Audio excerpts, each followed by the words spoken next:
Prologue.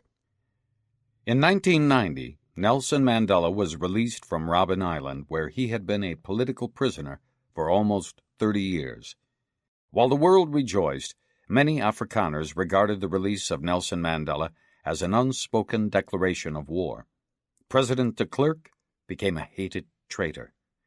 At the time of Mandela's release, a group of men met in secret to take upon themselves responsibility for the future of the Afrikaners. They were ruthless men, and they would never submit. They met in secret and reached a decision. They decided to create the conditions that would spark off a civil war, which would end only one way, in a bloodbath. The Woman from Ystad. Chapter 1.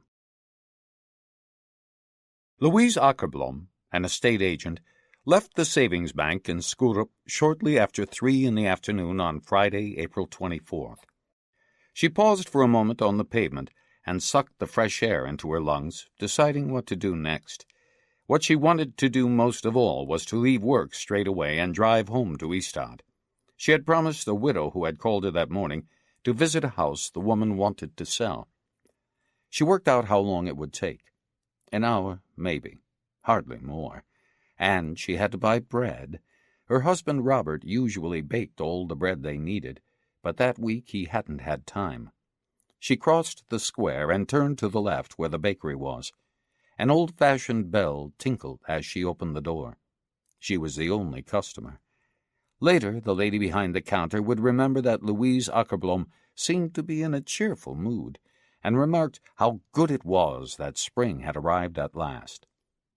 She bought some rye bread and decided to surprise the family with Napoleons for dessert. Then she returned to the bank where her car was parked at the back. On the way she met a young couple from Malmö to whom she had just sold a house.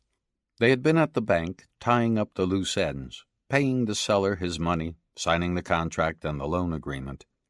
She was delighted for them, for their joy at owning their own home.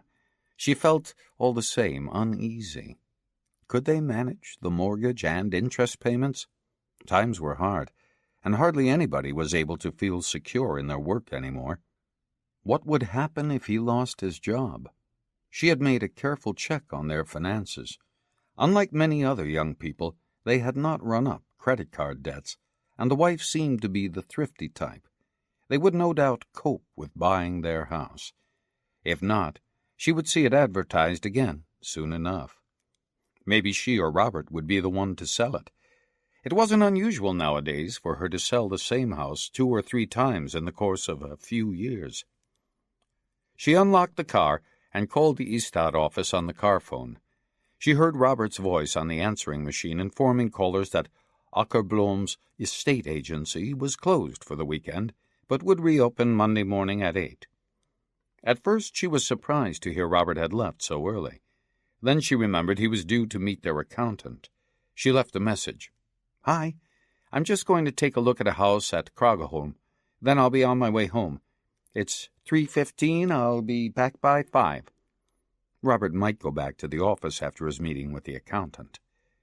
She pulled over a plastic folder lying on the seat and took out the map she had drawn from the widow's description. The house was on a side road between Kragaholm and Volsjö. It would take a little over an hour to get there, look at the house and grounds, then drive back to Ystad. Then she hesitated. It can wait, she thought.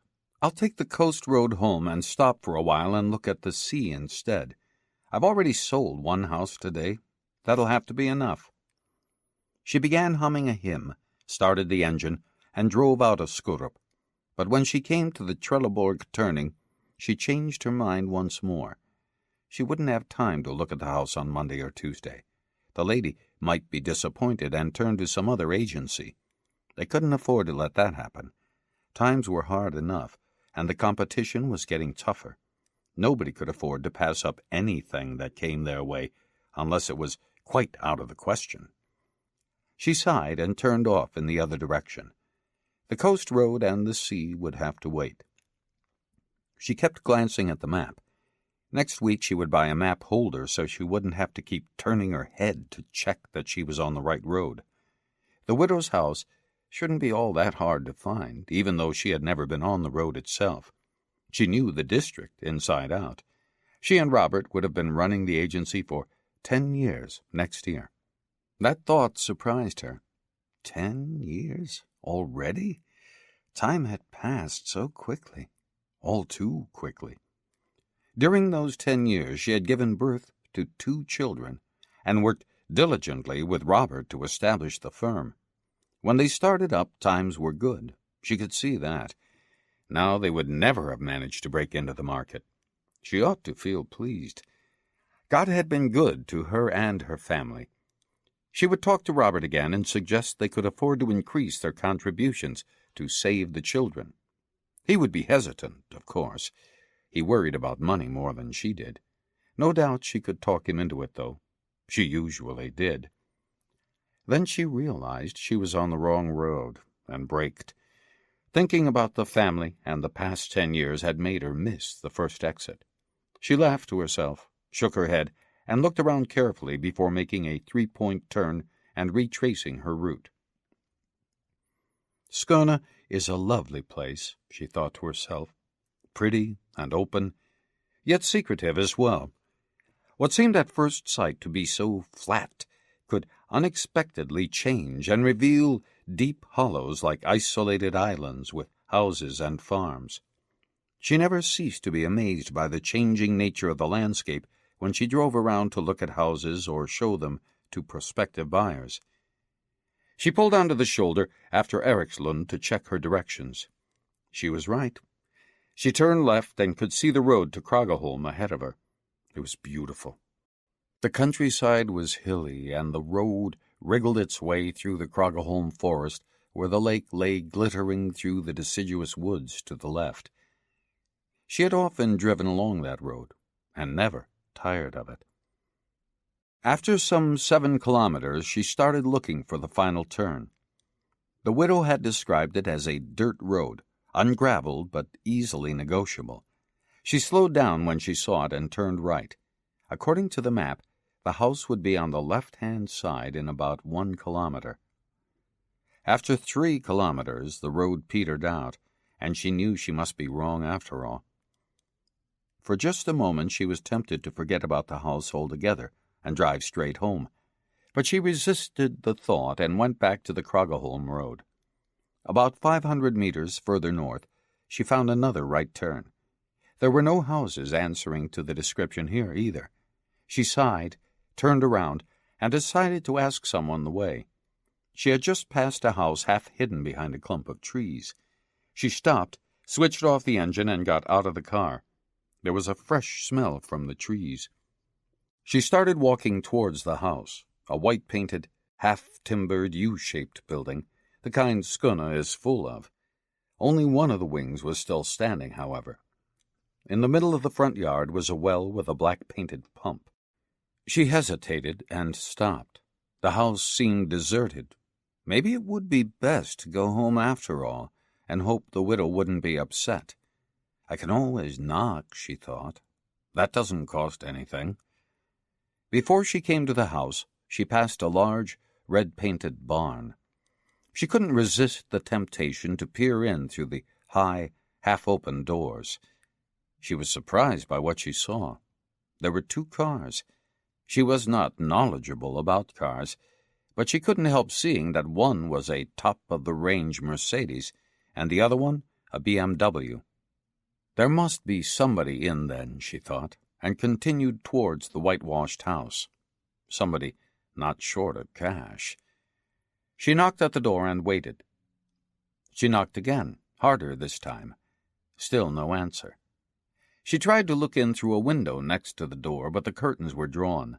She knocked a 3rd time before walking round to see if there was a back door. Behind the house was an overgrown orchard. The apple trees had certainly not been pruned for 20 or 30 years. Some rotting garden furniture was standing under a pear tree. A magpie flapped its wings loudly and flew away. She couldn't see a door and returned to the front of the house.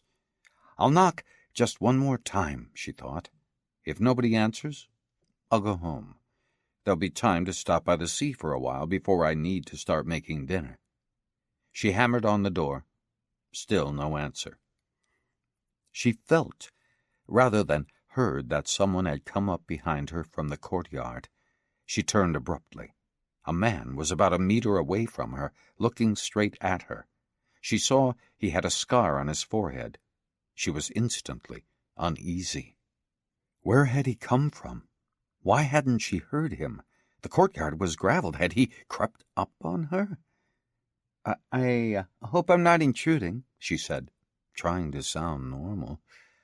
I'm an estate agent, and I'm lost. I just wanted to ask my way. The man did not answer. Maybe he's not Swedish, she thought. Maybe he couldn't understand what she was saying. There was something strange about his appearance that made her think he could be a foreigner. She knew she had to get away. The man's cold eyes were frightening her. I won't disturb you any longer. Sorry to intrude. She started to walk away, but stopped in mid-stride. The man had come to life. He took something out of his jacket pocket. At first, she didn't see what it was. Then she realized it was a pistol. He raised the gun slowly and pointed it at her head. Good God, she managed to think. Good God, please, help me. He's going to kill me. Good God, help me. It was 3:45 on the afternoon of April 24th, 1992. Chapter 2. When Detective Chief Inspector Kurt Wallander arrived at the police station in Ystad on Monday morning, April 27th, he was furious. He couldn't remember the last time he'd been in such a bad mood. His anger had even left its mark, a plaster where he had cut his cheek shaving. He muttered a reply to colleagues who said good morning. When he got to his office, he slammed the door behind him, took the phone off its hook, and sat staring out the window. Kurt Wallander was 44 years old. He was considered a proficient policeman, persistent and occasionally astute. That morning, though, he felt only irritation and an increasingly bad temper. Sunday had been one of those days he would have preferred to forget all about. One of the reasons was his father, who lived alone in a house on the flat land outside Luderup. His relationship with his father had always been complicated. Things had not improved over the years. Wallander realized, with an increasing annoyance, that he was becoming more and more like him. He tried to imagine himself at the same age as his father, but this induced in him only despair. Was he to end up a sullen and unpredictable old man, capable, out of the blue, of doing something absolutely crazy? On Sunday afternoon, Wallander had visited his father as usual. They played cards and drank coffee on the veranda in the warm spring sunshine, and then, without warning, his father announced that he was getting married. Wallander thought at first he had misheard. "No," he said, "I have no intention of getting married." "I'm not talking about you," his father said. "I'm talking about me." Kurt Wallander stared at him in disbelief. "You're almost 80. You aren't getting married." "I'm not dead yet. I'll do whatever I like. You'd be better off asking me who I'm marrying." Wallander did as he was told. "You ought to be able to work it out for yourself," his father said. "I thought policemen were paid to draw conclusions." "But you don't know anybody your age, do you? You keep pretty much to yourself." "I know one," his father said. "And anyway, who says you have to marry somebody your own age?" Wallander realized that there was one possibility. Gertrude Anderson, the 50-year-old woman who came to do the cleaning and wash his father's feet 3 times a week. "Are you going to marry Gertrude? Have you thought of asking her if she wants to? There's 30 years between you. How do you think you're going to be able to live with another person? You've never been able to, not even with my mother." "I've grown better-tempered in my old age," said his father mildly. Wallander couldn't believe his ears. His father was going to get married? Better-tempered in his old age, now, when he was more impossible than he'd ever been? Then they had quarreled. It ended up with his father throwing his coffee cup into the tulip bed and locking himself in the shed where he painted his pictures, all with the same subject, repeated over and over again, sunset in an autumnal landscape with or without a wood grouse in the foreground, depending on the preference of whoever had commissioned it. Wallander drove home much too fast. He had to put a stop to this absurd business. How on earth could Gertrude Anderson work for his father for a year and not see that it was impossible to live with him? He parked the car on Mariagatan in central Ystad, where he lived, and decided to call his sister Christina in Stockholm. He would ask her to come to Skåne. Nobody could change his father's mind, but perhaps Gertrude Anderson could be made to see sense. He never called his sister. When he got to his apartment on the top floor, the door had been broken open. Moments later, it was clear the thieves had marched off with his brand-new stereo equipment, CD player, all his discs and records, the television, radio clocks, and a camera. He slumped into a chair and just sat there for a long while, wondering what to do. In the end, he rang the police station and asked to speak with one of the CID inspectors, Martinsson, who he knew was on duty that Sunday. He was kept waiting for an age before Martinsson came to the phone.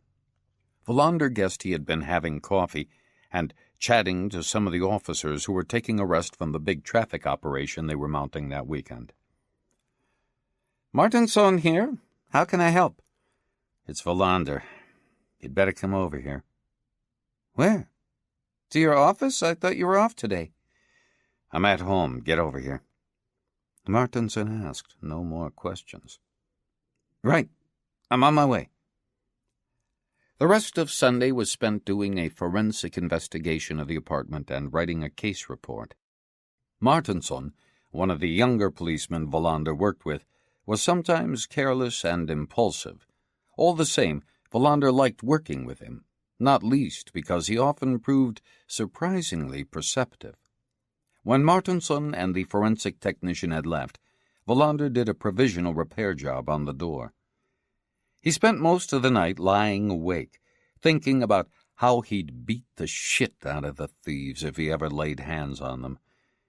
When he could no longer bear to torture himself thinking about the loss of all his music, he lay there worrying about what to do with his father, feeling more and more resigned to it all. At dawn he got up, brewed some coffee, and looked for his home insurance documents. He sat at his kitchen table going through the papers, getting crosser by the minute at the insurance company's incomprehensible jargon. In the end, he flung the papers to one side and went to shave. When he cut himself, he considered calling the station and telling them he was sick, then going back to bed with the duvet over his head. But the thought of being in his apartment without being able to listen to a CD was too much for him. It was 7:30 a.m., and he was sitting in his office with the door closed. With a groan, he forced himself to become a policeman again, and replaced the phone. It rang immediately. It was Ebba on reception. "Sorry to hear about the burglary," she said. "Did they really take all your records?" "They left me a few 78s. I thought I might listen to them tonight, if I can get hold of a wind-up gramophone." "Oh, it's awful."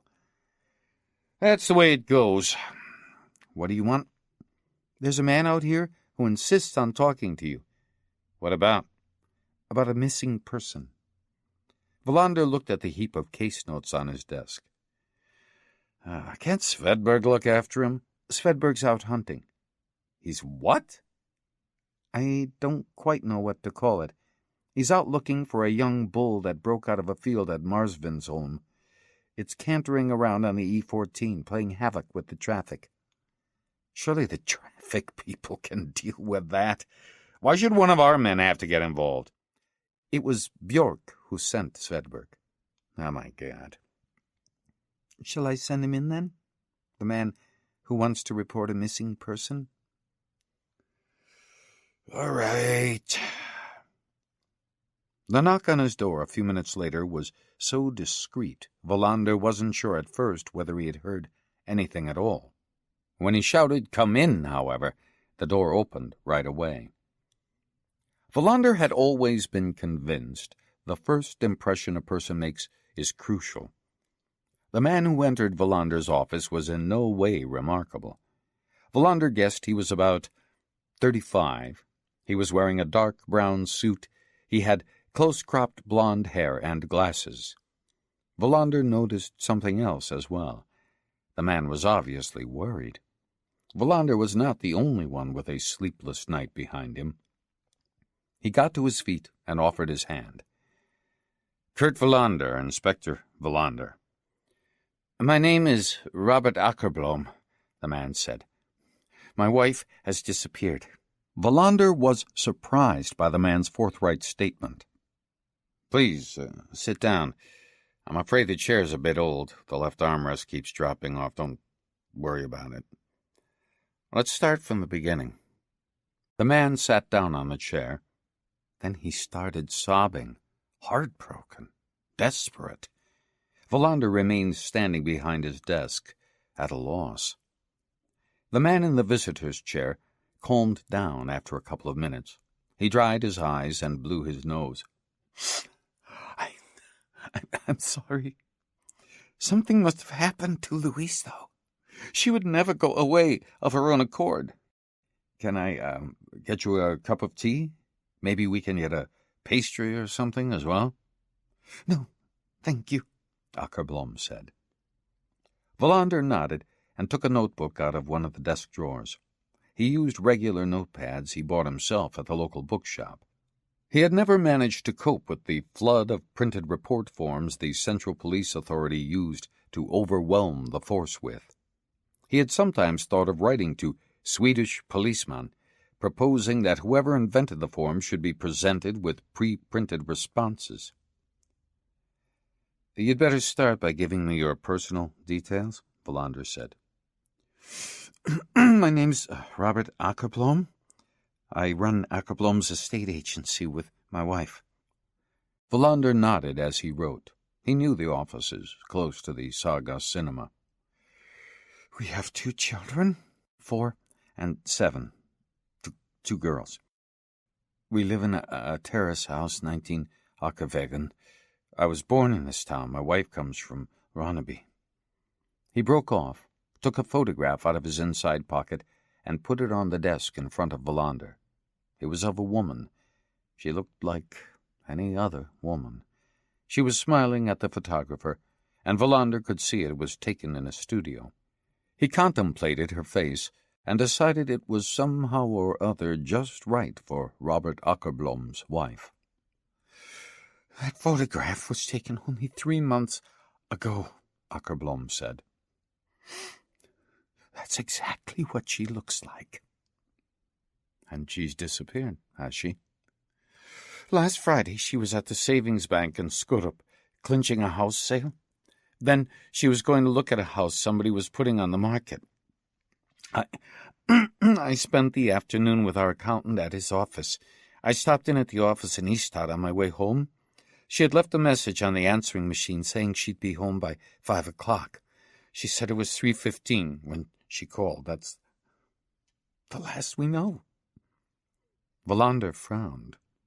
Mrs. Akerblom had been gone 2.5 days, with 2 small children waiting for her at home. He felt instinctively that this was no routine disappearance. Most people who went missing came back sooner or later, and a natural explanation would emerge. It was common enough for people to go away for a few days, even a week, and forget to tell anybody. On the other hand, He knew that women rarely abandoned their children. That worried him. He made a few notes on his pad. "Do you still have the message she left on the answering machine?" "Yes," Akerblom said. "I didn't think of bringing the cassette with me, though." "That's okay. We'll sort that out later. Was it clear where she was calling from?" "She was using the car phone." Wallander put down his pen and contemplated the man on the visitor's chair. His anxiety seemed absolutely genuine. "You can't think of any reason she might have had to go away?" "No." "She can't be visiting friends?" "No." "Relatives?" "No." "There's no other possibility you can think of?" "No." "I hope you won't mind if I ask you some personal questions." "We've never quarreled, if that's what you were wanting to know." Wallander nodded. "That was what I was going to ask." Then he started all over again. "You say she disappeared on Friday afternoon, but you waited until Monday before coming to us." "I was afraid," Akerblom said. Wallander stared at him in surprise. Going to the police would be like accepting that something awful had happened. That's why I didn't dare." Wallander knew exactly what Akerblom meant. "You've been out looking for her, of course." Akerblom nodded. "What other steps have you taken?" Wallander said, starting to make notes again. "I have prayed to God." Wallander stopped writing. "Prayed to God?" "My family are Methodists. Yesterday we joined the whole congregation and Pastor Turesson in praying that nothing unthinkable has happened to Louise." Wallander could feel something gnawing away in his stomach. He tried to conceal his disquiet from the man in the chair before him. A mother with 2 children, member of a church, he thought to himself. She wouldn't disappear of her own accord, not unless she had gone out of her mind, or been possessed by religion. A mother of 2 children would hardly stroll into the forest and take her own life. Such things do happen, but only once in a blue moon. Wallander knew that either there had been an accident, or Louise Akerblom was the victim of a crime. "You realize, of course, there might have been an accident." "I've called every hospital in Skåne. She hasn't been admitted anywhere. Besides, a hospital would have been in touch with me if anything had happened. Louise always had her ID card on her." "What make of car did she drive?" "A Toyota Corolla, 1990 model, dark blue, registration number MHL449. Wallander wrote it all down. Then he went back to the beginning again, methodically going through the details Akerblom knew about what his wife was doing that afternoon. They looked at maps, and Wallander could feel unease growing within him.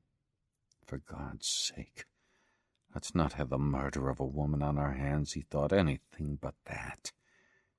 Wallander put down his pen at 10:45. "There is no reason to suppose that your wife won't be found safe and sound," he said, hoping his skepticism was not apparent. "But we'll treat your report with the utmost seriousness." Akerblom was slumped down in the chair. Wallander was afraid he might start weeping again. He felt incredibly sorry for him. He would have loved to console him, but how could he do that without showing how worried he himself felt? He got up from his chair. "I'd like to listen to her telephone message.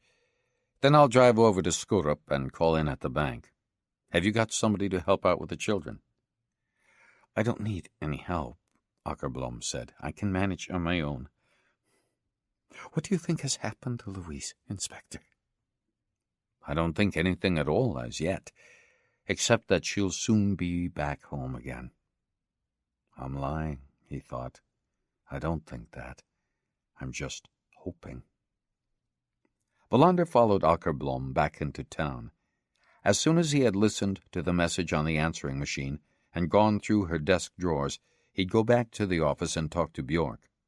Even if there were specific procedures for how to go about looking for a missing person, Wallander wanted all available resources placed at his disposal right away. The disappearance of Louise Akerblom, his instincts told him, involved a crime having been committed. Akerblom's estate agency was located in a former grocery shop. Wallander recalled it from his first year in Ystad, when he had arrived as a young policeman from Malmö. There were a couple of desks and some stands with photographs and descriptions of properties. There was a table with visitors' chairs where clients could delve into the details of the houses they were interested in. On the wall were a couple of land survey maps with pins on in various colors. Behind the office there was a small kitchen. They went in the back way, but even so Wallander noticed the handwritten card taped to the front door. Closed today. "Which is your desk?" Wallander said. Akerblom pointed. Wallander sat down at the other one. Apart from a diary, a photograph of the daughters, a few files, a green blotter, and a pen stand, the desktop was empty, and Wallander had the impression it had only recently been tidied. "Who does the cleaning?"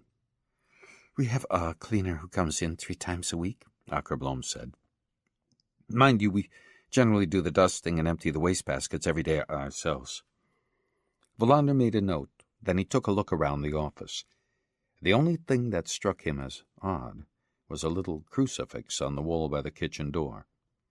Then he nodded at the answering machine. "It'll come right away," Akerblom said.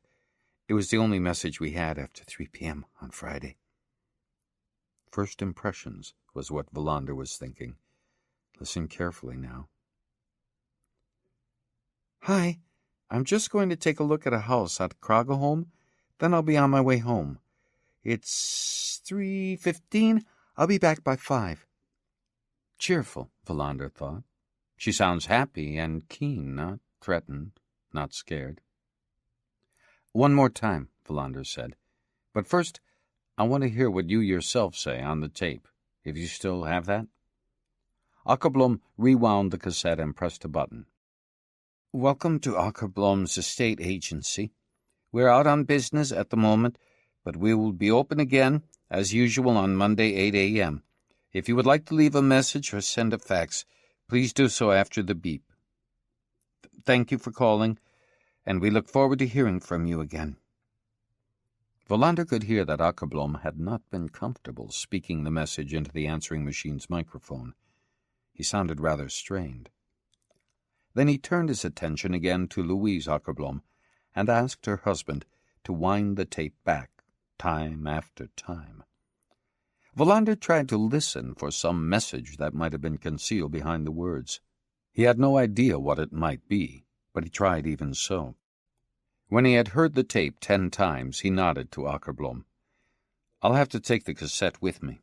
We can amplify the sound at the station." Akerblom took out the little cassette and handed it to Wallander. "I'd like you to do something for me while I'm going through the drawers in her desk. Write down everything she did, or was going to do last Friday. Who she was due to meet and where. Write down what route you think she would have taken as well. Make a note of the times. And I want an exact description of where that house is, the one she was going to look at near Kragaholm." "That I can't tell you," Akerblom said.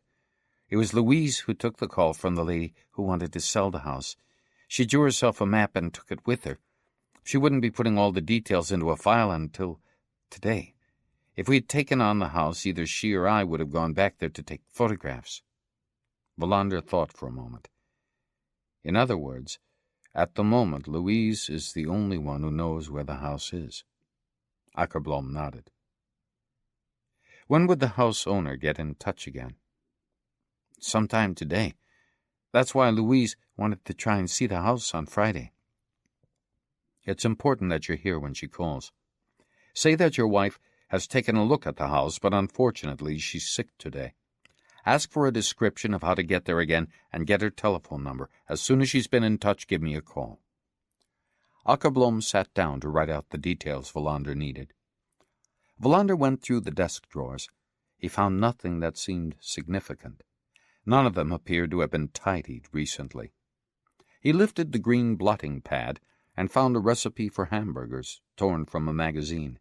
Then he studied the photograph of the two daughters. He went out into the kitchen.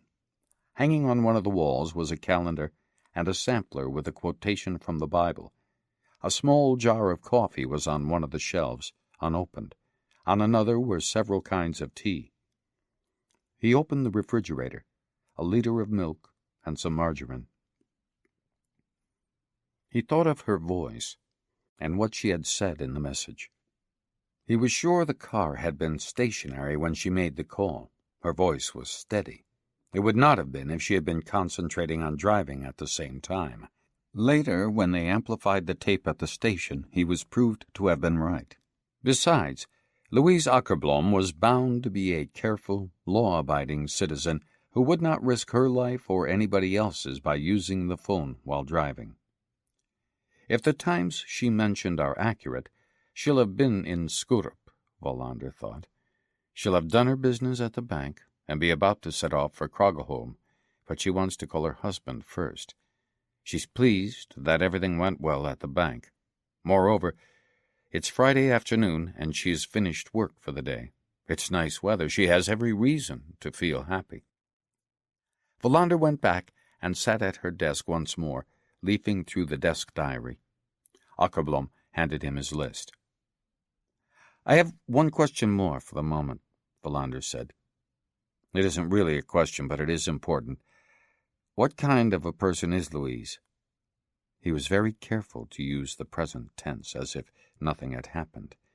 In his own mind, however, Louise Akerblom was already someone who no longer existed. "Everybody likes her," Akerblom said straightforwardly. "She's even-tempered, laughs a lot, finds it easy to talk to people. Actually, she finds it hard to do business. Anything to do with money or complicated negotiations she hands over to me. She's easily moved and upset. She's troubled by other people's suffering." "Does she have any special idiosyncrasy?" "Idiosyncrasies? Well, we all have our peculiarities," said Wallander. "I can't think of anything," Akerblom said eventually. Wallander nodded and got to his feet. It was already 11:45. He wanted to have a word with Bjork before his boss went home for lunch. "I'll be in touch later this afternoon," he said. "Try not to worry too much. See if you can think of anything you've forgotten, anything I ought to know." "What happened, do you think?" Akerblom said as they shook hands. "Probably nothing at all. There's bound to be a natural explanation." Wallander got hold of Bjork just as he was about to leave. He was looking harassed as usual. Wallander didn't suppose that a chief constable's job was something to feel envious about. "Sorry to hear about the burglary," Bjork said, trying to look sympathetic. "Let's hope the newspapers don't get hold of this one. It wouldn't look good, a detective inspector's home being broken into. We have a high percentage of unsolved cases. The Swedish police force is pretty low on the International League table." "That's the way it goes," Wallander said. "I need to talk to you about something else." They were in the corridor outside Bjork's office. "It can't wait till after lunch." Bjork nodded, and they went back into the office. Wallander reported in detail his meeting with Robert Akerblom. "A mother of two, and religious," Bjork said when Wallander had finished. "Missing since Friday. Doesn't sound good." "No, it doesn't sound good at all." Bjork eyed him shrewdly. "You think there's been a crime?" Wallander shrugged. "I don't really know what I think, but this isn't a straightforward missing person case, I'm sure of it. That's why we ought to mobilize the appropriate resources from the start, not apply the usual wait-and-see tactics." Bjork nodded. "Yeah, I agree. Who do you want? Don't forget we're understaffed as long as Hansson's away. He managed to pick just the wrong moment to break his leg." Martinsson and Svedberg, Wallander said. By the way, did Svedberg pin down the young bull that was careering along the E14? A farmer got it with a lasso in the end, Bjork said glumly. Svedberg twisted his ankle when he tumbled into a ditch. But he's still at work. Wallander stood up. I'll drive to Skurup now. Let's get together at 4:30 and sort out what we know. We'd better start looking for her car right away. He put a piece of paper on Bjork's desk. Toyota Corolla dark blue, Bjork said. I'll see to it. Wallander drove from Ystad to Skurup. He needed time to think and took the coast road. A wind was picking up. Jagged clouds were racing across the sky. He could see a ferry from Poland on its way into the harbor. When he got to Mossby Beach, he drove down to the deserted car park and stopped by the boarded-up hamburger stand. He stayed in the car, thinking about the previous year when a rubber dinghy had drifted into land just here, with 2 dead bodies in it. He thought about Baiba Liepa, the woman he had met in Riga. Interesting that he hadn't managed to forget her, despite his best efforts.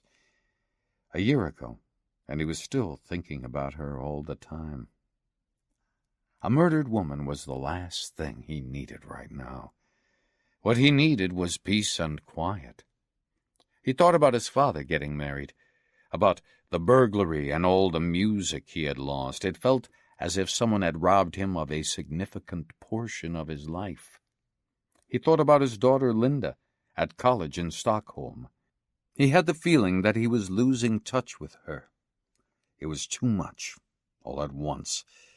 He got out of the car, zipped up his jacket, and walked to the beach. The air was chilly, and he was cold. He went over in his mind what Akerblom had said, tried various theories yet again. Could there be a natural explanation, despite everything? Could she have committed suicide? He thought of her voice on the telephone, her eagerness. Shortly before 1 p.m., Wallander left the beach and continued his way towards Skurup. He could not shake off the conviction that Louise Akerblom was dead. Chapter 3. Kurt Wallander had a recurring daydream, which he suspected he shared with a lot of other people, that he had pulled off the ultimate bank robbery and astounded the world. He wondered how much money was generally kept at a medium-sized bank. Less than one might think, but more than enough. He didn't have any idea how he'd go about it, yet the fantasy kept recurring. He grinned at the thought. But the grin quickly gave way to the stirrings of a guilty conscience. They would never find Louise Akerblom alive. He had no evidence, there was no crime scene, no body, and yet he knew. He couldn't get the photograph of the 2 girls out of his mind.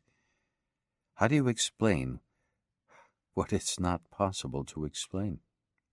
How will Robert Akerblom be able to go on praying to his God in the future, the God who has left him and 2 children so cruelly in the lurch? Wallander wandered around the savings bank at Skurup, waiting for the assistant manager who had helped Louise Akerblom with the property deal the previous Friday to come back from the dentist. When Wallander had arrived at the bank a quarter of an hour earlier, he had talked with the manager, Gustav Holden, whom he had met once before. He also asked Holden to keep his visit confidential. After all, we're not sure if anything serious has happened, Wallander said. I get it, Holden said. You just think something may have happened. Wallander nodded. That's exactly how it was. How could you possibly be sure just where the boundary was between thinking and knowing? His train of thought was interrupted by somebody addressing him, a fuzzy voice saying, I believe you wanted to talk to me? Wallander turned round. Are you Moberg, the assistant manager? The man said that he was. He was young, surprisingly young according to Wallander's idea of how old an assistant manager should be.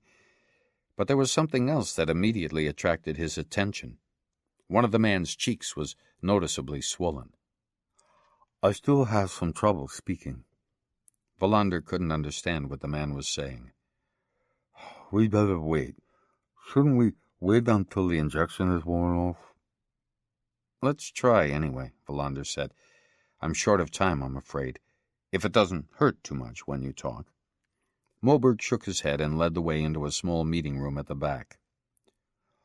"This is exactly where we were," the assistant manager said.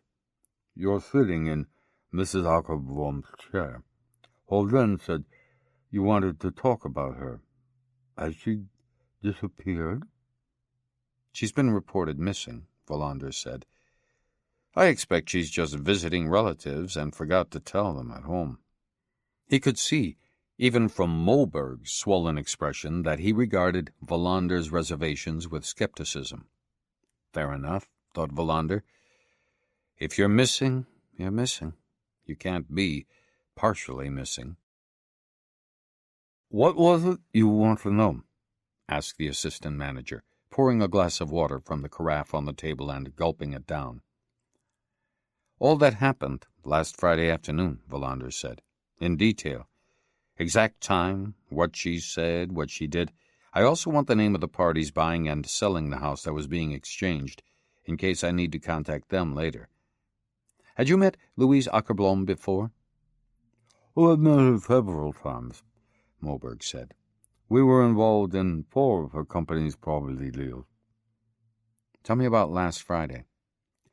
Moberg took his diary from the inside pocket of his jacket. "The meeting had been set for 2:15. Louise Akerblom turned up a couple of minutes early. We exchanged a few words about the weather." "Did she seem tense or worried?" Moberg thought for a moment before answering. "No, on the contrary, she seemed happy. Before, I always thought she was uptight, but not on Friday." Wallander nodded, encouraging him to go on. "The clients arrived, a young couple called Nelson, and the seller representing the estate of somebody who had died in Swedish. We sat down here and went through the whole procedure. There was nothing out of the ordinary. All the documents were just so. The deeds, the mortgage, the loan forms, the bank draft. It didn't take long, and then we broke up. I rather think we all wish one another a pleasant weekend, but I can't remember exactly."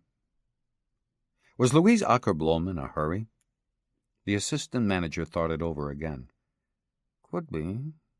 Maybe she was. I'm not sure. But there is something I'm quite certain about." "What?" "She didn't go straight to her car." Moberg pointed at the window, which looked over a small car park. "Those lots are for the bank's customers. I saw her parked there when she arrived. It was a quarter of an hour after she had left the bank before she drove off. I was still in here on the telephone. That's how I could see everything. I think she had a bag in her hand when she got to the car, as well as her briefcase." "A bag," Wallander said. "What did it look like?" Moberg shrugged. Wallander could see the injection was wearing off. "What does a bag look like?" said the assistant manager. "I think it was a paper bag, not plastic." "And then she drove off?" "Before that, she made a call from her car phone." To her husband, Wallander thought. Everything fits so far. "It was just after 3, Moberg said.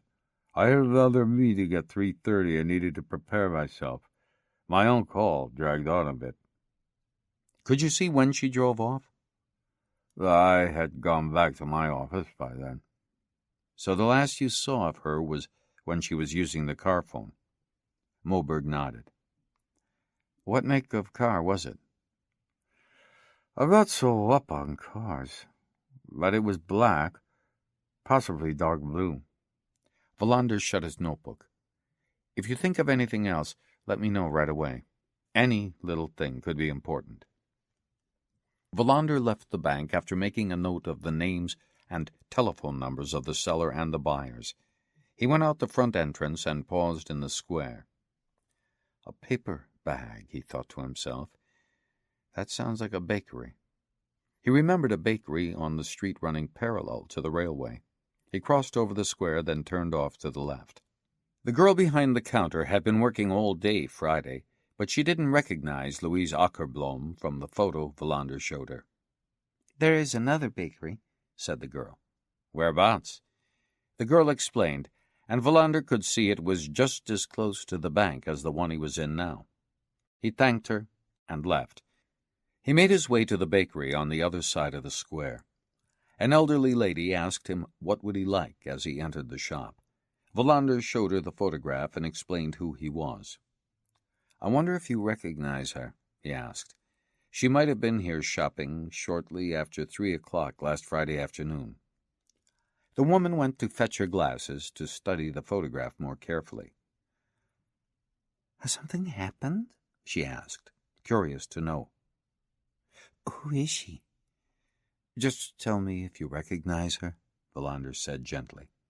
The woman nodded. "I remember her. I think she bought some pastries." "Yes, I remember quite clearly. Napoleon's. And a loaf of bread." Wallander thought for a moment. "How many pastries?" "4. I remember I was going to put them in a carton, but she said a bag would be okay. She seemed to be in a hurry." Wallander nodded. "Did you see where she went after she left?" "No, there were other customers waiting." "Thank you. You've been a great help." "What happened?" "Nothing," Wallander said. "Just routine." He left the shop and walked back to the rear of the bank where Louise Akerblom had parked her car. Thus far, but no further, he thought. This is where we lose track. She sets out from here to see a house, but we still don't know where it is. After leaving a message on the answering machine. She's in a good mood. She has pastries in a paper bag, and she's due home at 5. He looked at his watch. 2:57 p.m. 3 days exactly since Louise Akerblom was standing on this very spot. Wallander walked to his car, which was parked in front of the bank, put in a music cassette, one of the few he had left after the break-in, and tried to summarize where he had got to so far. Placido Domingo's voice filled the car as he thought about the 4 pastries, one for each of the Akerbloms. Then he wondered if they said grace before eating pastries. He wondered what it felt like to believe in a God. An idea occurred to him at the same time. He had time for one more interview before the meeting at the station to talk things through. What had Akerblom said? Pastor Torresson? Wallander started the engine and drove towards Ystad. When he joined the E14, he was only just within the speed limit. He called Ebba at the station reception, asked her to get hold of Pastor Torresson and tell him Wallander wanted to speak to him right away. Just before he got to Ystad, Ebba called him back. Pastor Torresson was in the Methodist chapel and would be pleased to see him. "It'll do you no harm to go to church now and again," Ebba said. Wallander thought about the nights he'd spent with Baba Liepa in a church in Riga the previous year. But he said nothing. Even if he wanted to, he had no time to think about her just now. Pastor Torresson was an old man, tall and well-built, with a mop of white hair. Wallander could feel the strength in his grip when they shook hands. The inside of the chapel was simple. Wallander did not feel the oppression that often affected him when he went into a church. They sat on wooden chairs by the altar. "I called Robert a couple of hours ago," Pastor Torresson said. "Poor man. He was beside himself. Have you found her yet?" "No." "I don't understand what can have happened. Louise wasn't the type to get herself into dangerous situations." "Sometimes you can't avoid them." "What do you mean by that?" "There are 2 kinds of dangerous situation. One is the kind you get yourself into. The other just sucks you in." Pastor Turesson threw up his hands in acknowledgment. He seemed genuinely worried, and his sympathy for the husband and their children appeared to be real. "Tell me about her," Wallander said. "What was she like? Had you known her long? What sort of a family were the Akerbloms?" Pastor Turesson stared at Wallander, a serious expression on his face. "You ask questions as though it were all over." "It's a bad habit of mine," Wallander said apologetically. "Of course, I mean, you should tell me what she is like." "I've been pastor in this parish for 5 years. As you can probably hear, I'm originally from Göteborg. The Akerbloms have been members of my congregation the whole time I've been here. They both come from Methodist families, and they met through the chapel. Now they're bringing up their daughters in the true religion. Robert and Louise are good people, hard-working, thrifty, generous. It's hard to describe them any other way. In fact, it's hard not to talk about them as a couple. Members of the congregation are shattered by her disappearance. I could feel that at our prayer meeting yesterday." The perfect family. Not a single crack in the facade, Wallander thought. I could talk to 1,000 different people, and they would all say the same thing. Louise Akerblom doesn't have a single flaw, not one. The only odd thing about her is that she has disappeared. Something doesn't add up. Nothing adds up. "Something's on your mind, Inspector?" Pastor Turesson said. "I was thinking about flaws," Wallander said. "Isn't that one of the basic features of all religions? That God will help us to overcome our flaws?" "Absolutely." "But it seems to me that Louise Akerblom didn't have any flaws. The picture I'm getting of her is so perfect I start getting suspicious. Do such utterly good people exist?" "That's the kind of person Louise is," Pastor Turesson said. "You mean she's almost angelic?" "Not quite. I remember one time when she was making coffee for a chapel social evening. She burnt herself. I happened to hear that she actually swore." Wallander tried going back to the beginning and starting again. "There's no chance she and her husband were fighting?" "Oh, none at all." "No other man?" "Oh, of course not. I hope that isn't a question you'll put to Robert." "Could she have felt some kind of religious doubt?" "I believe that to be out of the question. I'd have known about it." "Was there any reason why she might have committed suicide?" "No." "Could she have gone out of her mind?" "Why ever should she? She's a perfectly stable character." "Most people have their secrets," Wallander said after a moment's silence. "Can you imagine that Mrs. Akerblom might have had some secret she couldn't share with anybody? Not even her husband?" Pastor Turesson shook his head.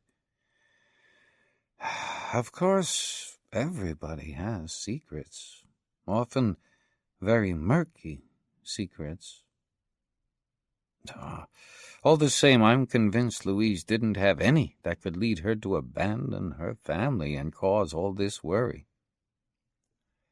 It doesn't add up, Wallander thought again. There's something in this picture of perfection that simply doesn't add up. He got to his feet and thanked Pastor Turesson. "I'll be talking with other members of your congregation, if she doesn't turn up, that is." "She'll have to turn up," Pastor Turesson said. "There is no other possibility." It was 4:05 p.m. when Wallander left the Methodist chapel. It had started raining, and he shivered in the wind. He sat in the car for a while, feeling how tired he was. It was as if he couldn't cope with the thought that 2 little girls had lost their mother.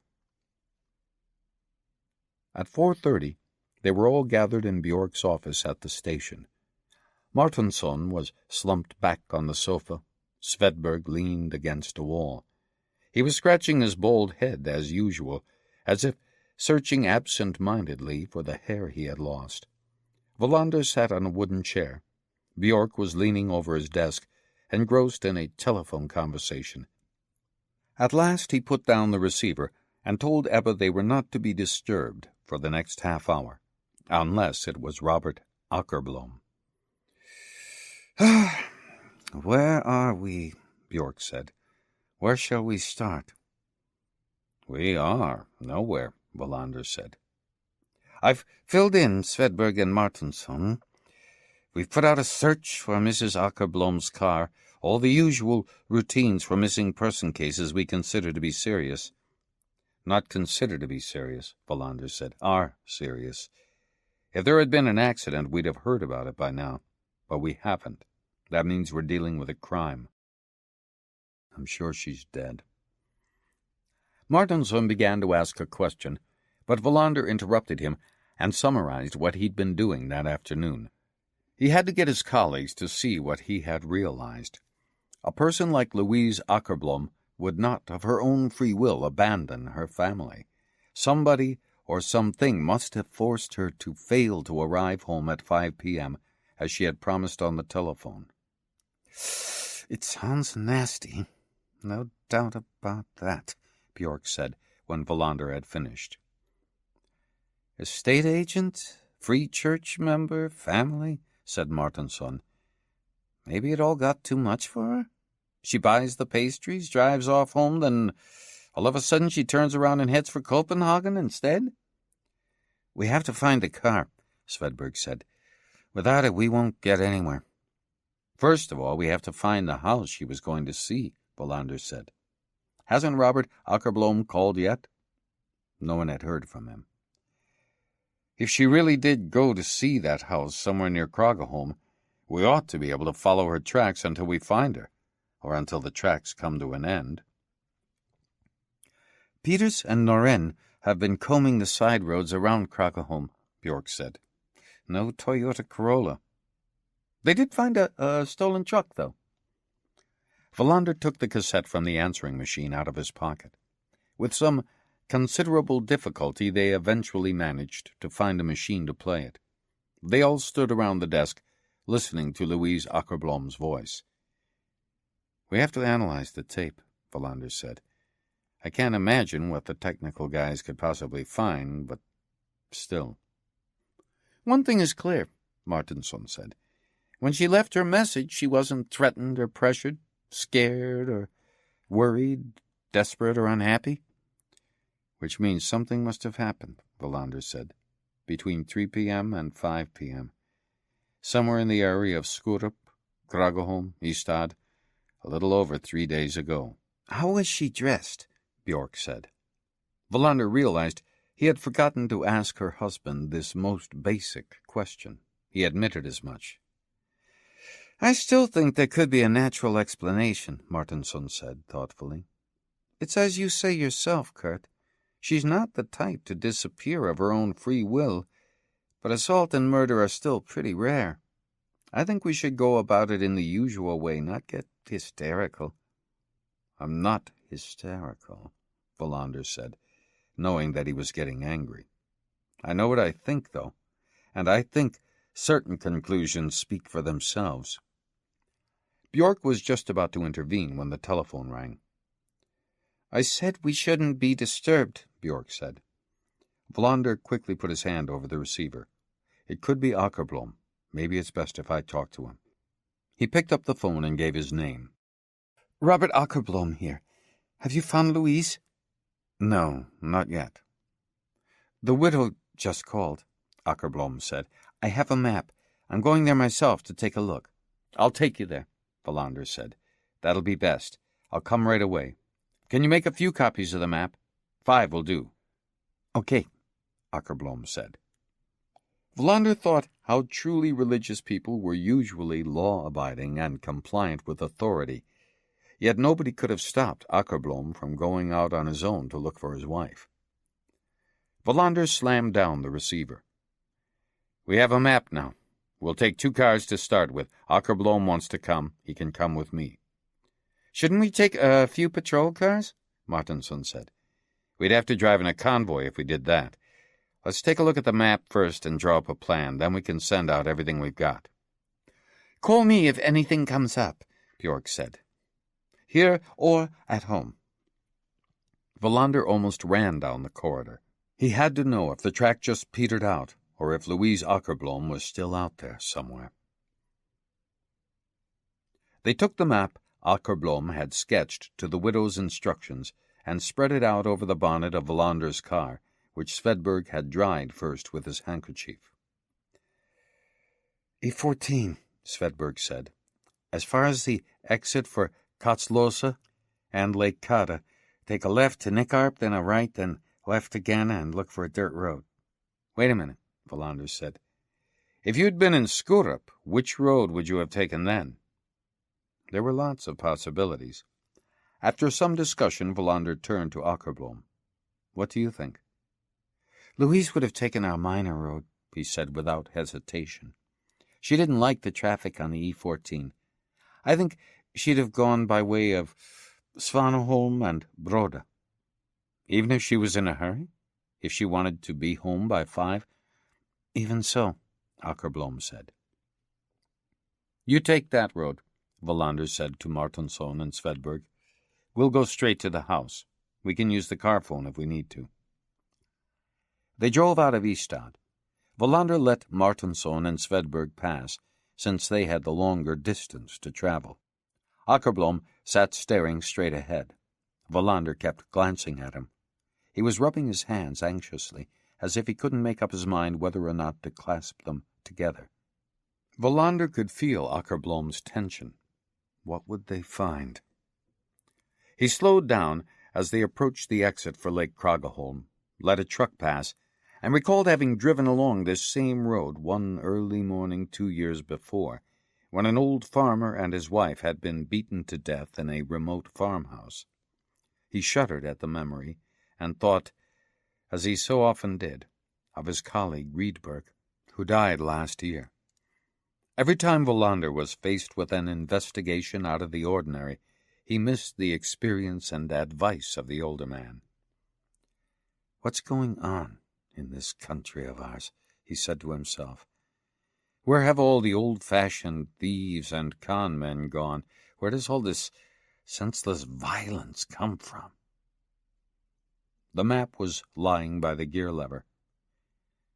Are we going the right way? He said, to break the silence in the car. Yes, Akerblom said, without taking his eyes off the road. We should take a left just over the brow of this next hill. They drove into the Kragaholm forest. The lake was on their left, shimmering through the trees. Wallander slowed down, and they started looking out for the turning. It was Akerblom who saw it first. Wallander had already driven past. He reversed and came to a halt. You stay in the car. I'll go and look around. The actual turning into the dirt road was almost overgrown. Wallander got down on one knee and could make out faint traces of car tires. He could feel Akerblom's eyes on his neck. He went back to the car and called Martinson and Svedberg. They had just got as far as Skurup. We're at the start of the dirt road, Wallander said. Be careful when you turn in. Don't drive over the tire marks. Roger, Svedberg said.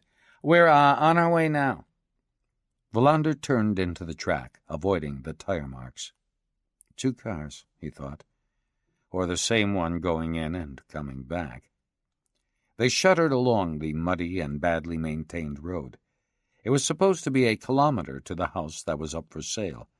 To his surprise, Wallander saw on the map that the house was called Solitude. After 3 kilometers, the track petered out. Akerblom stared uncomprehendingly at the map and at Wallander. Wrong road, Wallander said. We couldn't have missed the house. It's beside the road. Let's go back. When they emerged onto the main road, they drove slowly and came to the next turning a few hundred meters further on.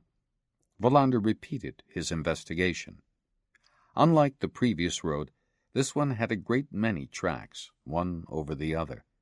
The road also gave the impression of being better maintained, but they could not find the house here either. They caught a glimpse of a farmhouse through the trees, but it didn't look anything like the description they had. Wallander stopped after they had gone 4 kilometers. "Do you have Mrs. Voleen's number?" he said.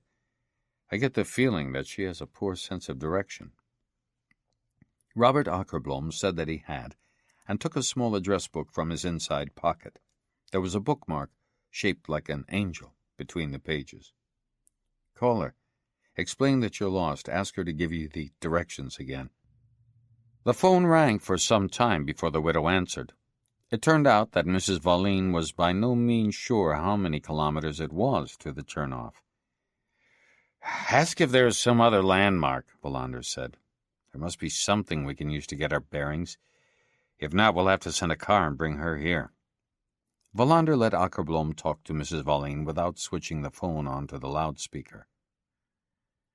"An oak tree struck by lightning," Akerblom said. "We turn off just before we get to the tree." They drove on, and after 2 more kilometers saw the oak. There was also a road going to the right. Wallander called Svedberg and explained how to find it. Then he searched for the 3rd time, looking for tire tracks. To his surprise, he found nothing at all to suggest any vehicle had used this road for some time. That wasn't necessarily significant. The tracks could have been washed away by rain. Nevertheless, he felt something approaching disappointment. The house was where it ought to have been, by the road, 1 kilometer in. They stopped and got out of the car. It had started raining, and the wind was blowing in gusts. Akerblom set off at once, running towards the house, yelling out his wife's name in a shrill voice. Wallander stayed by the car. It happened so quickly, he was taken by surprise. When Akerblom disappeared behind the house, he ran after him. No car, he thought. No car, and no Mrs. Akerblom. He caught up with Akerblom just as he was about to throw a brick through a window at the back of the house. Wallander grabbed his arm. "It's no good." "She may be in there." "You said she didn't have any keys to the house," Wallander pointed out. "Put the brick down and we'll look for a door that's been forced, but I can tell you now, she's not there." Without warning, Akerblom collapsed to the ground. "Where is she? What's happened?" Wallander felt a lump in his throat. He had no idea what to say. Then he took Akerblom by the arm and helped him to his feet. "No point in sitting here and making yourself ill," he said.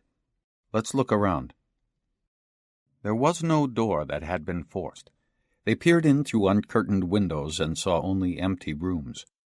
They had just concluded there was nothing else to see when Martinsson and Svedberg turned into the drive. "Nothing," Wallander said. At the same time, he put his finger to his lips, discreetly, so that Akerblom couldn't see. He didn't want Svedberg and Martinsson to start asking questions. He didn't want to have to say, Louise Akerblom probably never got as far as the house. "We have nothing to report either," Martinsson said. "No car? Nothing." Wallander looked at his watch. It was 6:10 p.m. He turned to Akerblom and tried to smile.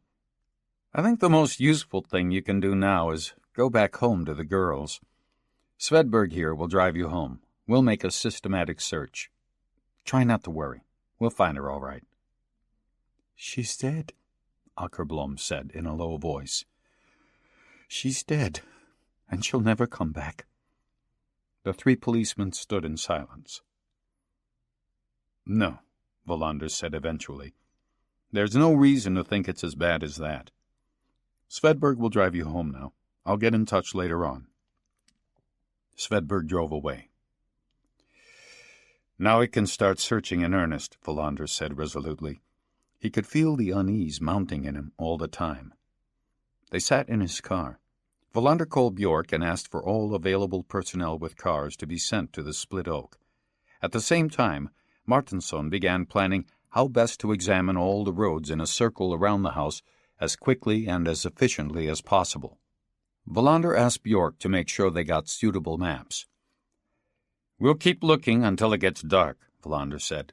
"We start again at dawn tomorrow if we don't find anything tonight. You can get in touch with the army as well. Then we'll have to consider a line search. Dogs, Martinson said. We need dogs tonight, right now. Bjork promised to come along in person and take charge of the operation. Martinson and Wallander looked at each other. Summarize, Wallander said. What do you think? She never came here, Martinson said. She could have been close to here or a long way away. I don't know what can have happened, but we have to find the car. We're doing the right thing starting the search here. Somebody will have seen it, surely. We'll have to start knocking on doors, and Bjork will have to hold a press conference tomorrow. We have to let it be known we take the disappearance very seriously. What can have happened? Wallander said. Something we'd rather not think about, Martinson said.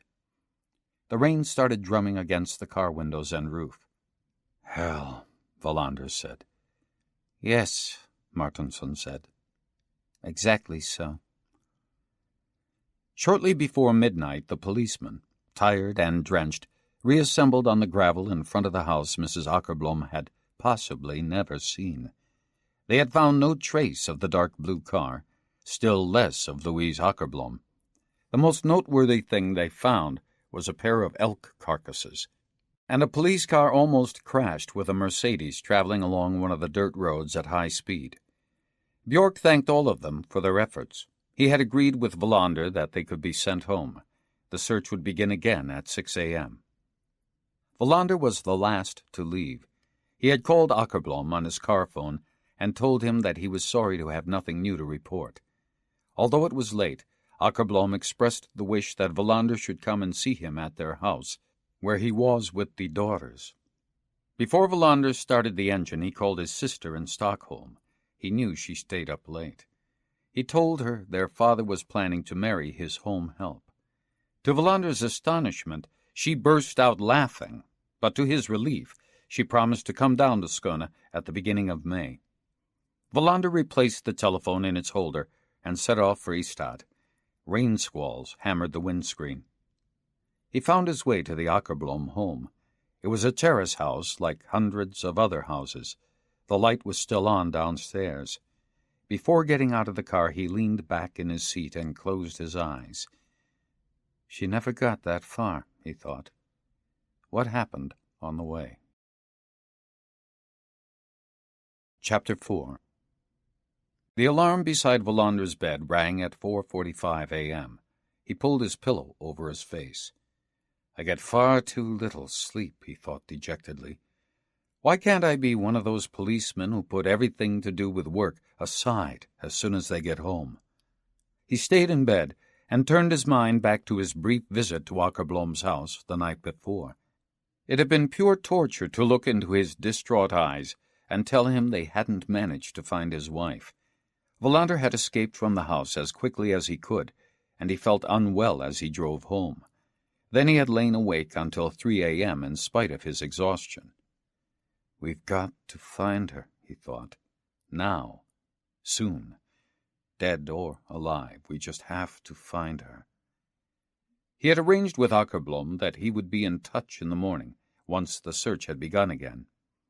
Wallander realized he would have to go through Louise Akerblom's belongings to find out what she was really like. Somewhere in the back of Wallander's mind was the nagging thought that there was something very peculiar about her disappearance. There were peculiar circumstances every time a person went missing, but there was something in this case that was different from anything he had experienced before. He badly wanted to know what it was. Wallander forced himself out of bed, switched on the coffee machine, and went to turn on the radio. He cursed when he remembered the burglary, and it occurred to him that nobody would now have time to deal with that investigation. He took a shower, got dressed, and drank his coffee. The weather did not improve his temper. It was pouring, and the wind was up. It was the worst possible weather for a line search. All day long, the fields and coppices around Kragerholm would be full of tired, irritable policemen, dogs with their tails between their legs, and fed-up conscripts from the local regiment. Still, that was Bjork's problem. His job was to go through Mrs. Akerblom's belongings. He drove to the split oak tree. Bjork was pacing irritably up and down the verge. "What awful weather! Why does it always have to rain when we're out looking for somebody?" "It's odd," Wallander said. "I've talked to the lieutenant colonel. His name's Hernberg," said Bjork. "He's sending 2 busloads of conscripts at 7 a.m. I think we might as well start straight away. Martinson's done all the spade work." Wallander nodded appreciatively. Martinson was good when it came to line searches. "I thought we'd call a press conference for 10 a.m. It would help if you could be there. We'll have to have a photograph of her by then." Wallander gave him the one he still had in his inside pocket. Bjork studied Louise Akerblom's picture. "Nice girl. I hope we find her alive. Is it a good likeness?" "Her husband thinks it is." Bjork put the photograph into a plastic wallet which he carried in one of his raincoat pockets. "I'm going to their house," Wallander said. "I can be of more use there." As Wallander made to walk over to his car, Bjork grabbed him by the shoulder. "What do you think? Is she dead? Is there some crime at the back of all this?" "It can hardly be anything else," Wallander said, "unless she's been hurt and is lying in agony somewhere or other. But I don't think so." "I don't like the look of this," Bjork said. "Not one little bit." Wallander drove back to Ystad. The grey sea was very choppy. When he entered the house in Akervegen, 2 little girls stood staring at him wide-eyed. "I've told them you're a policeman," Akerblom said. "They know Mama's lost and you're looking for her." Wallander nodded and tried to smile, despite the lump that came into his throat. "My name's Kurt," he said. "What's yours?" "Maria and Magdalena," the girls said, one after another. "Those are lovely names," Wallander said. "I have a daughter named Linda." "They're going to be at my sister's today," Akerblom said. "She'll be here shortly to pick them up. Can I offer you a cup of tea?" "Yes, please," Wallander said. He hung up his overcoat, removed his shoes, and went into the kitchen. The girls were standing in the doorway watching him. "Where shall I start?" Wallander wondered. "Will he understand that I have to open every drawer and go through every one of her papers?" The girls were collected, and Wallander finished his tea. "We have a press conference at 10, he said.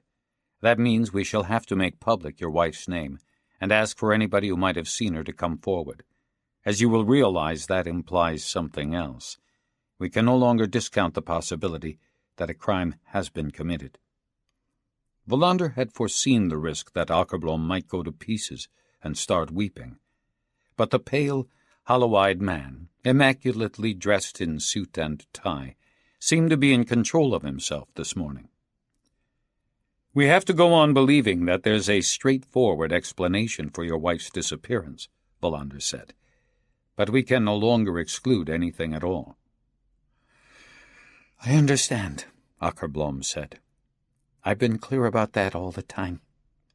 Wallander pushed his teacup to one side, said thank you, and got to his feet. "Have you thought of anything else we ought to know about?" "No. It's a complete mystery." "Let's go through the house together. I hope you understand that I have to look through all her drawers, clothes, everything that could give us a clue." "She keeps everything in good order," Akerblom said. They began upstairs and worked their way down to the basement and the garage. Wallander noticed that Louise Akerblom was fond of pastel shades.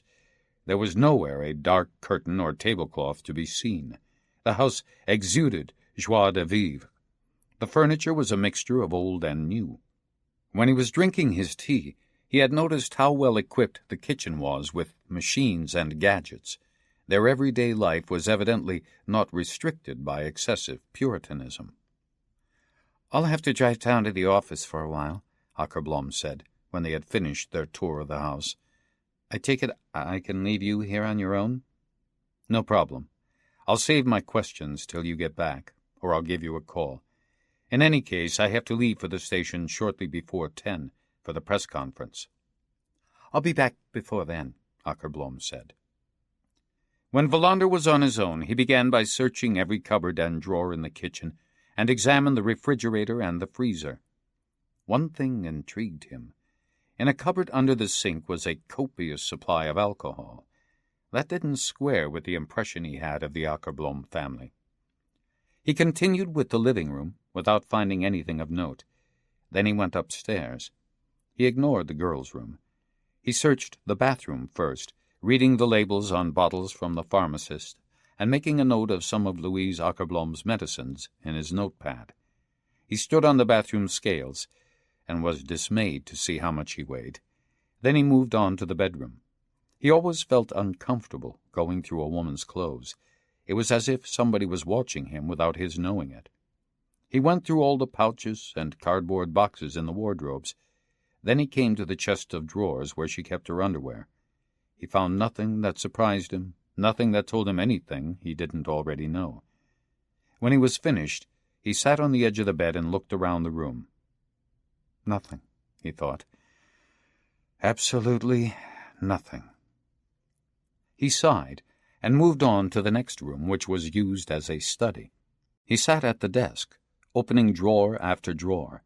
He immersed himself in photograph albums and bundles of letters. He didn't come across a single photograph in which Louise Akerblom was not smiling or laughing. He replaced everything carefully, closed the drawer, and tried the next one.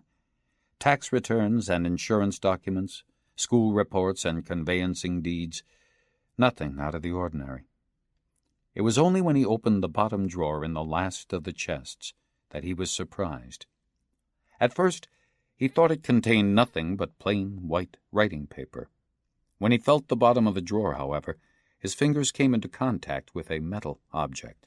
He took it out and sat there, frowning. A pair of handcuffs. Not toy handcuffs, real ones, made in England. He put them on the desk in front of him.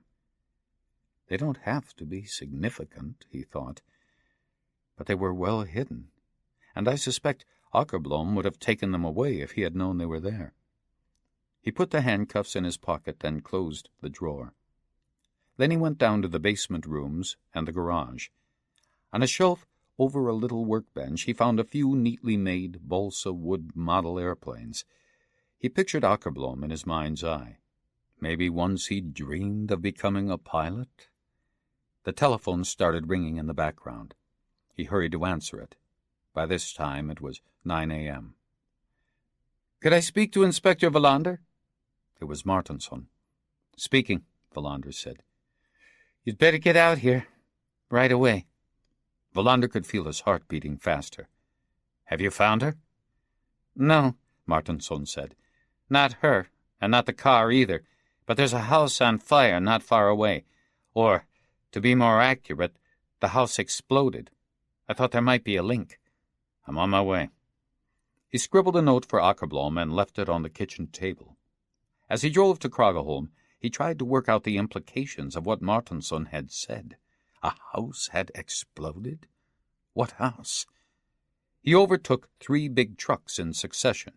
The rain was now so heavy that the wipers could only keep the windscreen partially clear. Just before he reached the shattered oak tree, the rain eased a little, and he could see a column of black smoke rising above the trees. A police car was waiting for him by the oak. One of the men inside indicated he should take the right-hand turning. As they swung in from the main road, Wallander noted the road was one of those he had taken by mistake the previous day, the one with the most tire marks. There was something else about that road, but he couldn't put his finger on what it was right now. When he got to where the fire was, he recognized the house. It was to the left, and only just visible from the road. The firemen were already at work. Wallander got out of his car and was immediately hit by the heat of the blaze. Martenson was striding towards him. "People?" Wallander said. "None," Martenson said. "Not as far as we know. In any case, it's impossible to go inside. The heat is terrific. The house has been empty for more than a year since the owner died. A farmer told me the background. Apparently, whoever was dealing with the estate couldn't make up his mind whether to rent it or sell it." "So what happened?" Wallander said, eyeing the enormous clouds of smoke. I was out on the main road, Martinson said. One of the Army's search lines had got into a bit of a mess. Then there was this bang. It sounded like a bomb going off. At first I thought a plane had crashed. Then I saw the smoke. It took me 5 minutes at most to get here. Everything was in flames. Not just the house, but the barn as well. Wallander tried to think. A bomb, he said. Could it have been a gas leak? Martinson shook his head.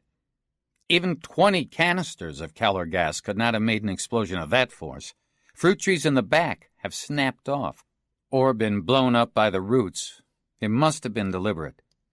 The whole area is crawling with police and soldiers, Wallander said. An odd time to choose for arson. Exactly what I thought, Martinson said. That's why I thought right away there could be a connection. Any ideas? No, none at all. Find out who owns the house, who's responsible for the estate. I agree with you. This seems to be more than just a coincidence. Where's Bjork? He already left for the station to get ready for the press conference. You know how nervous he gets when he has to face journalists who never write what he says. But he knows what's happened. Svedberg's been speaking to him. He knows you're here as well. I'll have a closer look at this when they've put the fire out, Wallander said. But it would be a good idea for you to detail some men to run a fine-tooth comb over this area. Looking for Louise Akerblom? Martinson said. For the car in the first place, Wallander said. Martinson went off to find the farmer. Wallander stayed put, staring at the raging fire. If there is a connection, what is it? He wondered. A woman goes missing, and a house explodes, right under the noses of a huge search party. He looked at his watch. 9:50. He beckoned to one of the firemen. When will I be able to start rooting around in there? It's burning pretty fast, the fireman said. By this afternoon you should be able to get close to the house. Good. It seems to have been a hell of a bang. That wasn't started with a match, the fireman said. I wouldn't be surprised if 100 kilos of dynamite went off. Wallander called Ebba in the station and asked her to tell Bjork he was on his way, and drove back to Ystad. Then he remembered what it was he had forgotten. One of the patrol car crews had reported they'd nearly been hit by a Mercedes going at a hell of a speed down one of the dirt roads. Wallander was pretty sure it was the very track where the house on fire was. Too many coincidences, he thought. Soon we'll have to find something that starts to make it all add up. Bjork was pacing restlessly up and down in the reception area when Wallander got there. I'll never get used to press conferences, he said. What's all this about a fire that Svedberg tells me? He expressed himself very oddly, I must say. He said a house and barn had exploded. What did he mean by that? What house was he talking about? The description was probably accurate, Wallander said. It can hardly have anything to do with the press conference on the disappearance of Louise Akerblom, though, so I suggest we talk about it later. The team might have more information by then, anyway. Okay, let's keep this simple. A straightforward reference to her being missing, hand out the photos, appeal to the general public. You can deal with questions about how the investigation is going. The investigation isn't really going at all. If only we had traced her car. But we've got nothing. You'd better make something up. Police who claim they have nothing to tell reporters are sitting ducks. Never forget that. The press conference took just over half an hour. In addition to the local papers and local radio, the stringers for Expressen and Idag had shown up. Nobody from the Stockholm papers, though. They won't arrive until we have found her, Wallander thought. And if she's dead. Bjork opened the conference and announced that a woman was missing in circumstances that the police were taking very seriously. He described the woman and her car and distributed photographs. Then he invited questions, nodded towards Wallander, and sat down. Wallander took his place on the little dais podium and waited. What do you think has happened? The reporter from the local radio station said. Wallander had never seen him before. They seemed always to be changing staff. We don't think anything, but these circumstances suggest we should be taking the disappearance of Louise Akerblom seriously. "Tell us about the circumstances, then," the reporters said. Wallander waded in. "We must be clear that most people in this country who go missing in one way or another turn up again, sooner or later. 2 times out of 3 there is a perfectly simple explanation. One of the most common is forgetfulness. Just occasionally there are signs to suggest there could be another explanation. Then we treat the disappearance very seriously." Bjork raised his hand. "Which is not to say, of course, that the police don't take all cases of missing persons very seriously." Oh, my God, Wallander thought. The man from Expressen, a young man with a red beard, raised his hand and said, "Can't you be a bit more precise? You're not excluding the possibility that a crime may have been committed. Why aren't you? And one more thing. It's not clear where she disappeared and who was the last to see her." The journalist was right. Bjork had been vague on several counts. "She left the savings bank in Skurup just after 3 p.m. last Friday," Wallander said. "An employee at the bank saw her drive off around 3:15. Nobody saw her after that. We believe she took one of 2 routes, either the E14 towards Ystad, or she might have driven past Sliminge and Rugla towards the Kragaholm district. As you heard, Louise Akerblom is an estate agent. She may have gone to see a house that was being put up for sale, or she may have driven straight home. We are not sure what she decided to do." "Which house?" one of the local press reporters said. "I can't answer that question for reasons connected with the investigation." The press conference died out of its own accord. The local radio reporter interviewed Bjork. Wallander talked to one of the local press reporters in the corridor. When he was alone, he made himself a cup of coffee, went into his office, and called the scene of the fire. He got hold of Svedberg, who told him that Martinsson had already diverted a group of searchers to concentrate on the area around the burning house. "I've never seen a fire like this one," Svedberg said. "There won't be a single roof beam left when it's over." "I'll be out this afternoon," Wallander said. "I'm going to Akerblom's place again. Call me there if anything comes up." "We'll call you," Svedberg said. "What did the press have to say?" "Nothing of note," Wallander said, and put the phone down. At that moment, Bjork knocked and came in. "That went pretty well. No dirty tricks, just reasonable questions. Let's just hope they write what we want them to." "We'll have to detail a few extra people to man the phones tomorrow," Wallander said, not bothering to comment on his assessment of the press conference. "When a church-going mother of 2 disappears, I'm afraid lots of people who have seen nothing at all will be calling in, giving the police the benefit of their blessing and prayers. Quite apart from those we hope might really have something useful to tell us." "Assuming we don't find her in the course of today," Bjork said. "I don't believe that, and neither do you," Wallander said. Then he told him all he knew about the fire, the explosion, the fireman's assessment. Bjork listened, looking more and more worried. "What does all this mean?" Wallander stretched out his arms. "I don't know. I'm going back to see Akerblom now, though, to find out what else he's got to say." Bjork stood in the door. "We'll have a debriefing in my office at 5. Just as Wallander was about to leave his office, he remembered he had forgotten to ask Svedberg to do something for him. He called the scene of the fire again. "Do you remember that a police car nearly crashed into a Mercedes last night?" "It rings a bell," Svedberg said.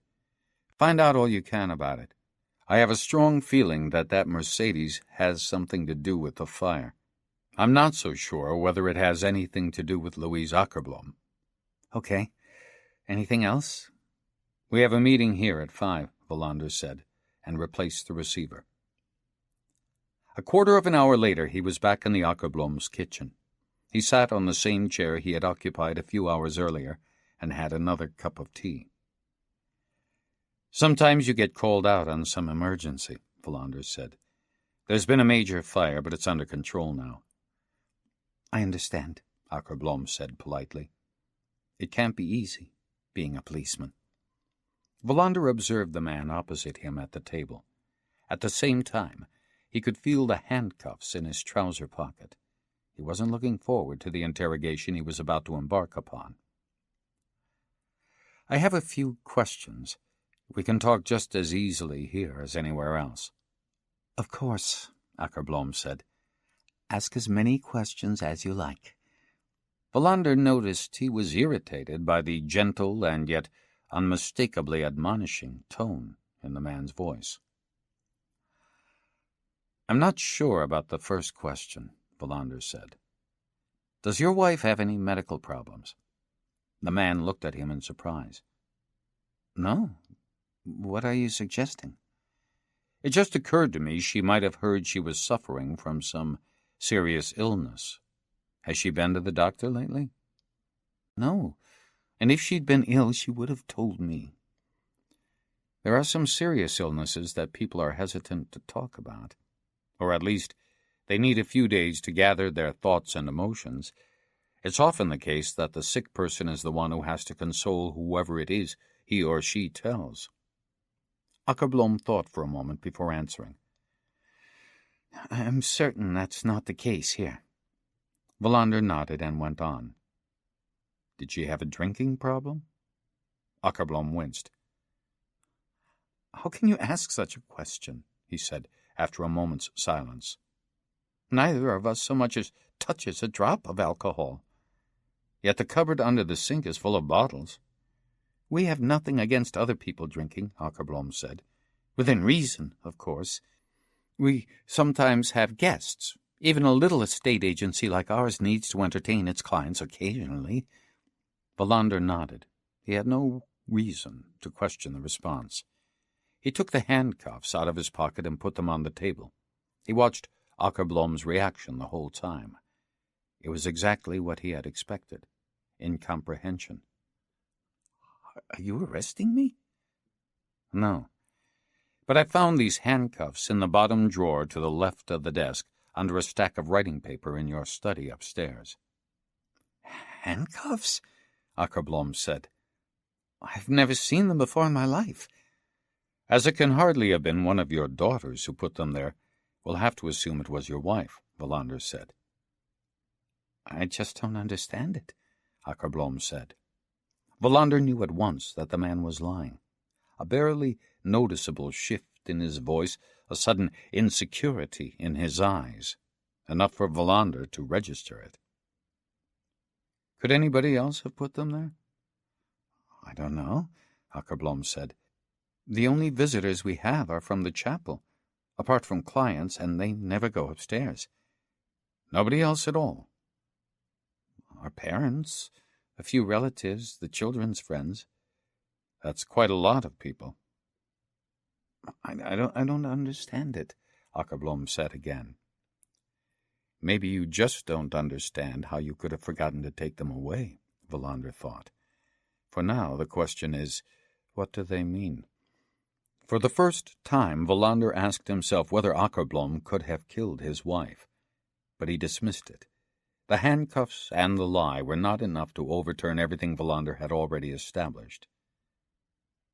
"Are you certain you can't explain these handcuffs?" Wallander said again.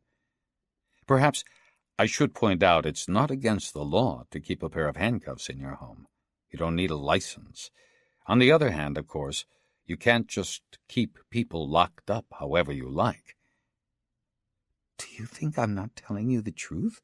Akerblom said. "I don't think anything. I just want to know why these handcuffs were hidden in a desk drawer." "I've already said I don't understand how they could have got into the house." Wallander nodded. He didn't think it was necessary to press him any further. Not yet, at least. But Wallander was sure he was lying. Could it be that the marriage concealed a strange and possibly dramatic sex life? Could that in its turn explain why Mrs. Akerblom had disappeared? Wallander pushed his teacup to one side, indicating that the conversation was over. He put the handcuffs back in his pocket, wrapped in a handkerchief. A forensic analysis might reveal more about what they had been used for. "That's all for the time being," Wallander said, getting to his feet. I'll call the minute I have anything to report. You'd better be ready for a bit of a fuss tonight when the evening papers come out and the local radio has broadcast its piece. We'll have to hope it all helps us, of course." Akerblom nodded, but said nothing. Wallander shook hands and went out to his car. The weather was changing. It was drizzling, and the wind had eased off. Wallander drove to Fridolf's Cafe near the bus station for a coffee and a couple of sandwiches. It was past noon before he was on his way to the scene of the fire. He parked, clambered over the barriers, and saw that both the house and the barn were now smoking ruins. It was still too soon for the forensic team to start their investigation. Wallander approached the edge of the fire and had a word with the man in charge, Peter Edler, whom he knew well. "We're soaking it," Peter said. "Not much else we can do. Is it arson?" "I've no idea," Wallander said. "Have you seen Svedberg or Martinsson?" "I think they've gone for something to eat," Edler said, "in Rietsgaard, and Colonel Hernberg has taken his wretchedly wet recruits back to their barracks. They'll be here again later." Wallander nodded and left the fire chief. A policeman with a dog was standing a few meters away. He was eating a sandwich, and the dog was scratching away at the sooty, wet gravel with one paw. Suddenly the dog started howling.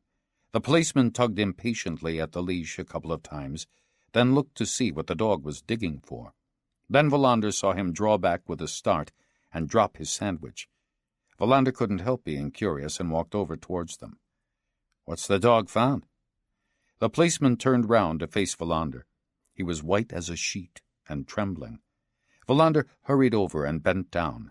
In the mud was a finger, a black finger, not a thumb and not a little finger, but a human finger.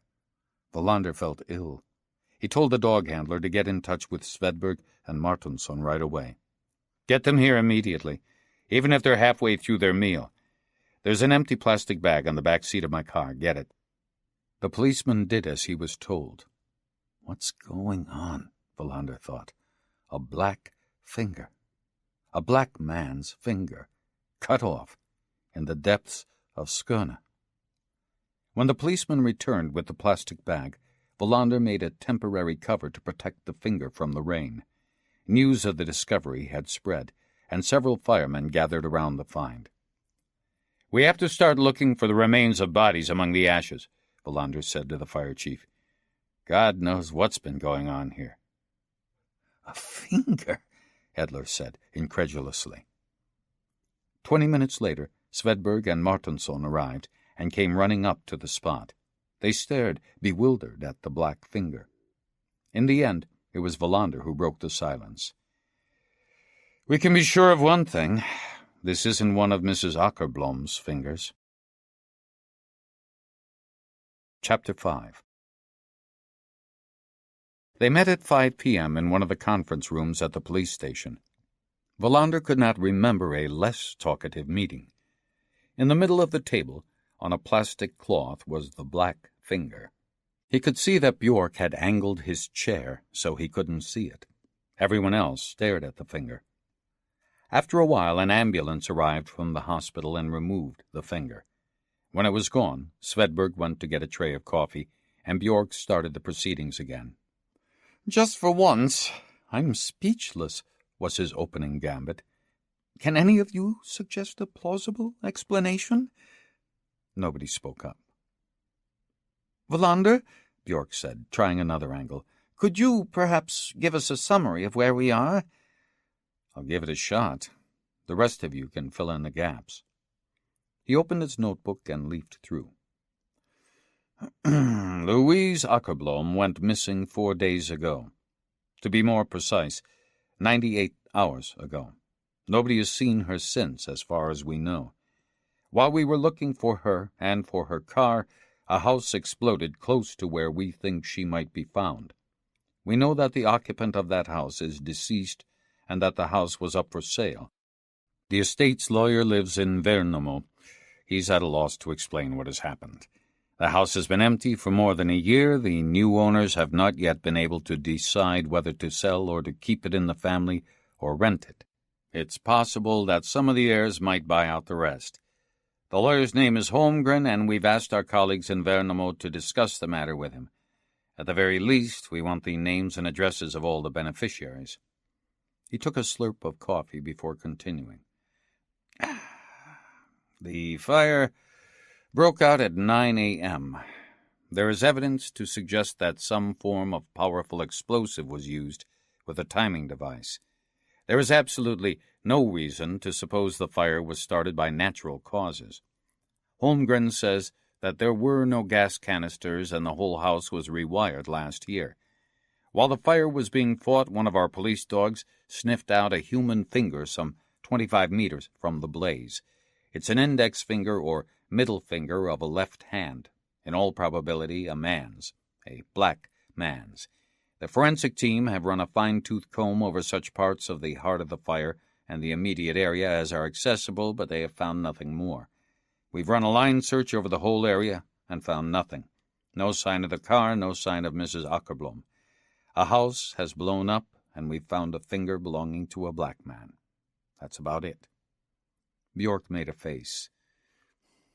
"What do the medics have to say?" "Maria Lestadius from the hospital was here," Svedberg said. "She says we should get onto the forensic lab right away. She claims she's not competent to read fingers." Bjork squirmed on his chair. Say that again. Read fingers?" "That's the way she put it." Svedberg seemed resigned. It was a well-known peculiarity of Bjork's, picking on inessentials. Bjork thumped the table almost absent-mindedly. "This is awful," he said. "To put it bluntly, we don't know anything at all. Hasn't Akerblom been able to give us any pointers?" Wallander made up his mind there and then to say nothing about the handcuffs. Not for now. He was afraid it might take them in directions that were of less than immediate significance. Besides, he was not persuaded that the handcuffs had any connection with her disappearance. "Nothing at all. I think the Akerbloms were the happiest family in the whole of Sweden." "Might she have gone over the top, from a religious point of view? We're always reading about those crazy sects." "You can hardly call the Methodists a crazy sect," Wallander said. "It's one of our oldest free churches. I have to admit I'm not 100% clear just what they stand for." "We'll have to look into that," Bjork said. What do you think we should do now?" "Let's hope for what tomorrow might bring," Martinsson said. "We may get some calls." "I've arranged extra personnel to man the telephones," Bjork said. "Anything else we should be doing?" "Let's face it," Wallander said. "We have nothing to go on. We have a finger. That means that somewhere there's a black man missing a finger on his left hand. That means, in turn, he needs help from a doctor or a hospital. If he hasn't shown up already, he will do sooner or later. He might contact the police. Nobody cuts his own finger off. Well, not often. In other words, somebody has subjected him to torture. It's possible he has fled the country already." "Fingerprints," Svedberg said. "I don't know how many Africans there are in this country, legally or illegally, but there's a chance we might be able to trace a print in our files. We can send a request to Interpol as well. To my knowledge, many African states have been building up advanced criminal files in the last few years. There was an article about it in Swedish Policeman recently. I agree with Kurt. Even if we can't see any connection between Louise Akerblom and this finger, we have to assume there might be one." "Shall we give this to the newspapers?" Bjork said. "The Ystad police are looking for the owner of a finger. That should get a headline or two anyway." "Why not?" Wallander said. I'll think about it," Bjork said. "Let's wait a bit. I agree that every hospital in the country should be alerted, though. Surely the medics have a duty to inform the police if they suspect an injury may have been caused by a criminal action?" "They're also bound by confidentiality," Svedberg said. "But of course the hospitals should be contacted. Health centers, too. Does anybody know how many doctors we have in this country?" Nobody knew. Ask Eva to find out, Wallander said.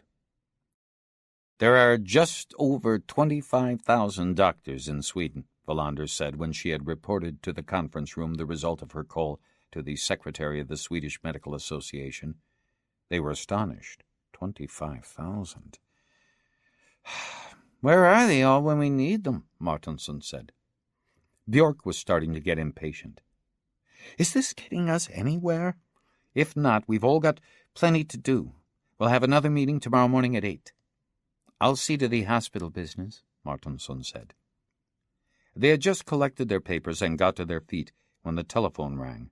Martinsson and Wallander were already out in the corridor when Björk called them back. "Break through," he said, his face flushed. "They think they've found the car."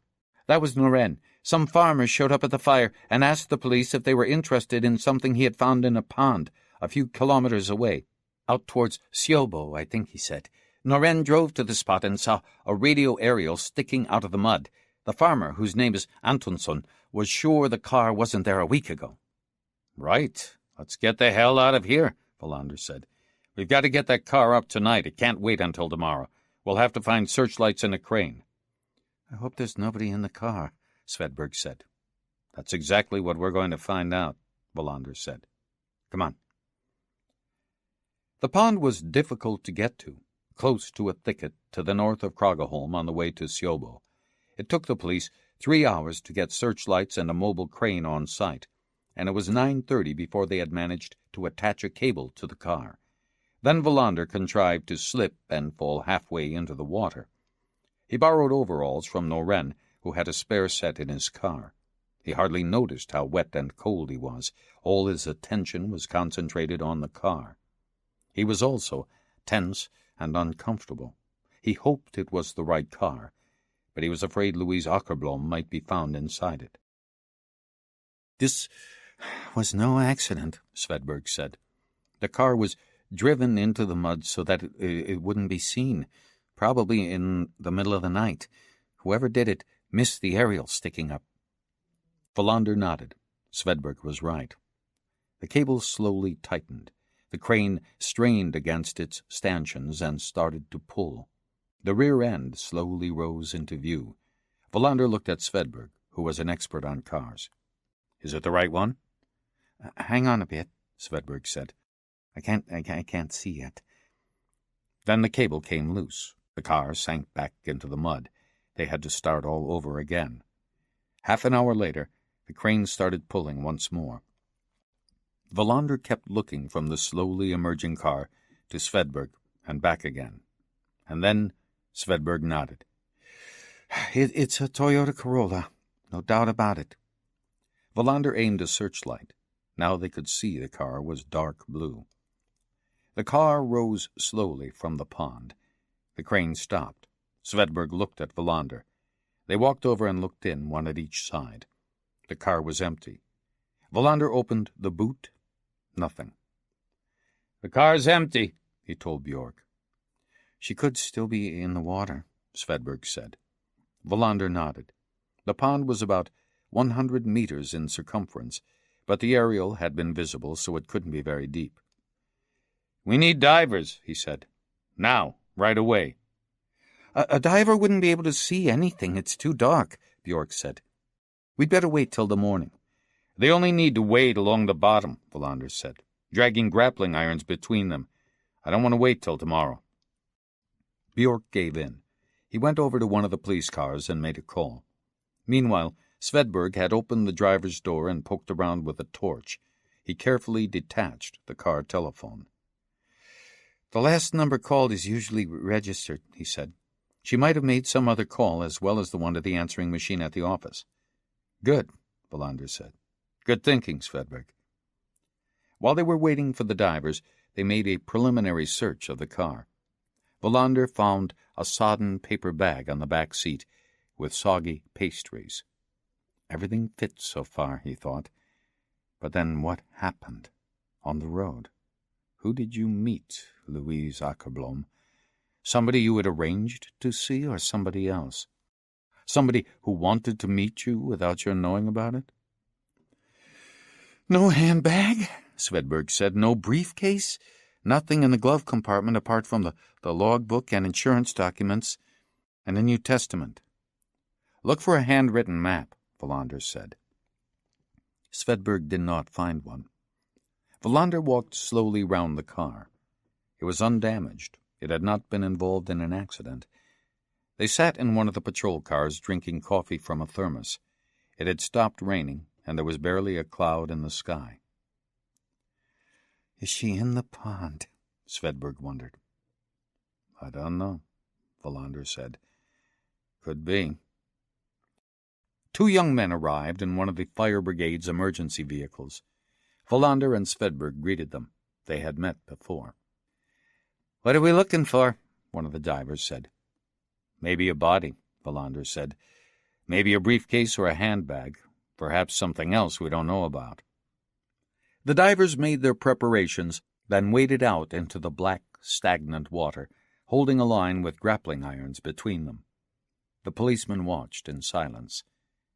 Martinson showed up just as the divers had completed their first drag. It's the right car, I see, Martinson said. And she could be in the pond, Wallander said. The divers were conscientious. One of them would stop occasionally and pull at the grappling iron. A collection of objects was starting to build up on the bank. A broken sleigh, parts of a threshing attachment, rotten tree branches, a rubber boot. It was past midnight, and still no sign of Louise Akerblom. There's nothing more in there, one of the divers said. We can try again tomorrow, if you think it would be worth it. No point, Wallander said. She's not there. They exchanged a few brief pleasantries, then drove home. Wallander had a beer and a couple of crusty rolls when he got back. He was so exhausted he couldn't think straight. He didn't bother to get undressed, just lay on the bed with a blanket over him. By 7:30 on Wednesday morning, April 29th, Wallander was back at the police station. A thought had struck him while he was in the car. He looked up Pastor Turesson's telephone number. Turesson himself answered. Wallander apologized for calling so early, then asked if they could meet sometime that day. Is it about anything in particular? Turesson said. No, I've just had a few thoughts that give rise to questions I'd like answered. You never know what might be important. I heard the radio reports, Turesson said, and I've read the papers. Is there anything new? She's still missing, Wallander said. I can't say very much about how the investigation is proceeding for technical reasons. I understand, Turesson said. Forgive me for asking. It's just that I am worried about Louise's disappearance, naturally. They agreed to meet at 11 at the Methodist chapel. Wallander put the phone down and went into Bjork's office. Svedberg was already sitting there, yawning, and Martinson was on Bjork's phone. Bjork was drumming his fingers impatiently on the desk. Martinson replaced the receiver, making a face. The tip-offs have started coming in. Nothing worthwhile yet. Somebody called to say he was absolutely certain he had seen Louise Akerblom at Las Palmas Airport last Thursday. The day before she vanished, that is. Let's get started, Bjork said, interrupting him. The chief constable had obviously slept badly. He was tired and bad-tempered. Let's continue where we left off yesterday, Wallander said. The car will have to be thoroughly gone over, and the telephone tip-offs dealt with as they come in. I intend to drive out to the scene of the fire again to see what the technicians have found. The finger is on its way to forensics. The question is, should we let the media know about that or not? Let's do it, Bjork said without hesitation. Martinson can help me write a press release. I expect there'll be an uproar once the reporters get hold of that.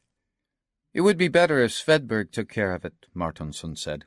I got my hands full contacting 25,000 Swedish doctors, plus an endless list of health centers and emergency clinics. That will take time. Fair enough, Bjork said. I'll get on to that lawyer in Värnamo. We'll meet again this afternoon unless something crops up. Wallander went out to his car. It was going to be a nice day in Skåne. He paused and filled his lungs with fresh air. When he got to the burned-out house, there were 2 surprises in store for him. The forensic team had done some fruitful work early that morning. He was met by Sven Nyberg, who had only joined the Ystad force a few months earlier. He had been working in Malmö, but did not hesitate to move to Ystad when the opportunity arose. Wallander had not had very much to do with him as yet, but the reputation that preceded him suggested he was a skillful investigator at the scene of a crime. Wallander had discovered for himself that he was also brusque and hard to make contact with. "You ought to look at a couple of things," Nyberg said. They walked over to a rain shelter that had been rigged up over 4 posts. Some twisted bits of metal were lying on a sheet of plastic. "A bomb?" Wallander said. "No," Nyberg said. "We've found no trace of a bomb so far, but this is at least as interesting. You're looking at some parts of a biggish radio installation." Wallander stared at him, aghast. "A combined transmitter and receiver," Nyberg said. "I can't tell you what type or what make it is, but it's definitely an installation for radio buffs. You may well think it's a bit odd to find something like this in a deserted house, especially one that's been blown up." "You're right. I want to know more about this." Nyberg picked up another piece of metal from the plastic sheet. "This is interesting, too. Can you see what it is?" Wallander thought it looked like a pistol butt. "Part of a gun," he said. "A pistol," Nyberg said. "There was presumably a live magazine in place when the house blew up.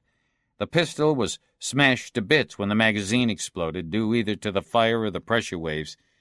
I also have a suspicion this is a pretty unusual model. The butt is extended, as you can see.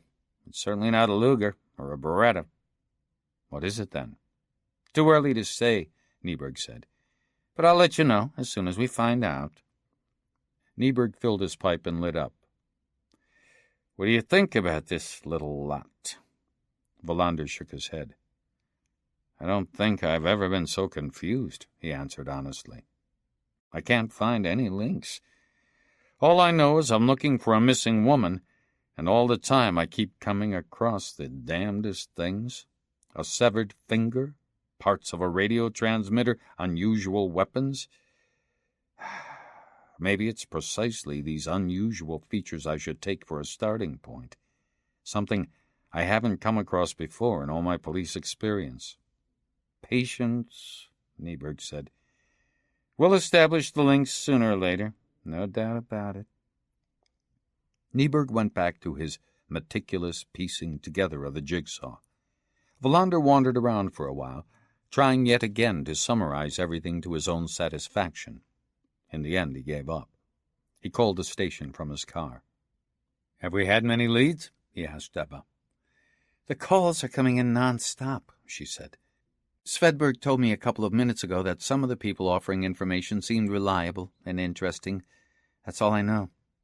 Wallander gave her the number of the Methodist chapel and made up his mind to do another thorough search of Louise Akerblom's desk at the office when he had finished talking to the minister. He felt bad about not having followed up his first cursory search. He drove back to Ystad. As he had plenty of time before he was due to meet Turesson, he parked at the square and went into the stereo shop. Without spending much time comparing one model against another, he bought a Walkman. Then he drove home to Maria Gatan. He had bought a CD of Puccini's Turandot. He put on the earphones, lay back on the sofa, and tried to think of Baiba Liepa. But instead, Louise Akerblom's face kept filling his mind. He woke with a start and looked at his watch.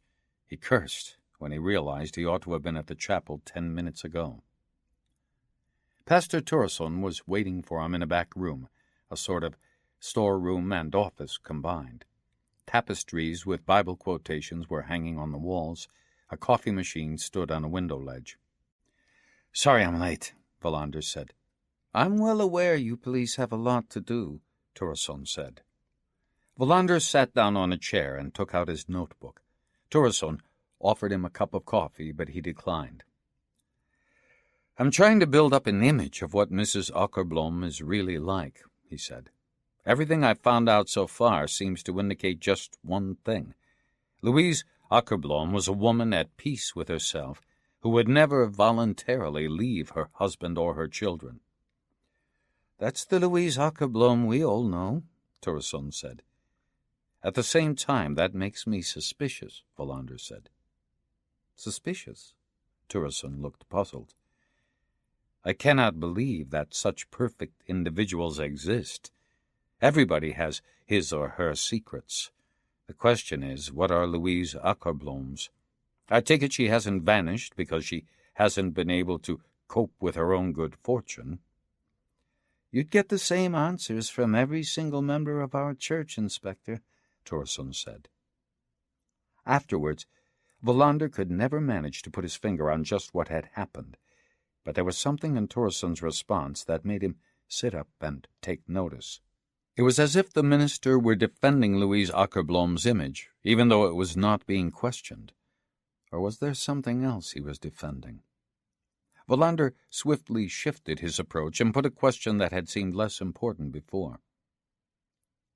"Tell me about your congregation. Why does one choose to become a member of the Methodist Church?" "Our faith and our interpretation of the Bible stand out, quite simply, as right." "Is that justified?" Wallander wondered. "In my opinion and that of my congregation it is," Pastor Turesson said. "Needless to say, members of other denominations would disagree. That's only natural."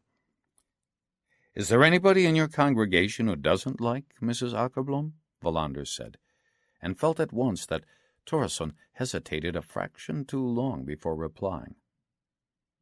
"I can't imagine there would be," he said. There it is again, Wallander thought. Something evasive, something not quite straightforward about the answer. "Why don't I believe you?" he asked. "But you should, Inspector," Turesson said. "I know my congregation." Wallander could see he would have to put his questions rather differently if he was going to succeed in throwing the minister off balance. A full frontal attack it would have to be. "I know that Louise Akerblom has enemies in your congregation. Never mind how I know, but I'd like to hear your views." Turesson stared hard at him for some time before replying. "Not enemies, but it is true that one of our members had an unfortunate relationship with her." He got up and went over to a window. "I've been wavering. I almost called you last night, in fact, but I didn't. I mean, everybody hopes Louise will come back to us, that everything will turn out to have a natural explanation. All the same, I've been getting more and more worried. I have to admit that." He returned to his chair. "I also have responsibilities to all the other members of my church. I don't want to have to put anybody in a bad light to make an accusation that later proves to be wrong." "This conversation is not an official interrogation," Wallander said. "Whatever you say will go no further. I'm not taking notes." "I don't know how to put it," Pastor Turesson said. "Tell it as it is. That's generally the simplest way." 2 years ago, our church welcomed a new member," Turesson began. "He was an engineer on one of the Poland ferries, and he started coming to our services. He was divorced. He was 35, friendly and considerate. He soon became well-liked and much appreciated by other church members. About a year ago, though, Louise Akerblom asked to speak to me. She was very insistent that her husband Robert should not know anything about it. We sat here in this room, and she told me that the new member of our congregation had started pestering her with declarations of love. He was sending her letters, stalking her, calling her. She tried to put him off as nicely as she could, but he persisted, and the situation was becoming intolerable. Louise asked me to have a word with him. I did so, and suddenly he seemed to change into an altogether different person. He fell into a terrible rage, claimed that Louise had let him down and that he knew that I was the one having a bad influence on her. He claimed she was actually in love with him and wanted to leave her husband. It was totally absurd. He stopped coming to our meetings. He gave up his job on the ferry, and we thought he had disappeared for good. I simply told the rest of the congregation that he had moved away from town and was too shy to say goodbye. It was a great relief for Louise, of course. But then about 3 months ago it all started again. One evening, Louise noticed him standing on the street outside their house. It was a terrible shock for her, naturally. He started pestering her all over again. I have to admit, Inspector Wallander, that we did actually consider calling in the police. Now, of course, I'm sorry we didn't. It is all too possible that there is no connection whatsoever, but I begin to wonder more and more as the days pass. At last, thought Wallander, now I have something to get my teeth into. Even if I don't understand what this has got to do with black fingers, blown-up radio transmitters, and very unusual handguns, but I have a starting point, a lead to follow. What's the man called? Stig Gustafsson. Do you know his address? No. I've got his social security number, though. He fixed the church's heating system on one occasion, and we paid him. Torreson went over to a desk and leafed through a file. 570-503-0470, he said. Wallander closed his notebook. You were right to tell me about this. I'd have found out about it sooner or later anyway. This way we save time. She's dead, isn't she? Torreson suddenly said. I don't know. To be absolutely honest with you, I just don't know the answer to that question. Wallander shook hands with the minister and left the church. It was 12:15 p.m. He almost ran to his car and drove straight to the station. He hurried up to his office in order to summon his colleagues to a meeting.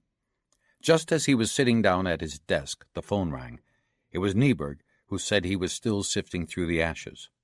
Found something new? Wallander said. No, Nyberg said. But I've just realized what make the handgun is. The one we found the butt of? I'm writing it down, Wallander said, taking out his notebook.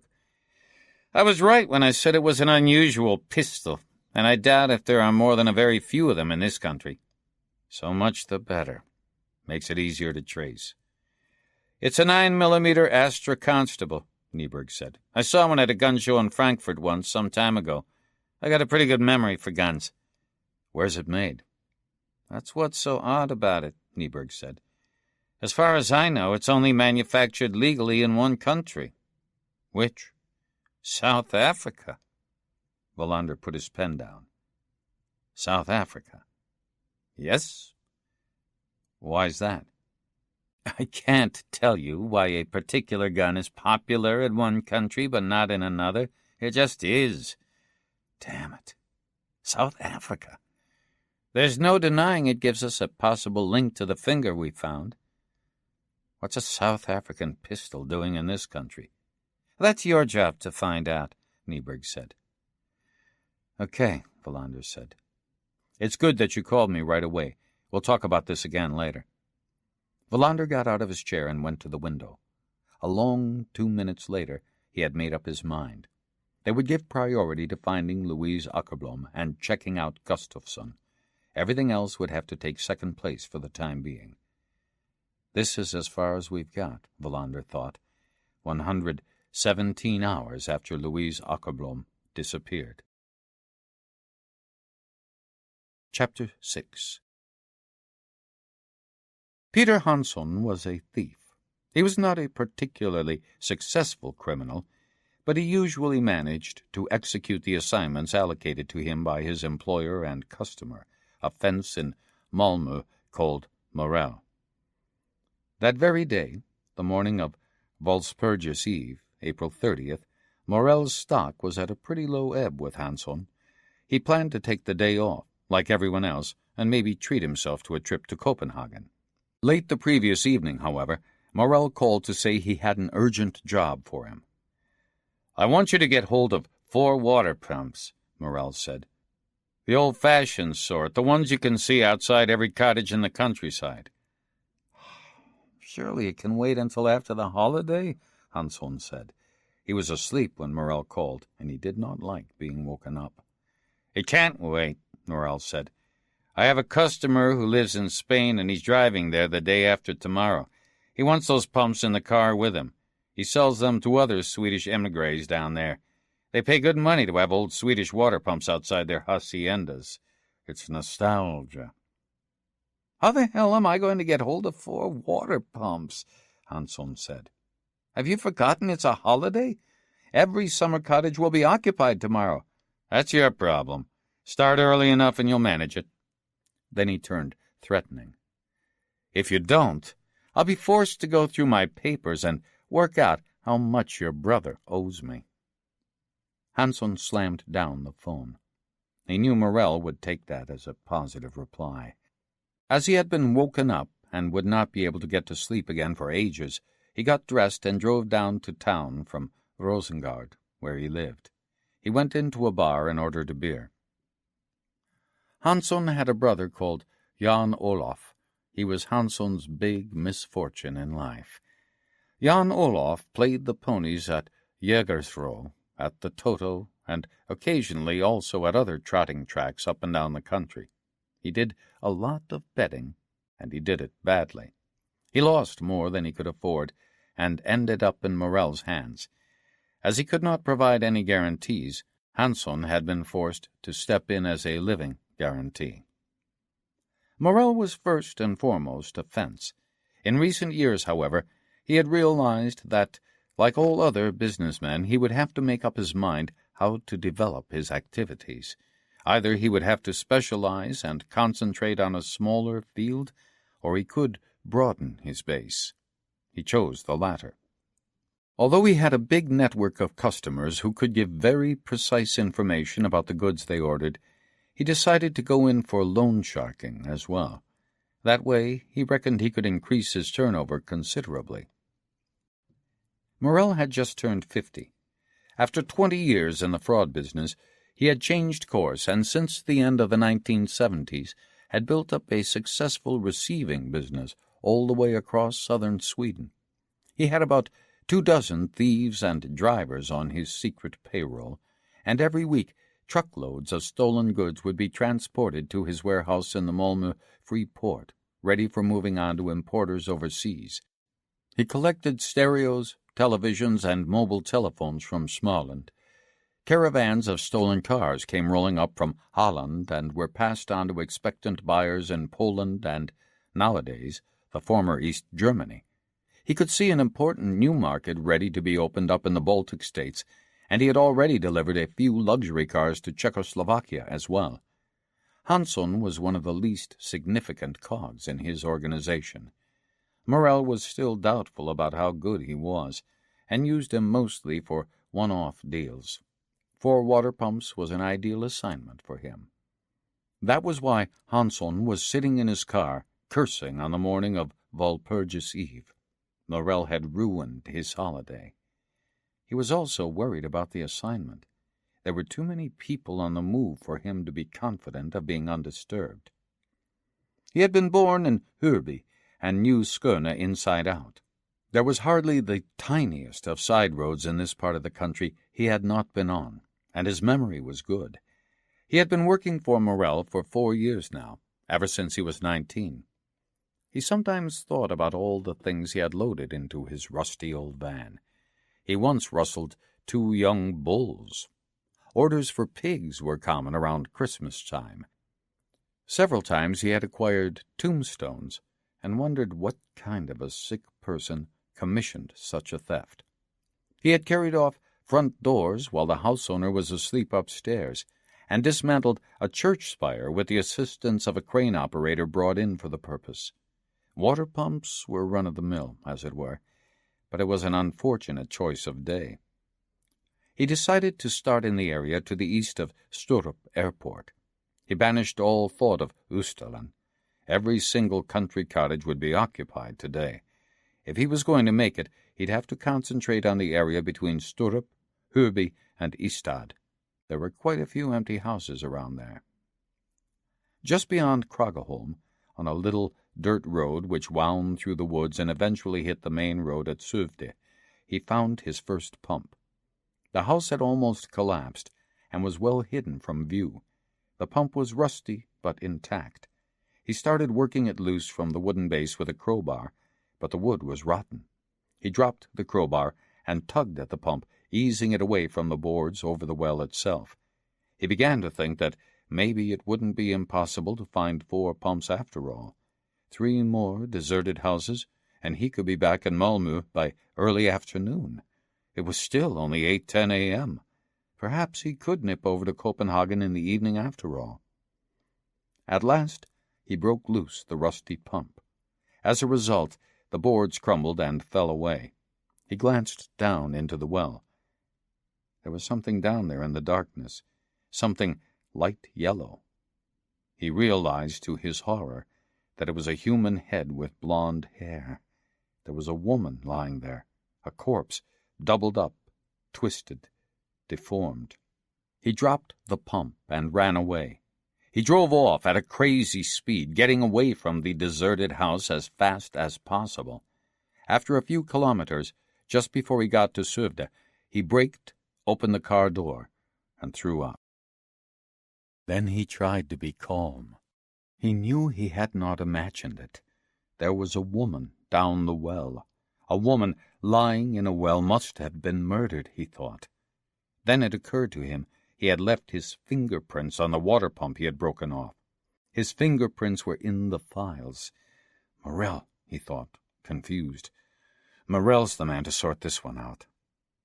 He drove through Suvde, far too fast, then took a left turn south towards Ystad. He would drive back to Malmö and let Morell see to everything. The man leaving for Spain would have to go without his pumps. Just before he got to the turning to the Ystad rubbish dump, his journey came to an end. As he tried to light a cigarette with shaking hands, he went into his skid and could only partially correct it. The van crashed into a fence, smashed through a row of letterboxes, and came to a halt. Hansson was wearing a seatbelt, which prevented him from hurtling through the windscreen. Even so, the crash dazed him, and he remained in his seat in shock. A man mowing his lawn had seen what happened.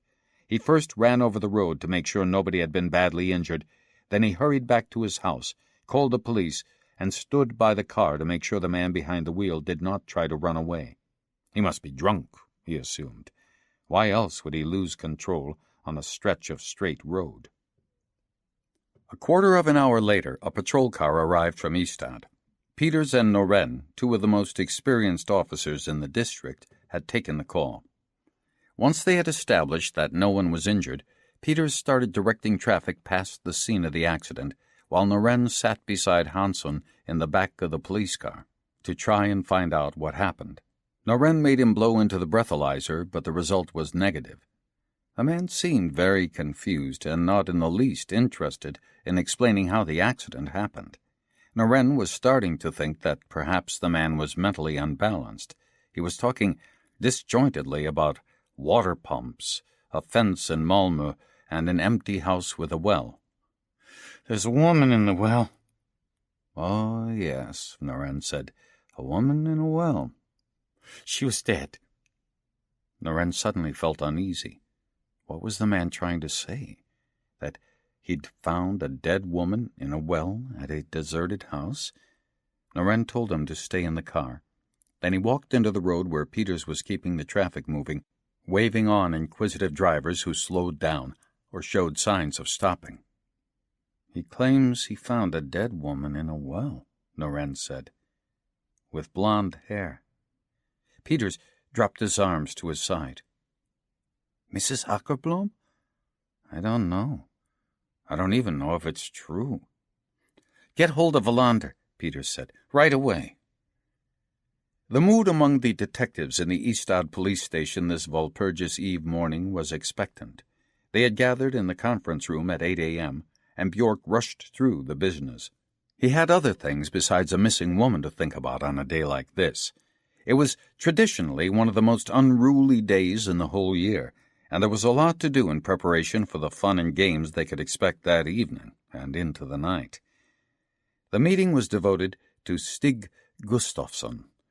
Wallander had set his troops looking for the former Marine engineer all Wednesday afternoon and evening.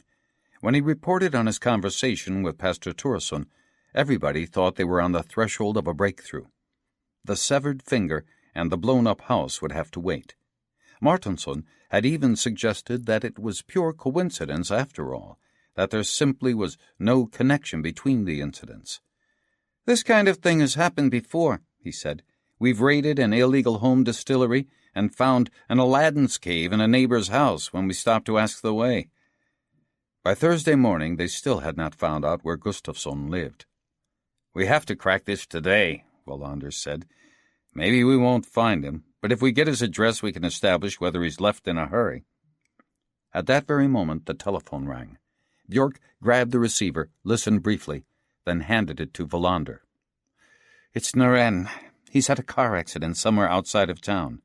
"Somebody else can take it," Wallander said, annoyed. He took the receiver nevertheless and listened to what Noren had to say. Martinsson and Svedberg were well acquainted with Wallander's reactions and adept at picking up the slightest change in his mood, and they could see at once that this call was important. Wallander replaced the receiver slowly and looked at his colleagues. "Noren's at the junction with the road leading to the rubbish dump. A car that has driven through a row of letterboxes.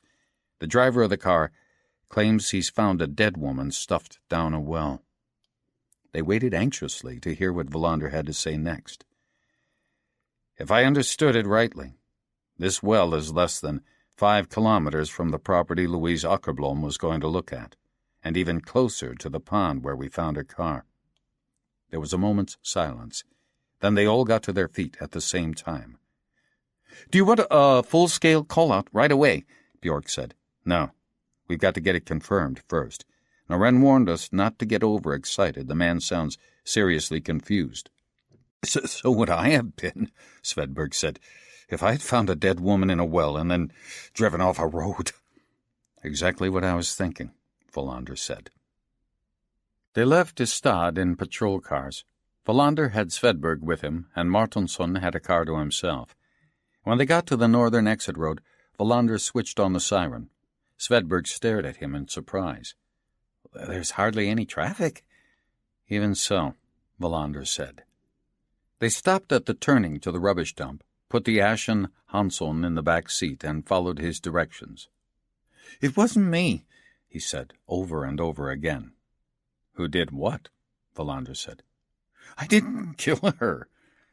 "What were you doing there, then?" "I was only going to steal the pump." Wallander and Svedberg exchanged glances. "Morell called late last night and ordered 4 water pumps, but I didn't kill her." Wallander was lost. The pennies suddenly dropped for Svedberg, and he explained. "There's a fence in Malmö, name of Morell. He's notorious, and our colleagues in town have never been able to pin anything on him." "Water pumps?" Wallander was suspicious. "Antique value," Svedberg said. They turned into the drive in front of the house.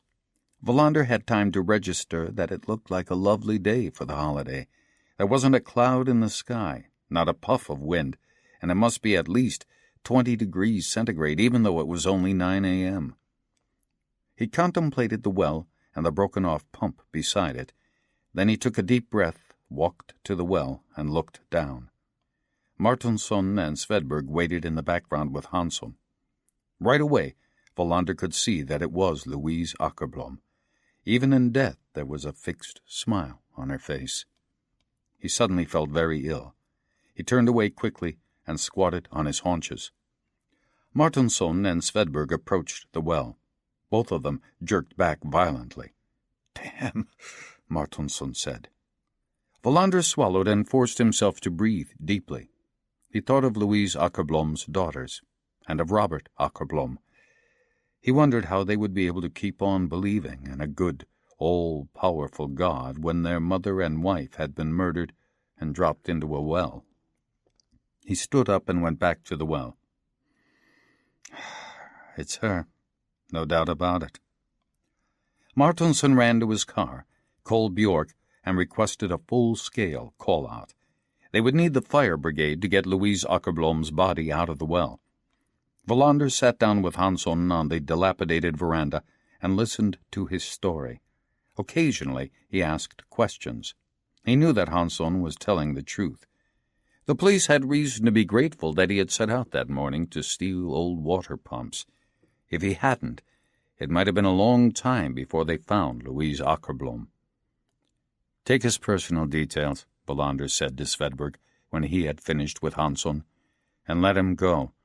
But make sure this Morell backs up his story." "Who's the prosecutor on duty?" Wallander wondered. "I think Bjork said it was Åkesson," Svedberg said. "Get hold of him. Tell him we found her and that it's murder. I'll give him a report later this afternoon." "What do we do about Gustafsson?" Svedberg said. "You'll have to keep on looking for him by yourself for the time being. I want Martinsson to be here when we get her up and make the first examination." "I'll be only too glad to miss that," Svedberg said. He drove off in one of the cars. Wallander took a few more deep breaths before approaching the well once more. He did not want to be on his own when he told Akerblom where they had found his wife. It took the same 2 young firemen who had dragged the pond 2 hours to get Louise Akerblom's corpse out of the well. They pulled her up using a rescue harness and put the body in an investigation tent that had been pitched alongside the well. As they were pulling up the body, Wallander could see how she had died. She had been shot in the forehead. Once again, he was struck by the thought that nothing in this investigation was straightforward. He still had not met Stig Gustafsson, if he really was the one who killed her. But would he have shot her from the front? There was something that didn't add up. He asked Martinsson for his first reaction. "A bullet straight into the forehead? That doesn't make me think of uncontrolled passion or unrequited love. It makes me think of a cold-blooded execution." "Exactly what I was thinking." The firemen pumped the water out of the well.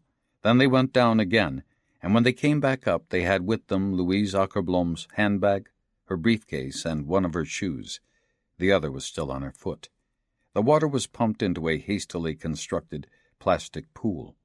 Martinsson found nothing else of interest when they filtered it. The firemen went down to the bottom of the well one more time. They shone powerful lamps all around, but found nothing apart from what turned out to be the skeleton of a cat. The doctor looked pale when she emerged from the tent. "It's terrible," she said to Wallander. "Yes. We know the key thing, namely that she was shot. I want the pathologist in Malmö to find out 2 things for me right away. First, the bullet. Second, a report on any other injuries which might suggest she had been beaten or held prisoner, anything you can find. And, of course, whether she's been subjected to sexual assault." "The bullet's still in her head," the doctor said. "There is no exit hole." "One other thing," Wallander said. "I want her wrists and ankles examined. I want to know if there's any sign of her having been put in handcuffs." "Handcuffs?" "That's right. Handcuffs." Bjork had been staying in the background while they worked to lift the corpse out of the well. Once the body had been placed on a stretcher and driven off to the hospital in an ambulance, he took Wallander aside. "We have to inform her husband." "We?" Wallander thought. "You mean I'll have to do it?" "I'll take Pastor Turesson with me," he said. You'll have to try and find out how long it will take him to inform all her close relatives," Bjork said. "I'm very much afraid we won't be able to keep this quiet for very long. And then I really don't understand how you could just let that thief go. He can run to some evening tabloid or other and earn himself a fortune if he spills the beans on this story." Wallander was irritated by Bjork's niggling tone. On the other hand, he had to admit that there was a very real risk. Yes, that was stupid. My fault. I thought it was Svedberg who let him go. It was Svedberg, Wallander said, but it's my responsibility in any case. Well, please don't be angry with me for saying this, Bjork said. Wallander shrugged. I'm angry at whoever did this to Louise Akerblom, and to her daughters, and to her husband. They sealed off the house and grounds, and the investigation continued. Wallander got into his car and called Pastor Turesson, who answered more or less right away. Wallander told him what they had found. Turesson was silent for quite some time before answering. He said he would wait for Wallander outside the church. Will he break down? Wallander said. He has faith in God, Pastor Turesson said. We'll see about that, Wallander thought. We'll see if that's enough. But he said nothing. Pastor Turesson was standing on the street, his head bowed. Wallander found it difficult to collect his thoughts as he drove into town. There was nothing he found more difficult than telling relatives that someone in their family had died. There was no real difference whether the death was caused by an accident, a suicide, or a violent crime. No matter how hard he tried to express himself carefully and considerately, his words were cruelty itself. It had occurred to him that he was the ultimate herald of tragedy. He remembered what Rydberg, his friend and colleague, had said a few months before he died. There will never be an appropriate way for a policeman to tell somebody of a sudden death. That's why we have to do it ourselves and never delegate the job to anybody else. We're probably more resilient than the others. We've seen more of what nobody ought ever to see. On the way into town, he also had the persistent feeling that something was utterly wrong, absolutely incomprehensible. The whole investigation was totally misguided, and some explanation or other must soon come to light. He would ask Martinsson and Svedberg straight out if they felt as he did. Was there a possible link between that black finger and Louise Akerblom's disappearance and death, or was it just a combination of coincidences? There might also be a third explanation, he thought, that somebody had manufactured the confusion. But why had this death taken place at all, he asked himself. The only motive we have been able to find so far is unrequited love, but it is a pretty big step from there to a charge of murder. Not to mention murder so cold-blooded that the car was hidden in one place and the body several kilometers away. Maybe we haven't found a single stone worth turning over, he thought. What do we do if we find that Stig Gustafsson is not worth following up? He thought of the handcuffs, of Louise Akerblom's constant smile, of the happy family that had been destroyed. But was it the image that had collapsed? Or was it the reality? Pastor Turesson got into the car. He had tears in his eyes. Wallander immediately felt a lump in his throat.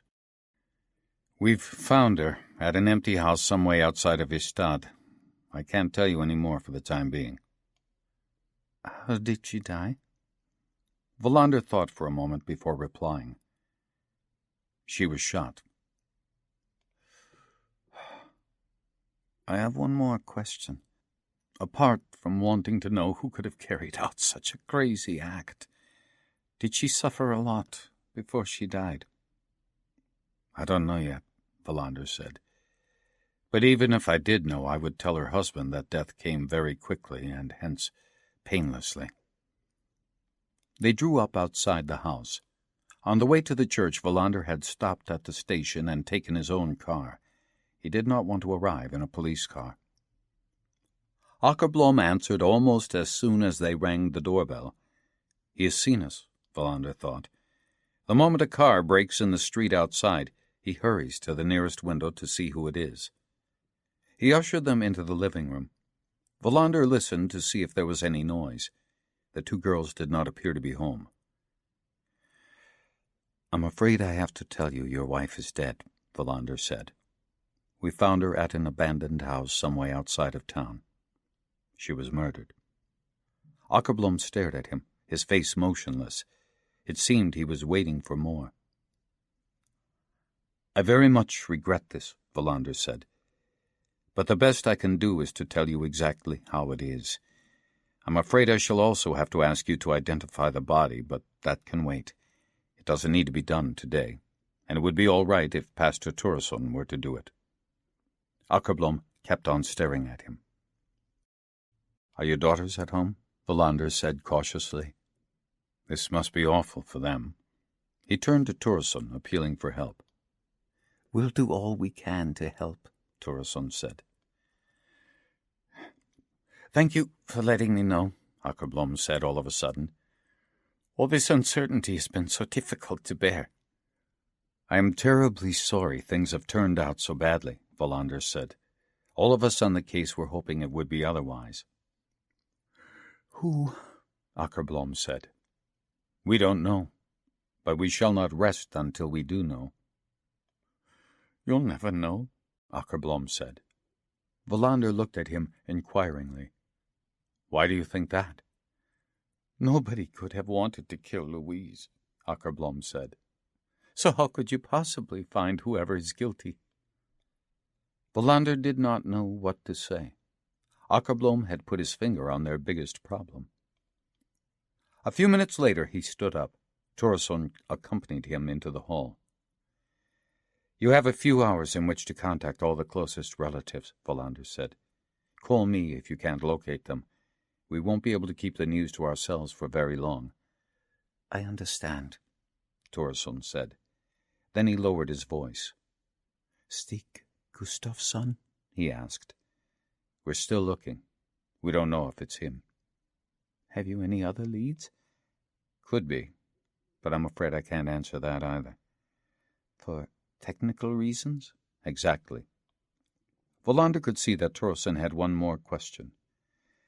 "Well, fire away." Turesson lowered his voice so far that Wallander could hardly hear what he was saying. "Rape?" "We don't know that yet."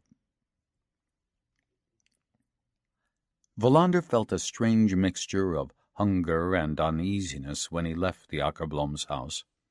He stopped on the Österleden highway and struggled to eat a hamburger. He couldn't remember when he had last eaten. Then he hurried to the police station.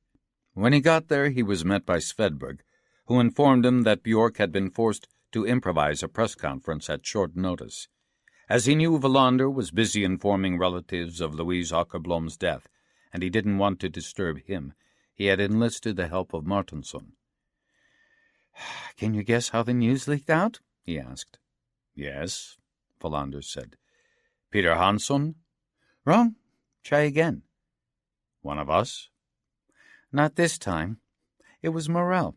He saw the chance to squeeze some money from one of the evening papers if he tipped them off. He's obviously a real bastard. At least the force in Malmö have something to pin on him now. Commissioning somebody to steal 4 water pumps is a criminal offense." "He'll only get probation," Wallander said.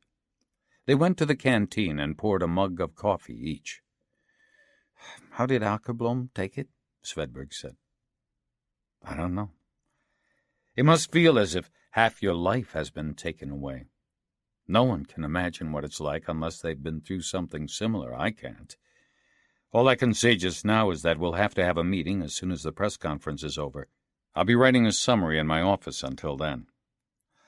"I will try to put together an overview of the tip-offs we've had," Svedberg said. "Somebody might have seen Mrs. Akerblom on Friday with a man who could be Stig Gustafsson." "Do that, and let us have all you know about that man." The press conference dragged on for an hour and a half. By then, Wallander had tried to compose a summary under various headings and draw up a plan for the next phase of the investigation. Björk and Martinsson were exhausted when they came to the meeting, which was in Björk's room. "Now I understand how you usually feel," said Martinsson, flopping down into a chair. "The only thing they didn't ask about was the color of our underwear." Wallander reacted angrily. "That was unnecessary." Martinsson opened his arms wide in apology.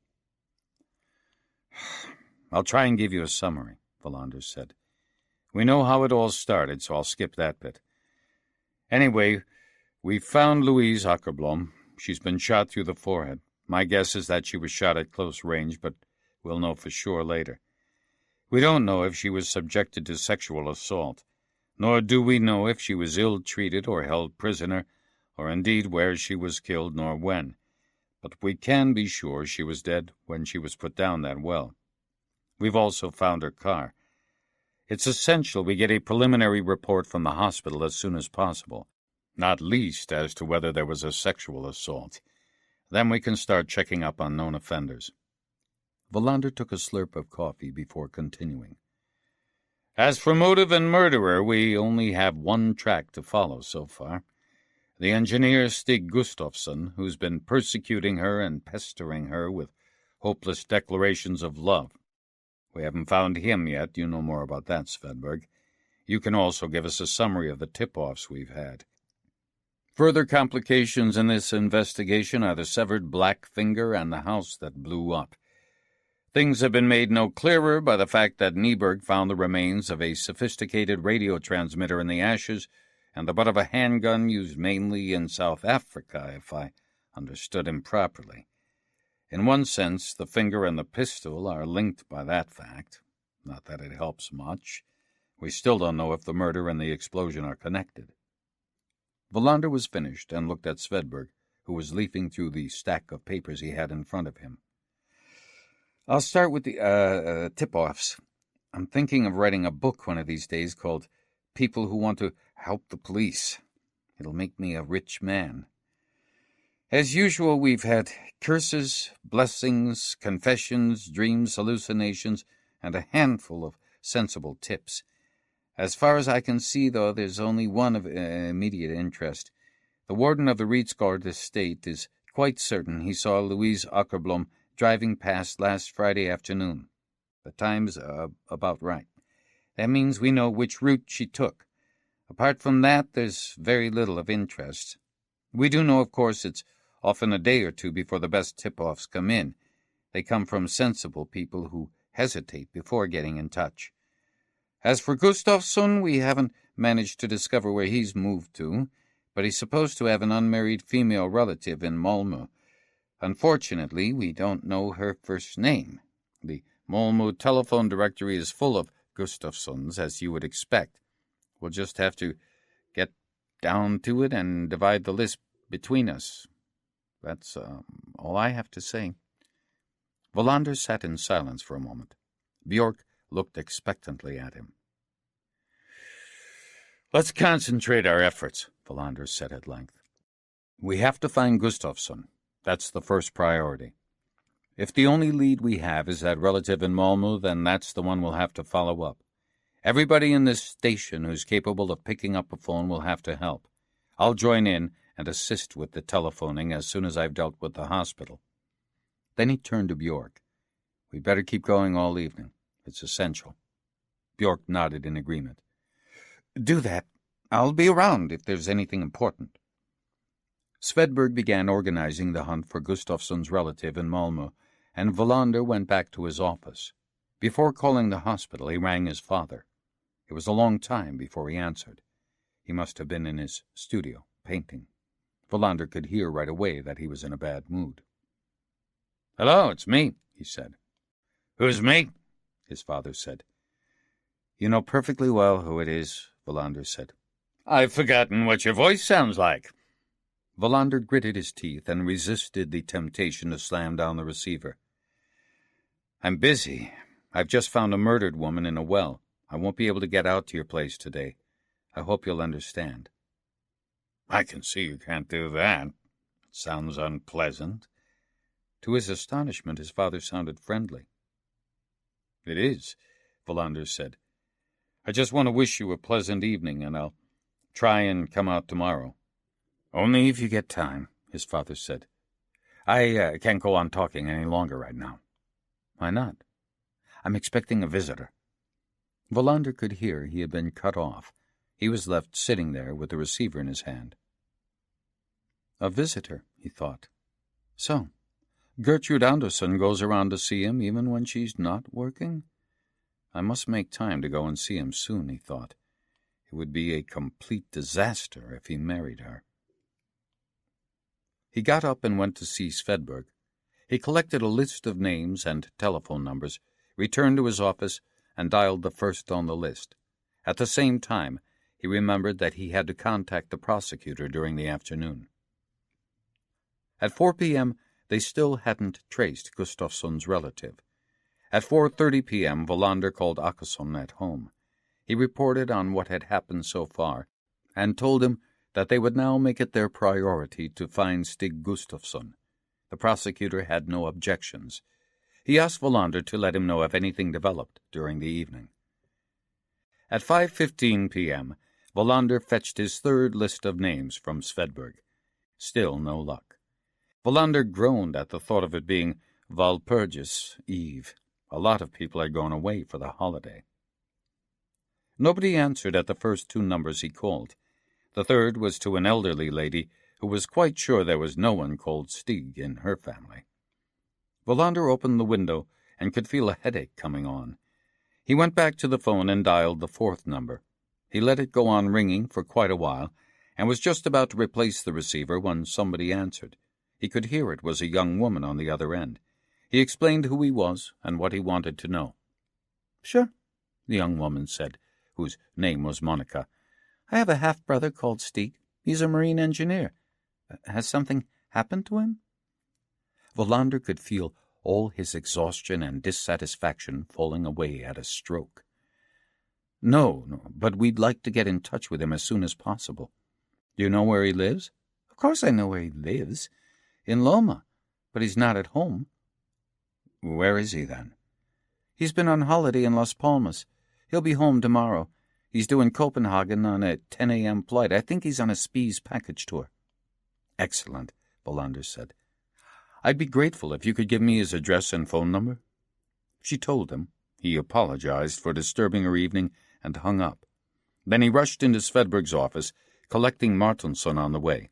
No one knew where Björk was. "We'll go to Malmö ourselves," Wallander said. "Our colleagues in town can assist. Run a check at the passport control on everybody disembarking from the various ferries. Björk will have to fix that." "Did she say how long he'd been away?" Martinsson said. "If he had a week's vacation, that would mean he had left last Saturday." They looked at one another. The significance of Martinsson's point was obvious. "I think you should go home now," Wallander said. "At least some of us ought to have had a good night's sleep before tomorrow. Let's meet here at 8 a.m., then we'll drive to Malmö." Martinsson and Svedberg went home. Wallander reached Björk, who promised to call his counterpart in Malmö and arrange things according to Wallander's wishes. At 6:15 p.m., Wallander called the hospital. The doctor was only able to give vague answers. "There are no injuries on the body other than those that would have resulted from her being dropped into the well. Superficially, it doesn't look as though there was any sexual assault. I'll have to come back to that, though. I can't see any marks on her wrists or ankles." "That's fine. Thanks. I'll be in touch again tomorrow." Then he left the police station. He drove out to Kaseberga and sat for a while on the hilltop, staring out to sea. He was at home soon after 9 p.m. Chapter 7. At dawn, just before he woke up, Wallander had a dream that one of his hands was black. He had not put on a black glove. It was his skin that had grown darker until his hand was like an African's. In his dream, Wallander wavered between reactions of horror and satisfaction. Rydberg, his former colleague who had been dead for nearly 2 years, looked disapprovingly at the hand. He asked Wallander why only one of them was black. "Something will have to happen tomorrow as well," Wallander said in his dream. When he woke up and recalled the dream, he lay in bed wondering about the reply he gave Rydberg. What did he mean by that? Then he got up and looked out of the window. May 1st in Skåne this year was cloud-free and sunny, but very windy. It was 6 a.m. Although he had only slept for 2 hours, he did not feel tired. That morning they would get an answer to the question of whether Stig Gustafsson had an alibi for Friday afternoon the previous week, when Louise Akerblom had most probably been murdered. If we can solve the crime today, it will have been surprisingly simple, he thought. The first few days we had nothing to go on. Then everything started to happen very quickly. A criminal investigation seldom follows regular day-to-day rhythms. It has its own life, its own energy. The clocks of a criminal investigation distort time, sometimes standing still, sometimes racing forward. No one can know in advance. They met at 8 a.m. in the conference room, and Wallander set the ball rolling. "There's no need for us to interfere in what the Danish police are doing. If what his half-sister says is to be believed, Stig Gustafsson will land on a Scanair flight to Copenhagen at 10 a.m. You can check that, Svedberg. Then he has 3 possible ways of getting to Malmö. The ferry to Limhamn, the hydrofoil, or the SAS hovercraft. We'll be keeping an eye on all 3. An old marine engineer will probably take the big ferry, Martinsson said. He might have had enough of boats. We'll have 2 men at each spot. He's to be taken firmly and informed of the reasons. A certain amount of caution would no doubt be appropriate. Then we'll bring him here. I thought I would start talking to him. 2 men seems on the low side, Bjork said. Shouldn't we have a patrol car in the background at least? Wallander agreed that this was a wise precaution. I've talked to our colleagues in Malmö, Bjork said. We'll get all the help we need. Decide for yourselves what signal the immigration people should give you when he shows up. Wallander looked at his watch. If that's all, we'd better get going. It's best if we get to Malmö in good time. The flight could be delayed, Svedberg said. We'll wait until I checked. 15 minutes later, he informed them that the plane from Las Palmas was expected at Kastrup at 9:20 a.m. It's taken off, Svedberg said, and they have a tailwind.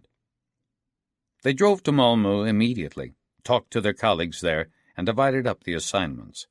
Wallander allocated himself to the hovercraft terminal with a young officer named Engman, who was still wet behind the ears. He had taken the place of Neslund, with whom Wallander had worked for many years. Neslund was from the island of Gotland and couldn't wait for an assignment at home. When a vacancy occurred in the Visby force, he did not hesitate to go for it.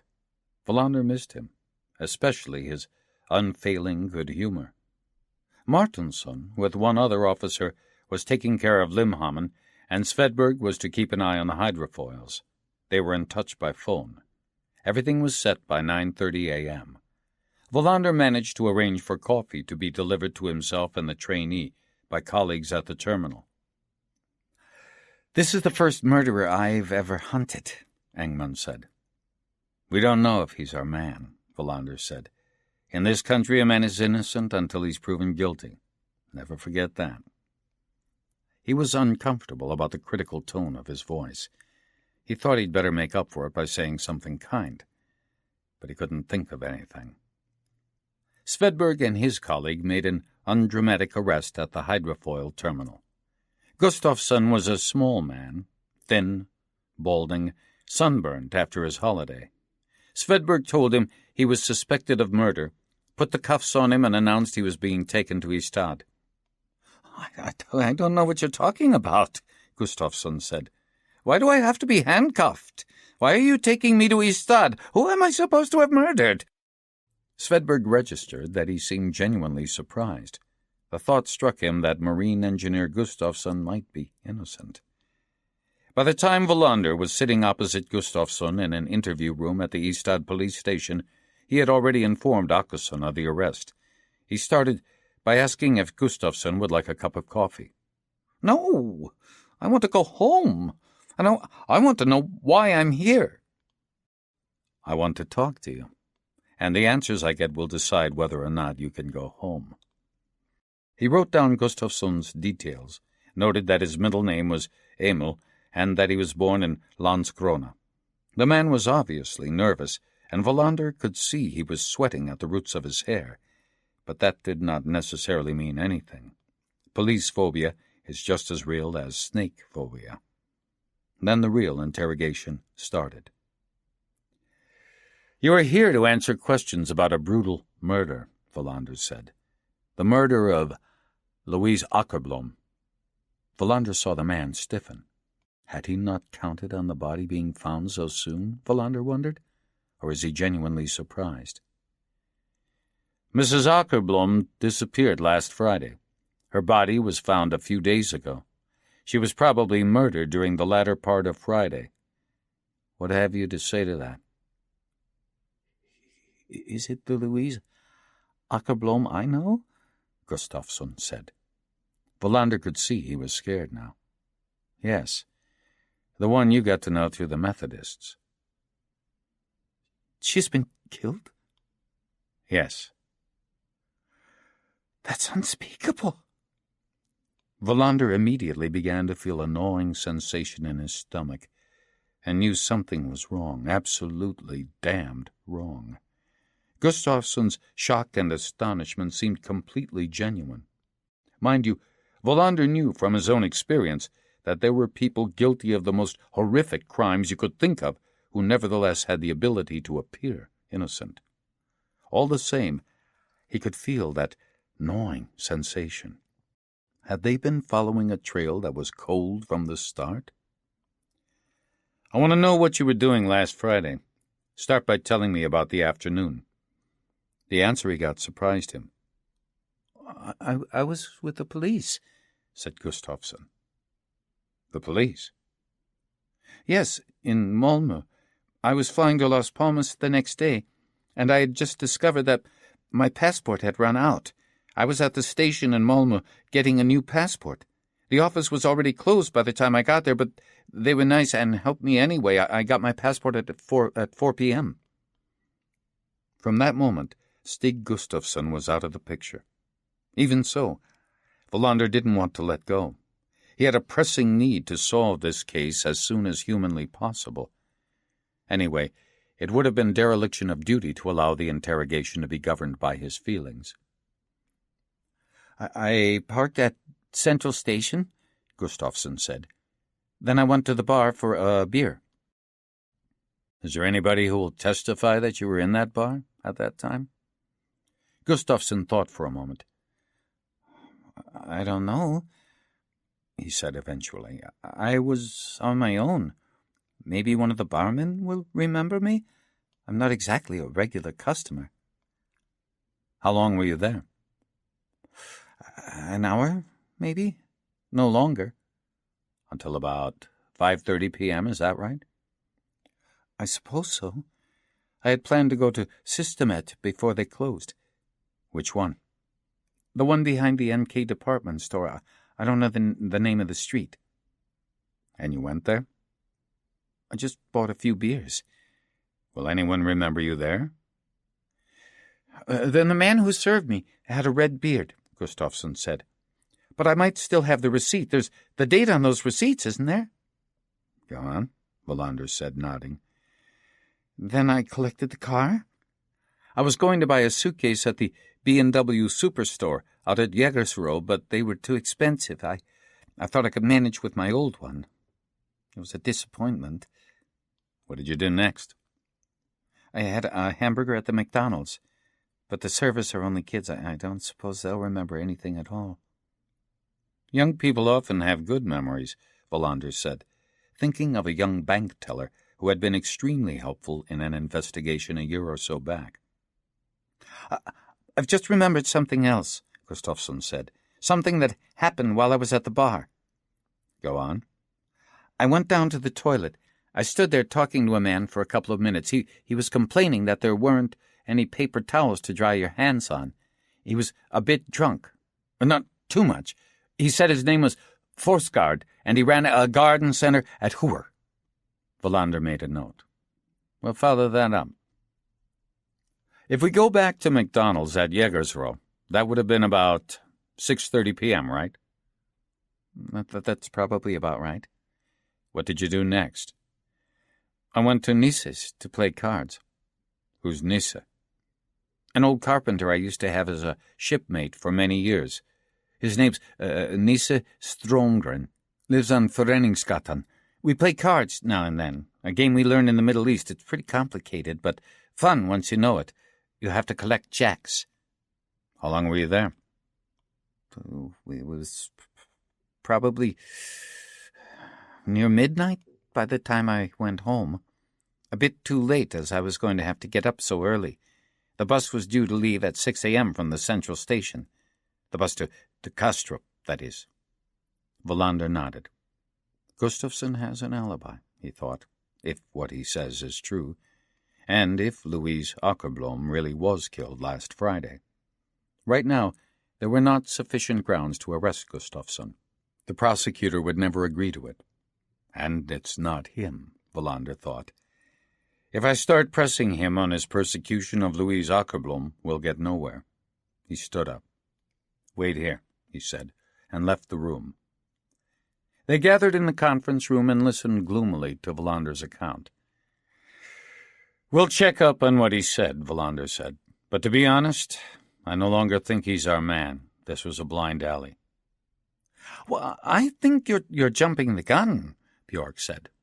We don't even know for sure she really did die on Friday afternoon. Gustafsson could in fact have driven from Lomma to Kragaholm after leaving his card-playing buddy. What could have kept Louise Akerblom out until that time? Wallander said.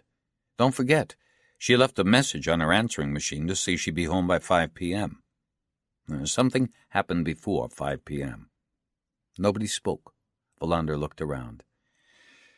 I'll have to talk to the prosecutor. If nobody has anything to say, I'm going to let Gustafsson go. Nobody had any objection. Wallander walked across to the other end of the police station, where the prosecution authorities had their offices. He gave Per Åkesson a resume of the interrogation.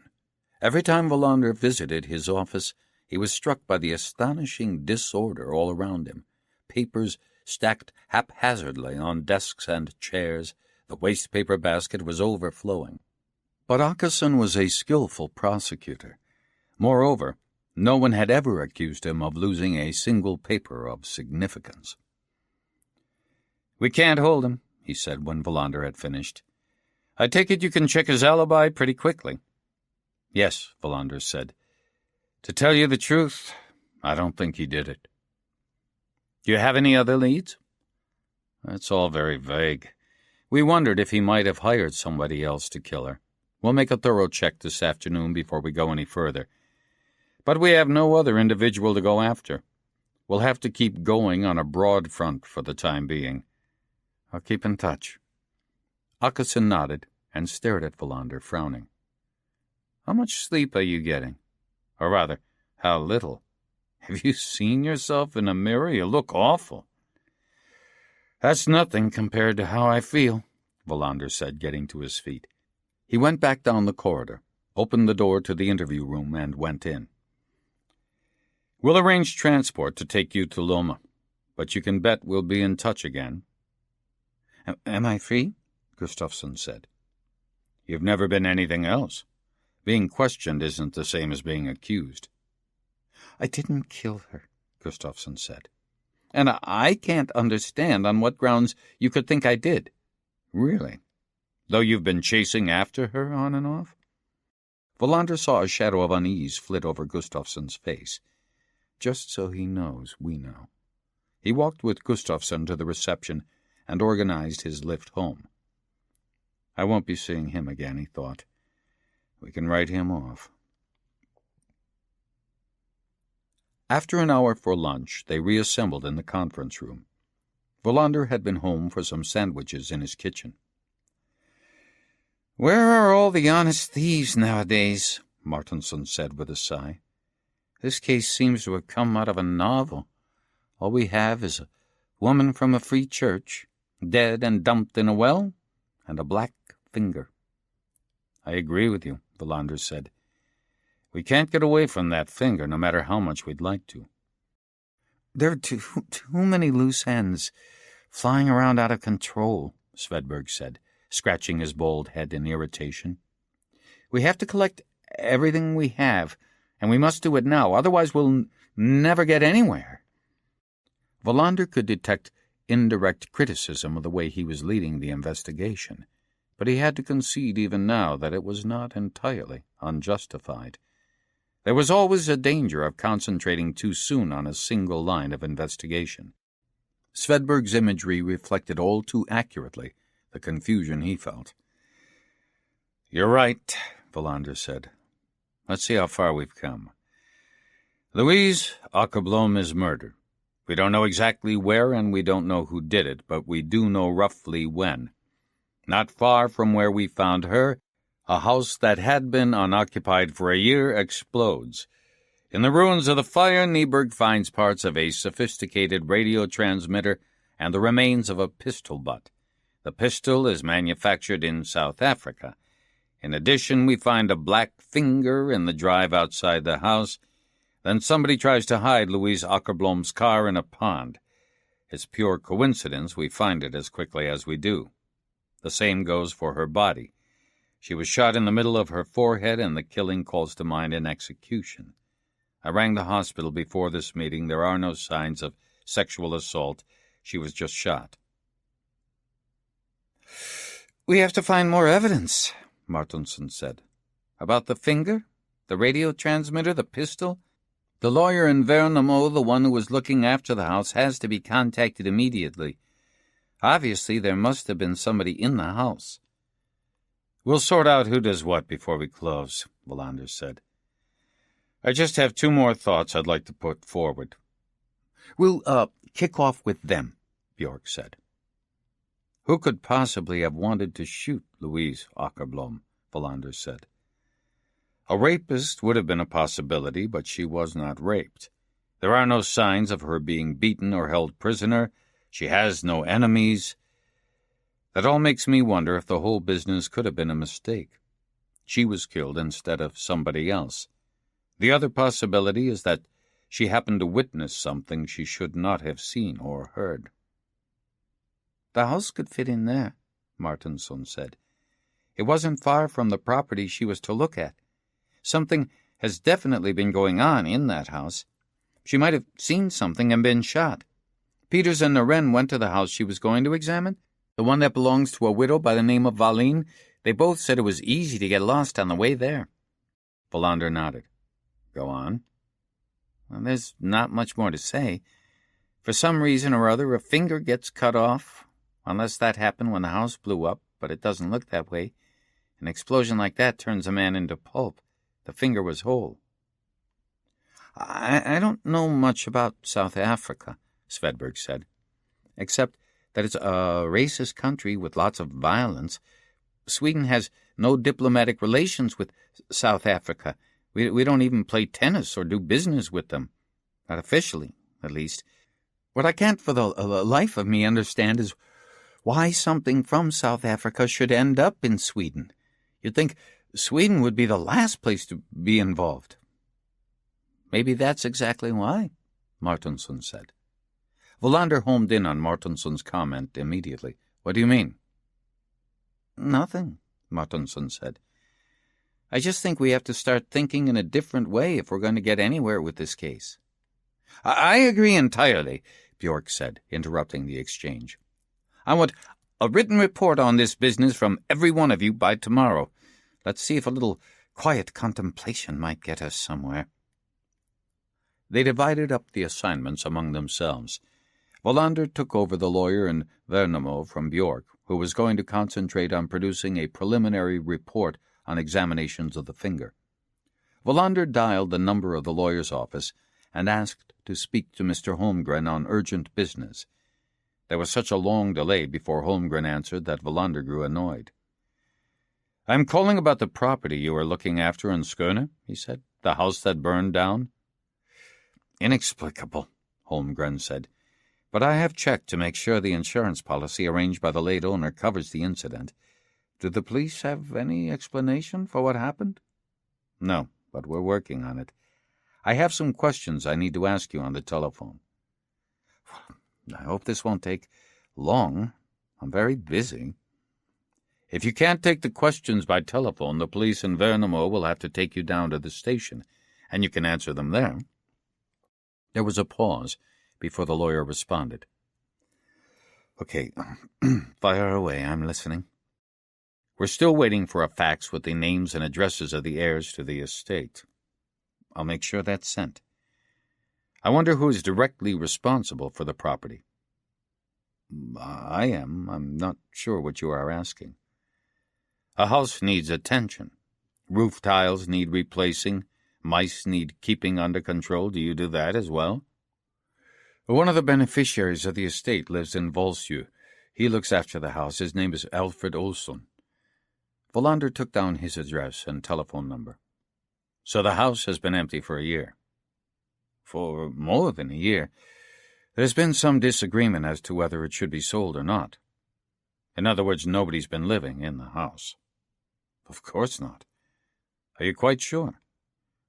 I don't understand what you're getting at. The house has been boarded up. Alfred Olsson has been calling me at regular intervals to report that all is in order. When did he call last? How on earth am I supposed to remember that? You tell me, but I'd like an answer to my question.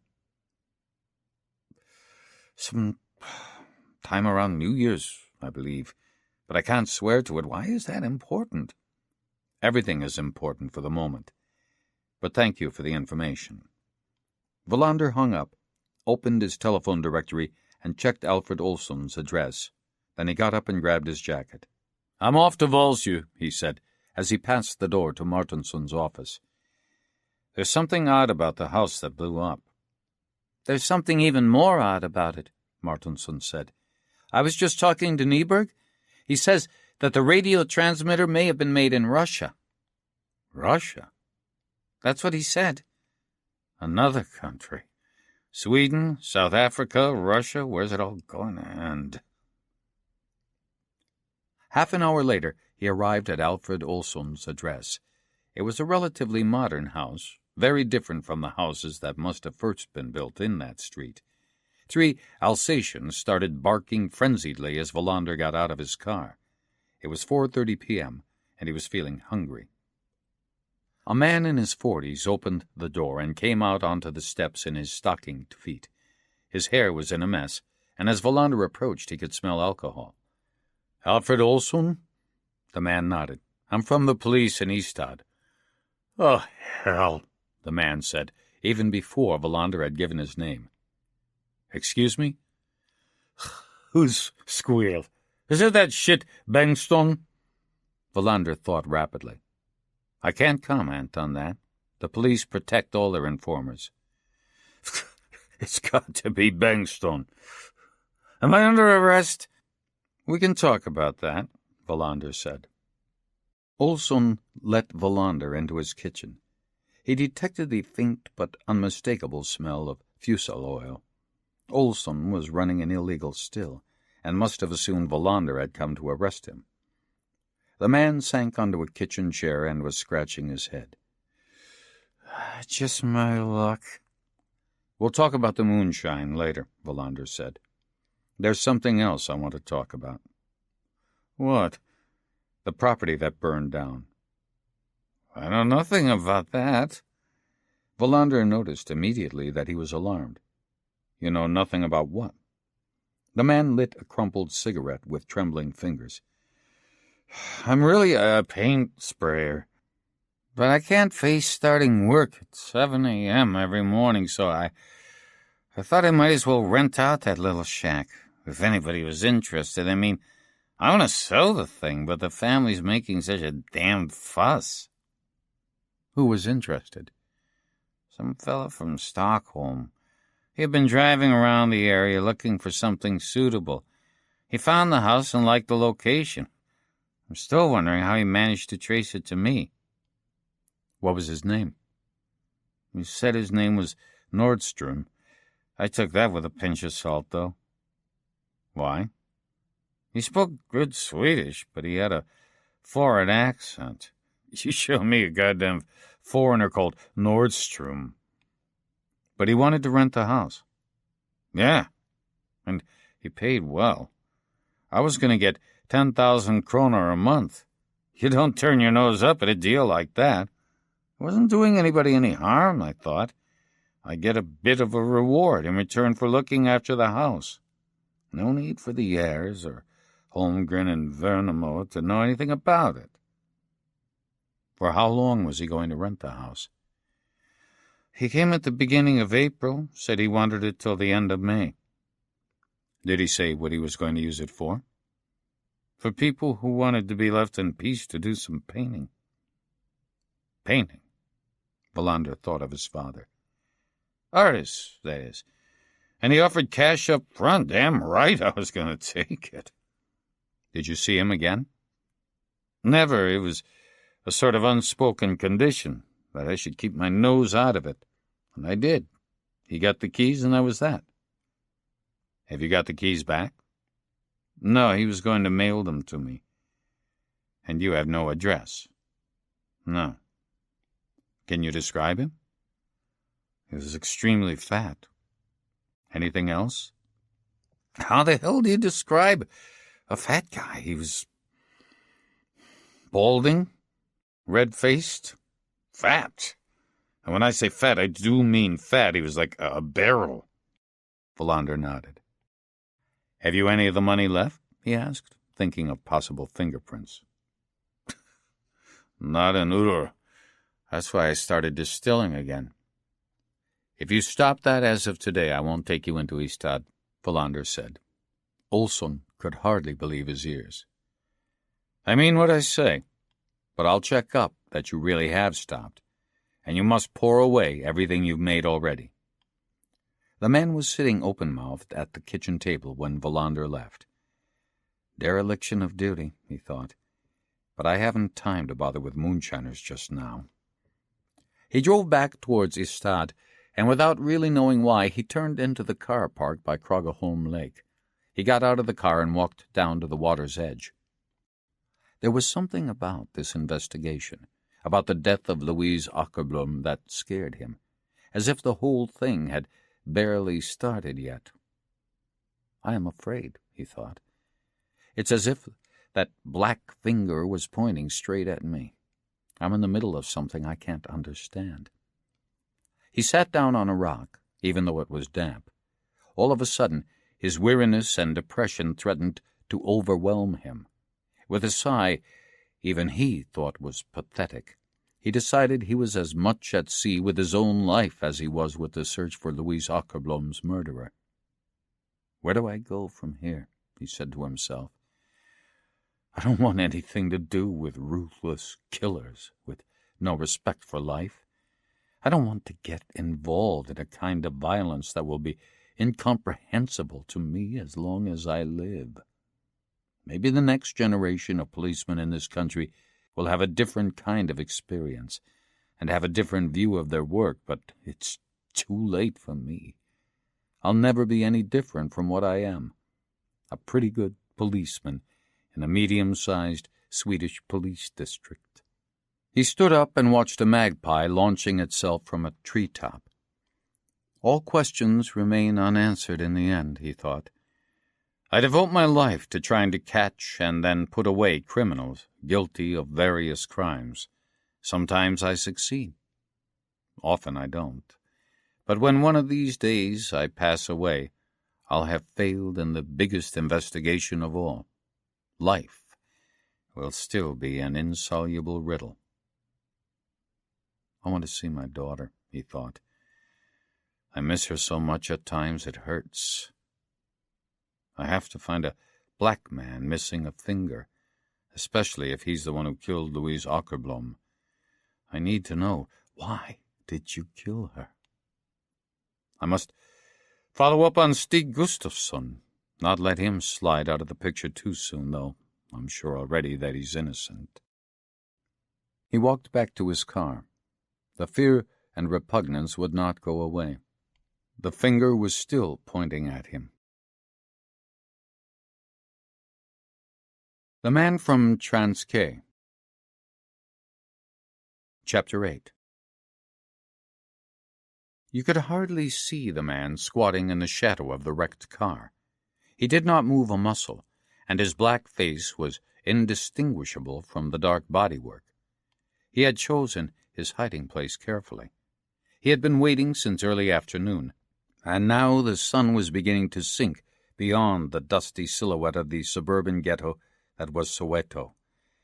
The dry, red earth glowed in the setting sun. It was April 8th, 1992. He had traveled a long way to get to the meeting place on time. The white man who sought him out had said he would have to set off early. For security reasons, they preferred not to give him a precise pickup time. All he was told was that it would be shortly after sunset. Only 26 hours had passed since the man who introduced himself as Stewart had stood outside his home in Ntabane. When he heard the knock at the door, he thought at first it was the police from Umtata. Seldom a month went by without a visit from them. As soon as a bank robbery or a murder took place, there would be an investigator from the Umtata homicide squad at his door. Sometimes they would take him into town for questioning, but usually they accepted his alibi, even if it was no more than that he had been drunk in one of the local bars. When he emerged from the corrugated iron shack that was his home, he did not recognize the man standing in the bright sunlight. Victor Mabasha could tell right away that the man was lying. He could have been called many names, but not Stewart. Although he spoke English, Mabasha could hear from his pronunciation that he was of Afrikaner origin. Mabasha was asleep in bed when the knock came. It was afternoon. He made no attempt to hurry as he got up, put on a pair of trousers, and opened the door. He was getting used to not being wanted for anything important nowadays. It was usually somebody he owed money to, or somebody stupid enough to think he could borrow money from him, unless it was the police. But they didn't knock. They hammered on the door, or forced it open. The man claiming to be Stewart was about 50. He wore an ill-fitting suit and was sweating. His car was parked under a baobab tree on the other side of the road. Mabasha noticed the plates were from Transvaal. He wondered why he had come so far, all the way to Transkei province, in order to meet him. The man did not ask to come in. He just handed over an envelope and said somebody wanted to see him on important business on the outskirts of Soweto the following day. "All you need to know is in the letter," he said. Some children were playing with a buckled hubcap outside the hut. Mabasha yelled at them to go away, and they disappeared immediately. "Who?" Mabasha said. He mistrusted all white men, but most of all he mistrusted white men who lied so badly and made things worse by thinking he would be satisfied with an envelope. "I can't tell you that," Stewart said. "There's always somebody wanting to see me," Mabasha said. "Question is, do I want to see him?" "It's all in the envelope." Mabasha held out his hand and took the thick brown envelope. He could feel that there was a thick bundle of money in there. That was both reassuring and worrying. He needed money, but he did not know why he was being given it. That made him uneasy. He had no desire to get involved in something he knew too little about. Stewart wiped his face and bald head with a soaking handkerchief. "There's a map. The meeting place is marked. It's close to Soweto. You haven't forgotten the layout there?" "Everything changes," Mabasha said. "I know what Soweto looked like 8 years ago, but I have no idea what it looks like today." "It's not in Soweto itself," said Stewart. "The pickup point is on a feeder road to the Johannesburg motorway. Nothing has changed out there. You'll have to leave early tomorrow morning if you're going to make it in time." "Who wants to see me?" Mabasha asked again. "He prefers not to give his name," said Stewart. "You'll meet him tomorrow." Mabasha shook his head slowly and handed back the envelope. "I want a name," he repeated. "If I don't get a name, I won't ever be there." The man hesitated. Mabasha stared fixedly at him. After a long pause, Stewart seemed to realize that Mabasha meant what he said. He looked around. The kids had gone away. It was 50 or so meters to Mabasha's nearest neighbors, who lived in a corrugated iron shack just as dilapidated as his own. A woman was pounding corn in the swirling dust outside the front door. Goats searched for blades of grass in the parched red earth. "Yon Klein," he said in a low voice, pressing the envelope back into Mabasha's hand. "Klein wants to see you. Forget I ever said that. But you've got to be on time." Then he turned and went back to his car. Mabasha stood watching him disappear, trailing a cloud of dust. He was driving far too fast. Mabasha thought that was typical of a white man who felt insecure and exposed when he entered a black township. For Stuart, it was like entering enemy territory. And it was. He grinned at the thought. White men were scared men. Then he wondered how Klein could stoop so low as to use a messenger like that. Or might it be another lie of Stuart's? Maybe it wasn't Klein who sent him. Maybe it was somebody else. The kids playing with the hubcap were back. He went back into his hut, lit the kerosene lamp, sat on the rickety bed, and slit open the envelope. From force of habit, he opened it from the bottom up. Letter bombers nearly always placed their detonators at the top of the envelope. Few people expecting a bomb through the mail opened their letters the normal way. The envelope contained a map, carefully drawn by hand in black India ink. A red cross marked the meeting place. He could see it in his mind's eye. Impossible to go wrong. Apart from the map, there was a bundle of red 50-rand bills in the envelope. Without counting, Mabasha knew there were 5,000 rand. That was all. No message saying why Klein wanted to see him. Mabasha put the envelope on the mud floor and stretched out on the bed. The blanket smelled moldy. A mosquito buzzed around his face.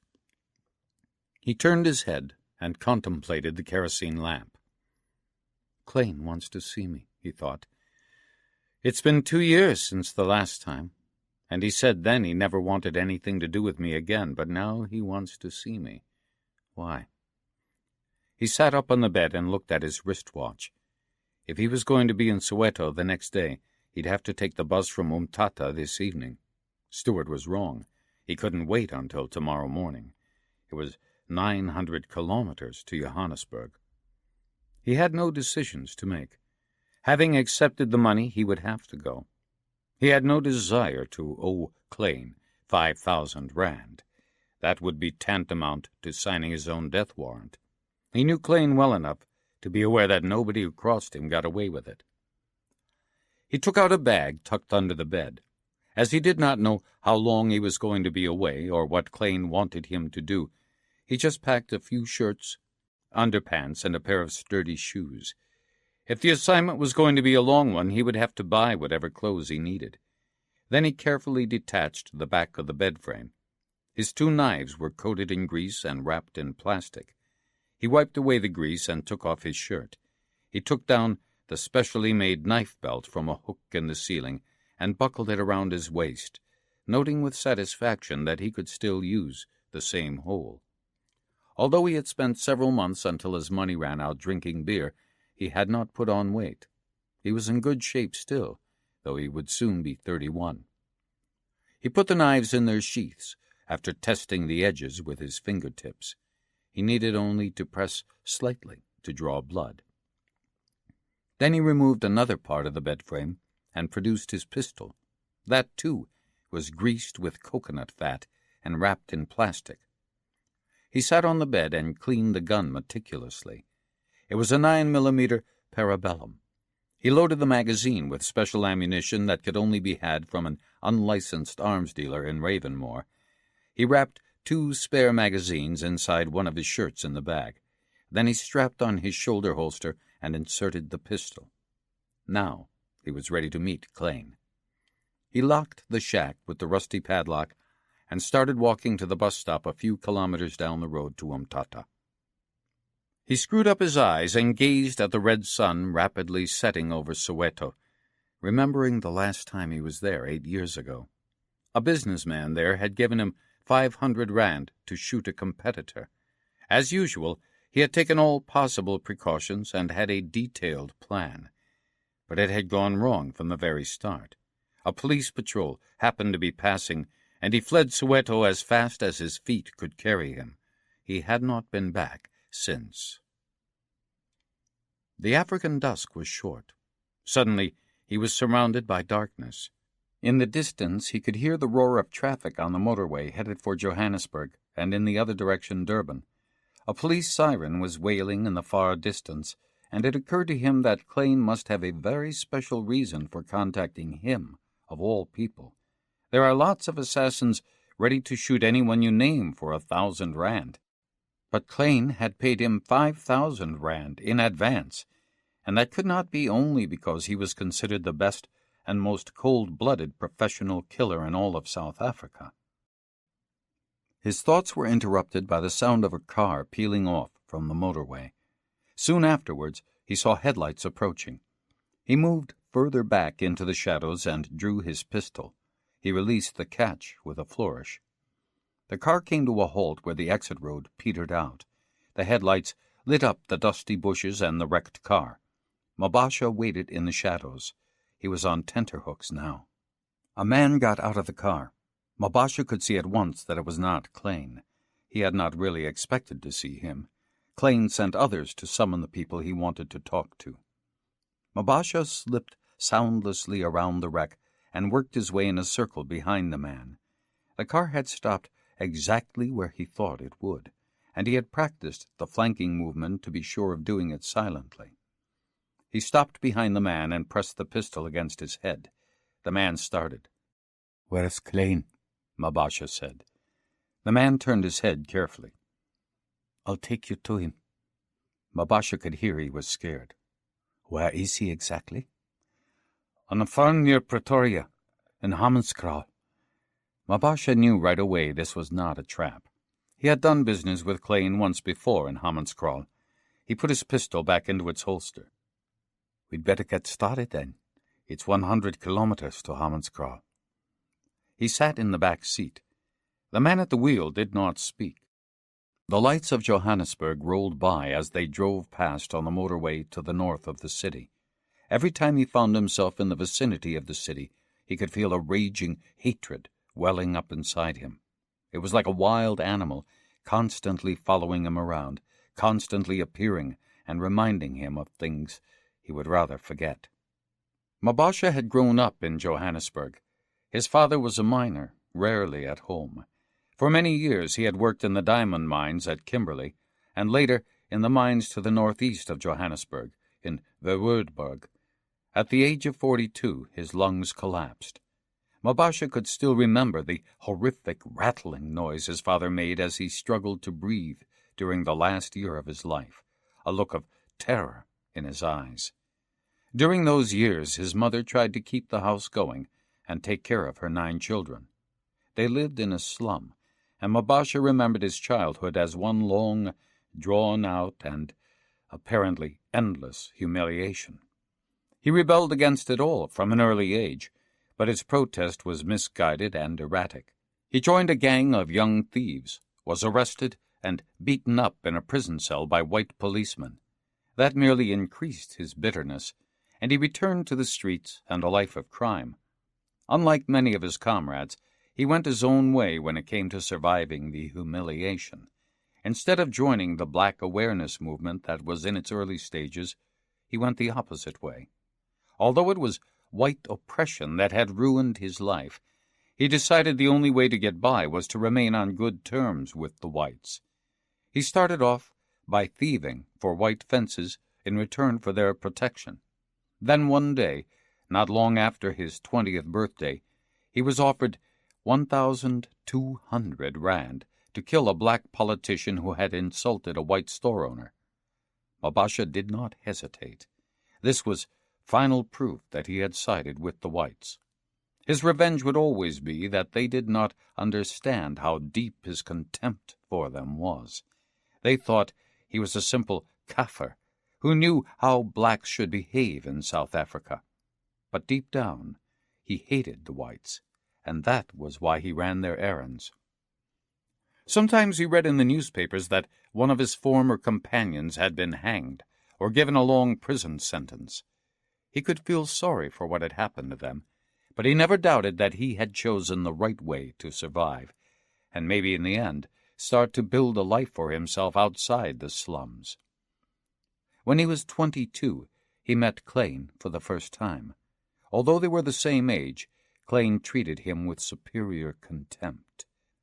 Klein was a fanatic. Mabasha knew he hated blacks and thought they were animals to be controlled by the whites.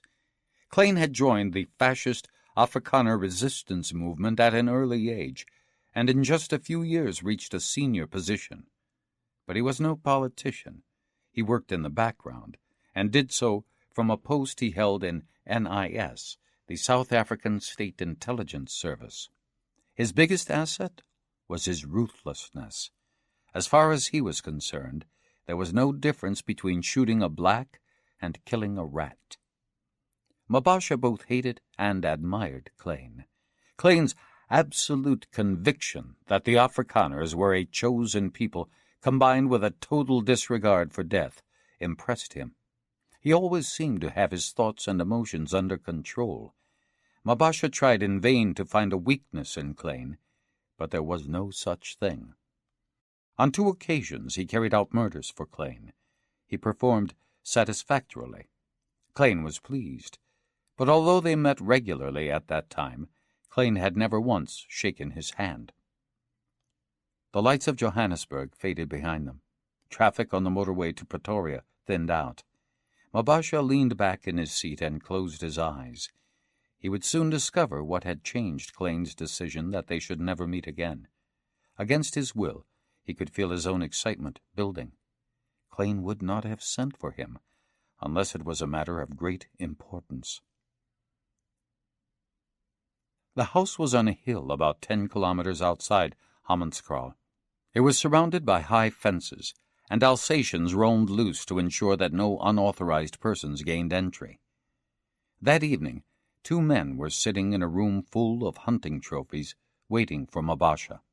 The curtains were drawn, and the servants had been sent home. The 2 men were sitting on either side of a table covered by a green felt cloth.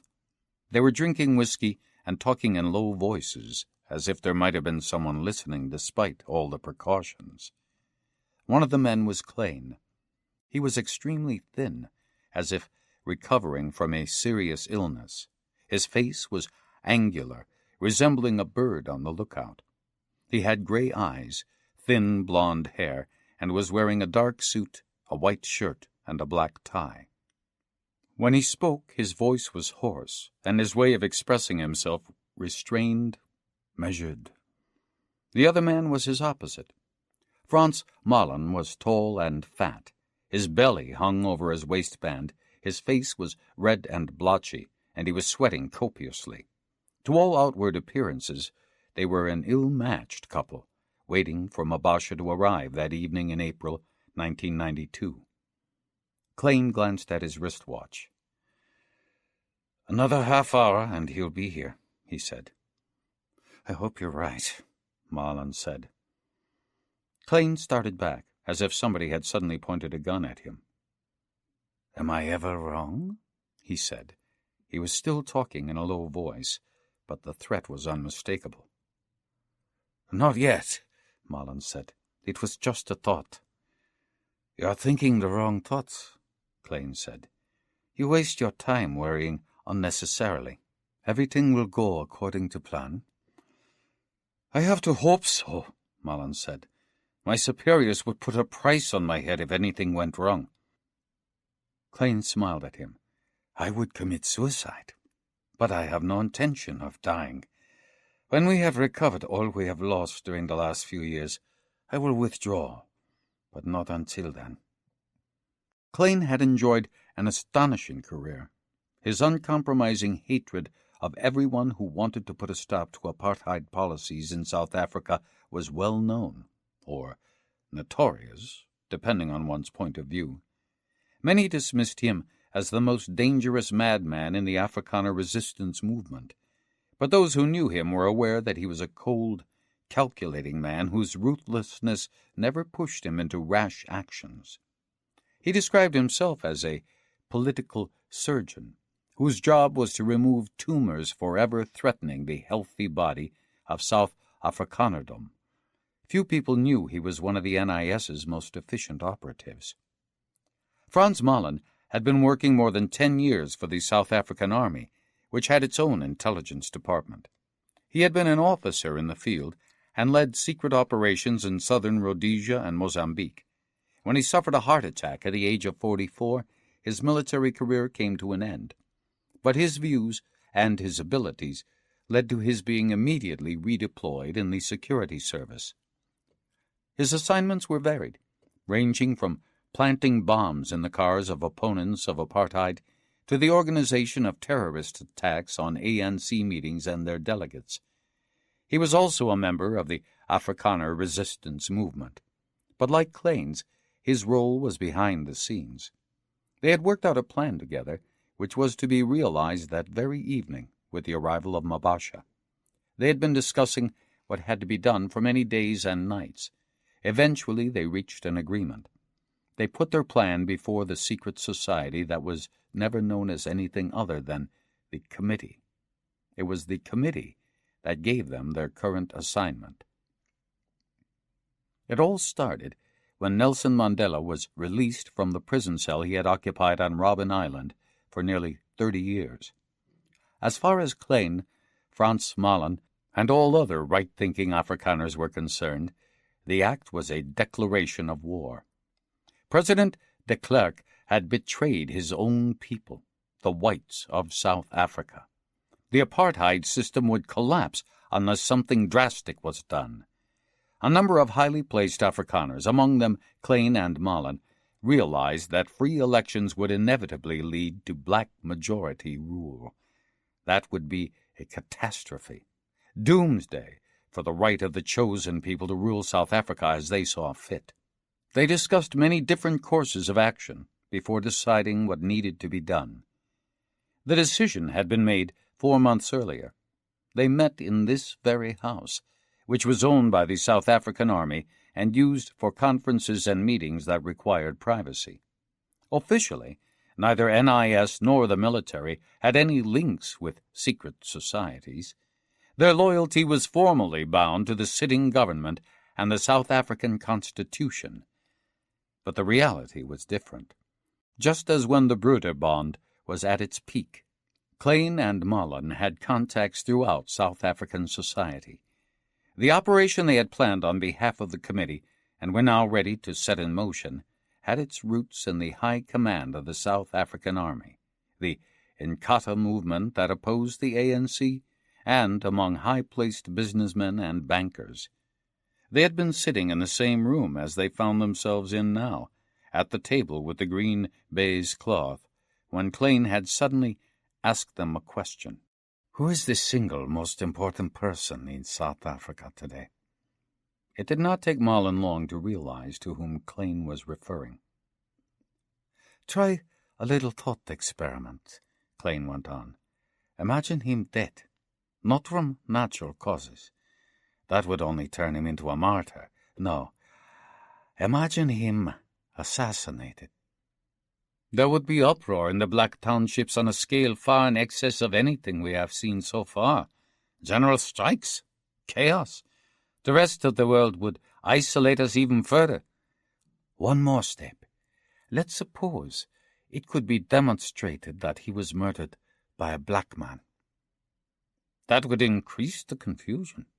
Inkatha and the ANC would go for each other in an all-out war. We could sit watching with our arms crossed while they annihilated each other with their machetes and axes and spears. Right. But think yet one step more, that the man who murdered him was a member of the ANC. The movement would collapse in chaos. The crown princes would slit each other's throats." Klein nodded enthusiastically. "Right. Think further." Malen pondered for a moment before responding. "In the end, no doubt, the blacks would turn on the whites, and since the black political movement would be on the brink of collapse and anarchy by this point, we'd be forced to send in the police and the army. The result would be a brief civil war. With a little careful planning, we should be able to eliminate every black of significance. Whether the watching world liked it or not, it would be forced to accept that it was the blacks who started the war. Clay nodded. Mullen gazed expectantly at the man opposite him. "Are you serious about this?" "Serious? That we should actually kill him?" "Of course I'm serious. The man will be liquidated before next summer. I'm thinking of calling it Operation Steenbok." "Why?" "Everything has to have a name. Have you ever shot an antelope? If you hit it in the right spot, it jumps into the air before it dies. That's the jump I'm going to offer to the greatest enemy we have." They sat up until dawn. Mullen could not help admiring the meticulous way in which Clay had thought the whole thing through. The plan was daring without unnecessary risks. When they walked out onto the veranda at dawn to stretch their legs, Mullen voiced one last objection. "Your plan is excellent. I can see only one possible snag. You are relying on Mabasha not to let us down. You are forgetting that he's a Zulu. They are like the Boer in some respects, Zulus. Their loyalty is to themselves in the last resort, and the ancestors they worship. You are placing an enormous amount of faith in a black man. You know they can never feel the same loyalty as we do. Presumably you are right. He will become a rich man, richer than he could ever have dreamed, but still, the plan means we are relying on one black man." "You can have my answer right away," Klein said. "I don't trust anybody at all. Not completely, at least. I trust you, but I'm aware that everybody has a weak point somewhere or other. I replace this lack of trust by being extra cautious. That naturally applies to Mabasha as well." "The only person you trust is yourself," Mullen said. "Yes. You'll never find the weak point I'm speaking of in me. Of course, Mabasha will be under constant watch, and I'll make sure he knows that.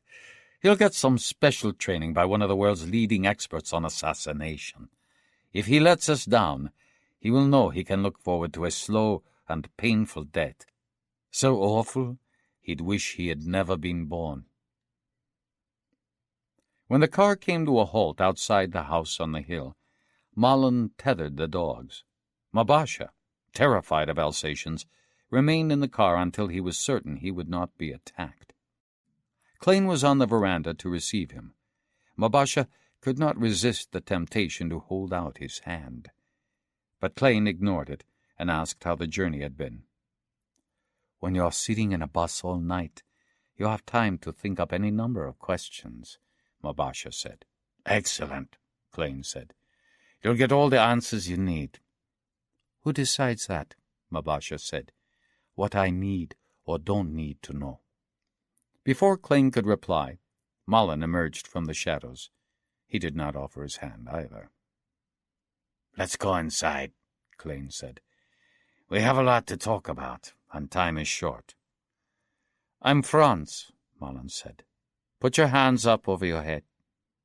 Mabasha did not protest.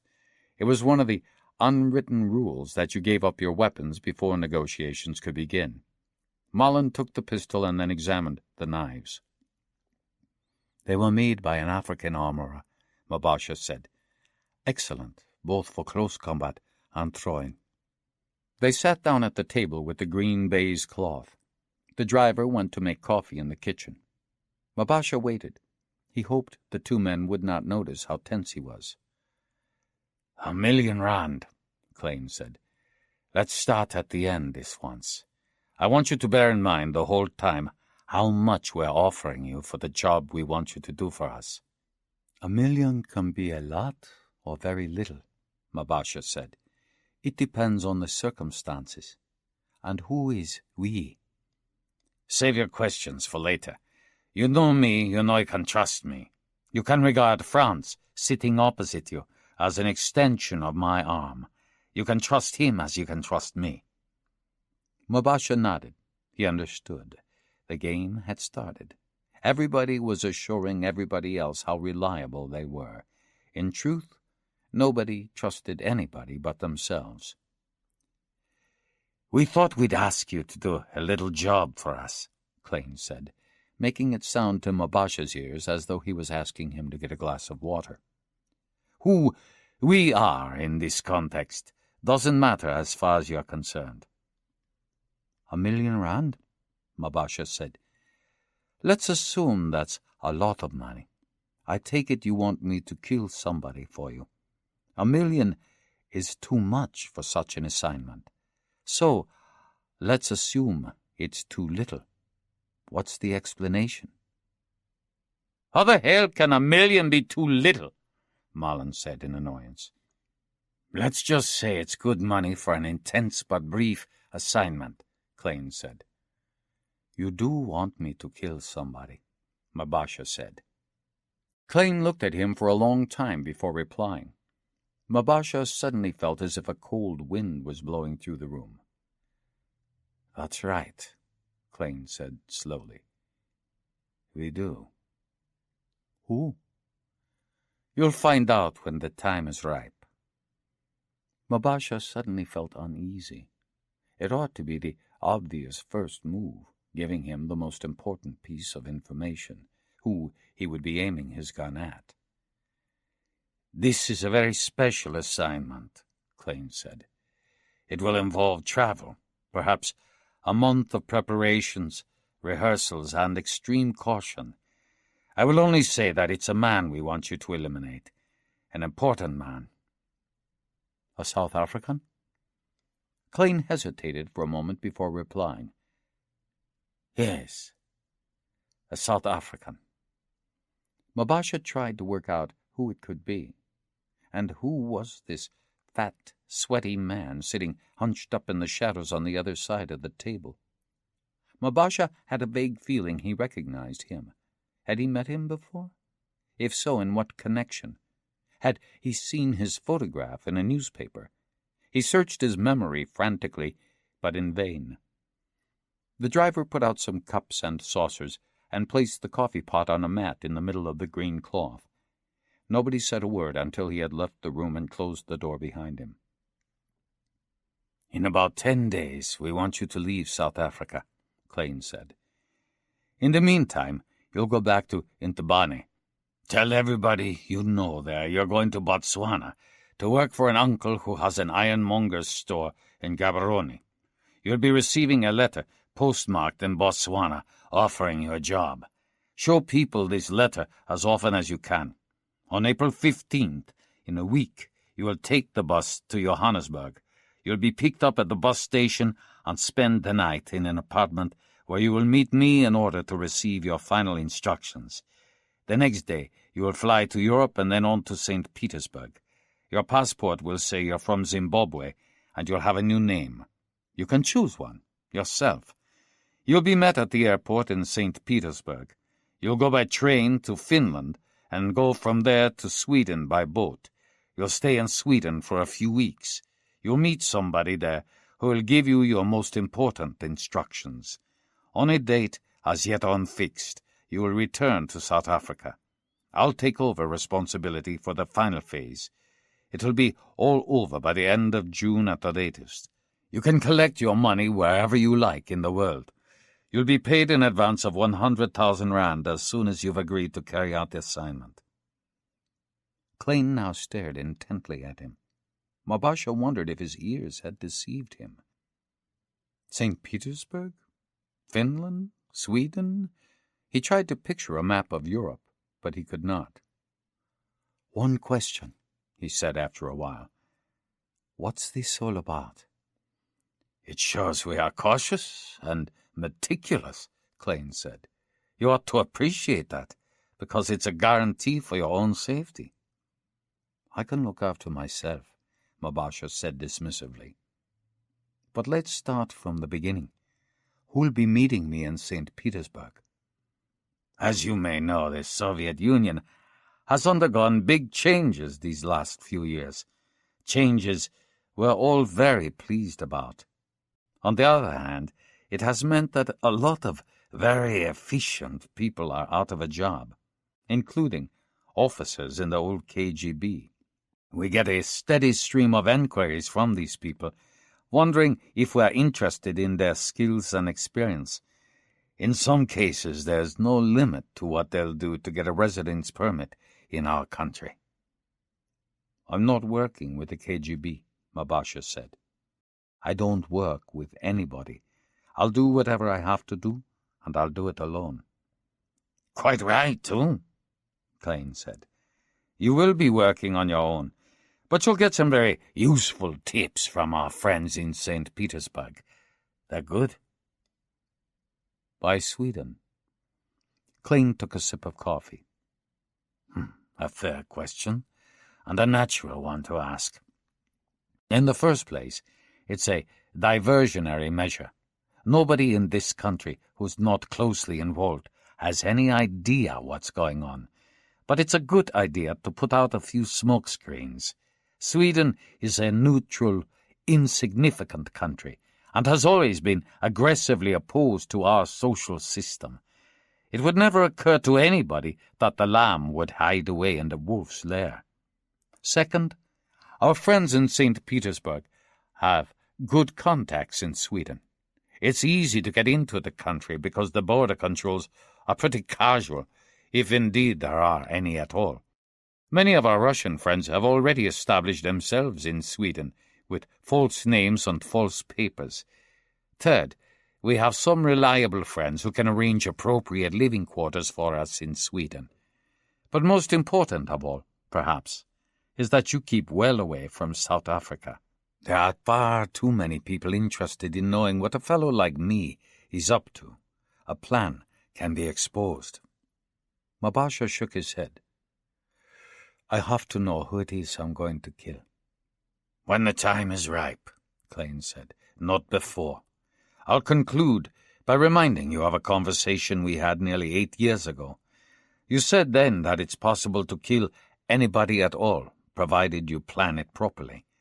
The bottom line is that nobody can get away. And now I'm waiting for your answer. That was the moment it dawned on Mabasha whom he was going to kill.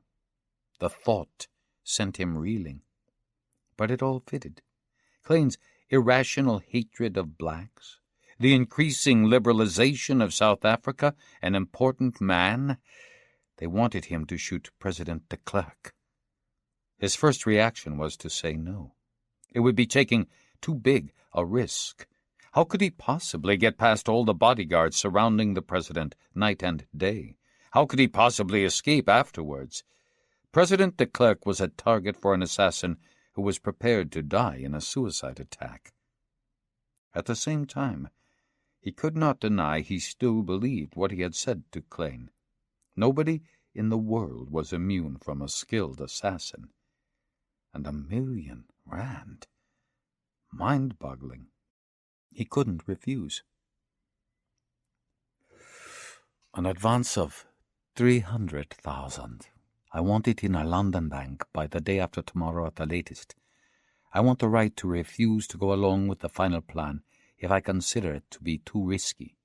In that case, you would have the right to require me to work out an alternative. In those circumstances, I'll take it on. Klein smiled. Excellent. I knew you would. I want my passport made out in the name of Ben Travis. Of course. A splendid name. Easy to remember. There was a plastic file on the floor next to Klein's chair. He took out a letter postmarked in Botswana and handed it to Mabasha. There's a bus to Johannesburg from Umtata at 6 a.m. on April 15th. That's the one we want you to take. Klein and the man who said his name was Franz got to their feet. We'll take you home by car, Klein said. As time is short, you'd better go tonight. You can sleep on the journey. Mabasha nodded. He was in a hurry to get home. A week was not long for him to sort out all the things he needed to do, such as finding out who this Franz really was. Now his own safety was on the line. It needed all his concentration. They parted on the veranda, This time, Mabasha did not hold out his hand. His weapons were returned to him, and he got into the back seat of the car. President de Klerk, he thought. Nobody can escape, not even you. Klein and Malin remained on the veranda, watching the car lights disappear. I think you're right, Malin said. I think he'll do it. Of course he'll do it, Klein said. Don't I always choose the best? Malin gazed up at the stars. Do you think he realized who the target was? I think he guessed it was de Klerk. That would be the obvious person. Malin turned from the stars and looked at Klein. That was what you wanted him to do, wasn't it? Guess? Of course. And now we'd better go our separate ways. I have an important meeting in Bloemfontein tomorrow. On April 17th, Mabasha flew to London under the name of Ben Travis. By then, he knew who Frans Malin was. That had also convinced him the target was President de Klerk. In his suitcase, he had a few books on de Klerk. He would have to find out as much about him as possible.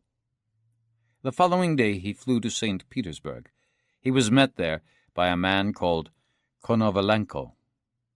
2 days later, a Finland ferry pulled into the docks in Stockholm. After a long car journey south, he came to a remote cottage late in the evening. The man driving the car spoke excellent English, even though he did have a Russian accent. On Monday, April 20th, Mabasha woke at dawn. He went out into the yard to relieve himself. A mist lay motionless over the fields. He shivered in the chilly air. Sweden, he thought. You are welcoming Ben Travis with fog, cold, and silence. Chapter 9. Pic Boata was first to notice the snake. It was almost midnight, and most members of the government had said good night and withdrawn to their bungalows. The only ones left around the campfire were President de Klerk, Foreign Minister Boata, Home Secretary Flock and his private secretary, plus a few of the security men. They were all officers hand-picked by the President and his cabinet. They had all pledged special oaths of allegiance and secrecy to de Klerk personally. Further away, barely visible from the campfire, some black servants were hovering in the shadows. It was a green mamba, and difficult to see as it lay motionless at the edge of the flickering light. The foreign minister would probably never have noticed it had he not bent down to scratch his ankle. He started when he saw the snake, then just sat motionless. He had learned early in life that a snake can only see and attack moving objects. "There's a poisonous snake 2 meters from my feet," he said in a low voice. President de Klerk was deep in thought. He had adjusted his deck chair so that he could stretch out. As usual, he was sitting some distance from his colleagues. It had struck him some time ago that his ministers never placed their chairs too close to him when they were gathered around the campfire, presumably to show their respect. That suited him fine. President de Klerk was a man who often felt a burning necessity to be on his own. The foreign minister's words slowly sunk in, dissolving his thoughts. He turned to look at his foreign minister's face in the light of the dancing flames. "Did you say something?" "There's a green poisonous snake by my feet," Boata said again. "I don't think I've ever seen such a big mamba." President de Klerk sat up slowly in his chair. He hated snakes. He had an almost pathological fear of crawling animals in general. At the presidential residence, the servants knew they had to search every nook and cranny every day for spiders, beetles, or any other insects. The same applied to those who cleaned the president's office, his cars, and the cabinet offices. He slowly craned his neck and located the snake. He felt sick immediately. "Kill it," he said. The Home Secretary had fallen asleep in his deck chair, and his private secretary was listening to music on his headphones. One of the bodyguards slowly drew a knife from his belt and struck at the snake with unerring accuracy. The mamba's head was severed from its body. The bodyguard picked up the snake's body, still thrashing from side to side, and flung it into the fire. To his horror, de Klerk saw how the snake's head, still lying on the ground, was opening and closing its mouth, displaying its fangs. He was overcome by dizziness as if about to faint. He leaned back quickly in his chair and closed his eyes. A dead snake, he thought, but its body is still writhing away, and anyone not in the know would think it was still alive. That's just what it's like here, in my country, my South Africa. A lot of the old ways, things we thought were dead and buried, are still alive. We're not just fighting alongside and against the living. We've also got to fight those who insist on coming back to life to haunt us. Every 4 months or so, President de Klerk took his ministers and selected secretaries to a camp at Ons Hoop, just south of the border with Botswana. They stayed for a few days, and all business was conducted very openly. Officially, the President and his cabinet gathered away from the public eye to consider important matters. De Klerk had introduced this routine when he first came to office as head of state. Now, he had been president for nearly 4 years, and some of the government's key decisions had been made in the informal atmosphere around the campfire at Ons Hoop. The camp had been built with government money, and de Klerk had no difficulty in justifying its existence. It seemed he and his assistants thought more liberal and perhaps also more daring thoughts while sitting around the campfire under the night sky, enjoying the sense of ancient Africa. De Klerk sometimes thought it was their Boer blood coming to the fore. Free men, always linked with nature, who could never quite get used to a modern era, to air-conditioned studies and cars with bulletproof windows. Here in Ons Hoop, they could enjoy the mountain horizon, the unending plains, and not least a roast over an open fire. They could have their discussions without feeling hounded by time, and de Klerk felt it had produced results. Pic Botha watched the snake being consumed by the fire, then turned his head and saw de Klerk was sitting with his eyes closed.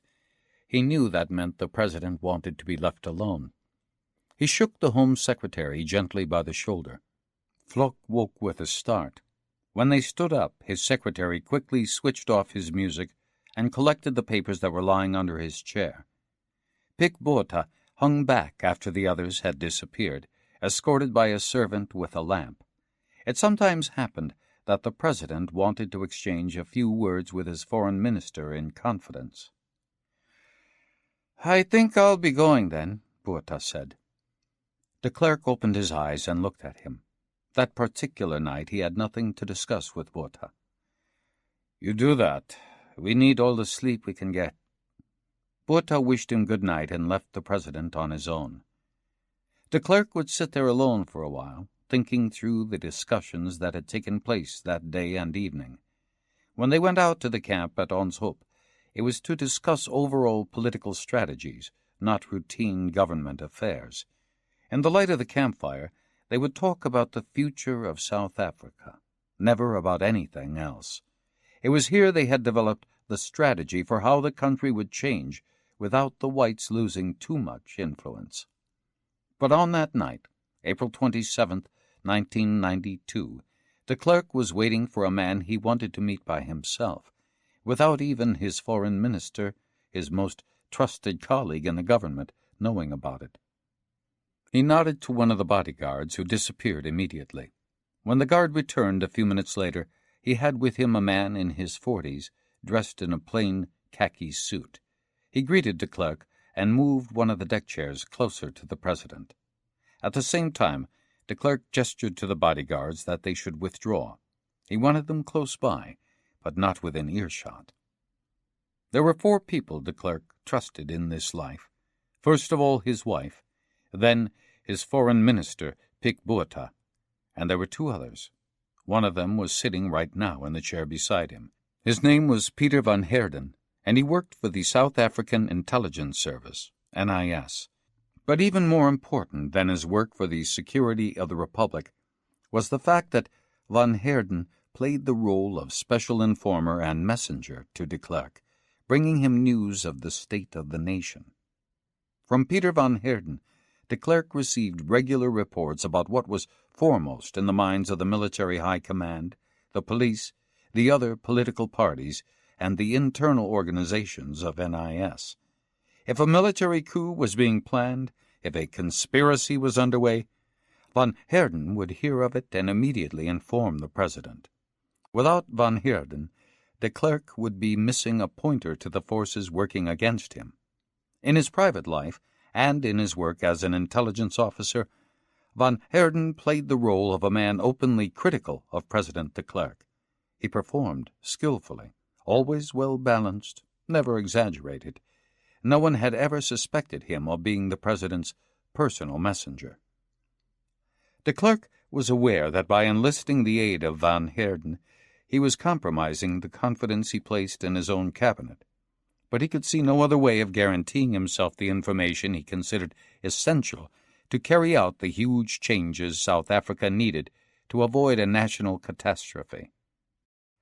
This was not least associated with the fourth person in whom de Klerk placed absolute trust, Nelson Mandela, the leader of the ANC, the man who had been imprisoned for 27 years on Robben Island, who had been incarcerated for life at the beginning of the 1960s for alleged but never proven acts of sabotage. President de Klerk had few illusions.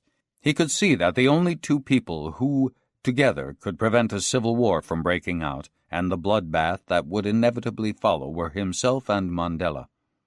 Many a time he had prowled sleepless through the presidential residence at night, gazing at the lights from the city of Pretoria, and thinking how the future of South Africa would depend on the compromise he and Mandela would with good fortune be able to reach.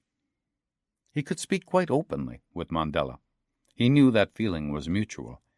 They were very different in character and temperament. Mandela was a truth-seeker with philosophical leanings who used those characteristics to enhance the decisiveness and practical drive he also possessed. President de Klerk lacked that philosophical dimension. He would head straight for a practical solution to every problem. For him, the future of the Republic lay in changing political realities and constant choices between what was possible to achieve and what was not. But between these two men with such different qualities and experience was a level of trust which could only be destroyed by open betrayal. That meant they never needed to disguise their differences of opinion, never needed to resort to unnecessary rhetoric when talking to one another. But it also meant they were fighting on two different fronts at the same time. The white population was split, and de Klerk knew that everything would collapse if he could not manage to make progress bit by bit, by means of compromises that could be accepted by a majority of the white population. He would never manage to persuade the ultra-conservative right, nor would he ever convince the racist members of the officer class in the army and the police force. But he had to ensure they did not become too powerful. President de Klerk knew Nelson Mandela had similar problems. The blacks were also divided among themselves, not least between the Inkatha movement, dominated by the Zulus, and the ANC. This meant they could come together in an understanding of each other's difficulties, but at the same time they need never deny the disunity that existed. Van Heerden was a provider of the information de Klerk needed to have. He knew it was necessary to stay close to his friends, but to stay even closer to his enemies and their thoughts. They normally met once a week in de Klerk's office, often late on Saturday afternoons. But on this occasion, Van Heerden had requested an urgent meeting. At first, de Klerk had been unwilling to let him come to the camp. It would be difficult to meet him there without someone in the government finding out. But Van Heerden had been unusually persistent. The meeting could not be put off until de Klerk returned to Pretoria. At that point, de Klerk had given way. He knew Van Heerden was thoroughly cold-blooded and disciplined, and would never act impulsively. He must have something of exceptional importance to share with the president. "We're alone now," de Klerk said. Pick found a poisonous snake right by his feet just a few minutes ago. I wondered for a moment if it might have been fitted with a recording device." Von Herden smiled. "We haven't started to employ poisonous snakes as informers yet. Maybe we'll have to one of these days. Who knows?" The clerk looked at him searchingly. What was so important that it couldn't wait? Von Herden moistened his lips before starting to speak. "A plot to assassinate you is at an advanced planning stage. There is absolutely no shadow of a doubt that this is a serious threat. To yourself, to government policy in general, and in the long run, to the whole nation." Von Herden paused. He was used to de Klerk firing questions at him. But on this occasion de Klerk did not say a word. He merely stared attentively at his messenger. "I'm still short of information about much of the detail," Von Herden said. "But I'm aware of the main thread, and that's serious enough. The plotters have links with the military high command and with extreme conservative circles, notably the Afrikaner resistance movement. We should not forget that many conservatives, most of them in fact, are not members of any political organization. In addition, there are signs that foreign terrorist experts, primarily from the KGB, are involved." "There's no such thing as the KGB anymore," de Klerk said, interrupting him. "At least, not in the form we are familiar with." "There are unemployed KGB officers, though," Von Herden said. "As I have told you before, Mr. President, we are frequently approached by officers of the former Soviet intelligence service offering us their services for some future occasion." "A conspiracy always has a hardcore," de Klerk said after a while. "One or more people, usually very few in the background, very much in the background, pulling the strings. Who are they?"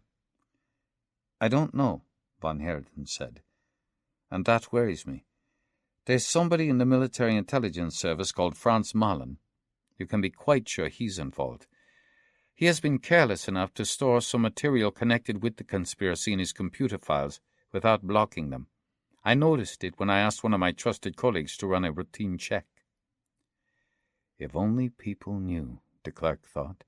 It's reached a hitherto unthinkable point where security service members spy on one another, hack their way into one another's computer files, have reason to suspect one another of treachery. "Why just me?"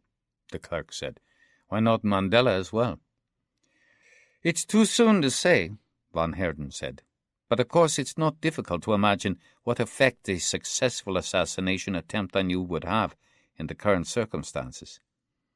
De Klerk raised his hand. Von Herden did not need to spell it out. De Klerk could picture only too clearly the resulting catastrophe. "There is another detail which worries me," Von Herden said. "We keep a watch on a number of known murderers, both black and white. People who are prepared to kill anybody at all if the contract is right. I think I'm right in claiming that our precautionary measures against possible attacks on politicians are quite efficient.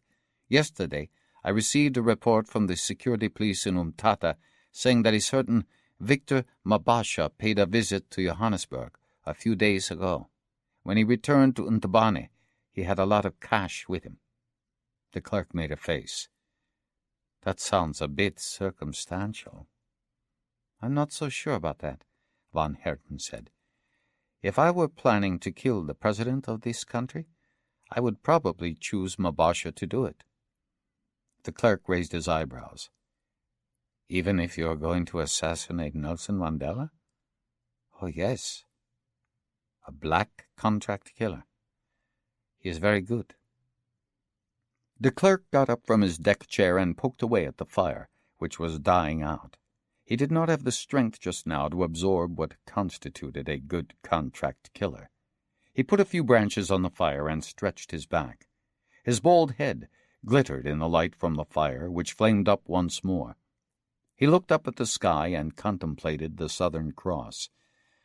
He felt very tired. Nevertheless, he tried to come to terms with what Von Herden had said. A conspiracy was more than plausible. He had often imagined being killed by an assassin sent by furious white Boers who were forever accusing him of selling out and handing their country over to the blacks.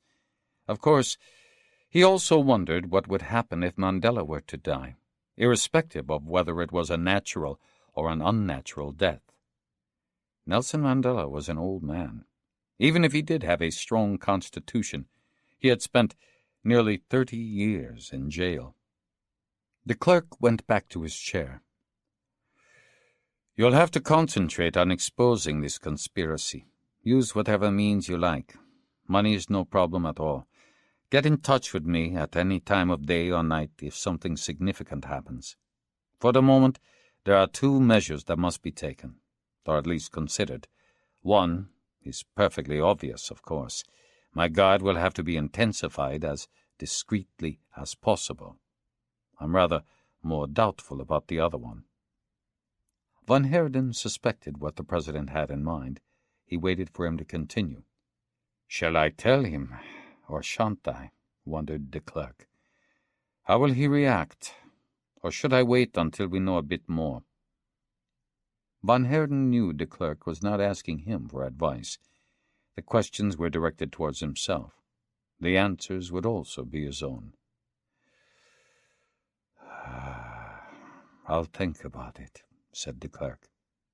"We live in the most beautiful country on earth, but there are monsters lurking in the shadows. I sometimes wish I could see into the future. I'd like to be able to, but to be honest, I don't know if I dare." The meeting was over. Van Heerden vanished into the shadows. The clerk sat staring into the fire. He was really too tired to make a decision. Should he inform Mandela of the conspiracy, or should he wait? He remained by the fire, watching it die down. At last he made up his mind. He would say nothing to his friend just yet. Chapter 10. Mabasha had been trying in vain to dismiss what happened as just a bad dream. The woman outside the house had never existed. Konovalenko, the man he was forced to hate, did not kill her. It was just a dream that a spirit, a sangoma, had poisoned his mind with, to make him unsure and possibly unable to carry out his assignment. It was the curse hanging over him because he was a black South African. He was aware of that, not knowing who he was or what he was allowed to be. A man who ruthlessly wallowed in violence one minute, and the next minute failed to understand how anybody could kill a fellow human being. He realized the spirits had set their singing hounds on him. They were watching over him, keeping tabs on him.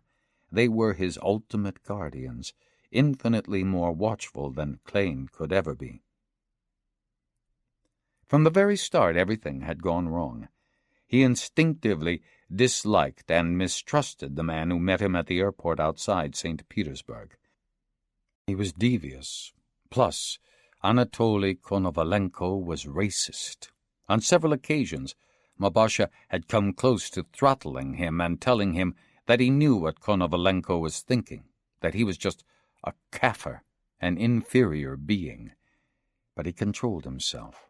He had an assignment, and that had to come before anything else. Yet the violence of his own reaction surprised him. He had been surrounded by racism all his life. In his own way, he had learned to live with it. So why did he react like this to Konovalenko? Perhaps he could not accept being regarded as inferior by a white man who did not come from South Africa? The journey from Johannesburg to London, and then on to Russia, had gone without a hitch. He sat awake on the night flight to London, looking out into the darkness. Occasionally, he thought he could see fires blazing away in the darkness far below, but he realized it was his imagination. It was not the first time he had left South Africa. He had killed an ANC representative in Lusaka, and on another occasion he had been in what was then southern Rhodesia as part of a team that had attempted to assassinate the revolutionary leader Joshua Nkomo. That was the only time he had failed, and that was when he decided he would only work alone in the future. Yebo, yebo. Never, ever again would he subordinate himself. As soon as he was ready to return to South Africa from this freezing cold Scandinavian land, Konovalenko would be no more than an insignificant detail in the bad dream that his Sangoma had poisoned him with. Konovalenko was an insignificant puff of smoke that would be chased out of his body. The Holy Spirit, hidden in the howls of the singing hounds, would chase him away.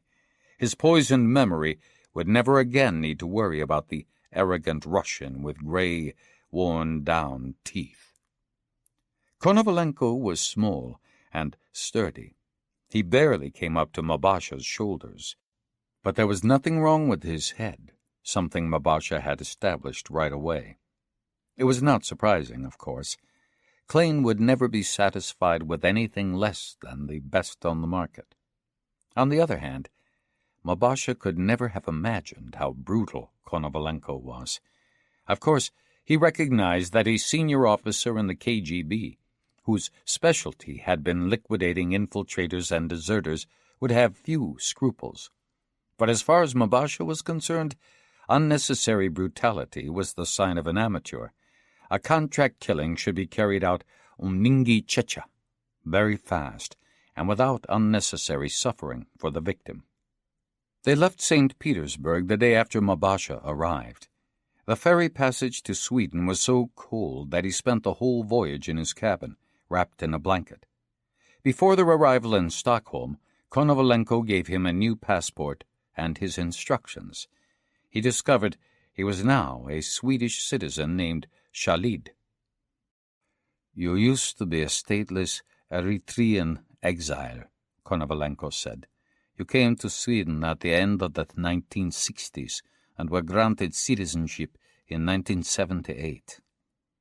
"Shouldn't I at least speak a few words of Swedish after more than 20 years?" Mabasha said. "It would be enough to be able to say thank you." "Tack," Konovalenko said.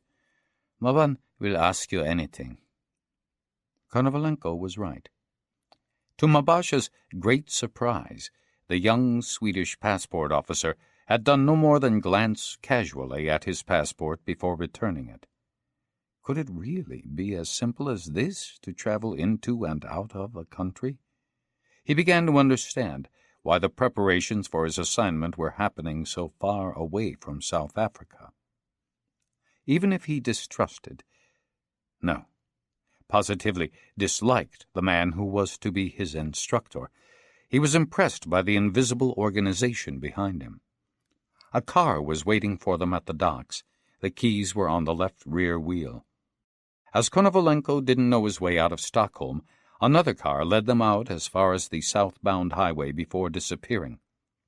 It seemed to Mabasha that the world was being run by secret organizations and people like his Sangoma. The world was shaped and changed in the underworld. People like Klein were mere messengers. Just where Mabasha fitted into this secret organization, he had no idea. He wasn't sure he wanted to know. They drove through the Swedish countryside. Here and there, Mabasha glimpsed patches of snow through the conifer trees. Konovalenko did not drive especially fast, and said practically nothing as he drove. That suited Mabasha, as he was tired after the long journey. He kept falling asleep in the back seat, and immediately his spirit would start talking to him. The singing hound howled away in the darkness of his dreams, and when he opened his eyes he was not at all sure where he was. It was raining non-stop. Everything seemed clean and orderly. When they stopped for a meal, Mabasha had the feeling that nothing could ever go wrong in this country. But there was something missing. Mabasha tried, but in vain, to determine what it was. The countryside they were traveling through filled him with a nostalgic longing. The journey took all day. "Where are we making for?" Mabasha said after they had been in the car for 3 hours. Konovalenko waited several minutes to reply. "We are headed south. You'll see when we get there." The evil dream of his Sangoma was still some way off. The woman had not yet entered the yard, and her skull had not yet been shattered by the bullet from Konovalenko's pistol. Mabasha had no thoughts beyond doing what Klein was paying him to do. Part of the assignment was to listen to what Konovalenko had to say to him. According to Mabasha's imagination, the spirits, both good and bad, had been left behind in South Africa, in the mountain caves near Ntibane.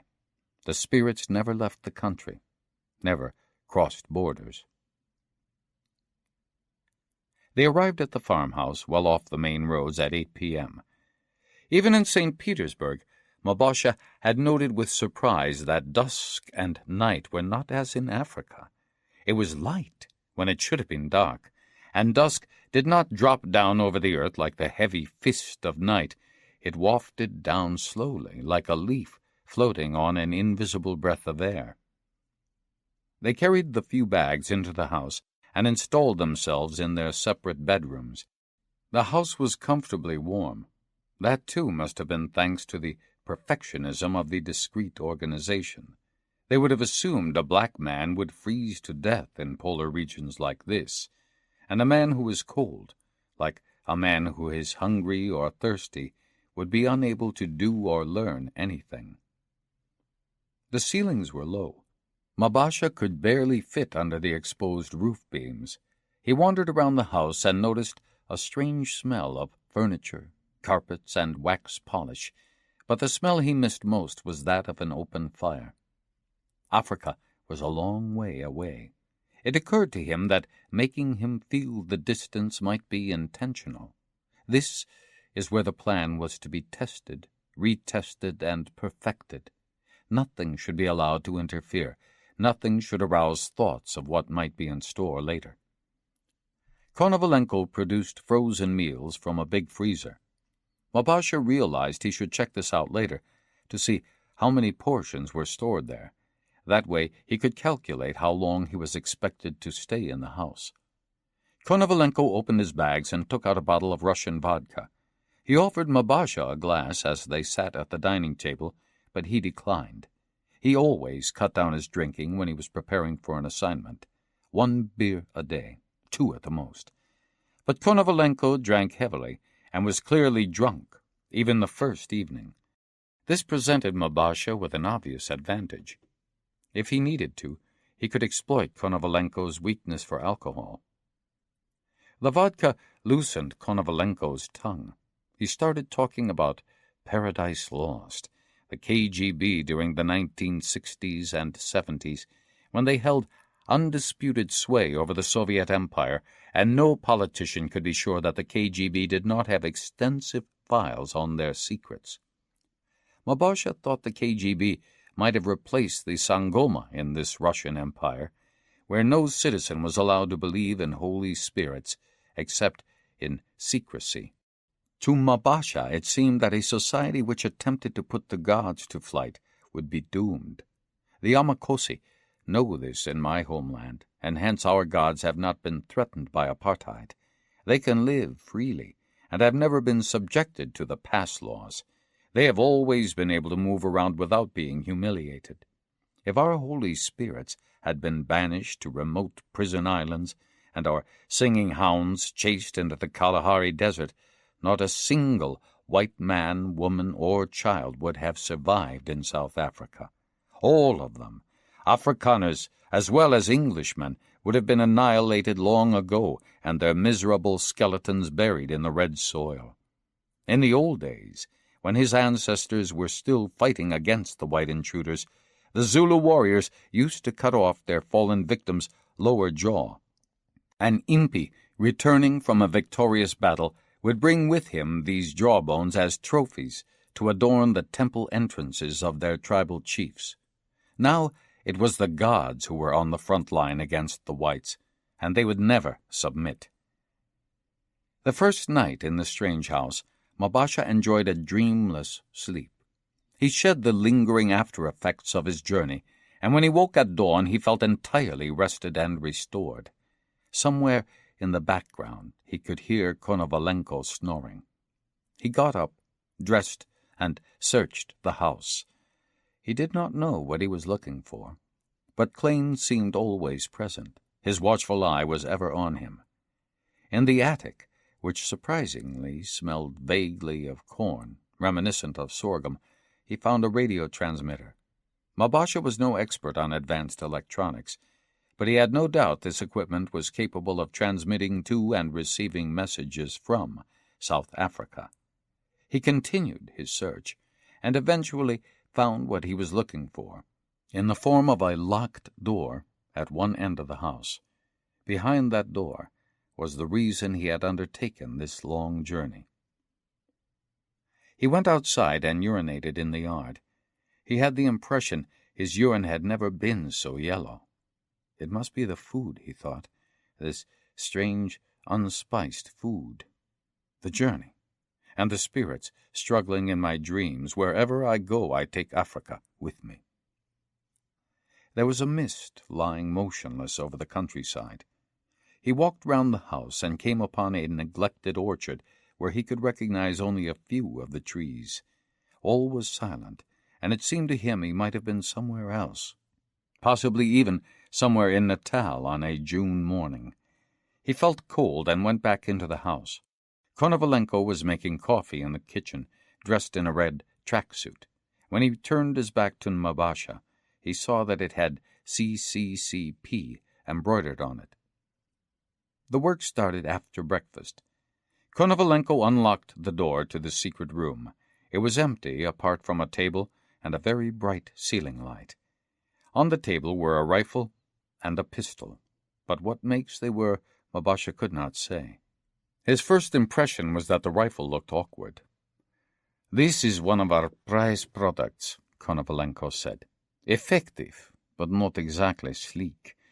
The starting point was a run-of-the-mill Remington 375 HH, but our KGB technicians refined the weapon until it reached a state of perfection. You can pick off whatever you like up to 800 meters. The only things to rival the laser sights are on the American Army's most guarded secret weapons. Unfortunately, we were never able to use this masterpiece in any of our assignments. In other words, you had the honor of introducing it to the world." Mabasha approached the table and examined the rifle. "Feel it," Konovalenko said. "From this moment on, you will be inseparable." Mabasha was surprised how light the rifle was, but when he raised it to his shoulder, it felt well-balanced and stable. "What type of ammunition?" "Superplastic," Konovalenko said. "A specially prepared variation of the classic Spitzer prototype. The bullet will travel fast over a long distance. The pointed version is better at overcoming air resistance." Mabasha put the rifle on the table and picked up the pistol. It was a 9mm Glock compact. He had read about this weapon in various magazines, but he had never held one. "I think standard ammunition will be okay in this case," Konovalenko said. "No point in overdoing things." "I'll have to get used to the rifle," Mabasha said. "That'll take time if the range is going to be nearly a kilometer.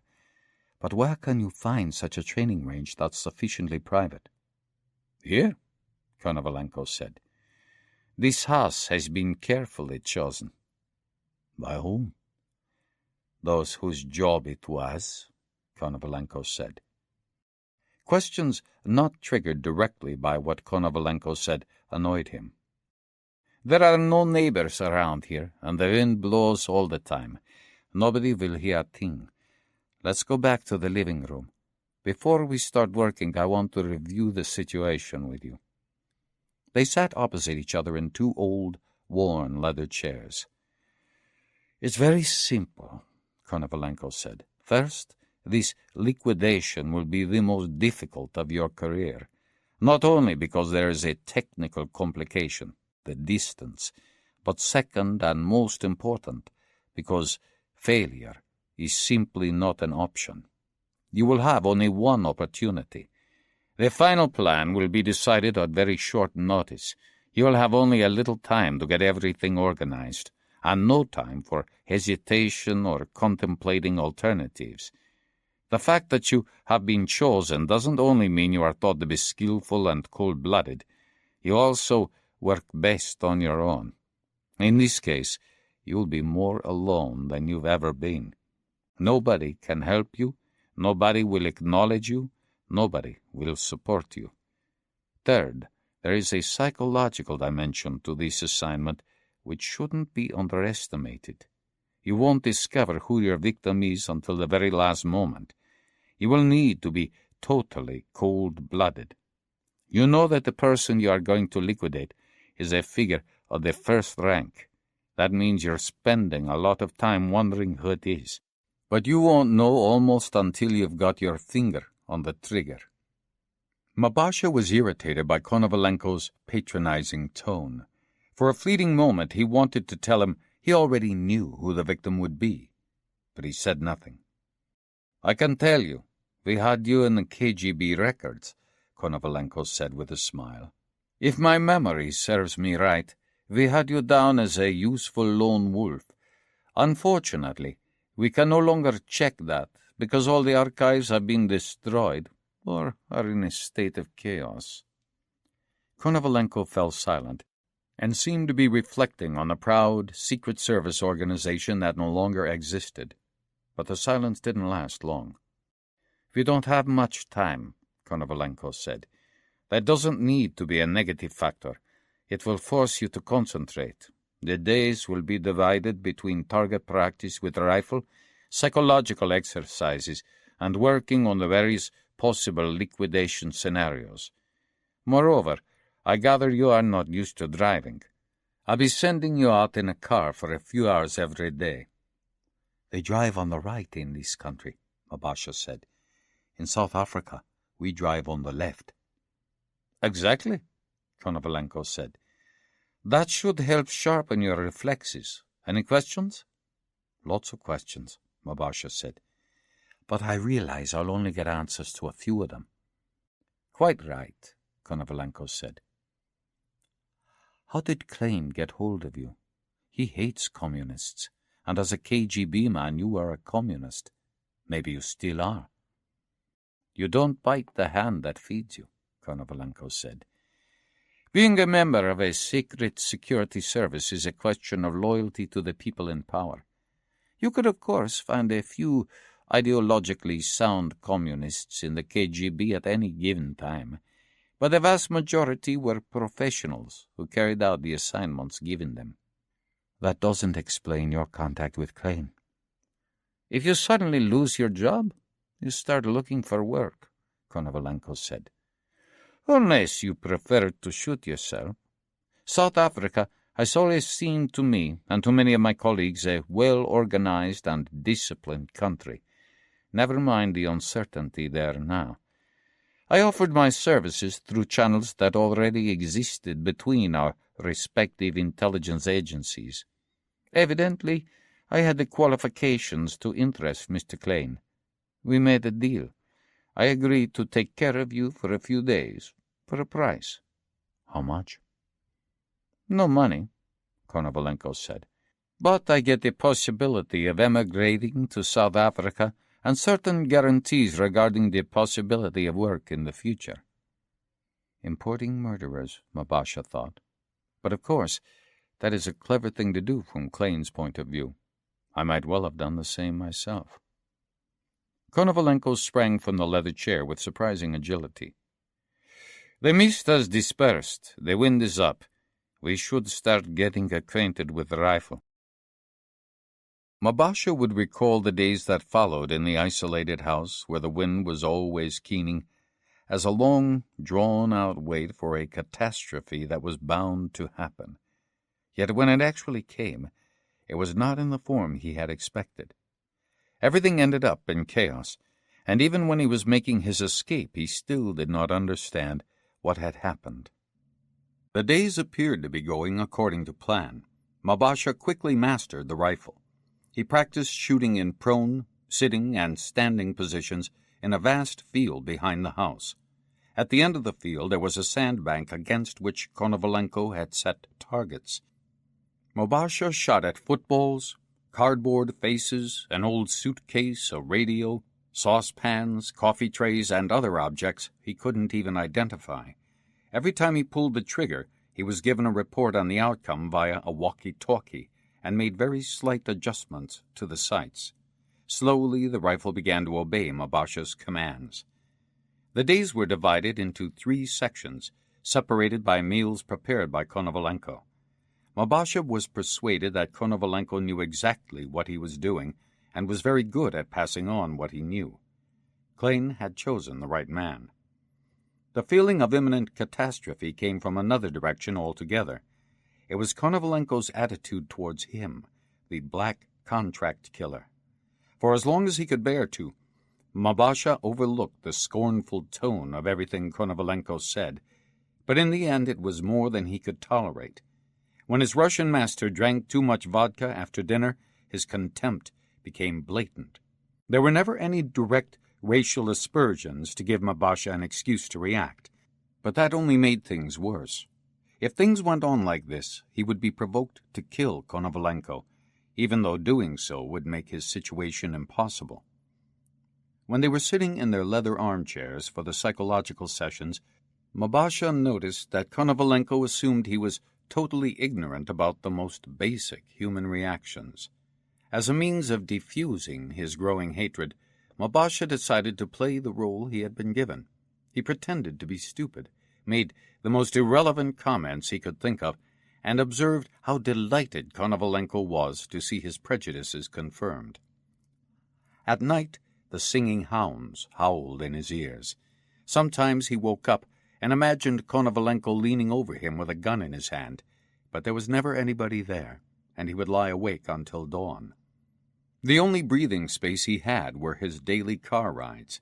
There were 2 cars in an outbuilding, one of which, a Mercedes, was meant for him. Konovalenko used the other car for errands, whose purpose he never alluded to. Mabasha drove around on minor roads, found his way to a town called Ystad, and explored some roads along the coast. These excursions helped him to hold out. One night he left his room and counted the portions of frozen food in the freezer. They would be 1 more week in this isolated place. "I'll have to put up with it," he thought. "Klein requires me to suffer whatever I have to suffer to earn my R1,000,000. He assumed Konovalenko was in daily touch with South Africa, and that the transmissions were made while he was out in the car. He was also confident that Konovalenko would be sending only good reports to Klein. But the feeling of impending disaster would not abate. Every hour that passed brought him closer to breaking point, to the moment when his nature would require him to kill Konovalenko. He would be forced to do it so as not to offend his ancestors and not to lose his self-respect. But it did not happen as he had expected.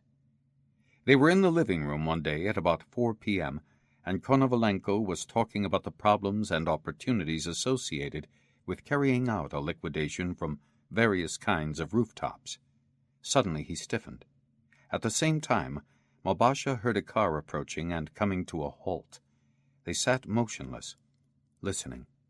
A car door opened, then shut.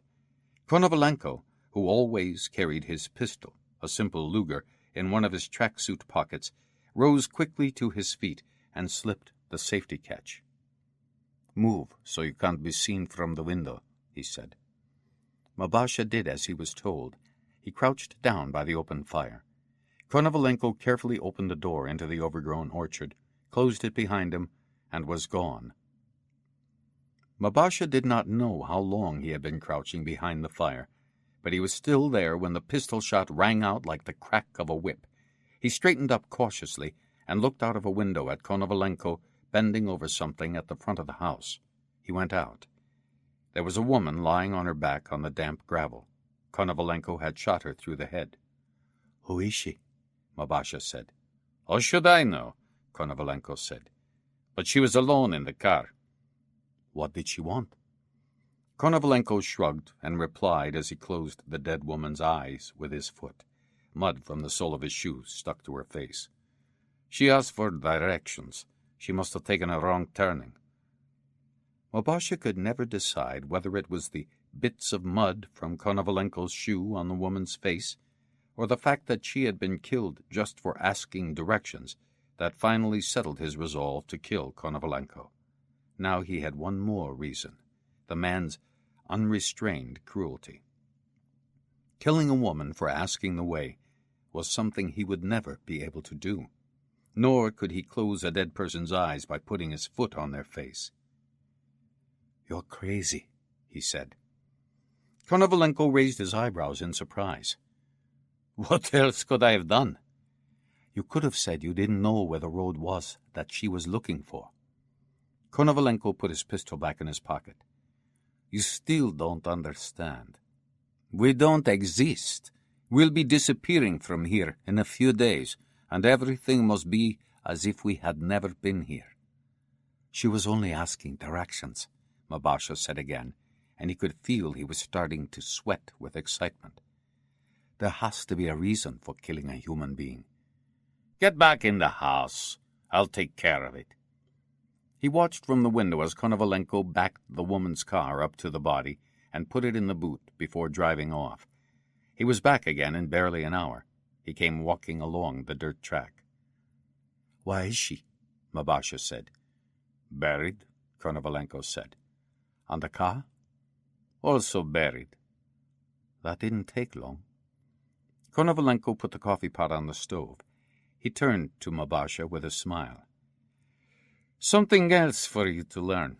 No matter how well organized you are, the unexpected is always liable to happen.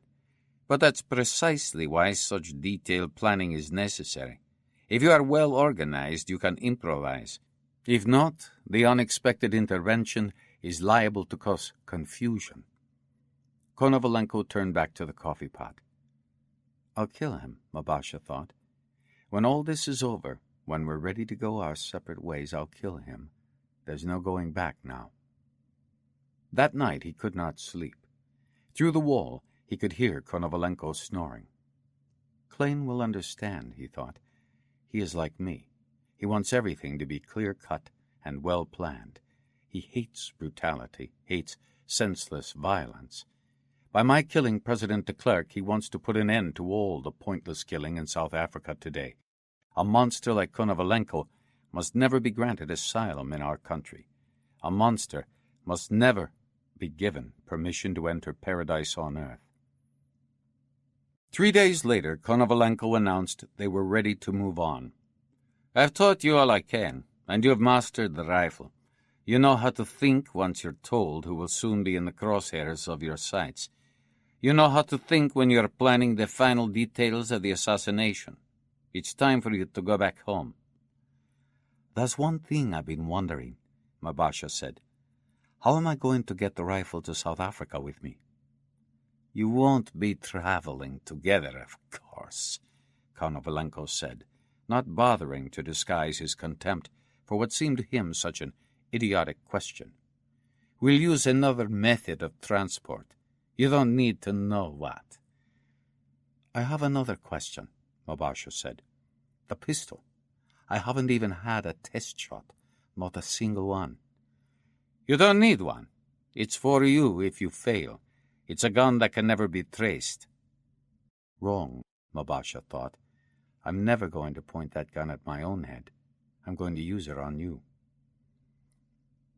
That evening, Konovalenko got drunker than Mabasha had ever seen him. He sat across from him at the table, staring at him with bloodshot eyes. What is he thinking about, Mabasha wondered. Has that man ever experienced love? If I were a woman, what would it be like to share a bed with him? The thought made him uneasy.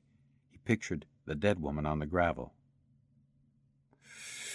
"You have many faults," Konovalenko said, intuiting his train of thought.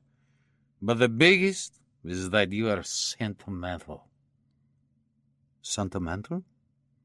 He knew what it meant, but he was not sure just what significance Konovalenko was attaching to the word. "You didn't like me shooting that woman," Konovalenko said. "These last few days you've been absent-minded, and you've been shooting badly. I'll point out this weakness in my final report to Klein. It worries me." "It worries me to think that a man can be as brutal as you are," Mabasha said. At that, there was no turning back. He knew he was going to have to tell Konovalenko what he was thinking. You're dumber than I thought. I guess that's the way black men are. Mobasha let the words sink into his consciousness. Then he rose slowly to his feet. I'm going to kill you. Konovalenko shook his head with a smile. No, you're not. Mobasha drew the pistol and aimed it at Konovalenko. You shouldn't have killed her. You degraded both me and yourself. He saw that Konovalenko was scared. You're crazy. You can't kill me. There's nothing I'm better at than doing what needs to be done. Get up, slowly. Hands up. Turn around. Konovalenko did as he was told. Mobasha had just enough time to register that something was wrong before Konovalenko flung himself to one side with prodigious speed. Mobasha pulled the trigger, but the bullet smashed into a bookcase. Where the knife came from, he had no idea.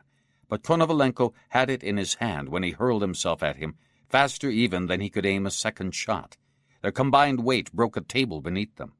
Mobasha was strong, but so was Konovalenko. Mobasha could see the knife being forced closer and closer to his face. Only when he managed to kick Konovalenko in the back did he loosen his grip. He had dropped the pistol. He thumped Konovalenko with his fist, but there was no reaction. Before he broke loose, he felt a sudden, stinging sensation in his left hand. His whole arm went numb. But he managed to grab Konovalenko's bottle of vodka, turn around, and smash it over his head. Konovalenko collapsed and stayed down. At the same moment, Mobasha realized the index finger of his left hand had been sliced off and was hanging onto his hand by a thin piece of skin. He staggered out of the house. He had no doubt he had smashed Konovalenko's skull. He looked at the blood pouring out of his hand.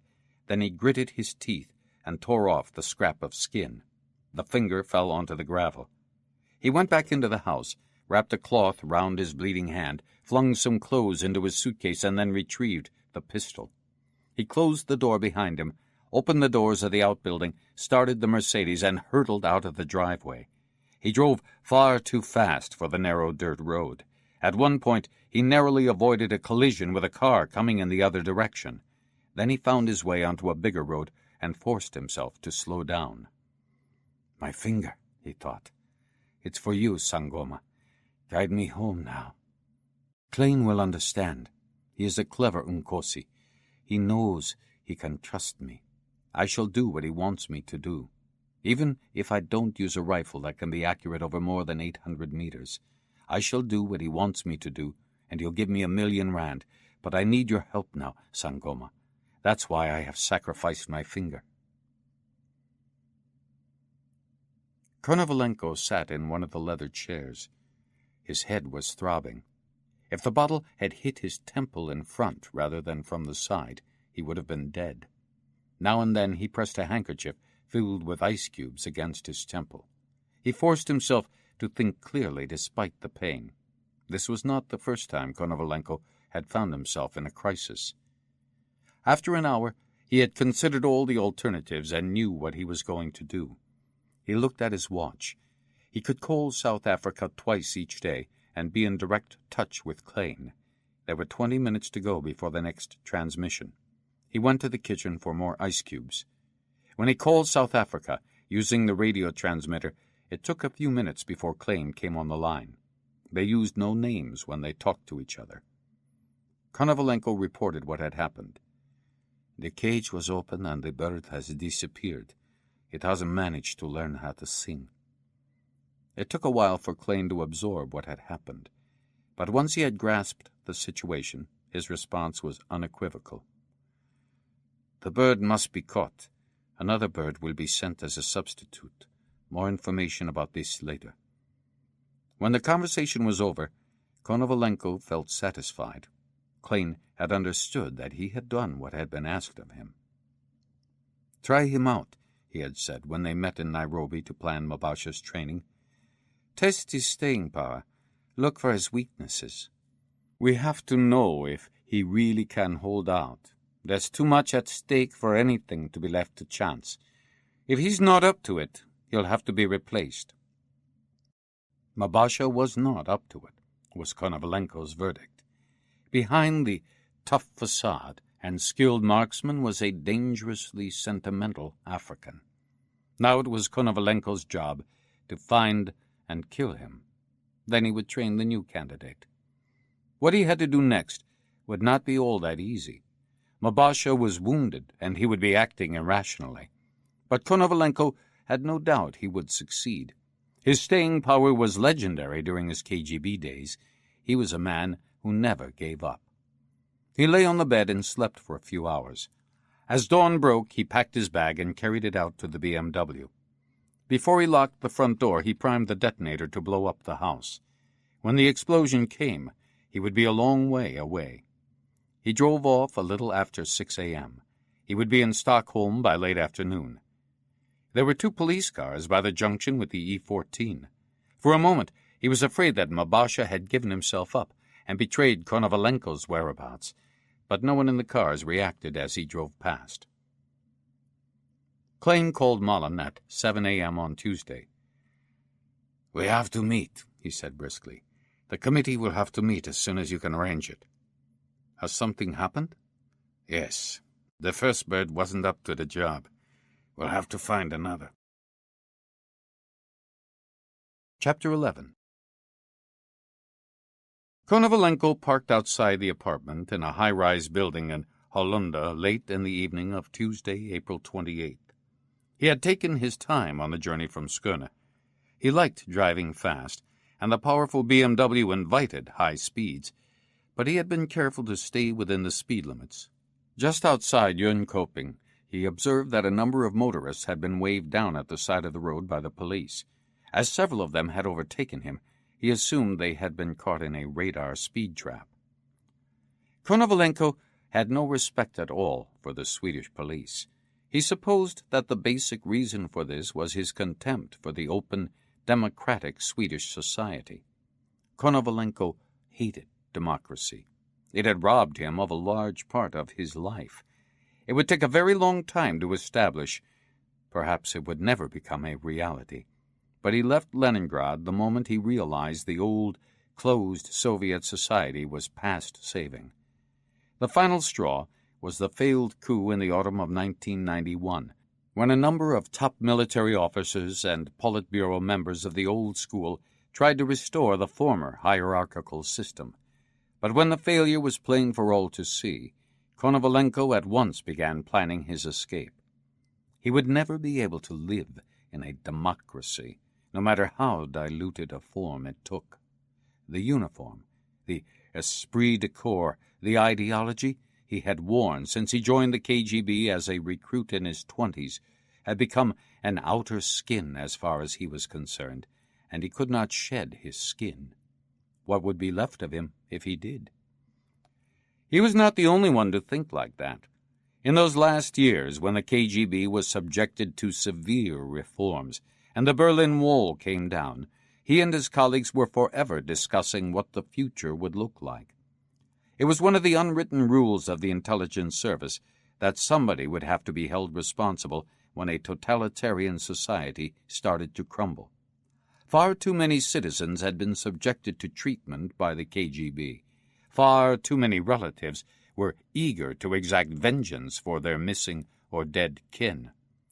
Konovalenko had no desire to be hauled before the courts and treated like his former Stasi colleagues in the new Germany. He hung a map of the world on his office wall and studied it for hours. He was forced to grit his teeth and accept that he was not cut out for life in the late 20th century. He found it hard to imagine himself living in one of the brutal but highly unstable dictatorships in South America, nor did he have any confidence in the home rule leaders who were still in power in some African states. On the other hand, he thought seriously about building a future in a fundamentalist Arab country. In some ways, he was indifferent to the Islamic religion, and in other ways he loathed it. But he knew the governments ran both open and secret police forces with far-reaching powers. In the end, though, he rejected this alternative as well. He thought he would never be able to handle the transformation to such a foreign culture, no matter which Islamic state he selected. Besides, he did not want to give up drinking vodka. He had also considered offering his services to an international security company, but he lacked the necessary experience. It was a world with which he was unfamiliar. In the end, there was only one country he could contemplate: South Africa. He read whatever literature he could lay his hands on, but it was not easy to find much. Thanks to the authority that still attached to KGB officers, he managed to track down a few literary and political works. What he read confirmed his impression that South Africa would be a suitable place to build a future for himself. He was attracted by the racial discrimination and could see how both the regular and secret police forces were well organized and wielded considerable influence. He disliked colored people, especially blacks. As far as he was concerned, they were inferior beings, unpredictable, usually criminal. Whether such views constituted prejudice, he had no idea. He just decided that was the way things were. But he liked the thought of having domestic servants and gardeners. Anatoly Konovalenko was married, but he was planning a new life without Mira. He had tired of her years ago. She was no doubt equally tired of him. He never bothered to ask her. All they had left was a routine, devoid of substance, devoid of emotions. He compensated by indulging in regular affairs with women he met through his work. Their 2 daughters were already living their own independent lives. No need to worry about them. As the empire collapsed around him, he thought he would be able to melt into oblivion. Anatoly Konovalenko would cease to exist. He would change his identity, and perhaps also his appearance. His wife would have to cope as best she could on the pension she would receive once he was declared dead. Most of his colleagues had organized their own emergency exits over the years, through which he could escape, if necessary, from a crisis situation.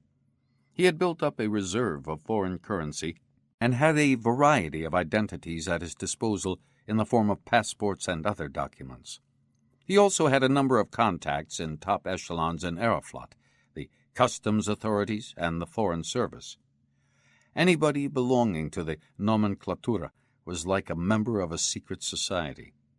They were there to help each other, and as a group had the certainty that their way of life would not give way beneath them. That was, until the unimaginable collapse actually took place. Towards the end, just before he fled, everything happened very quickly. He contacted Klein, who was a liaison officer between the KGB and the South African Intelligence Service.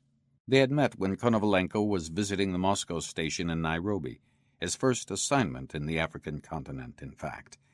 Klein made it clear that Konovalenko's services could be useful to him and his country. He planted in Konovalenko's head visions of immigration and a comfortable future. But it would take time. Konovalenko needed an intermediate port of call after leaving the Soviet Union. He decided on Sweden. Several colleagues had recommended it. Apart from the high standard of living, it was easy to cross the borders, and at least as easy to keep out of the public eye.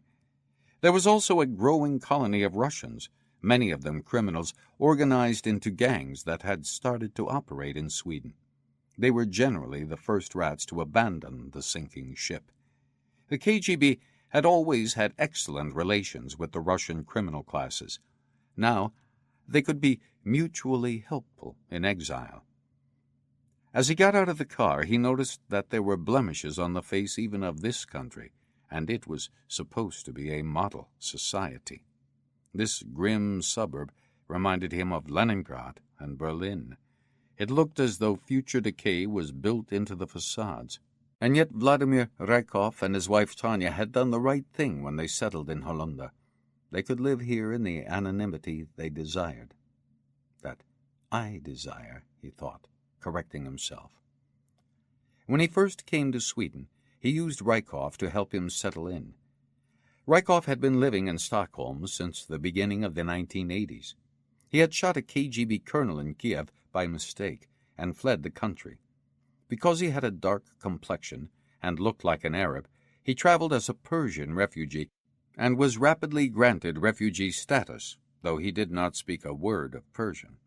When in due course he was granted Swedish citizenship, he took back his own name. He was only an Iranian when he dealt with the Swedish authorities. In order to support himself and his supposedly Iranian wife, while he was still living in a refugee camp near Flen, he carried out a few simple bank robberies. This produced sufficient capital to start out with. He set up a settlement service for other Russian immigrants who were now making their way to Sweden, more or less legally, in increasing numbers. His somewhat unorthodox travel agency became well known, and there were times when he had more potential clients than he could cope with. He had a number of Swedish civil servants on his payroll, including at times people in the immigration office, and it all helped to give the agency its reputation of efficiency. He was sometimes irritated by how hard it was to bribe Swedish civil servants, but he generally managed it eventually, as long as he was discreet. Rykov had also established the much-appreciated custom of inviting all new arrivals to a genuine Russian dinner in his apartment at Wallander. It did not take Konovalenko long to grasp that behind the hard exterior, Rykov was in fact a weak character and easily led. When Konovalenko made a pass at his wife, and she proved to be far from unwilling, he soon had Rykov where he wanted him. Konovalenko arranged his business so that Rykov did all the legwork, all the boring and routine assignments. When Klein contacted him and offered him the job of taking care of an African contract killer, it was Rykov who dealt with all the practical arrangements. It was Rykov who rented the house in Skåne, fixed the cars, and brought in the food supply. He dealt with the forgers and the weapon Konovalenko smuggled out of St. Petersburg. Konovalenko knew Rykov had another virtue. He never hesitated to kill when it was necessary. Konovalenko took out his bag, locked the car, and took the lift to the 5th floor. He had a key, but he rang the doorbell instead. The signal was a sort of Morse code version of the Internationale. Tanya opened the door. She looked at him in surprise, seeing no sign of Mabasha, and alarmed at the bruise on his head. "What happened? Where is the African?" "Is Vladimir here?" Konovalenko said, without troubling to answer her questions. He handed her his bag and walked in. The apartment had 4 rooms and was furnished with expensive leather armchairs, a marble table, and the last word in stereo and video equipment. It was all very tasteless, and Konovalenko did not like living there. Right now, though, he had no alternative. Rykov emerged from the bedroom dressed in a silk robe. Unlike Tanya, who was so slim, Rykov looked as if he had been given an order to get fat, an order he had been delighted to obey. Tanya prepared a meal and put a bottle of vodka on the table. Konovalenko told them as much as he thought they needed to know. He said nothing about the woman he had killed. The thing that mattered was that Mabasha had suffered a mysterious breakdown. He had run away and had to be found and got rid of as rapidly as possible. "Why didn't you do it in Skåne?" Rykov said. "There were certain difficulties," Konovalenko said. Neither Rykov nor his wife asked any more questions. While he was driving to Stockholm, Konovalenko had thought about what had happened and what needed to happen now. Mabasha had only one possibility of leaving the country. He would have to find Konovalenko. Konovalenko was the one with the passports and tickets. He was the one who could supply him with money. Mabasha would most probably make his way to Stockholm. He was indeed most likely there already. Konovalenko and Rykov would be ready to find him. Konovalenko drank a few glasses of vodka, but he did not get drunk, even if that was what he most wanted to do right now. He had an important job to do first. He had to call Klein on the Pretoria telephone number he was only allowed to use in case of absolute necessity. "Go into the bedroom," he said to the Rykovs. "Close the door and switch the radio on. I have to make a call, and I don't want to be disturbed." He knew that both of them would listen if they had the chance, and he wanted none of it. He needed to explain to Klein about the woman he had been forced to kill. That would give him the perfect reason to imply that Mabasha's breakdown was to their advantage. It would be obvious that it was thanks to Konovalenko that the man's weakness had been exposed before it could do any damage. Killing the woman could have been another plus. It would be clear to Klein, if he did not know it already, that Konovalenko was ruthless. As Klein had said when they were in Nairobi, this was the kind of person South Africa needed most right now. White people with a disregard for death. Konovalenko dialed the number he had memorized as soon as he was given it in Africa. During his many years as a KGB officer, he had always honed his powers of concentration and memory. He had to dial the string of numbers 4 times before they were picked up by the satellite over the equator and sent back to Earth again. The call was answered at once in Pretoria. Konovalenko recognized the slow, hoarse voice. He described what had happened. This time he used a new code. Mabasha was the entrepreneur. He had prepared himself thoroughly while driving up to Stockholm, and Klein did not once interrupt him.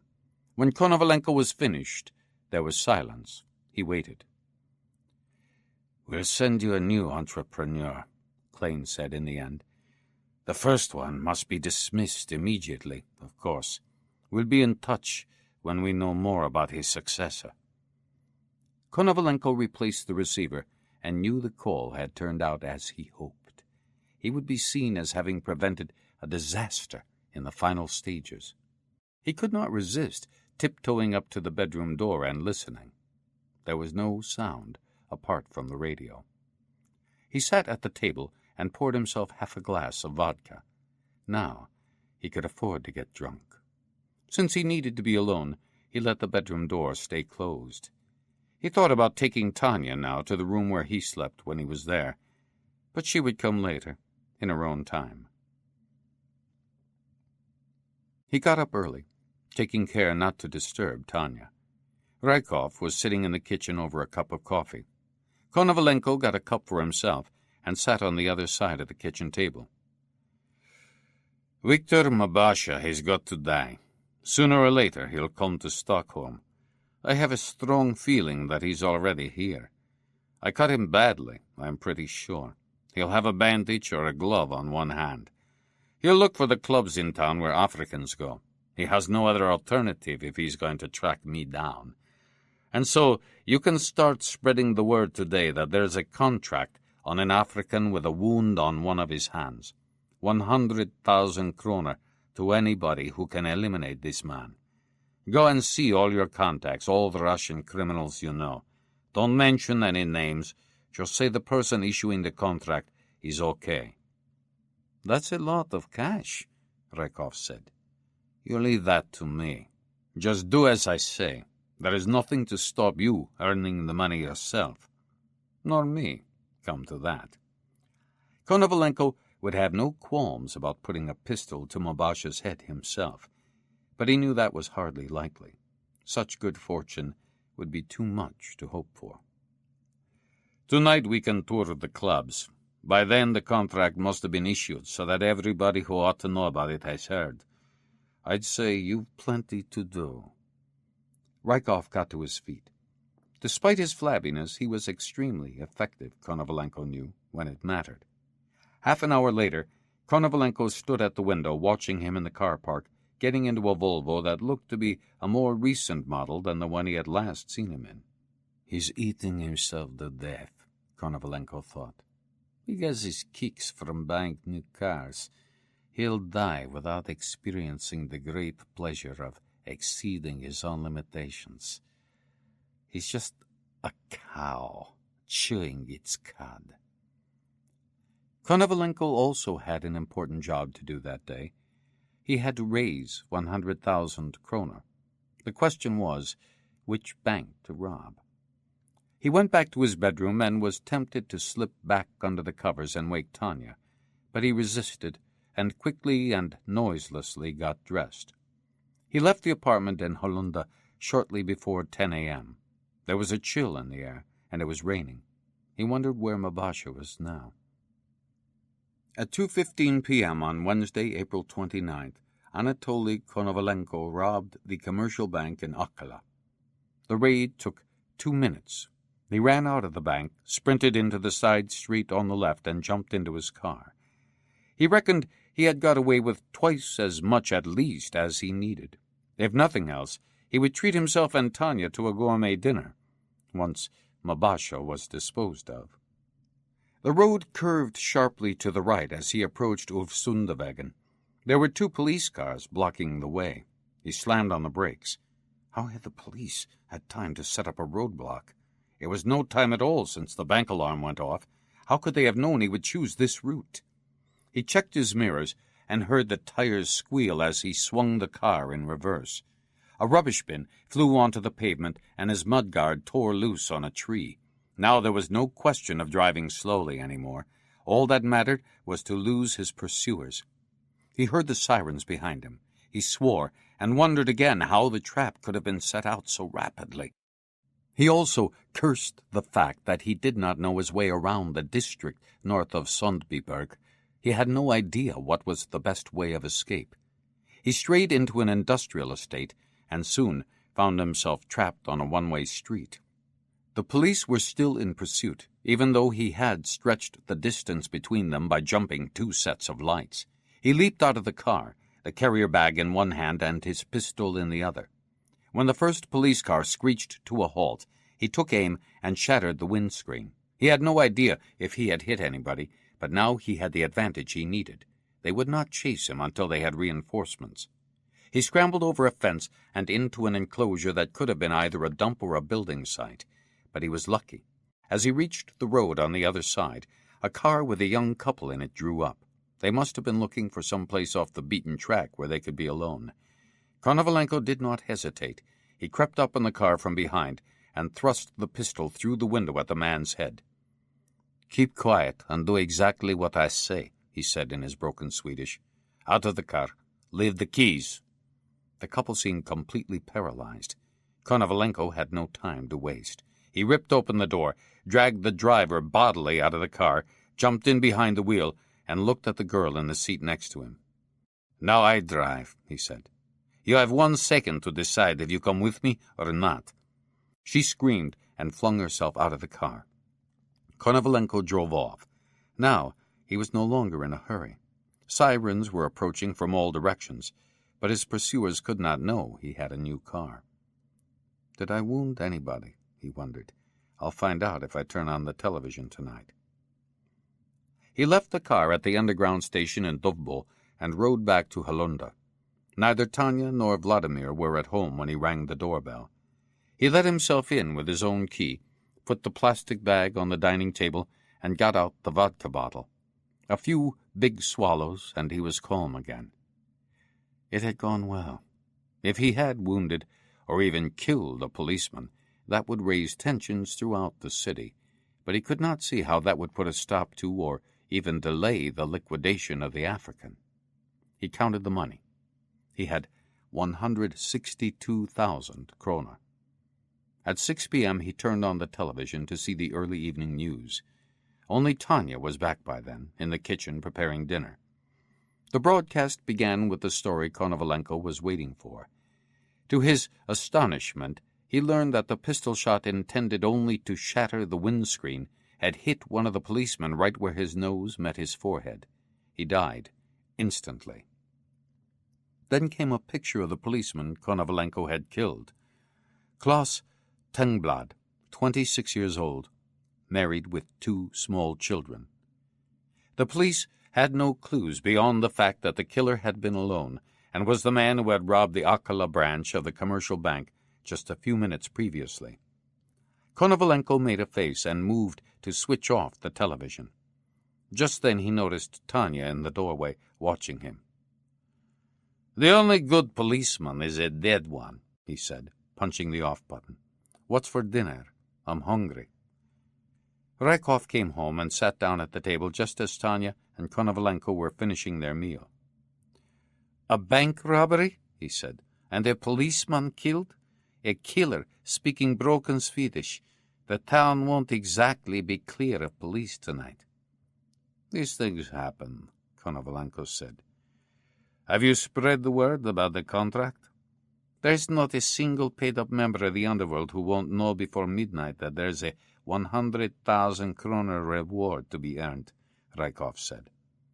Tanya handed him a plate of food. "Was it really necessary to kill a policeman today of all days?" "What makes you think it was me who shot him?" Konovalenko said. Rykov shrugged his shoulders. "A masterly shot, a bank raid to raise the money for the contract, for an accent. It sounds pretty much like you." "You're wrong if you think the shot was deliberate," Konovalenko said. "It was pure luck. Or bad luck, depending on how you look at it. But to be on the safe side, I think you had better go into town on your own tonight, or take Tanya with you." "There are a few clubs in the south of the city where Africans hang out," said Rykov. "I thought I'd start there." At 8:30, Tanya and Vladimir drove to town.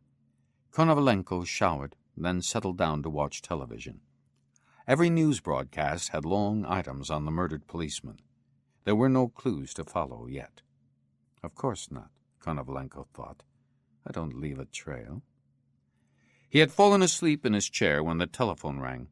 Just one signal, then another ring, 7 signals this time. When it rang for the 3rd time, Konovalenko lifted the receiver. It was Rykov using the code. The noise in the background suggested he was at a disco.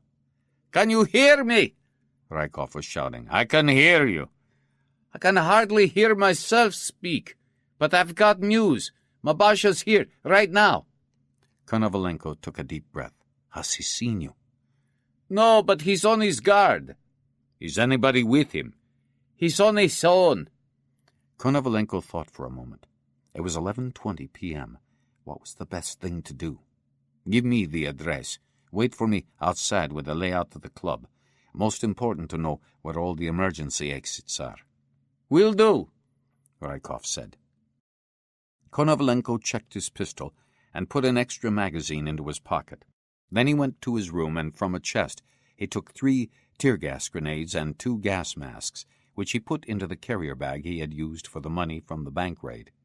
Finally, he combed his hair in the bathroom mirror. This was part of the ritual he went through before setting out on any assignment that mattered as much as this one did.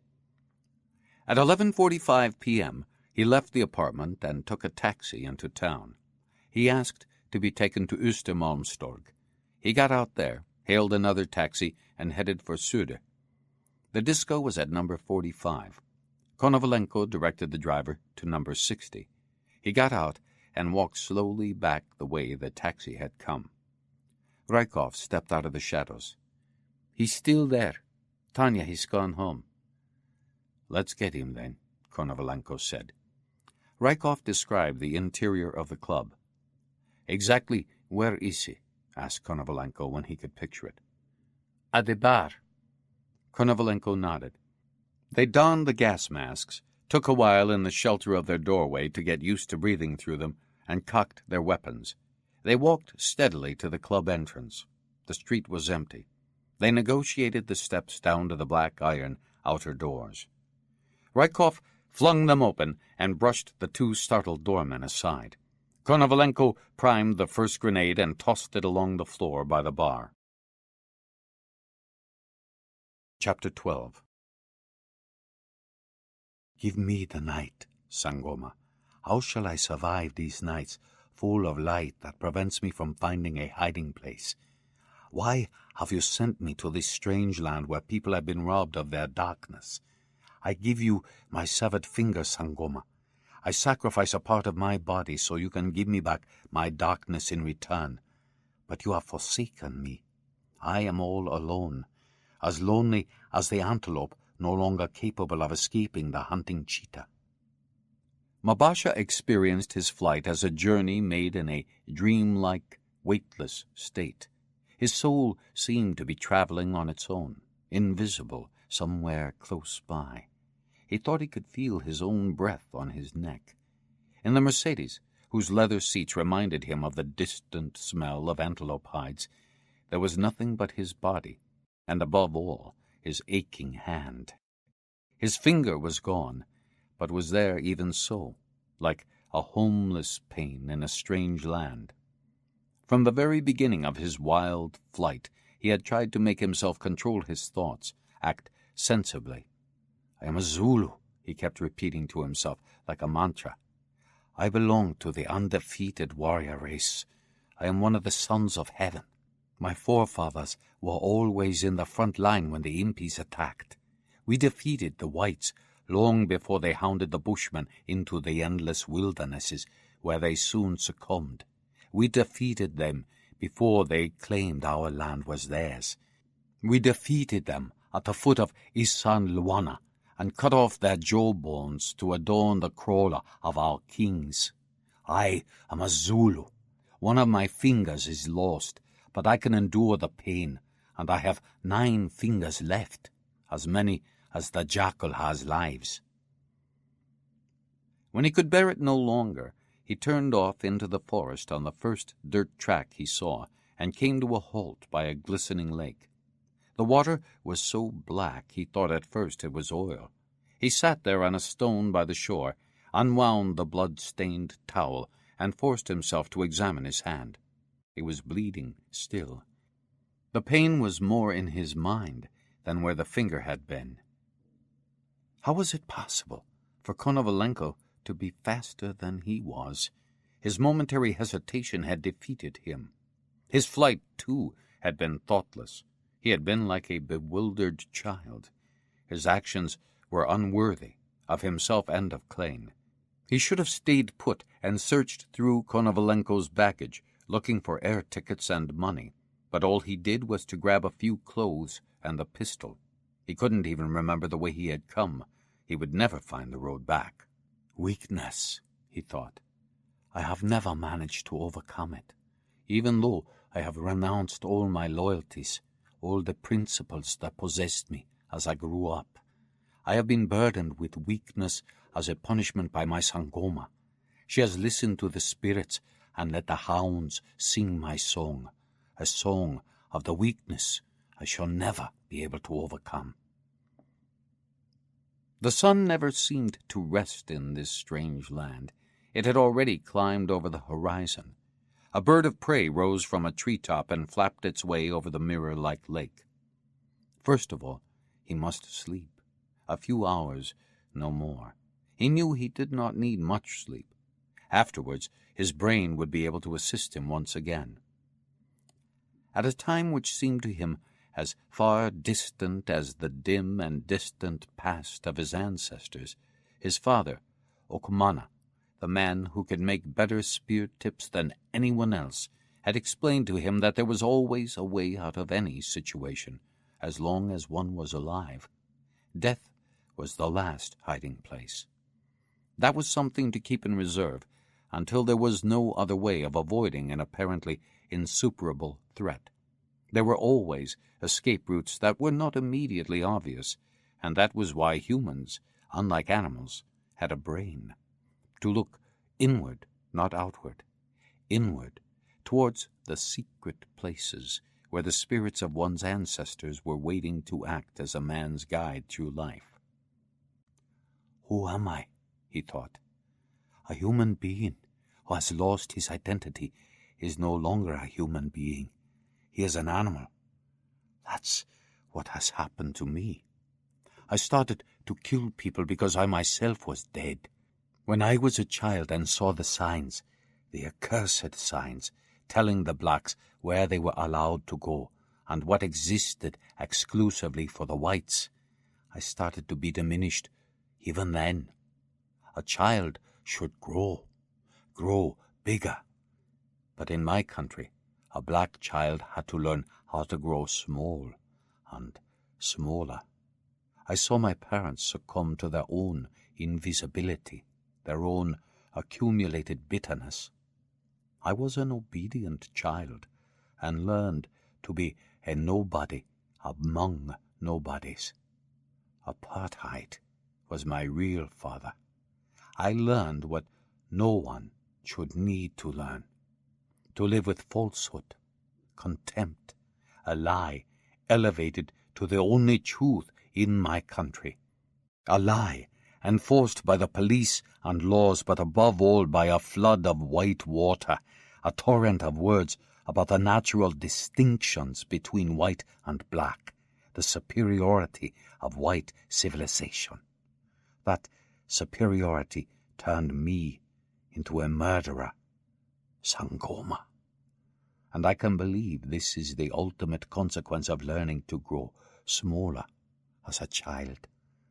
For what has this apartheid, this falsified white superiority been but a systematic plundering of our souls?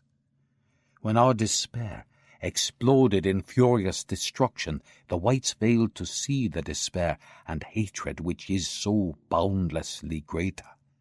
All the things we have been carrying around inside us. It is inside myself that I see my thoughts and feelings being split asunder as if with a sword. I can manage without one of my fingers. But how can I live without knowing who I am? He came to with a start. He had almost fallen asleep. In the borderlands of sleep, half dreaming, thoughts he had long since forgotten returned to him. He remained on the stone by the lake for a long time. The memories found their own way into his head. He had no need to summon them. Summer, 1967. He had just passed his 6th birthday when he discovered a talent that set him apart from the other children he used to play with in the dusty slum in the suburbs of Johannesburg. They had made a ball out of paper and string, and he had far more skill with it than any of his friends. He could work miracles with the ball. This discovery led to his first great dream. He would be the best rugby player in South Africa. It brought him untold joy. He thought the spirits of his forefathers had been good to him. He filled a bottle with water from a tap and sacrificed it to the red earth. One day that summer, a white liquor salesman stopped his car in the dust where Victor and his friends were playing with the paper and string ball. The man behind the wheel sat for a long time watching the black boy with the phenomenal ball control. When once the ball rolled close to the car, Victor approached gingerly, bowed to the man, and picked up the ball. "If only you'd been born white," the man said. "I've never seen anybody handle a ball like you do. It's a pity you're black." He watched an aeroplane sketching a white streak across the sky. "I don't remember the pain," he thought, "but I must have felt it, even then. Or did I simply not react, because it was so far ingrained in me as a 6-year-old that injustice was our heritage?" By the time he was 16, everything had changed. June 1976, Soweto. More than 15,000 students were gathered outside Orlando West Junior Secondary School. He did not really belong in that assembly. He lived on the streets, lived the obscure but increasingly skillful, increasingly ruthless life of a thief. At that time he was still only robbing blacks, but his eyes were by then drawn to the white residential areas where it was possible to pull off big robberies. He was carried along by the tide of young people and shared their fury over the government's ruling decree that all education would in future be conducted in the hated language of the Boers. He could remember still the young girl clenching her fist and yelling at the president, who was not present, "Vorsta, you speak Zulu, then we'll speak Afrikaans." He was in turmoil. The drama of the situation as the police charged, beating people with their shamboks, did not affect him until he was hit himself.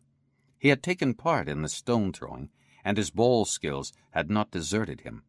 Nearly every throw hit home. He saw a policeman clutch at his cheek and blood pour out between his fingers, and he remembered the man in the car and what he had said as Victor bent down to pick up his paper ball. Then he was caught, and the lashes from the whips dug deeply into his skin. The pain penetrated his inner self.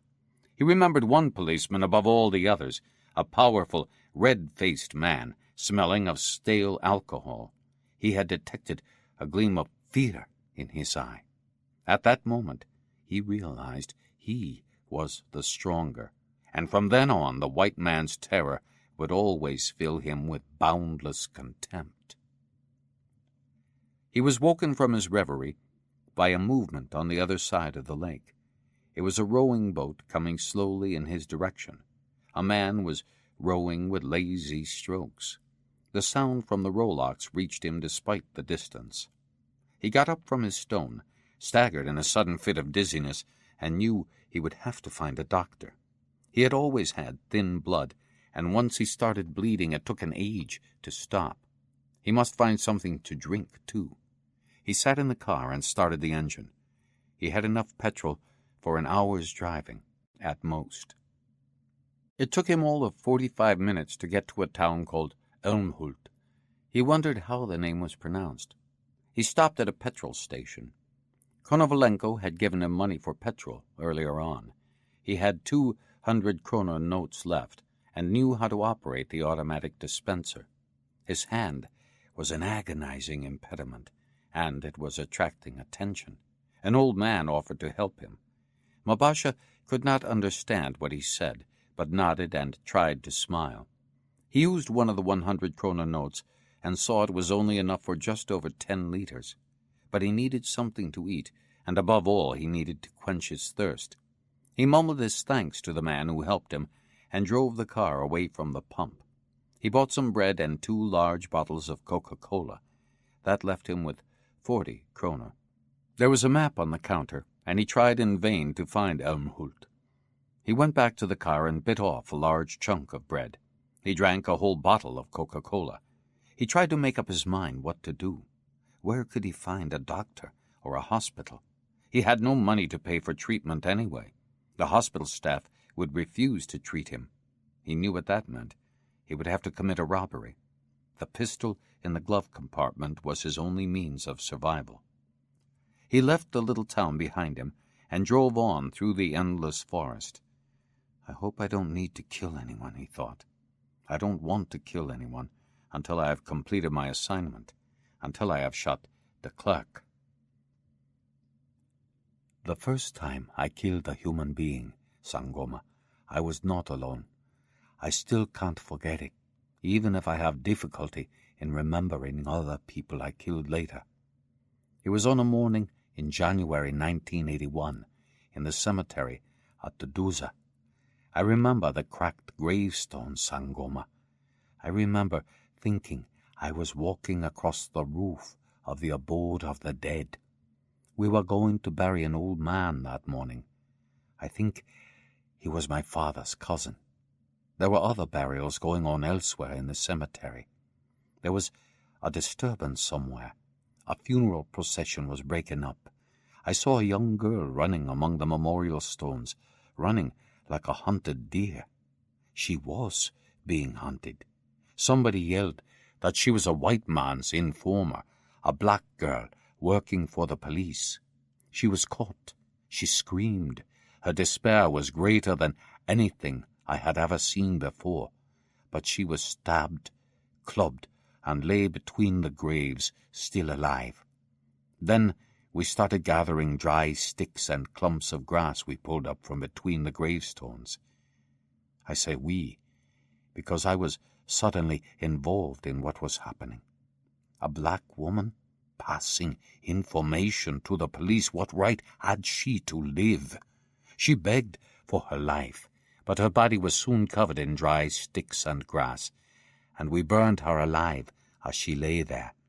She tried in vain to get away from the flames, but we held her down until her face turned black.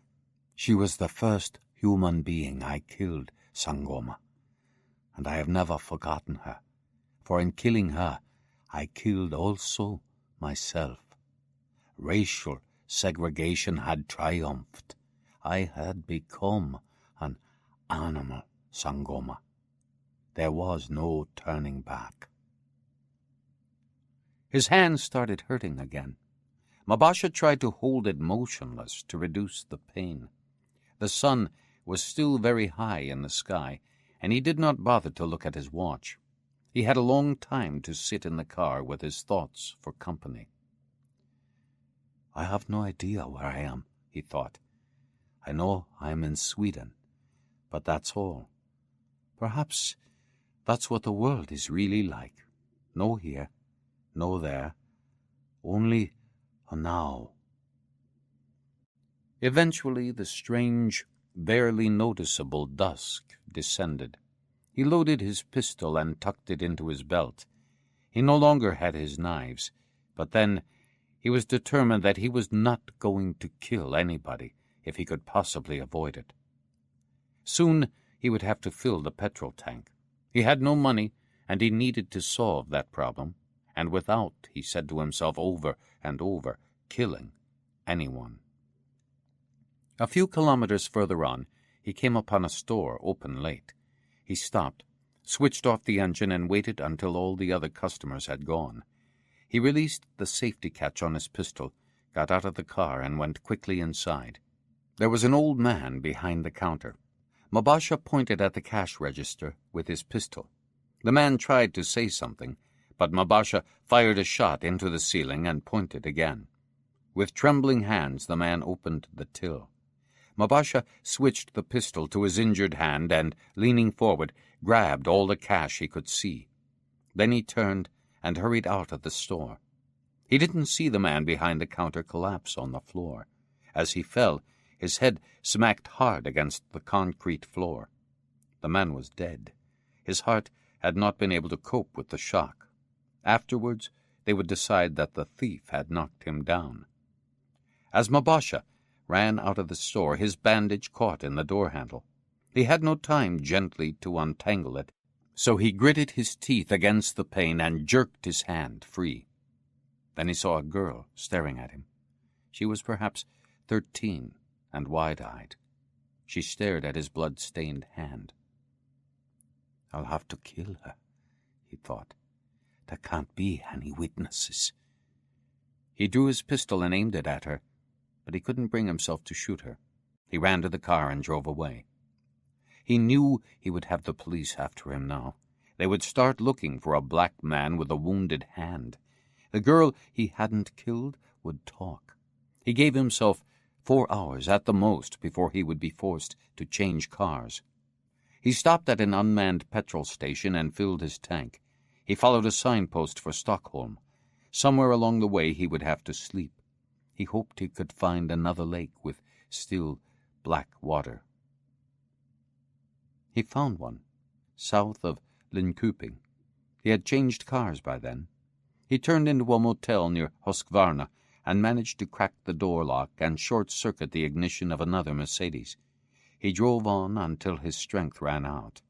Still south of Linköping, just before midnight, he turned onto a minor road, then onto a smaller one still, and eventually came upon a lake stretched out before him, its surface like black glass. He got into the wide rear seat, curled up, and fell asleep. He awoke with a start. It was almost 5 a.m. He could hear a bird singing in a way he had never heard before. He continued his journey northwards. Shortly before 11 a.m., he was in Stockholm. It was Wednesday, April 29th, the day before Walpurgis Eve. Chapter 13. 3 masked men appeared as dessert was being served. They fired 300 rounds from automatic weapons and then ran out to a waiting car. After a moment of silence, the restaurant was filled with the screams of the wounded and the terrified. It had been the annual meeting of the venerable wine-tasting club of Durban. The dining committee had most carefully considered security before deciding to hold the banquet at the golf club in Pinetown. Pinetown had so far escaped the violence that was increasingly widespread in Natal. Moreover, the restaurant manager had undertaken to double the usual security for the evening. But the guards were struck down before they could raise the alarm. The fence surrounding the restaurant had been broken through with wire cutters, The assailants had also managed to throttle an Alsatian. There were 50 people in the restaurant when the men burst in. The membership of the wine-tasting club was exclusively white. There were 5 black waiters, 4 men and 1 woman. The black chefs and kitchen hands fled through the back door with the Portuguese head chef the instant the shooting started. When order was restored, 9 people lay dead among the upturned tables and chairs, the shattered crockery, and fallen chandeliers. 17 more were seriously wounded, and all the elderly survivors were in shock, among them an old lady who would later die from a heart attack. Dozens of wine bottles had been smashed. The police had a hard time distinguishing blood from red wine. Chief Inspector Samuel de Beer from the Durban Homicide Squad was one of the first to reach the restaurant. He had with him Inspector Harry Sabande, who was black. Although de Beer made no attempt to conceal his racial prejudice, Sabande had learned to tolerate it. This was due not least to the fact that Sabande had realized long ago that he was a much better policeman than de Beer could ever be. They surveyed the devastation and watched the wounded being carried to the ambulances. The badly shocked witnesses who remained did not have much to say. There had been 3 men, all masked, but their hands were black. De Beer called intelligence in Pretoria. They promised him that the Army's special unit for political assassinations and terrorist actions would place an experienced investigator at his disposal, first thing in the morning. President de Klerk was informed about the incident shortly before midnight. His foreign minister, Pic Botha, could tell that de Klerk was annoyed at being disturbed. "Innocent people get murdered every day," he said. "What's so special about this incident?" "The scale," the foreign minister said. "It's too big, too crude, too brutal. There'll be a violent reaction within the party unless you make a very firm statement tomorrow morning. I'm convinced that the ANC leadership, presumably Mandela himself, will condemn what's happened. It won't look good if you had nothing to say." Botha was one of the very few who had President de Klerk's ear. The president generally acted on his advice. "I'll do as you suggest," de Klerk said. "Put something together, please. See that I get it by 7 a.m. Later that evening, Malan took a call from his colleague in NIS, Klein. Both of them had been told of the massacre in Pinetown. Both reacted with dismay and disgust. They played their roles like the old hands they were. The Pinetown massacre was part of a strategy to raise the level of insecurity across the country. At the end of it all, the final link in a chain of increasingly frequent and serious attacks and murders was the liquidation the committee had ordained. Klein called Malan about an entirely different matter, however. He had discovered earlier in the day that someone had hacked into his private computer files at work. After a few hours of pondering and a process of elimination, he had worked out who it must be that was keeping them under scrutiny. He also realized the discovery was a vital threat to their immediate plans. They never used their names when they telephoned each other. They recognized each other's voices. If they ever had a bad line, they had a code to identify themselves. "We have to meet," Klein said. "You know where I'm going tomorrow?" "Yes." "Be sure you do the same." Malan had been told that a Captain Breitenbach would represent his own secret unit in the investigation of the massacre, but he only needed to call Breitenbach to ensure that he could take the assignment himself. Malan had a dispensation to alter any assignment without the need to consult his superiors. "I'll be there," he said. That was the end of the conversation. Malan called Captain Breitenbach and told him that he would be flying to Durban himself in the morning. Then he considered what could have upset Klein. It must have something to do with the major operation. He just hoped their plans were not unraveling. At 4 a.m. on May 1st, Klein skirted Johannesburg and soon joined the E3 highway to Durban. He expected to get there by 8 a.m. He enjoyed driving. He could have had a helicopter take him to Durban, but the journey would have been over too quickly. Alone in the car, with the countryside flashing past, he would have time to reflect. He expected the problems in Sweden would be swiftly solved. For some days he had been wondering if Konovalenko really was as skillful and cold-blooded as he had counted on. Had he made a mistake employing him? He decided not. Konovalenko would do whatever was necessary. Mabasha would soon be dealt with. Indeed, it might have happened already. A man called Tsiki, number 2 on his original list, would take his place, and Konovalenko would give him the same training. The only thing that still struck Klein as odd was the incident that brought on Mabasha's breakdown. How could a man with his background react in such a volatile way to the death of a total stranger, this Swedish woman? Had there been a weak point of sentimentality in him, after all? In that case, it was a good job they found out in time. If they hadn't, there was no knowing what might have happened when Mabasha had his victim in his sights. He brushed all thought of Mabasha aside and concentrated instead on the surveillance he had uncovered. There were no incriminating details, no names in his computer files. A skillful intelligence specialist would, even so, be able to draw certain conclusions, chief among which would obviously be that preparations were well advanced for a dramatic assassination that would have far-reaching political consequences. He concluded that he had been lucky. He had discovered the penetration of his computer files in time, and would be able to take the necessary precautions. Colonel Mullen climbed aboard the helicopter at the Army airfield near Johannesburg. It was 7:15 a.m. He would be in Durban by about 8 a.m. He nodded to the pilots, fastened his seatbelt, and contemplated the ground below as they rose into the sky. He gazed thoughtfully at the African township they were flying over. He could see the ramshackle houses, the smoke from the fires. How could those people defeat us? All we need is to be stubborn and show them we mean business. It will cost blood, even white blood, as in Pinetown last night. But continued white rule in South Africa would not come without cost. It required sacrifices. He leaned back, closed his eyes, and tried to sleep. Soon he would discover what had been so disconcerting to Klein. They reached the cordoned-off restaurant in Pinetown within 10 minutes of each other. They spent a little over an hour in the blood-stained rooms, together with the local investigators led by Inspector Deber. The attackers had done a good job. They had expected the death toll to be higher than 9, but that was of minor importance.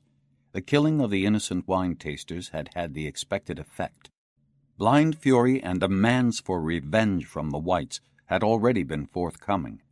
Klein heard both Mandela and President de Klerk on his car radio condemning the incident. De Klerk even threatened the killers with violent revenge.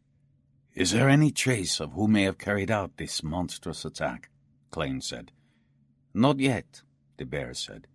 "We haven't even found anyone who saw the escape car."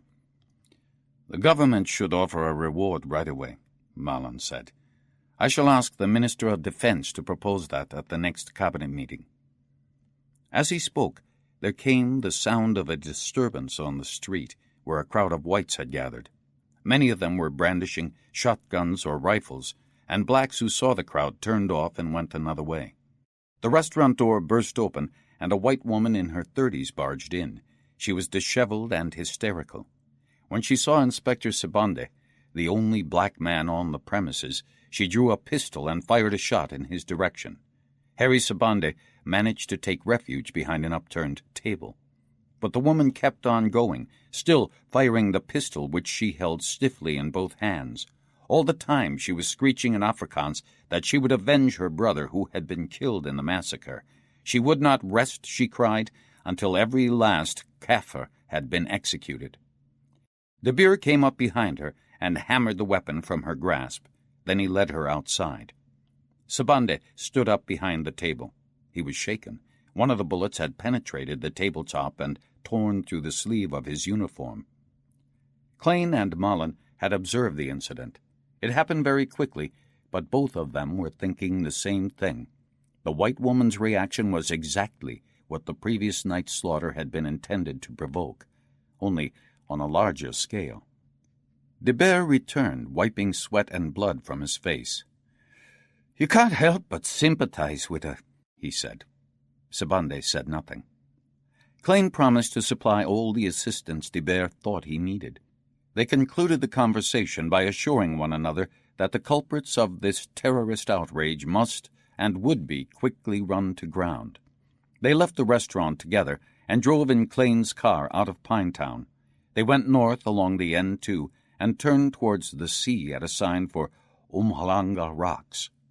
Klein pulled up at a little seafood restaurant on the ocean front. They would be undisturbed here. They ordered langoustine and drank mineral water. Malin took off his jacket and hung it up.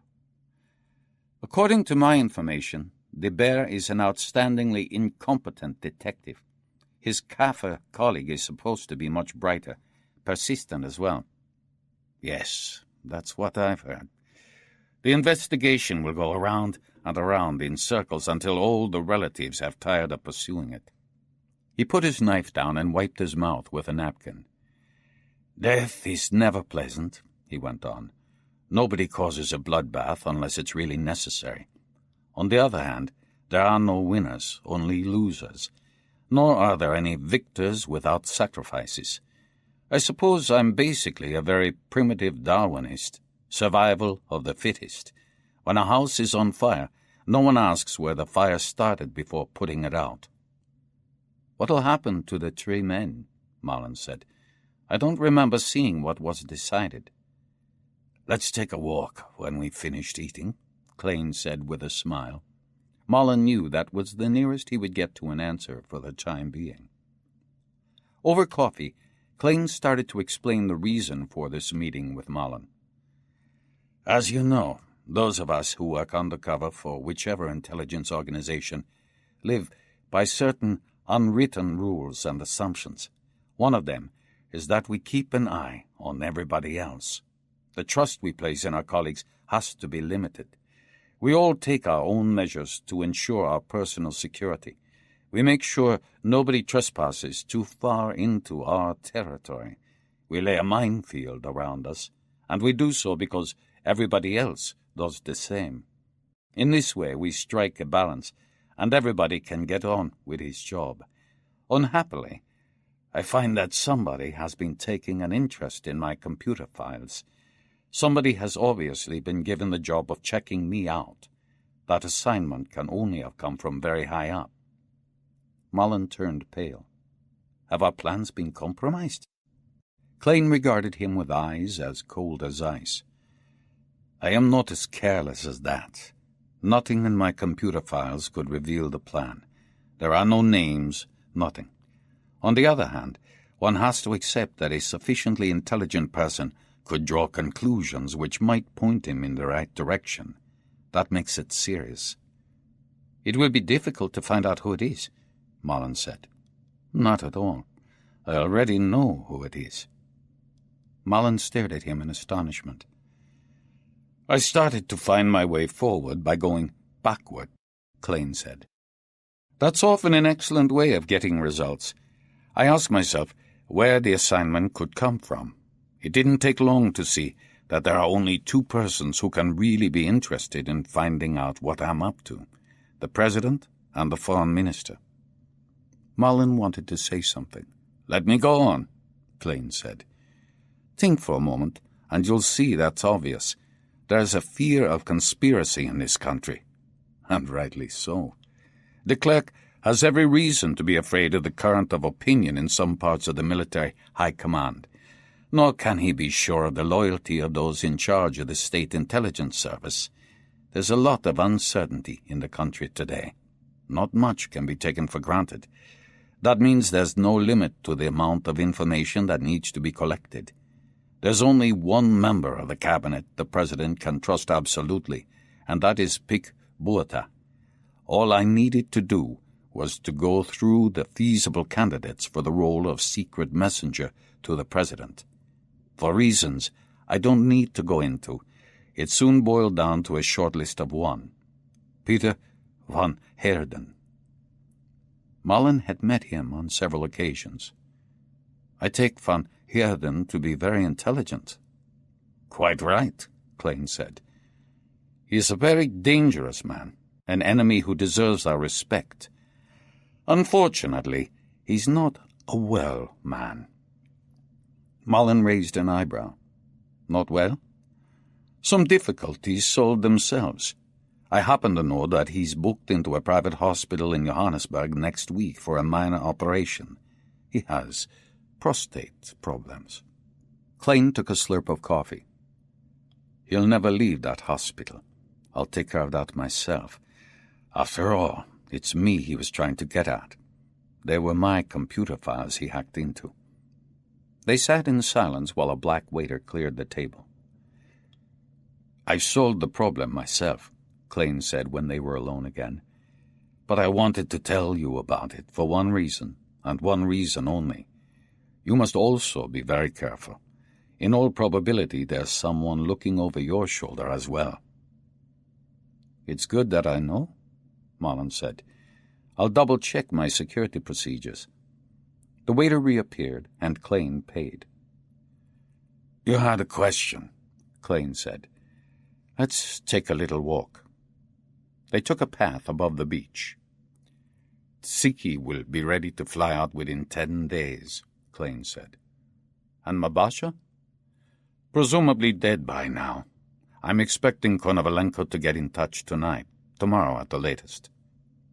"We've heard a rumor from Cape Town that there'll be a big meeting there on June 12th, Malin said. "I'm investigating to see whether that could be a suitable opportunity." Klein stopped. "That could be an excellent time."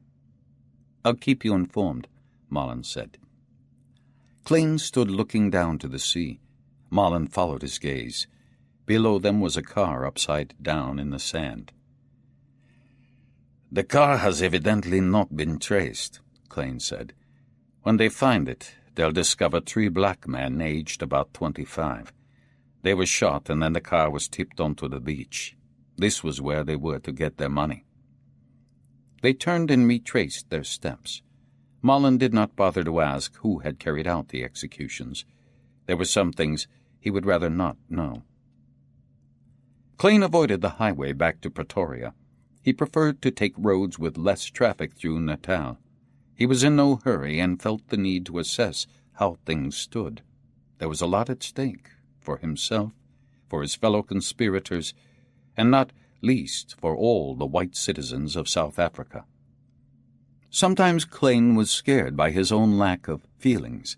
He knew he was what was often called a fanatic, but he knew of no other life he would rather lead. There were 2 things, however, that made him unsettled. One was the recurring nightmare he had, in which he found himself trapped in a world populated exclusively by black people. He could no longer speak. What came out of his mouth were words transformed into animal noises. He sounded like a laughing hyena. The other was that nobody knew how much time they had left. It was not that he wanted to live forever, but he did want to live long enough to see white South Africans secure their threatened dominion. Then he could die, not before. He made his way home by way of Witbank and stopped for dinner at a little restaurant there. By then he had thought through the plan one more time, all the assumptions and all the pitfalls. He felt at ease. Everything would go according to plan. Maybe Malin's June 12th meeting in Cape Town would be the best opportunity. He turned into the drive leading to his big house on the outskirts of Pretoria just before 11 p.m. His black night porter opened the gate for him. The last thing he thought about before falling asleep was Mabasha. Only with difficulty could he remember what he had looked like. Chapter 14.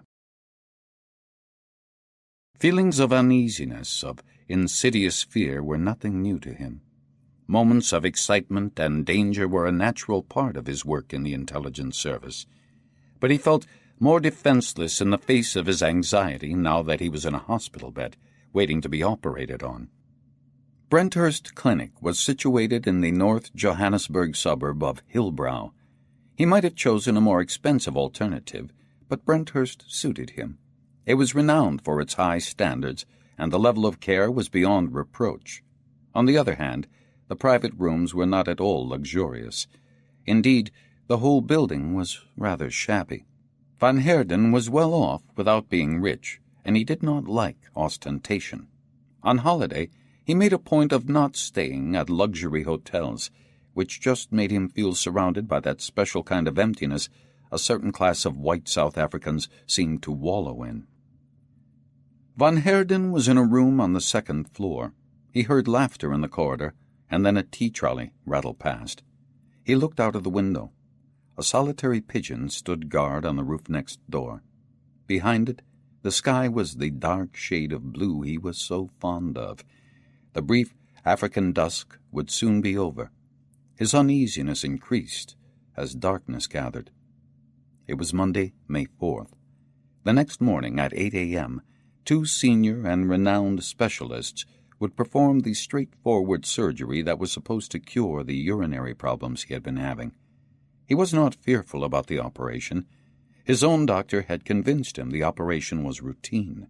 He would be discharged in a matter of days, and in another week or so he would have forgotten all about it. There was something else. It was partly to do with his illness. He was 36 years old, but he suffered from a physical complaint which normally afflicted men in their 60s. He wondered if he were already burned out, if he had aged so prematurely and so dramatically. Working for NIS was demanding. That had been clear to him for a long time. Being the president's special messenger also increased the pressure he had anyway to live with. But he kept himself in good shape. He did not smoke, and he very seldom touched alcohol. What continually assailed him, and was no doubt an indirect cause of his illness, was the feeling that there was nothing he could do about the state his country was in. Van Heerden grew up in Kimberley and had been surrounded since birth by the Afrikaner traditions. His family's neighbors were Afrikaners, as were his school friends and his teachers. His father had worked for De Beers, the company that controlled the production of diamonds in South Africa. His mother had assumed the traditional role of Boer housewife, subservient to her husband and dedicated to the task of raising their children and teaching them a fundamentally religious view of the order of things. She devoted all her time and energy to Peter and his 4 siblings.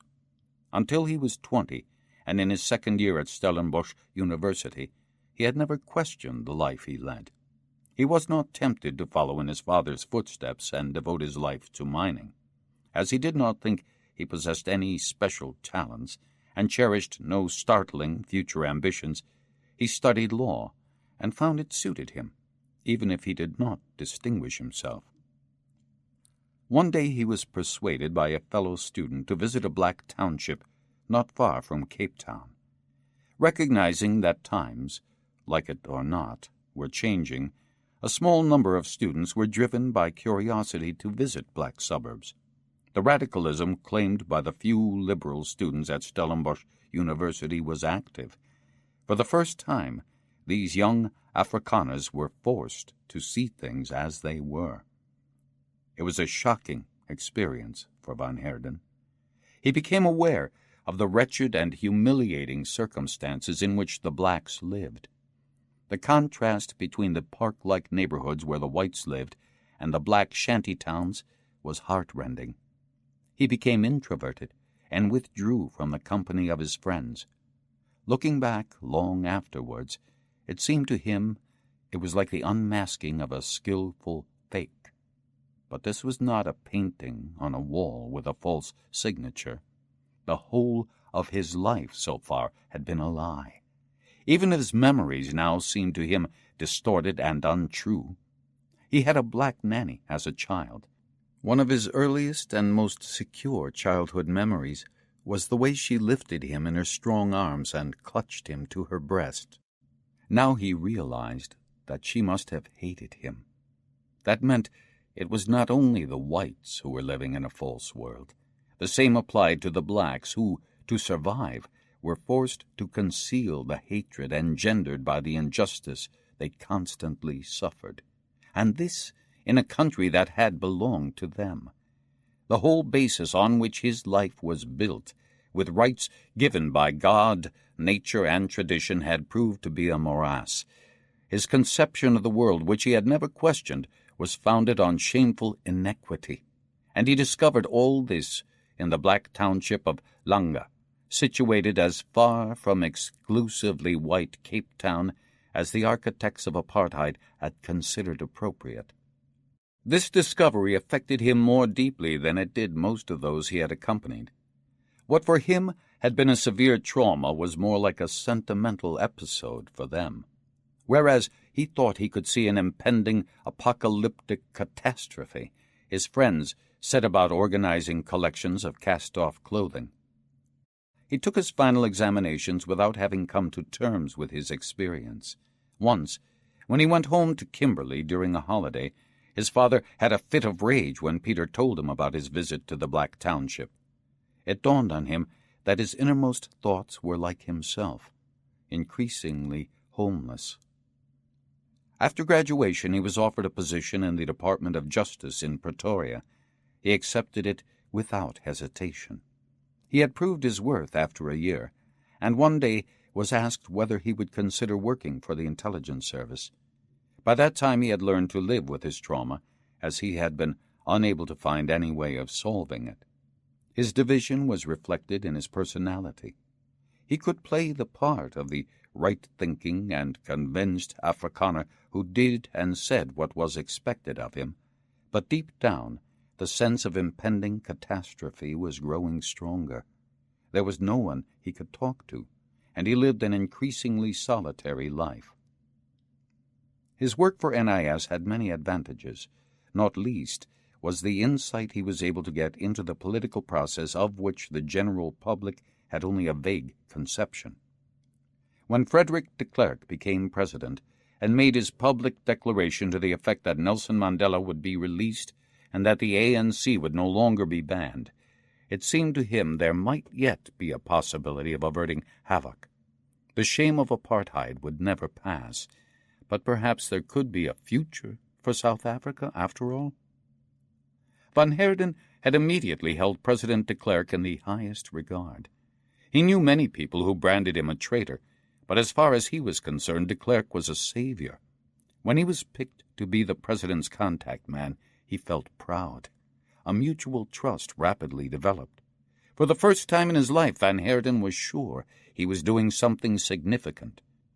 By passing on to the president information which was sometimes not intended for his ears, Van Heerden was helping those forces bent on creating a new South Africa, a country free of racial oppression.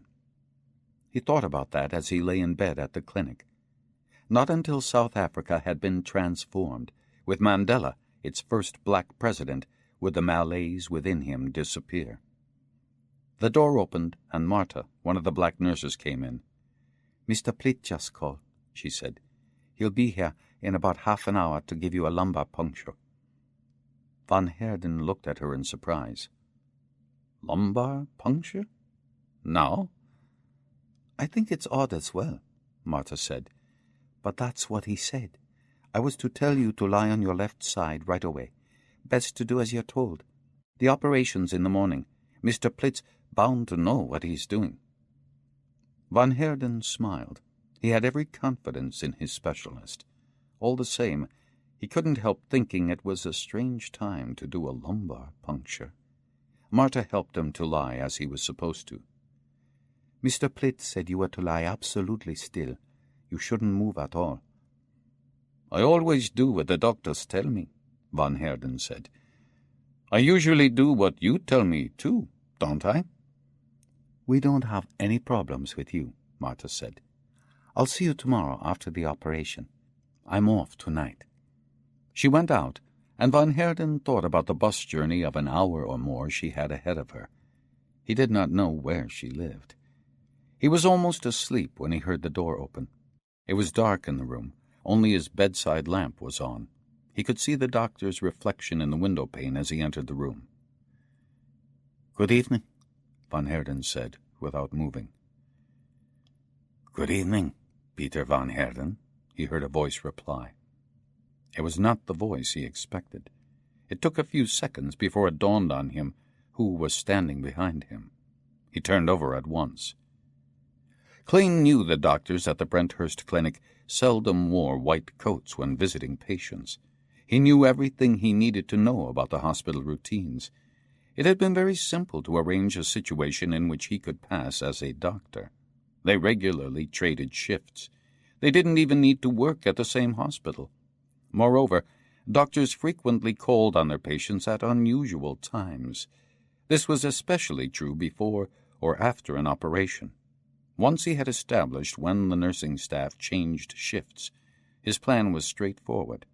He parked a borrowed van at the front of the hospital, walked through reception, and showed the security guard an identity card issued by a transport firm often used by hospitals and laboratories. "I'm here for a blood sample," he said. "A patient on Ward 9. "Do you know your way?" the guard asked him. "I've been there before," Klein said, pressing the lift button. That was true. He had been to the clinic during the morning the previous day, carrying a basket of fruit. He pretended to be visiting a patient on Ward 9. He knew exactly how to get there. The corridor was empty. He went straight to the room he knew Van Heerden was in. At the far end of the corridor, a night nurse was bent over a desk, reading. He opened the door quietly. When Van Heerden turned around in terror, Klein already had the silenced pistol in his right hand. In his left hand was a jackal skin that he had brought in a plastic bag attached to his shoulder harness. Klein sometimes liked to introduce a touch of the macabre. In this case, too, the jackal skin would distract the detectives assigned to investigate the murder. An intelligence officer shot in a hospital would cause quite a stir in the Johannesburg Homicide Department. They would try to establish a link between the murder and the work Van Heerden was doing. His link to the president would make it the more imperative to solve the murder. Klein had decided to plant a red herring. Black criminals sometimes amused themselves by introducing a ritual element into their crimes. That was especially true in cases of robbery with violence. They were not content with smearing blood on the walls. The killer often left some kind of symbol by the victim's side, a broken branch or stones arranged in a certain pattern, or an animal's skin. Klein had immediately thought of a jackal. As far as he was concerned, that was the role Van Heerden had been playing, exploiting other people's work. He observed Van Heerden's horrified expression. "The operation's been cancelled," Klein said in a hoarse voice. Then he threw the jackal skin over Van Heerden's face and pumped 3 bullets into his head. A stain spread down the pillow and onto the sheet. Klein put the pistol in its holster and buttoned his jacket. He opened the drawer in the bedside table. He took Van Heerden's wallet and left the room. He left the clinic as unobtrusively as he had come. The security guard was busy with a family of visitors when Klein came out of the lift, and afterwards was unable to give a clear description of the messenger who had come for a blood sample. Not that he was thought to have been the man who had robbed and killed Van Heerden. Robbery with violence was how the police classified the attack, but President de Klerk was not convinced. As far as he was concerned, Van Heerden's death had been his last communiqué. There was no longer any doubt about it. The conspiracy was a fact. A flock of sheep in the fog. Chapter 15. On Monday, May 4th, Inspector Wallander was ready to hand over responsibility for the investigation into Mrs. Akerblom's death to one of his colleagues. It was not because he believed their getting nowhere reflected badly on him as a policeman. It was something quite different, a feeling he had that was getting all the time stronger. It was that he couldn't drive himself to the necessary intensity of effort and concentration any more. The investigation was completely stalled on Saturday and Sunday. It was the May Day holiday weekend, and people were away or unobtainable.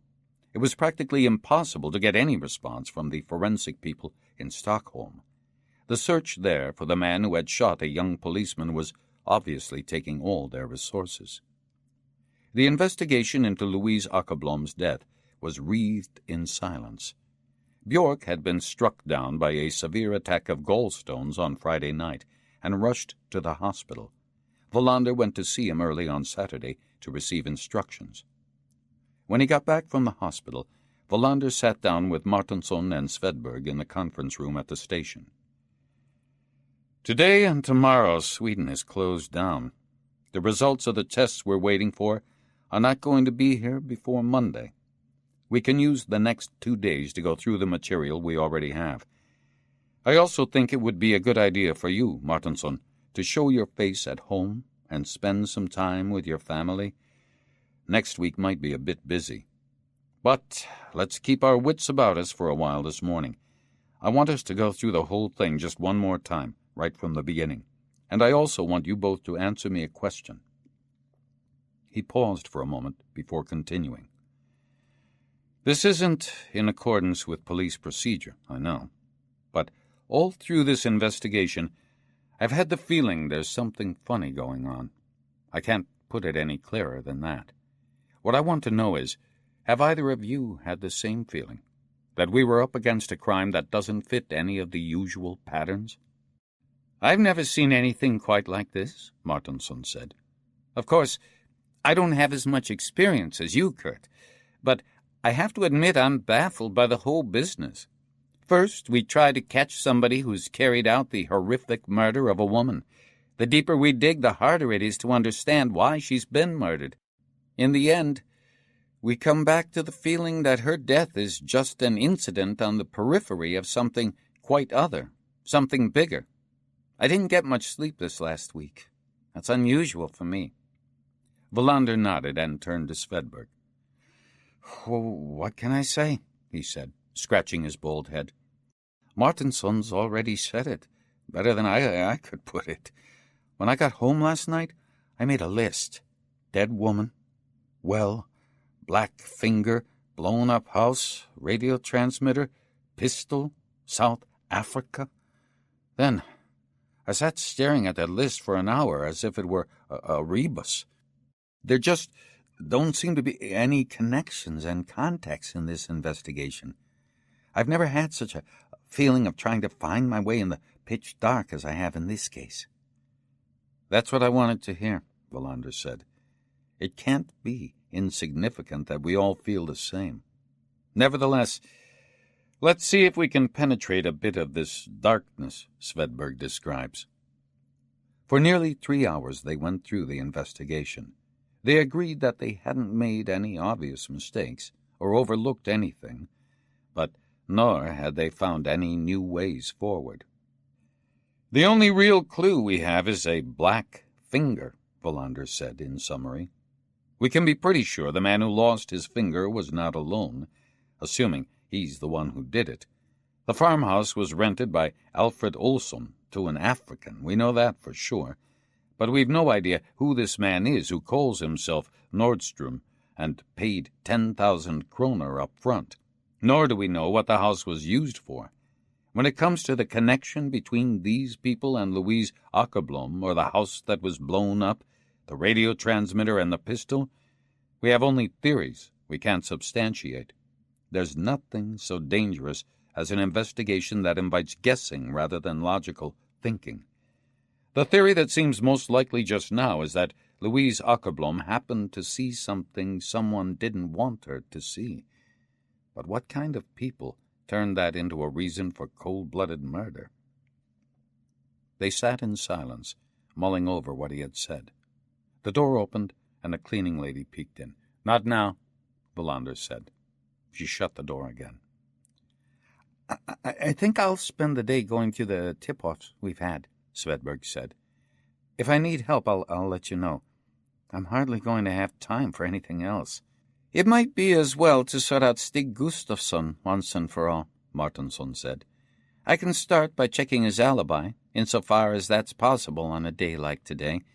If necessary, I'll drive to Malmö. But first I'll try and track down that flower seller Forsgard he claims to have met in the toilets.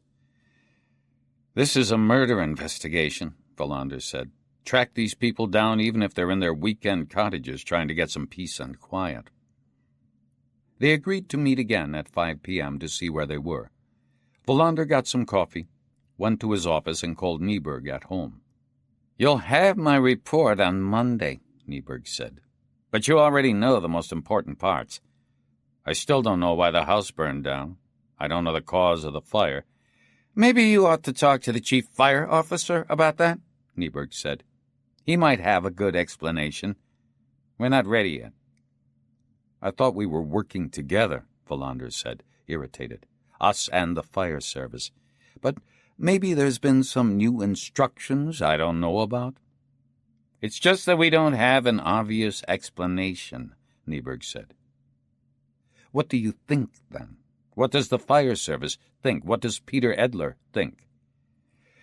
"The explosion seems to have been so powerful that there's nothing left of the detonator. We've discussed the possibility of a series of explosions."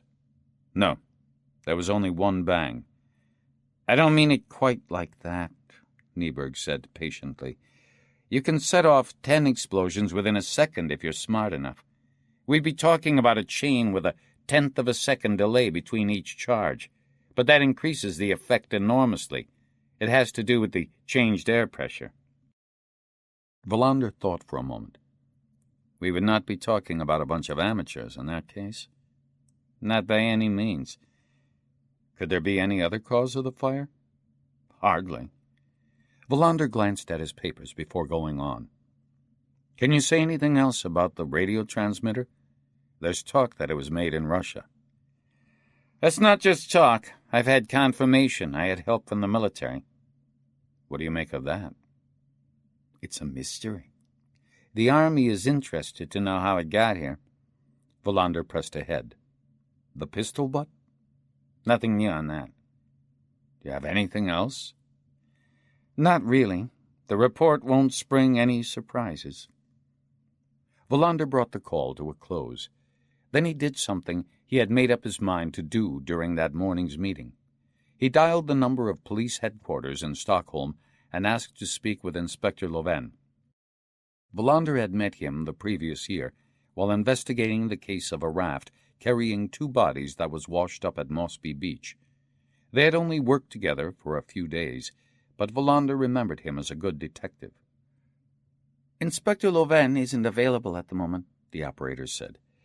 "This is Inspector Wallander, Istad. I have a message for him which has to do with the policeman who was killed." "I'll see if I can find Inspector Löfven." "It's urgent," Wallander said, but the line was cut. It took Löfven 12 minutes to call back. "Wallander, I thought of you the other day when I read about the murder of that woman. How's it going?" "Slowly. How about you?" "We'll get him. We always get the ones who kill one of ours in the end." "You had something to tell us in that connection?" "Could be," Wallander said. "It's just that the woman down here was shot through the head, like Tengblad. I think it would be a good idea to compare the bullets." "Right. Don't forget, this fellow was shooting through a windscreen. Must have been hard to make out a face on the other side. And it's one hell of a shot if you can get somebody in the middle of the forehead when they're in a moving car. But I agree with you. We ought to make the comparison." "Do you have a description?" Wallander said. The reply came without a pause. "He stole a car from a young couple after the murder. Unfortunately, they were so scared they've only been able to give us very muddled accounts." "They didn't happen to hear him speak, did they?" "That was the only thing they agreed on," Löfven said. "He had some sort of a foreign accent." Wallander could feel his excitement growing. He told Löfven about his conversation with Alfred Olsson and about the man who had paid 10,000 kroner to rent an empty farmhouse in the middle of nowhere in Skåne, and about the black man's finger. "We'll have to look into this," Löfven said, "even if it does sound odd." "The whole thing is extremely odd. I could drive up to Stockholm on Monday. I believe that's where my black man is. Maybe he was mixed up in the tear gas attack on a discotheque. Wallander vaguely remembered seeing something about that in the Estad Alejandra. What attack was that? Somebody threw some tear gas grenades into a club in Söder, Louise said. A discotheque with lots of Africans among the clientele. We've never had any trouble there before, but we have now. Somebody fired a few shots as well. Take good care of those bullets, Wallander said. Let's take a close look at them, too. You think there's only one gun in this country? No, but I'm looking for links. I'll set things in motion here, Louise said. Thanks for calling. I'll tell the people running the investigation you'll be here on Monday. They gathered again at 5 p.m., and the meeting was very short. Martinsson had confirmed so much of Gustafsson's alibi that he was well on the way to being excluded from the investigation. Wallander was doubtful, without being sure why. Let's not let him go altogether. We'll go through all the evidence concerning him one more time. Martinsson stared at him in surprise. What exactly do you expect to find? Wallander shrugged. I don't know. I'm just worried about letting him go too soon. Martinsson was about to protest, but checked himself. He had great respect for Wallander's intuition. Svedberg had worked his way through the stack of tip-offs the police had received so far. There was nothing that obviously threw new light on either Mrs. Akerblom's death or the blown-up farmhouse. You'd think somebody would have noticed an African missing a finger, Wallander said. Maybe he doesn't exist, Martinsson said. We've got the finger, Wallander said. They agreed that Wallander should go to Stockholm. There could be a link, no matter how unlikely it seemed, between the murders of Louise Akerblom and Tangblad. They concluded the meeting by listing the heirs to the farmhouse. They can wait, Wallander said afterwards. There's not a lot here that looks as if it will get us any further. He sent Svedberg and Martinsson home and stayed behind in his office. He called Åkesson, the prosecutor, at home to give him a summary of where they stood. It's not good if we can't solve this quickly, Åkesson said. They decided to meet first thing on Monday morning. Wallander could tell that Åkesson was afraid of being accused later of allowing a carelessly conducted investigation to go ahead. He switched off his desk lamp and left the station. He drove down the long incline and turned into the hospital car park. Björk was feeling better and expected to be discharged on Monday. Wallander gave him a report, and Björk, too, thought Wallander ought to go to Stockholm. This used to be a quiet district, he said, as Wallander was getting ready to leave. Nothing much used to happen here to attract attention. That's all changed. It's not just here, Wallander said. You're remembering a whole different age. I'm getting old. You're not the only one. The words were still echoing in his ears as he left the hospital. It was nearly 6:30 p.m., and he was hungry. He did not feel like cooking at home, and he decided to eat out. He went home, took a shower, and changed. Then he called his daughter Linda in Stockholm. He let the phone ring for quite some time before he gave up. He went down to the basement and booked himself a time in the laundry room. Then he walked into the town center.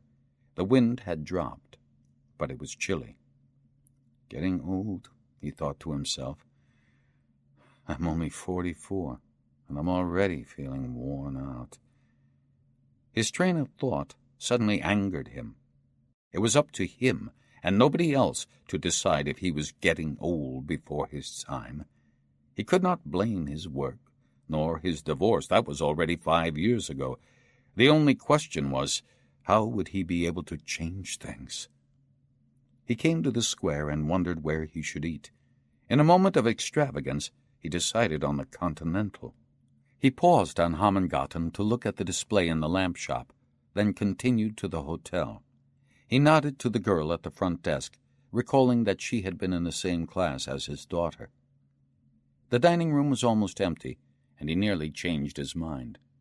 Sitting all by himself in a deserted dining room seemed like too much solitude. But he sat down anyway. He couldn't be bothered to start looking for somewhere to eat now. "I'll turn over a new leaf tomorrow," he thought, grimacing. He always put off the most important matters affecting his own life. When he was at work, on the other hand, he insisted on precisely the opposite approach, always do the most important things first. He had a split personality. He was studying the menu when a young waiter came over to his table and asked what he would like to drink. Wallander had an idea he recognized the boy, but he could not quite place him. "Whiskey. No ice, but a glass of water as well." He emptied the glass at once and immediately ordered another. He did not often drink to get drunk, but tonight he was not going to hold back. When he got his third whiskey, he remembered who the waiter was. A few years earlier, Wallander had questioned him about a series of robberies and car thefts. He was later arrested and convicted. So things have turned out all right for him, at least, he thought, and I'm not going to say anything. Maybe you could say things have gone better for him than they have for me. He could feel the effects of the spirits already. He drank a bottle of wine with his dinner and 2 brandies with his coffee. It was 10:30 p.m. when he left the restaurant. He was pretty drunk by then, but he had no intention of going home to lie down. He crossed over to the taxi stand opposite the bus station and took a taxi to the only dance club in town. It was surprisingly full, and he had some difficulty finding a table near the bar. He ordered a whiskey and went out on the dance floor. He was not a bad dancer, and always performed with a certain measure of self-confidence. Music from the Swedish hit parade made him maudlin. He generally fell in love with every woman he danced with. He always planned to take them back to his apartment afterwards, but the prospect was scuppered on this occasion when he began to feel queasy, barely managing to get outside before throwing up. He did not go back in, but staggered homewards instead. When he got back to his apartment, he stripped and stood naked in front of the hall mirror. "Kurt Wallander," he said aloud, "this is your life." Then he decided to call Baba Liepa in Riga. It was 2 a.m. He dialed the wrong number first, and though he knew he shouldn't, he tried again and let it ring until eventually she answered. And then he had no idea what to say. He could not find the English words he needed. He had obviously woken her up, and she had been frightened by the telephone ringing in the middle of the night. He told her he loved her. She did not know what he meant at first. Once it had dawned on her, she also realized he was drunk, and Wallander knew the whole thing was a terrible mistake. He apologized for disturbing her, and went straight into the kitchen and took a half-bottle of vodka from the refrigerator. He still felt sick, but he forced the drink down. He woke at dawn on the sofa in the living room. He had a king-size hangover. What he regretted most was the call to Baba Liepa. He groaned at the thought of it, staggered into the bedroom, and sank into his bed. He forced his mind to go blank. It was late in the afternoon before he got up and made coffee. He sat in front of the television and watched one program after another.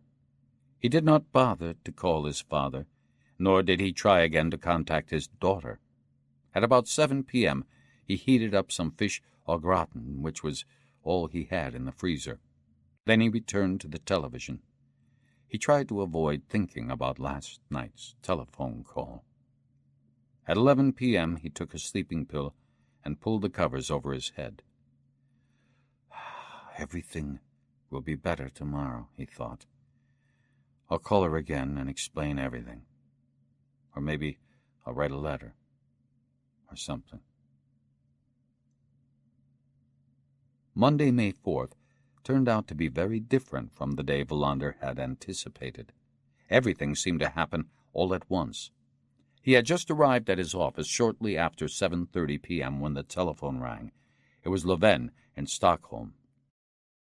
"There's a word going around town. Talk of a contract on an African. He can be recognized first and foremost by the bandage he has on his left hand. It was a second before it dawned on Wallander what kind of a contract Louvain was talking about. "Oh, shit," he said.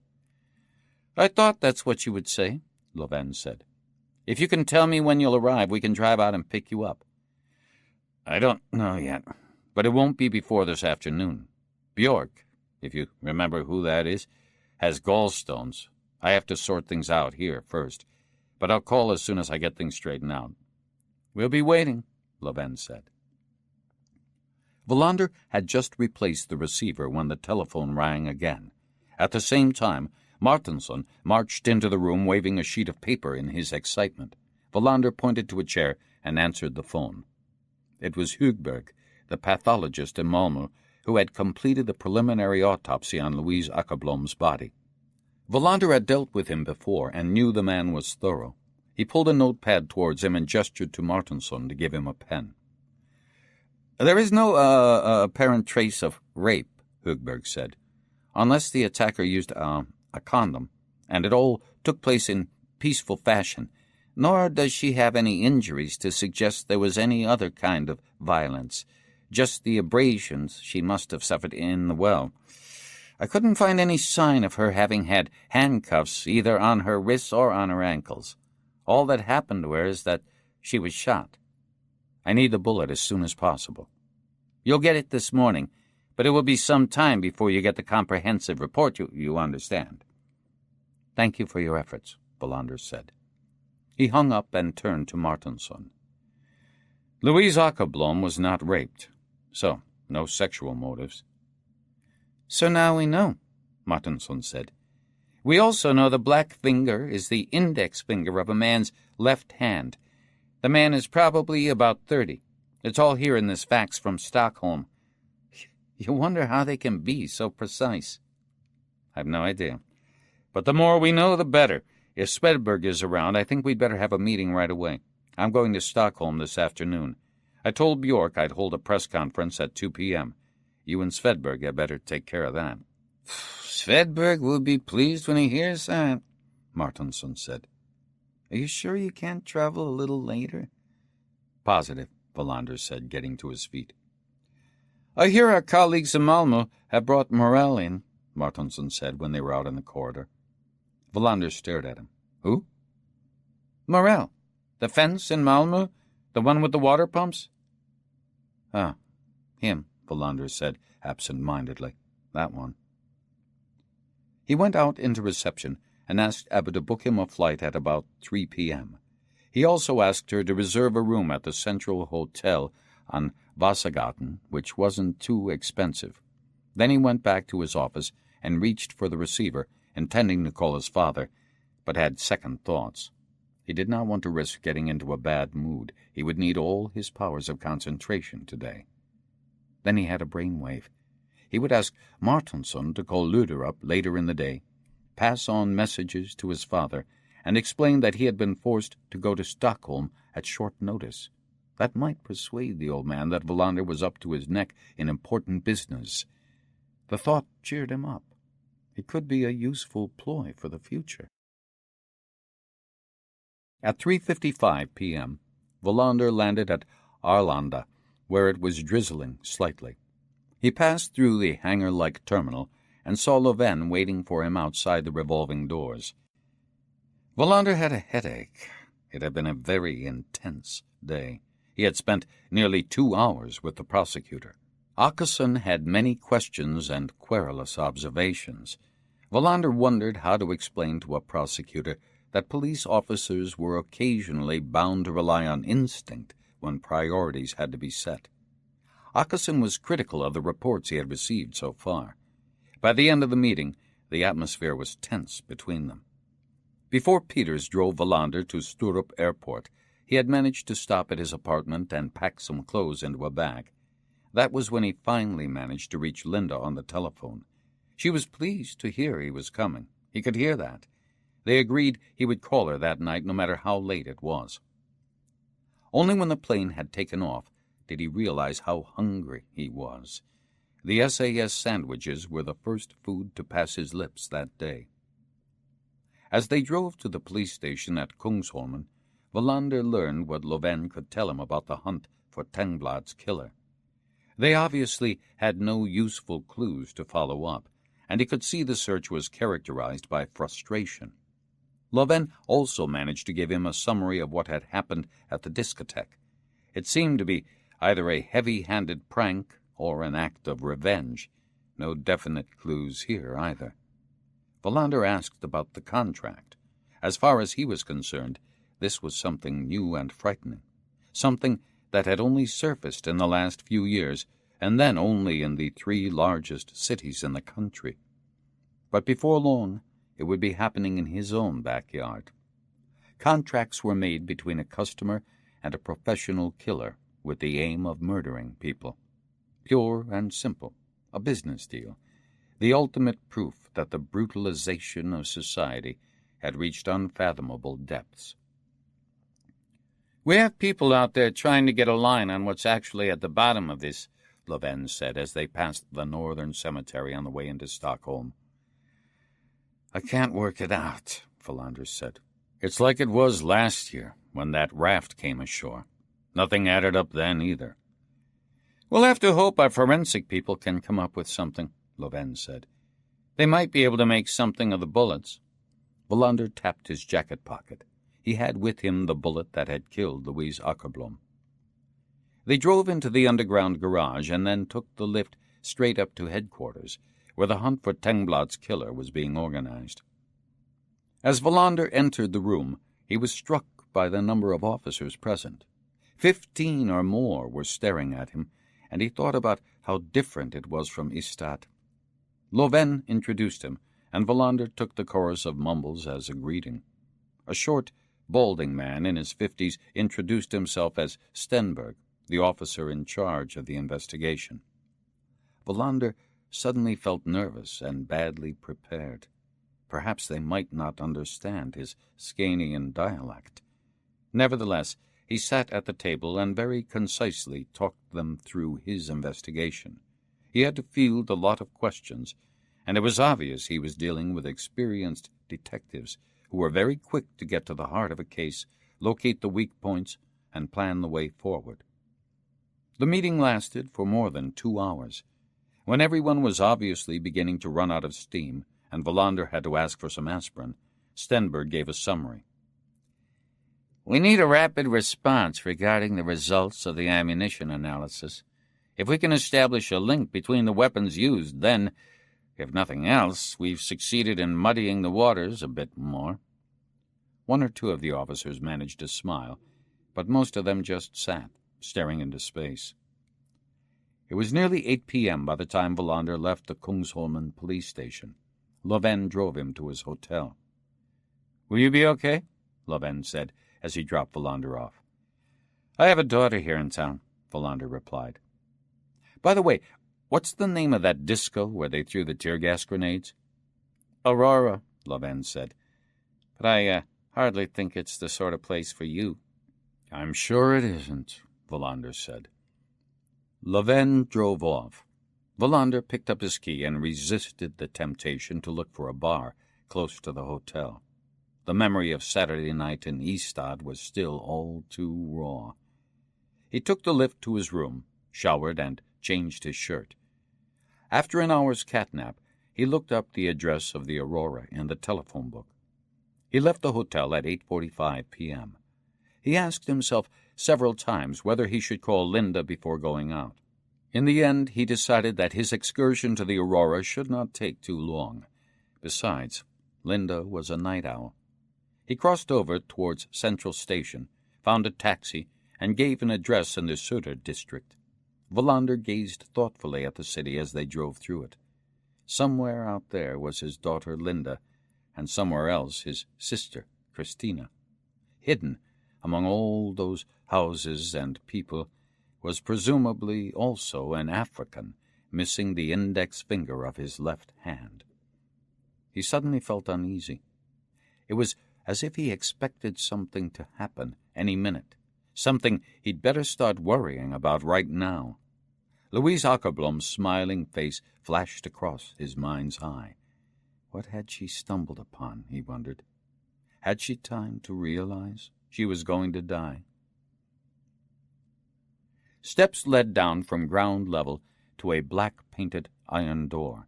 Above it was a filthy red neon sign. Several of the letters had gone out. Wallander was moved to wonder why he had chosen to look at the place into which somebody had thrown tear-gas grenades a couple of days ago.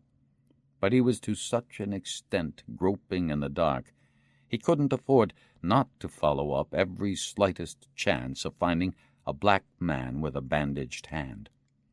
He went down the stairs, pushed open the door, and entered a dark room where at first he had difficulty seeing anything at all.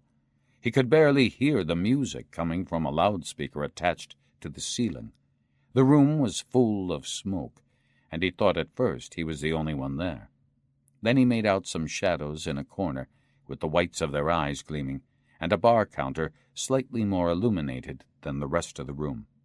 When he was used to the light, he went to the bar and ordered a beer. The barman had a shaven head.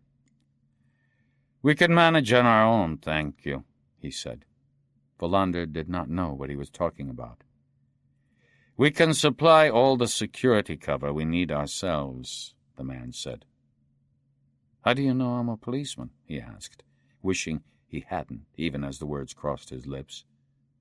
"Trade secret," the barman said. Wallander was starting to get angry. The man's arrogant self-assurance irritated him. "I have a few questions. Since you already know I'm a police officer, I don't need to show you my ID." "I rarely answer questions." "You will this time." "God help you if you don't." The man stared at Wallander in astonishment. "I might." "You get a lot of Africans in here," Wallander said. "They just love this joint." "I'm looking for a black man about 30, and there's something very special about him." "Such as?" "He's missing the index finger of his left hand." Wallander did not expect the reaction he got. The barman burst out laughing. "What's so funny about that?" "You're the second one in 2 nights. There was a guy here last night wondering if I'd seen an African with his left hand in a bandage." Wallander thought for a moment before going on. "What did you tell him?" "No." "No? I ain't seen nobody missing a finger." "Who was asking?" "Never seen him before," he said, starting to wipe a glass. Wallander suspected the man was lying. "I'll ask you one more time, but only once." "I have nothing more to say." "Who was doing the asking?" "Like I said, no idea." "Did he speak Swedish?" "Sort of." "What do you mean by that?" "That he didn't sound like you and me." Now we're getting somewhere, thought Wallander. What did he look like? "Don't remember." "There'll be hell to pay if you don't give me a straight answer." "He looked kind of ordinary. Black jacket, blonde hair." Wallander had the feeling the man was scared. "Nobody can hear us. I promise you I'll never repeat what you tell me." "His name might have been Konovalenko." "The beer's on the house if you get out right now." "Konovalenko? Are you sure of that?" "How the hell can you be sure of anything in this world? But one thing I am absolutely sure of. Someone had hit him on the side of the head with a baseball bat." And that was as much as he would say. Wallander left and managed to flag down a taxi right away. He sank into the back seat and gave the name of his hotel. When he got to his room, he reached for the phone to call Linda. Then he let it be. He would call her early tomorrow. He lay in bed for a long time, wide awake. Konovalenko. A name. Would it put him on the right track? He turned over in his mind everything that had happened since the morning Robert Akerblom first came to his office. It was dawn before he fell asleep. Chapter 16. When Wallander arrived at the police station the next morning, he was told Leven was already in a meeting with the team investigating Tengblad's killer. He got himself coffee, went to Leven's office, and called Istad. After a brief pause, Martinson answered. "What's new?" "I'm focusing on a man who might be Russian, and whose name could be Konovalenko," Wallander said. "I hope you haven't found yourself another Bolt," Martinson said. "We don't know if Konovalenko really is his name," Wallander said. "Or indeed, if he is Russian, he may be Swedish." "Alfred Olson told us that the man who rented the house had a foreign accent," Martinson said. "Exactly what I was thinking," Wallander said. "But I doubt whether that was Konovalenko." "Why so?" "Just a hunch. The investigation is riddled with hunches. I don't like it at all." He also said that the man who rented the room was very fat. That doesn't fit with what we know of the man who shot Tengblad. "Where does this African with the missing finger fit in?" Wallander gave him a rapid rundown on his visit to the Aurora. "You could be onto something. You'll be staying on in Stockholm?" "I have to. One more day. All quiet in Ystad?" "Akerblom has asked through Pastor Turesson when he can bury his wife." "There's nothing to stop him, is there?" "Björk said I should talk to you." "Okay, now you have. What's the weather like?" "As it should be." "Meaning what?" "It's April. It changes by the minute." "Could you call my father again and tell him I'm still in Stockholm?" "The last time he invited me to go and see him, but I just didn't have time." "Can you do it?" "Right away." Wallander then dialed his daughter's number. He could tell that she was half asleep when she answered. "You were supposed to call last night." "I had to work until very late." "I can see you this morning." "I'm afraid that's not possible. I'm going to be extremely busy for the next few hours."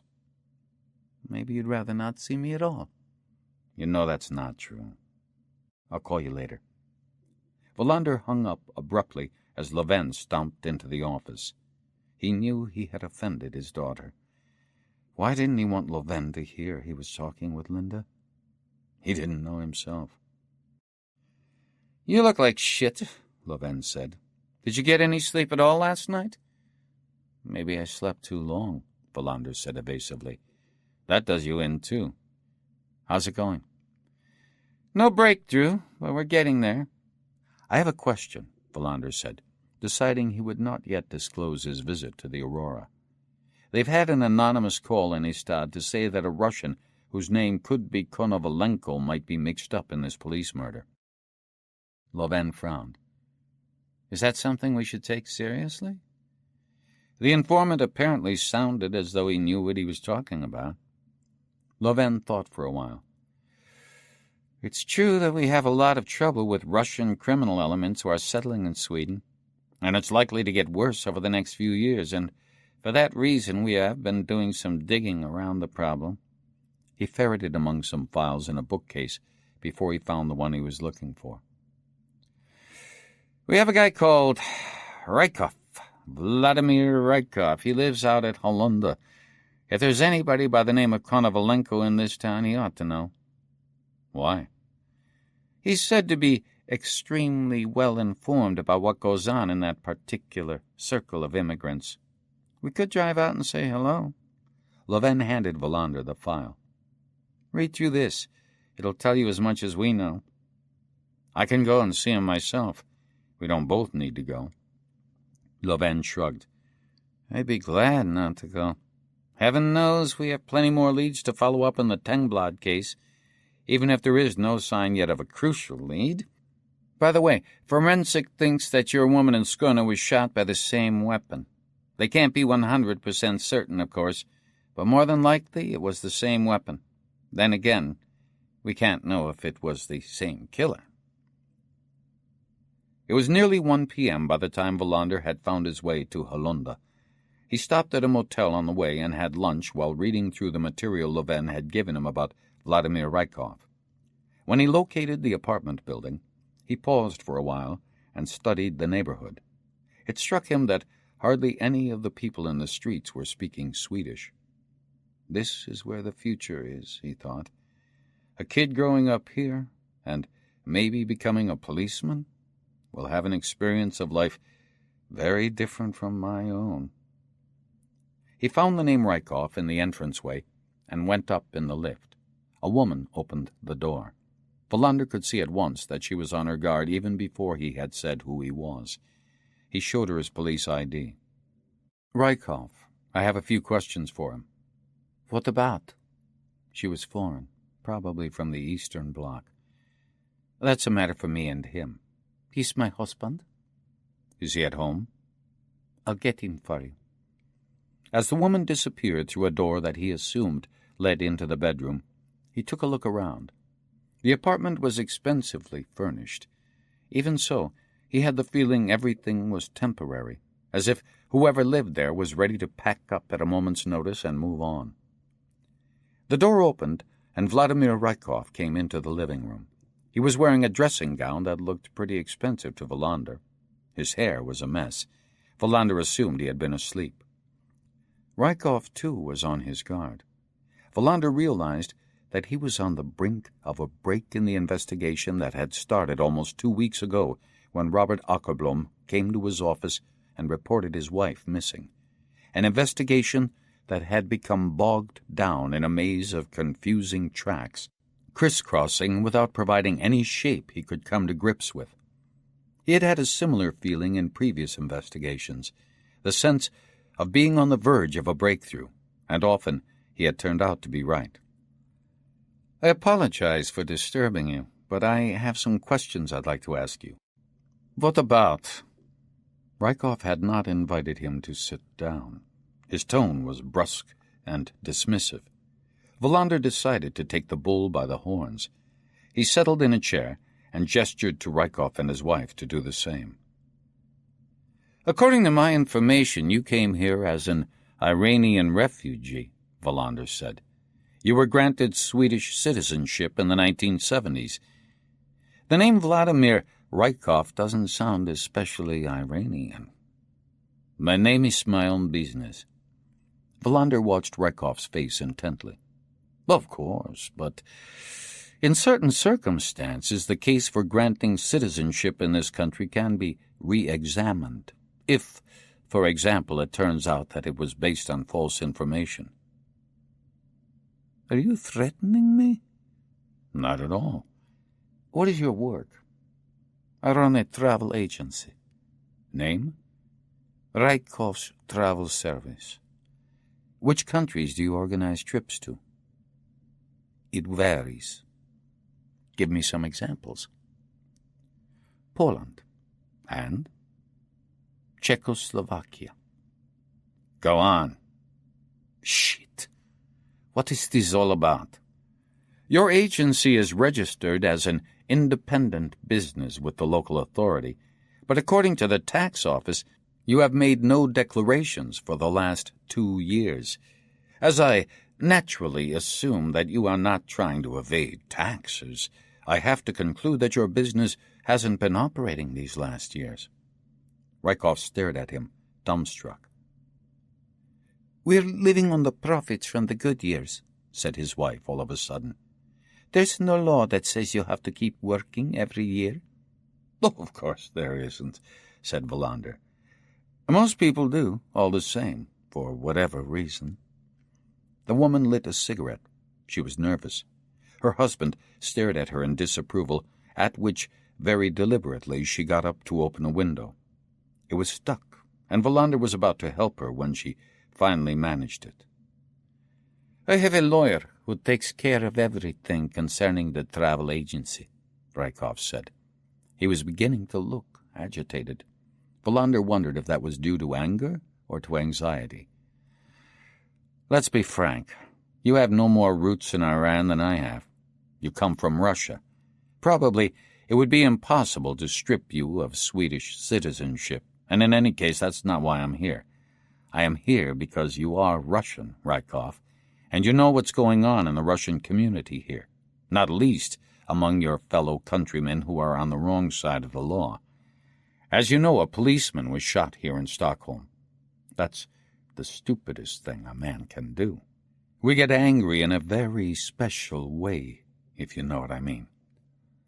Rykov seemed to have recovered his composure, but Wallander could see that the wife was still uneasy, although she was trying to hide it. She kept looking at the wall behind him. He had seen a clock hanging there. Something's supposed to happen, he thought, and they don't want me here when it does. I'm looking for a man called Konovalenko, Wallander said calmly. Do you know anyone of that name? No, Rykov said. I know no one of that name. At that moment, 3 things became clear to Wallander. First, that Konovalenko existed. Second, that Rykov knew exactly who he was. And third, that he was not at all happy that the police should be asking after him. Wallander had glanced at Rykov's wife as he put the question. The sudden twitch in her eye had given him the answer. Are you so sure? I thought Konovalenko was quite a common name. I don't know any Konovalenko. He turned to his wife. We don't know anybody of that name, do we? She shook her head, saying nothing. Ah, yes, Wallander thought. You know Konovalenko all right, and we're going to get to him through you. That's a pity, Wallander said. Rykov stared at him in surprise. Was that all you wanted to know? For the time being, yes. But I've no doubt you'll be hearing from us again. We won't give up until we've nailed whoever shot that policeman. I know nothing about that, Rykov said. I think, like everybody else, of course, it's very sad when a young policeman gets killed. Indeed it is, Wallander said, getting to his feet. There was just one other thing. You might have read in the newspapers about a woman who was murdered in the south of Sweden a couple of weeks ago. Maybe you saw something about it on TV. We believe that this Konovalenko was involved in that, too. Wallander noticed something about Rykov that did not register right away. Then he got it. The man was totally expressionless. It was the question he had been expecting. Wallander started prowling around the room to conceal his reaction as his pulse quickened. You mind if I take a look around? As you wish, Rykov said. Tanya, open all the doors for our visitor. Wallander looked into every room, but his attention was focused on Rykov. Loven did not know how right he was. We have a lead in this apartment in Hollanda. He was surprised at how calm he felt. He ought to have left the apartment right away, called Loven and suggested a full-scale search. The Rykovs would have been subjected to interrogation, and the police would not have relaxed until they had admitted the existence of Konovalenko, and with luck also revealed where he could be found. It was when he looked into the small room he assumed was for visitors that something seemed to catch his attention, although he could not say what it was. There was nothing striking about the room. A bed, a desk, a Windsor-style chair, and blue curtains. A few ornaments and books in a bookcase. Wallander did his best to identify what it was he had seen without having seen it. He memorized the details, then turned on his heel. Time to leave you in peace. We have nothing to hide from the police, Rykov said. Then you have nothing to worry about, Wallander said. He drove back to the center. Now we'll pounce, he thought. I'll tell Loven and his boys this remarkable story, and will induce Rykov or his wife to spill the beans. But now we will get them. He was sure of it. Konovalenko had very nearly missed Tanya's signal. When he parked in front of the apartment block in Hollanda, he glanced up at the facade, as usual. They had agreed that Tanya would leave a window open if it was dangerous for any reason for him to come up. The window was shut. As he was on the way to the lift, he remembered the carrier bag with the 2 bottles of vodka in the car. He went back to fetch them, and from pure habit looked up again at the facade. The window was open. He got back into the car and waited. When Wallander appeared at the entranceway, he knew immediately that this was the policeman Tanya had warned him about. She confirmed his suspicions later on. He was called Wallander and was a detective inspector. She had also noted from his ID that he came from Ystad. Why was he here? Konovalenko said.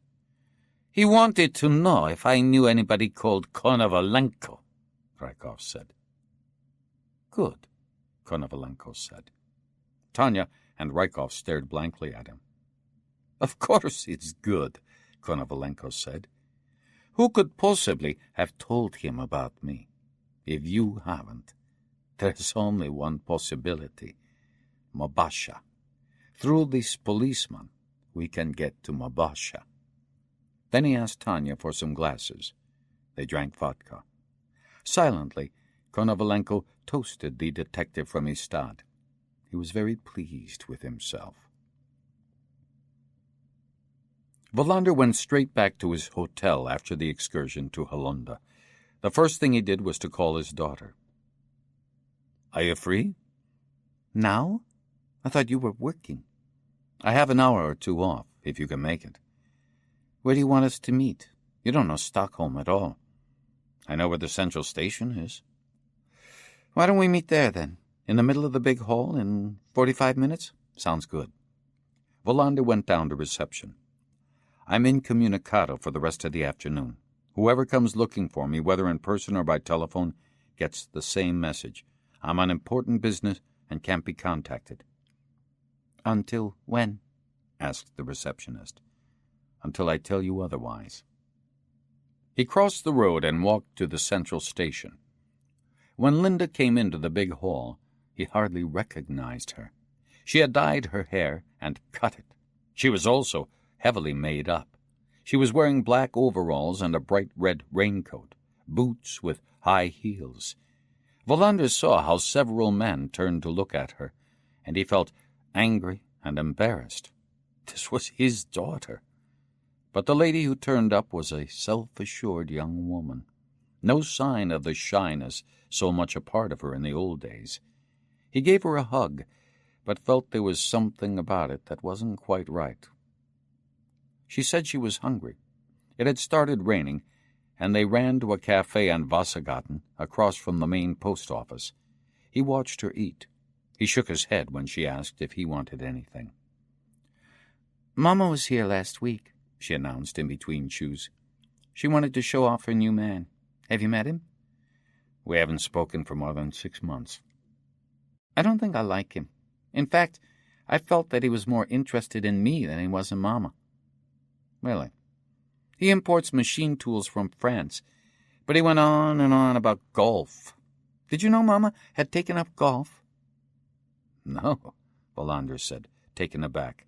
I didn't know that. She stared at him for a moment. It's not right that you don't know what she's up to. I mean, she is the most important woman in your life to date. She knows all about you. She knows about that woman in Latvia, for instance. Wallander was surprised. He had never mentioned Baiba Liepa to his ex-wife. How does she know about her? Somebody must have told her. Who? Does it matter? I just wondered. She changed the subject. What are you doing here in Stockholm? It isn't only to see me. He recounted the case from the day 10 days ago when his father had announced he was going to get married, and Robert Akerblom reported that his wife was missing. She listened attentively, and for the very first time he had the impression his daughter was a grown-up, a person who undoubtedly had much more experience in certain fields than he had himself. I've been missing somebody to talk to, he said when he had finished. If only Riedberg were still alive. Do you remember him? Was he the one who always seemed so miserable? That's the one. He could appear strict as well. I remember him. I hoped you'd never be like him. Now it was his turn to change the subject. What do you know about South Africa? Not a lot. Just that the blacks are treated like slaves. And I'm against that, of course. We had a visit at school by a black woman from South Africa. You couldn't believe what she told us was true. You know more than I do, in any case. When I was in Latvia last year, I often wondered how I could have reached 40 without having a clue about what was going on in the world. You just don't keep in touch. I remember when I was 12, 13 and tried to ask you both things? Neither you nor Mama had the slightest idea about what was going on beyond your own backyard. All you wanted to know about was the house and the garden and your work. Nothing else. Is that why you divorced? Is that what you think? You had made your lives a matter of tulip bulbs and new taps in the bathroom. That's all you ever talked about. When you did talk to each other, that is. What's wrong with talking about flowers? The flowers grew so high, you couldn't see anything that was happening beyond them. He decided to put an end to that discussion. How much time do you have? An hour, at least. No time at all, really. How about meeting tonight, if you feel like it? They went out to the street when the rain had stopped. Don't you find those high heels difficult to walk in? Of course, but you get used to them. Do you want to try? Wallander was just happy that she existed. Something inside him eased up. He watched as she walked to the underpass, waving to him. At that very moment it came to him what he had seen in the apartment in Wallander, what had caught his attention, although he couldn't say why. Now he knew. On the bookshelf on the wall there had been an ashtray. He had seen one like it before. It might have been a coincidence, but he did not think so. He remembered his meal at the Continental Hotel in Ystad. He had started out in the bar. On the table in front of him was a glass ashtray, exactly the same as the one in the Rykovs' spare room. Konovalenko, he thought. At some time or other, he's been in a Continental Hotel. He might even have been sitting at the same table as me. He couldn't resist the temptation to take home one of their heavy glass ashtrays. A human failing, one of the most common. He could never have imagined that a detective inspector from Ystad would take a look at the little room in Wallander where he occasionally spends his nights. Wallander went up to his hotel room, thinking that he might not be such an incompetent policeman after all. The times had not completely passed him by. Not yet. Maybe he was still capable of solving the pointless and brutal murder of a woman who just happened to take a wrong turning not far from Kragerholm. He went over what he believed he had established so far.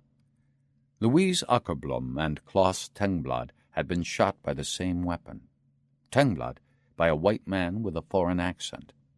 The black African who had been there when Louise Akerblom was killed had been pursued by a man who also had a foreign accent and was probably called Konovalenko. This Konovalenko was known to Rykov, though he denied it. To judge by his build, Rykov could well be the man who had rented the house from Alfred Olson, and in Rykov's apartment was an ashtray that suggested that somebody had been to Ystad. There was not a lot to go on, and but for the bullets the link would have been tenuous. But he had his hunches, and he knew to pay attention to them.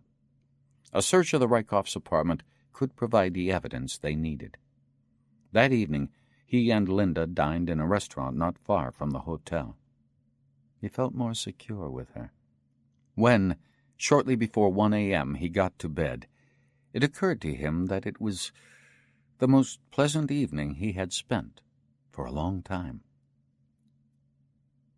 Wallander arrived at the Kungsholmen police station before 8 a.m. the next morning. An audience of detectives there listened in astonishment to what he had discovered in Wallander and the conclusions he had drawn. He could feel their skepticism, but their desire to catch the man who had shot their colleague was overwhelming, and he felt the mood slowly change. In the end, nobody challenged his conclusions.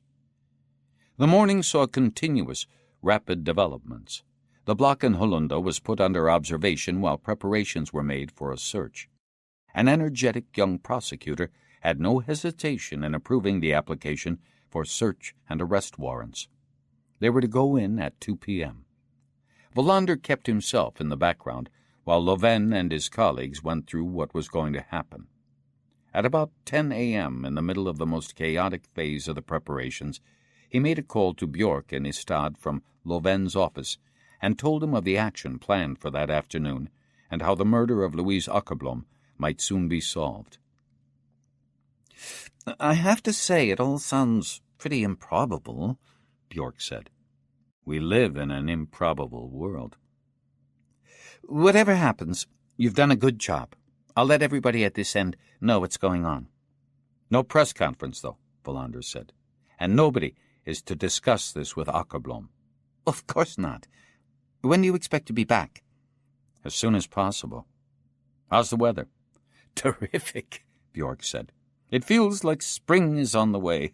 Svedberg is sneezing like a man with hay fever. That's a sure sign of spring, as you well know." As he put the phone down, Wallander felt vaguely homesick, but his excitement at the imminent raid was stronger.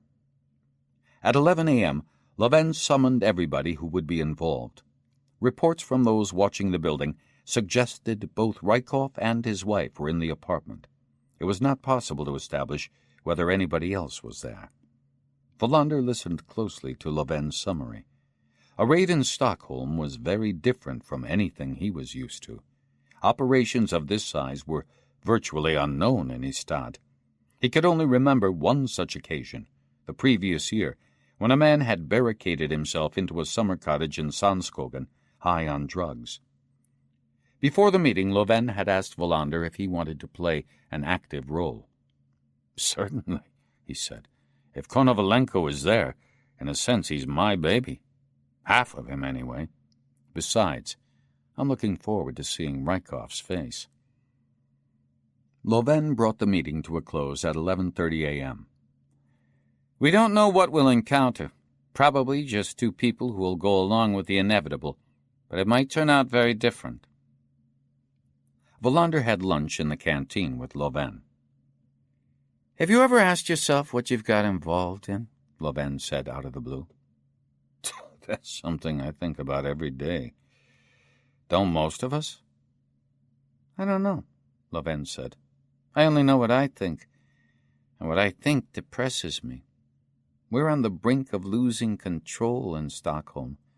I don't know how it is in a smaller district like Ystad, but being a criminal in this city must be a pretty carefree existence, at least as far as the chances of getting caught are concerned." "We're still in control, I guess," Wallander said. "But the differences between districts are decreasing all the time. What's happening here is happening in Ystad, too. A great many police officers in Stockholm can't wait to get posted to the provinces," Leven said. "They think they'll have an easier time there." "I reckon there are quite a few of ours who'd like to transfer here as well," Wallander said. "They think they lead too quiet a life out in the sticks or in some small town."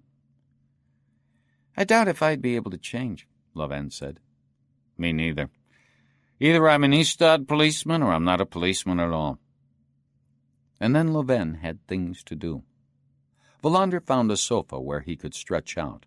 He thought he had not had a good night's sleep since the day that Robert Akerblom had come into his office. He dozed off for a few minutes and awoke with a start. Then he just lay there, thinking about Baba Liepa. The raid on the apartment in Hollunda began at exactly 2 p.m., precisely. Wallander, Leven, and 3 other officers climbed the stairs. After ringing the bell twice without getting any reply, they broke down the door with a crowbar. Men with automatic weapons from a special unit were waiting in the background. All of the policemen on the stairs carried pistols, apart from Wallander. Leven asked him if he wanted a gun, but he declined. On the other hand, he was glad to be wearing a bulletproof vest like the others. They stormed into the apartment, spread out, and it was all over before it had begun. There was no one there. The officers looked at each other in bewilderment. Then Leven took out his walkie-talkie and contacted the officer in charge down below. "It's empty. There will be no arrests. You can call the special units off, but you can send in the forensic team." "They must have left last night," Wallander said, "or at the crack of dawn." "We'll get them," Leven said. "Within half an hour there'll be a countrywide APB." He handed Wallander a pair of plastic gloves. "Maybe you'd like to do some dusting?" While Louven was talking to headquarters in Kungsholmen on his mobile, Wallander went into the little spare room. He put on the gloves and gently lifted the ashtray from the shelf. It was the model of the one he had been staring at a few nights ago when he had had a skinful of whiskey. He handed the ashtray to a forensic technician. "There are bound to be fingerprints on this. Probably not in our files, but Interpol might have them." He watched the technician put the ashtray into a plastic bag. Then he went to the living room and absent-mindedly contemplated the surrounding buildings and the gray sky. He remembered vaguely that this was the window that Rykov's wife had opened to let the smoke out. Without really being able to decide whether he was depressed or annoyed at the failure of the raid, he went into the big bedroom. He examined the wardrobes. Many clothes were still there. On the other hand, there was no sign of a suitcase. He sat on one of the beds and opened a drawer in the bedside table. It contained only a cotton reel and a half-empty pack of cigarettes. He noted that Mrs. Rykov smoked gitans. Then he bent down and looked under the bed. Only a pair of dusty slippers. He walked round the bed and opened the drawer in the other bedside table. Nothing in it. On the table were an ashtray and half a bar of chocolate. The cigarette butts had filters. He picked one of them up. A Camel. He thought back to the previous day. The woman had lit a cigarette. Rykov had immediately displayed his annoyance, and she had opened a window that was stuck. It was not usual for smokers to complain about others with the same habit, especially when the room was not smoky. Did Tanya smoke several different brands? That was hardly likely. So, Rykov smoked too. Thinking hard, he went back into the living room. He opened the same window the woman had opened. It was still sticking. He tried the other windows and the glazed door leading to the balcony. They all opened without difficulty. He stood in the middle of the floor, frowning. Why had she chosen to open a window that stuck? And why was that window so difficult to open? It suddenly dawned on him. There was only one possible answer. The woman had opened the window that stuck because there was some pressing reason for that, of all the windows, to be opened, and it was sticking because it was so seldom opened. He went again to the window. If you were in a car in the car park, this was the window that could be seen most clearly. The other living room window was next to the projecting balcony. The balcony door itself was completely invisible from the car park. He thought through the sequence one more time. He had cracked it. Tanya seemed nervous. She had been looking at the clock on the wall behind his head. Then she opened a window, the signal to somebody in the car park that they should not come up to the apartment. Konovalenko. It must have been. He had been that close. When Louven was done with his phone calls, Wallander took him to the window and passed on his conclusion. "You may well be right," Louven said. "Unless it was somebody else." "Indeed, unless it was somebody else." They drove back to Kungsholmen while the technicians continued their work. They were barely inside Louven's office when the telephone rang. The technicians at Hollunda had found a tin containing the same kind of tear gas grenades that had been thrown into the disco. "It's all falling into place," Louven said. "Unless it's just getting more confusing. I don't understand what they had against that disco. In any case, the whole country is looking out for them, and we'll make sure there's wide coverage on the television and in the newspapers." "Which means I can go back to Ystad tomorrow," Wallander said. "When you pick up Konovalenko, maybe we can borrow him in Skåne for a while?" "It's always infuriating when a raid draws a blank," Louven said. "I wonder where they have gone to Earth." The question remained unanswered. Wallander went back to his hotel and decided to pay a visit to the Aurora that evening. He had some more questions now for the bald man behind the bar. The case was coming to a head. Chapter 17 The man waiting outside the president's office was alone in the dimly lit antechamber. It was midnight, and he had been there since 8 p.m. A security guard occasionally looked in and sympathized at his being kept waiting. He was an old man in a dark suit. He had put all of the lights out just after 11 p.m., apart from the one lamp which was still burning. Georg Schapers had the feeling the man could easily have been employed at a funeral parlor. His discretion and unobtrusiveness, his humility bordering on servility, reminded him of the man who had taken care of his own mother's funeral. Perhaps President de Klerk is taking care of the last dying remnants of the white South African Empire? Maybe this is more of an outer office for a funeral parlor than the office of someone leading a great country into its future. He had had plenty of opportunity to think during the hours he had been waiting. Now and then, the security guard opened the door quietly and explained that the president was held up by some urgent business. At 10 p.m., he brought him a cup of lukewarm tea. Schapers did not know why he had been summoned to see the president that evening, Wednesday, May 6th. The previous day, at lunchtime, he had been called by the secretary of his superior, Henrik Verwe. Schapers was an assistant of the widely feared chief prosecutor in Johannesburg, whom he seldom saw save in court or at their Friday meetings. Unlike this evening, he had been shown straight into the prosecutor's office. Verwe indicated a chair and went on signing documents that a secretary was setting before him. Then they were left alone. Verwe was a man feared not only by criminals. He was nearly 60, almost 2 meters tall, and sturdily built.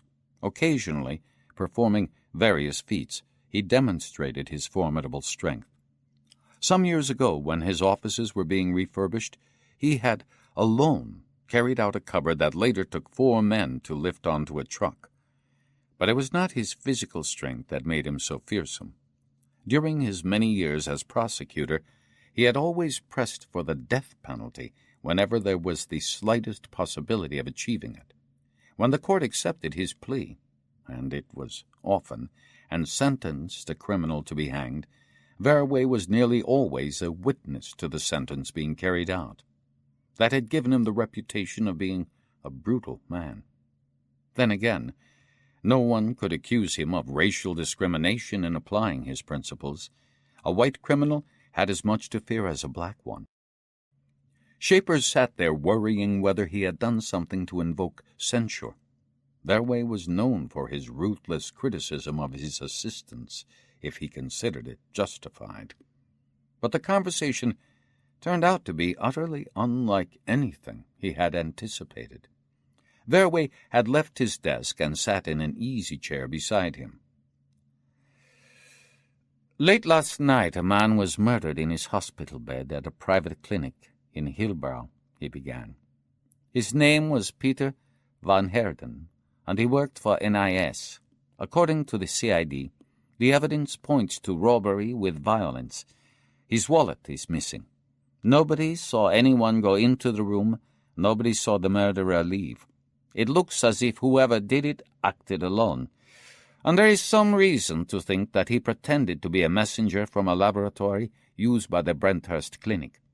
As none of the nurses heard anything, the murderer must have used a gun with a silencer. It looks as though the police's theory is correct.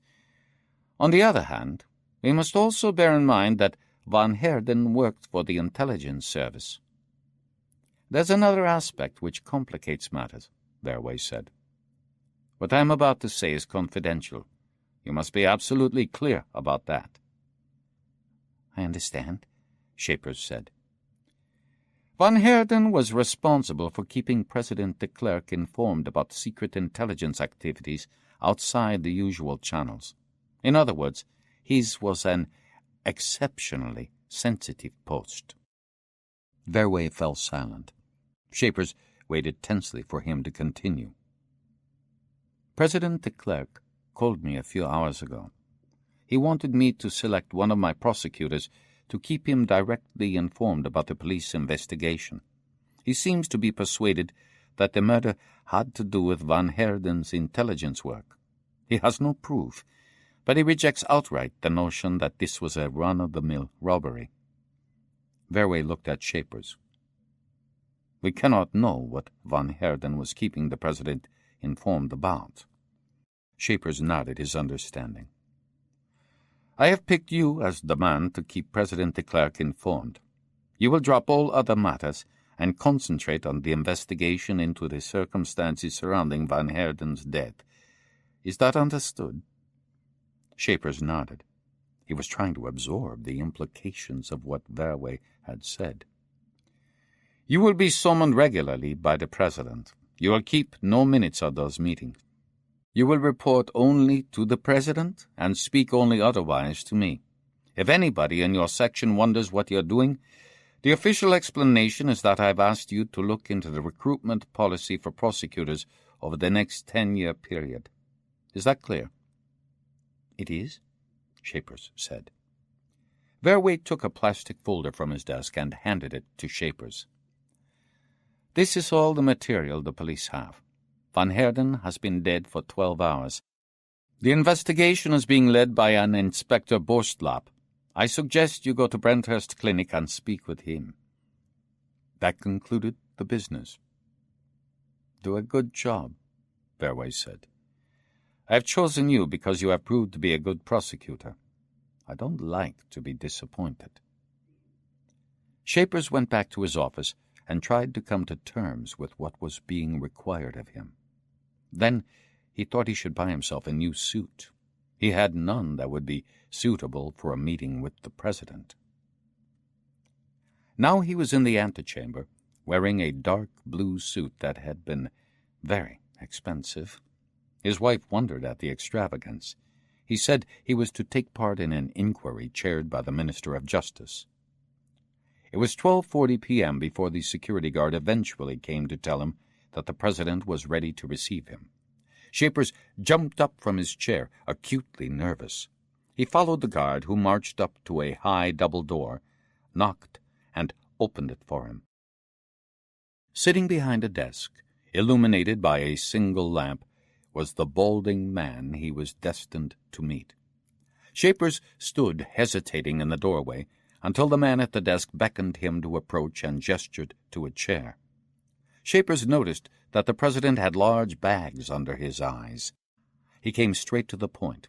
His voice had a sting of impatience about it, as if he was always having to deal with people who did not understand anything.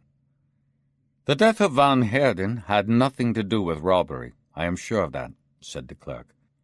It is your job to ensure the police investigators are properly aware of the fact that it's his intelligence work that lies behind the murder. I want all his computer files investigated, all his index files and documents, everything he's worked on over the last year. Is that understood? Yes, Shapers said. The clerk leaned forward so that the desk lamp lit up his face, giving it an almost ghost-like appearance. Van Heerden suspected there was a conspiracy in play that was a threat to South Africa as a whole, a plot that might lead to complete chaos. His death must be seen in this context. You don't need to know more than that. Chief Prosecutor Verwey selected you to keep me informed because he considers you to be completely reliable and loyal to the government authorities. But I want to stress the confidential nature of this assignment. Revealing what I have just told you would be high treason. You are a prosecutor, so I do not need to tell you what the punishment is for that crime. No, sir, Shapers said, shifting uncomfortably on his chair. Talk to one of my secretaries whenever you have anything to report, and they will make an appointment. Thank you for coming. The clerk turned back to his papers. Shapers stood up, bowed, and walked across the thick carpet to the double doors. The guard accompanied him down the stairs.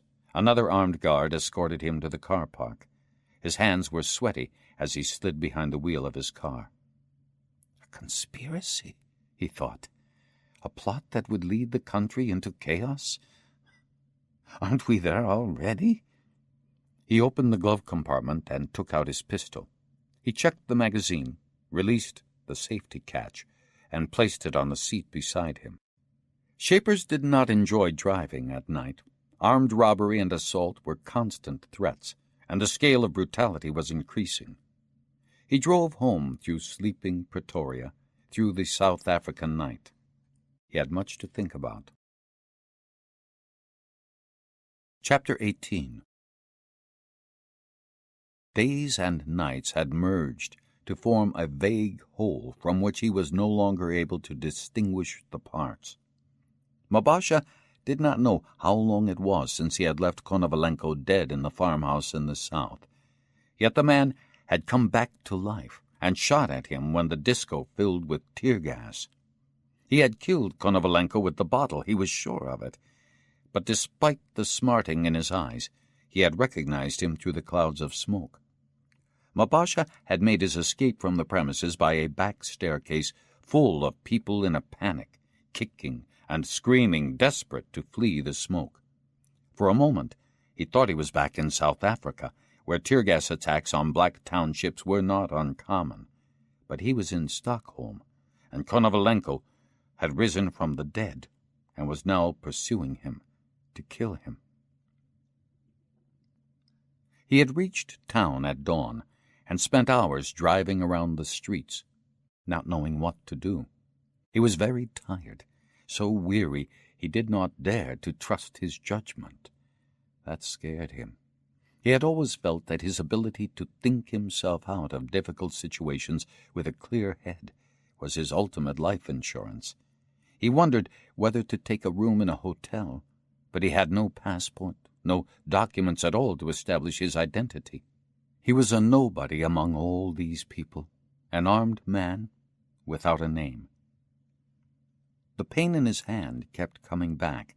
Soon he would have to see a doctor. The black blood had seeped through the bandages. He could not afford to succumb to infections and fever. That would make him completely defenseless. But the bloody stump hardly affected him. His finger might never have existed. He had transformed it into a dream. He was born without an index finger on his left hand. He slept in a cemetery. He was cold, in spite of the sleeping bag he had bought. In his dreams, he was pursued by the singing hounds. As he lay awake watching the stars, he thought of how he might never return to his homeland. The dry, red, swirling soil would never again be touched by the soles of his feet. He was stricken with a sorrow so intense that he could not remember feeling anything like it since the death of his father. It also occurred to him that in South Africa, a country founded upon an all-embracing lie, there was seldom room for simple untruths. He thought about the lie that formed the backbone of his own life. The nights he spent in the cemetery were filled with the Sangoma's words. He was there, surrounded only by the unknown dead, white people he had never met and would not meet until he entered the underworld, the world of spirits, that he thought of his childhood. He saw his father's face, his smile, and heard his voice. Perhaps the spirit world would be divided, just like South Africa. Perhaps even the underworld consisted of a black world and a white world. He was stricken with grief as he imagined the spirits of his forefathers forced to live in smoky, slummy townships. He tried to get his Sangoma to tell him how it was, but all he could hear was the singing of the hounds and their howls, which he was unable to interpret.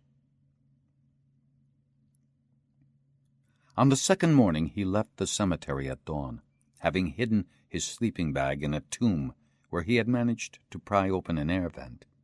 He stole another car. It all happened very quickly. An opportunity arose, and he grasped it without hesitation. His judgment was coming to his aid once more. He had come round a corner just as a man left his car with the engine running and disappeared into a doorway. There was nobody in sight. It was a Ford. He had driven lots of them. He got in, threw the man's briefcase onto the street, and drove off. Eventually he managed to find his way out of the city, looking for a lake where he could be alone with his thoughts. He came upon the seashore. He supposed it had to be the seashore. He did not know which sea it was, but when he tasted the water it was salty. Not as salty as he was used to from the beaches at Durban and Port Elizabeth, but could there be salt lakes in this country? He clambered over some rocks and imagined he was gazing into infinity through a narrow gap between two islands in the archipelago. There was a chill in the air, and he was cold. Even so, he remained standing on a rock as far out as he could get, thinking that this was where his life had taken him. A very long way. But what would the future hold? Just as he used to do when he was young, he squatted down and made a spiral-shaped labyrinth from pebbles beneath the rock. At the same time, he tried to reach so deep into himself that he would hear the voice of his sangoma. But the noise of the sea was too strong, and his concentration too weak. The stones he had arranged to form a labyrinth were no help. He just felt scared.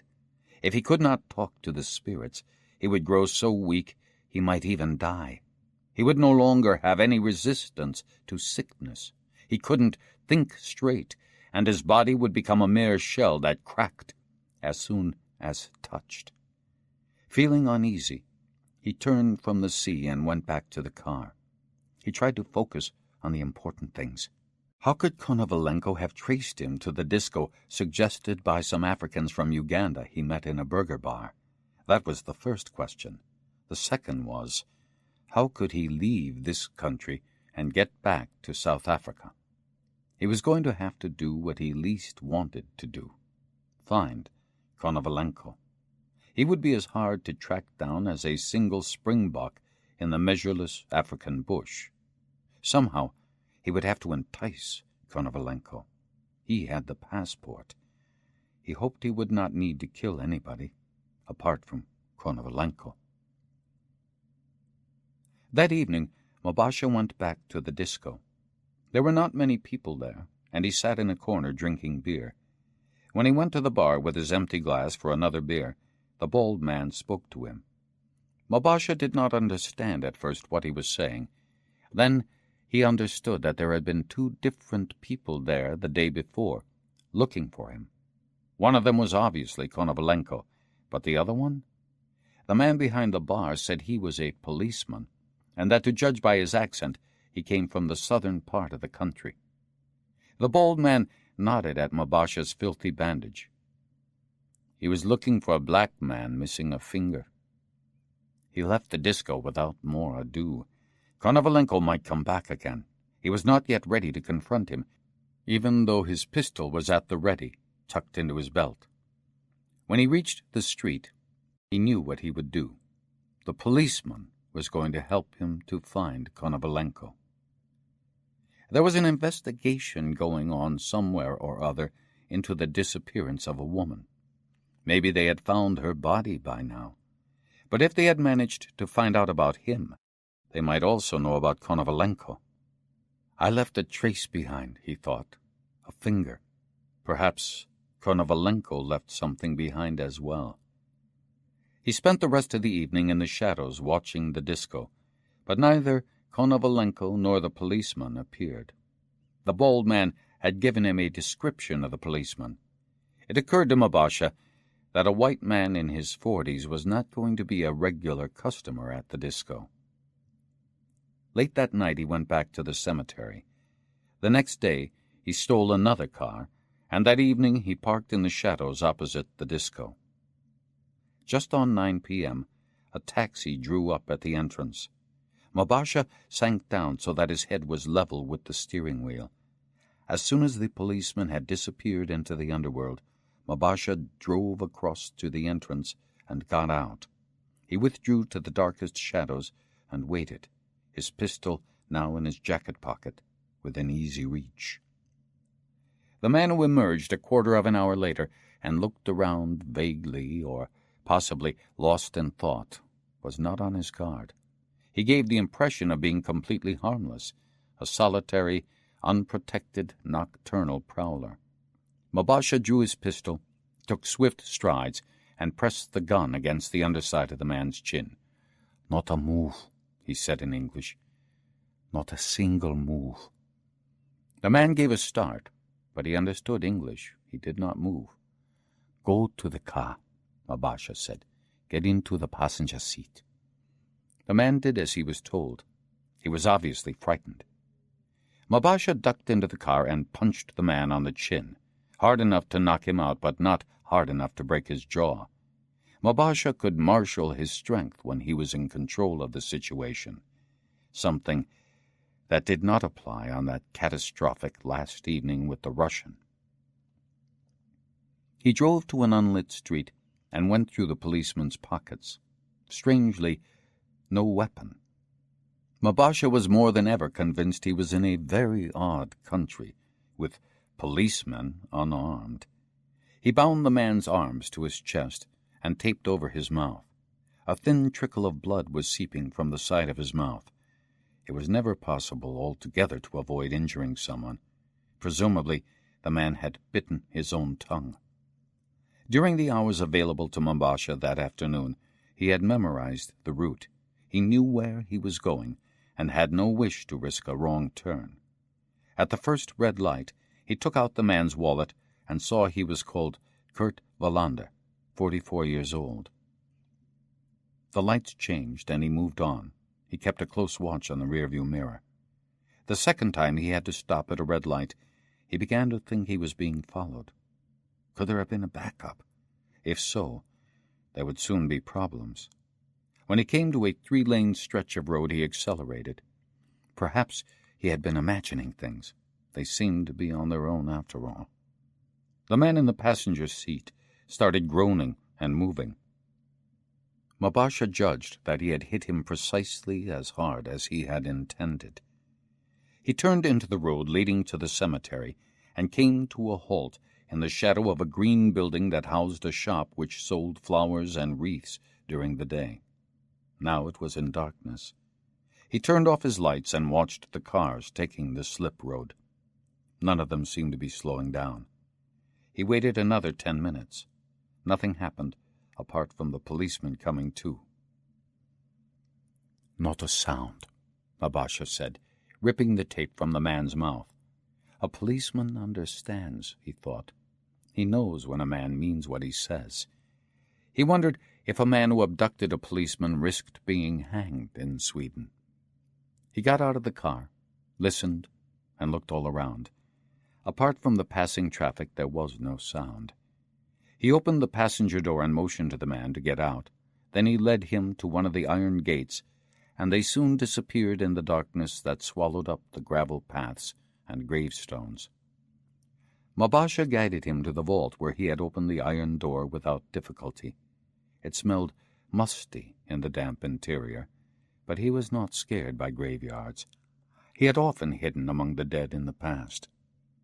He had bought a hurricane lamp and an extra sleeping bag. At first the policeman refused to go with him into the vault and put up a show of resistance. "I'm not going to kill you," he said. "I'm not even going to hurt you.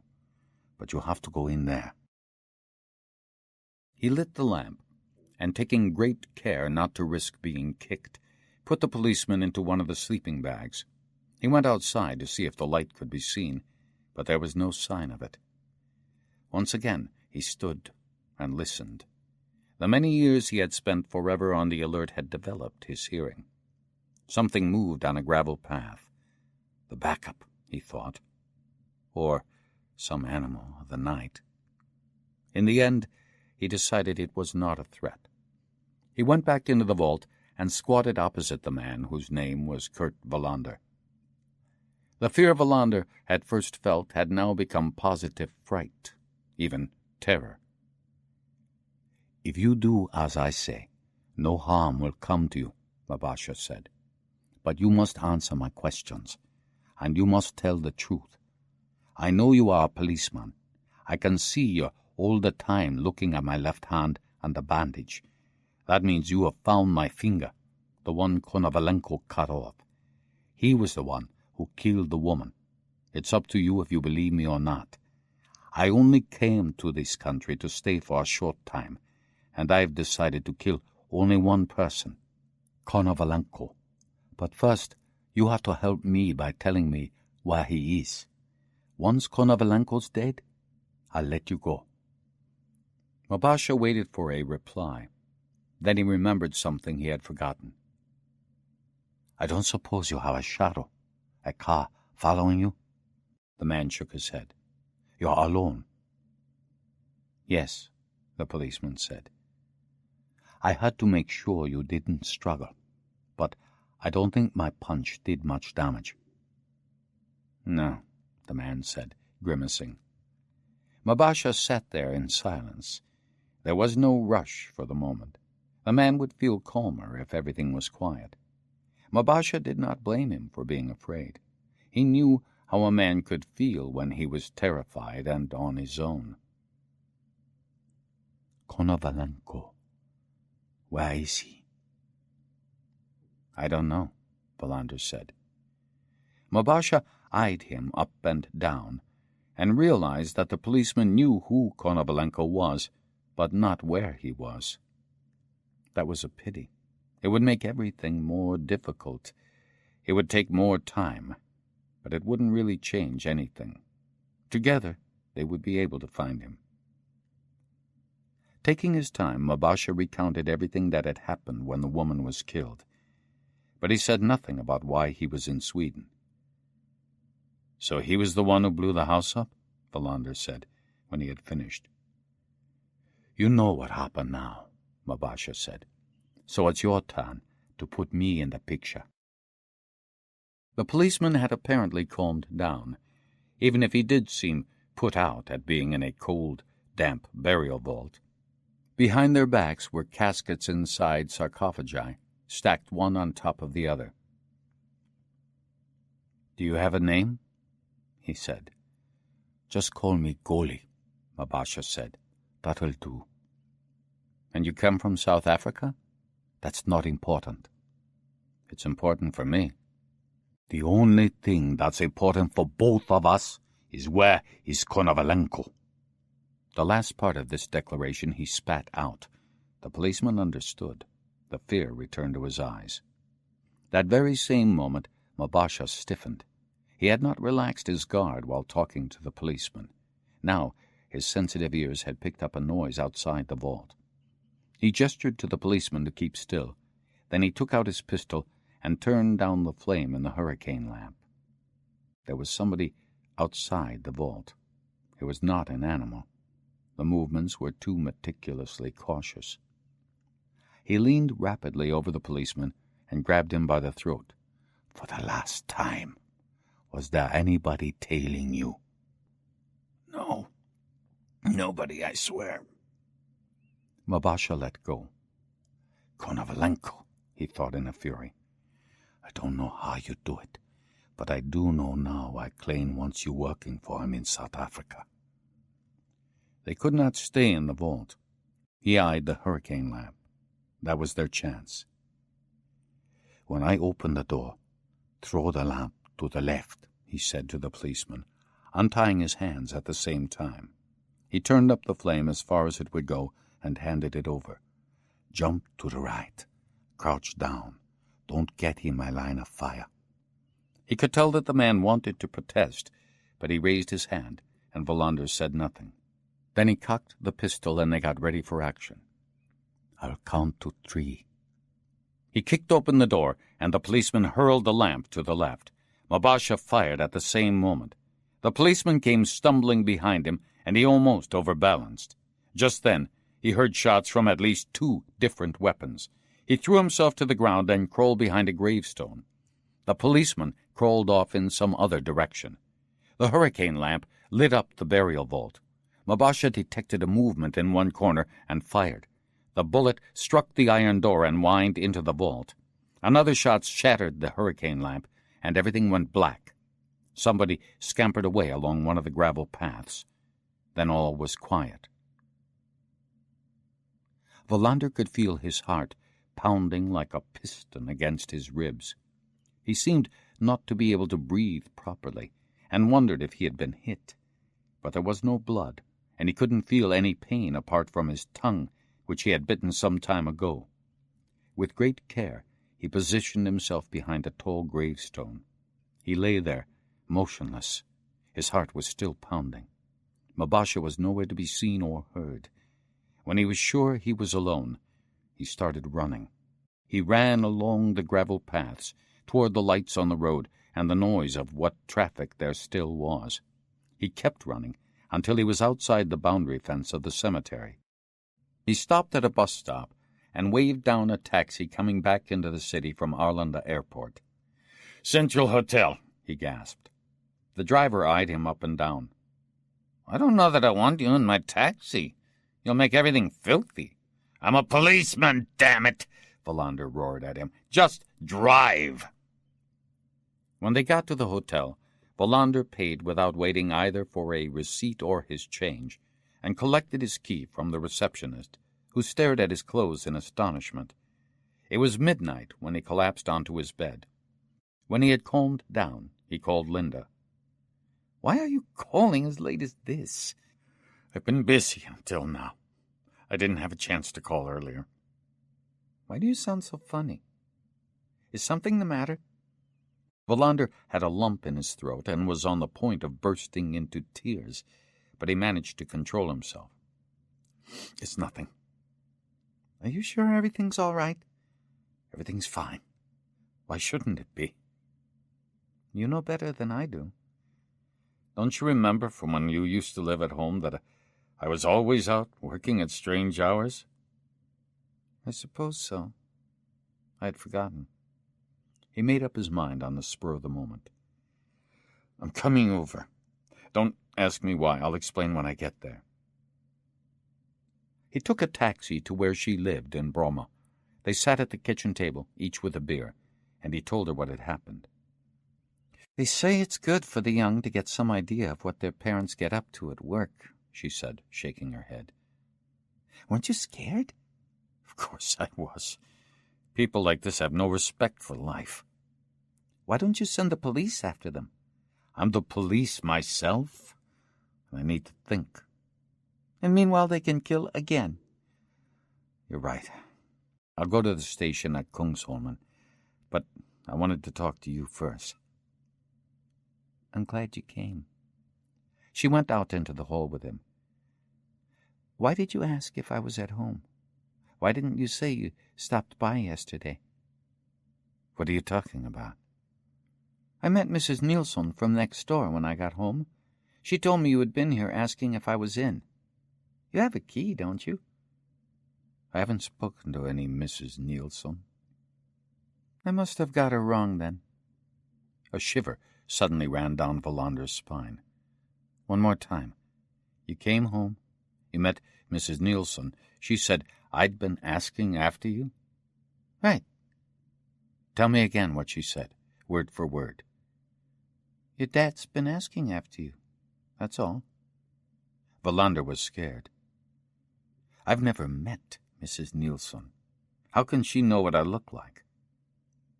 It was a while before she caught on. "You mean it could have been somebody else? But who? Why? Who would want to pretend they were you?"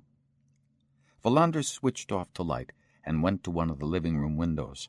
The street below was deserted. He went back to the hall.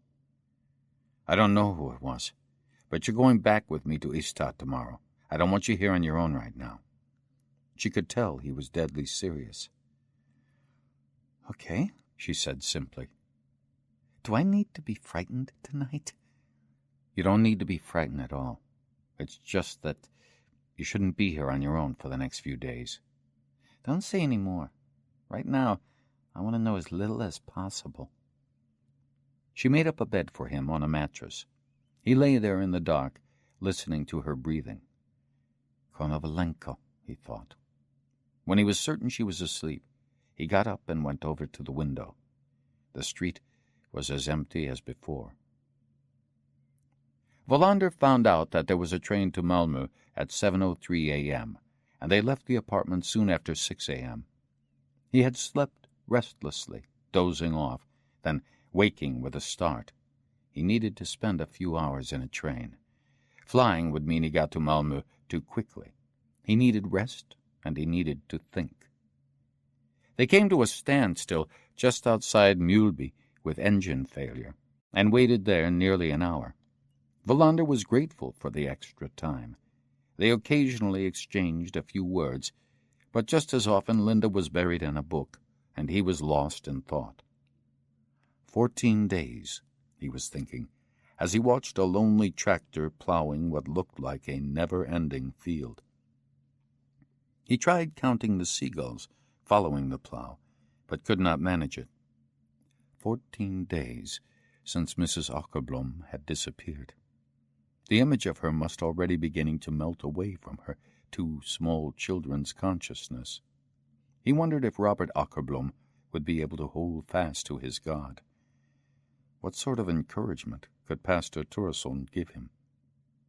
He looked at his daughter, asleep with her cheek against the window. What did her mostly solitary anxieties look like? Was there a landscape where their abandoned thoughts could arrange to meet without their knowing about it? We don't really know anybody, he thought, least of all ourselves. Had Robert Akerblom truly known his wife?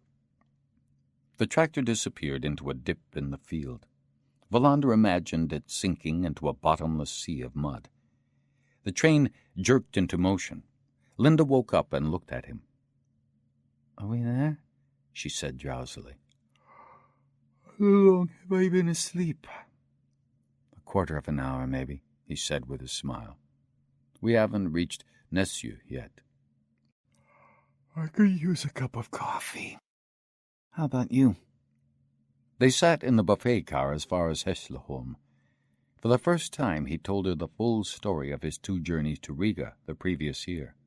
She listened in fascination. "It doesn't sound at all like you," she said when he had finished. "That's how I feel, too." "You could have died. Did you never think about me and Mama?" "I thought about you, but I don't think I thought about your mother." When they got to Malmö, they only had to wait half an hour for a train to Ystad. They were in his apartment shortly before 4 p.m.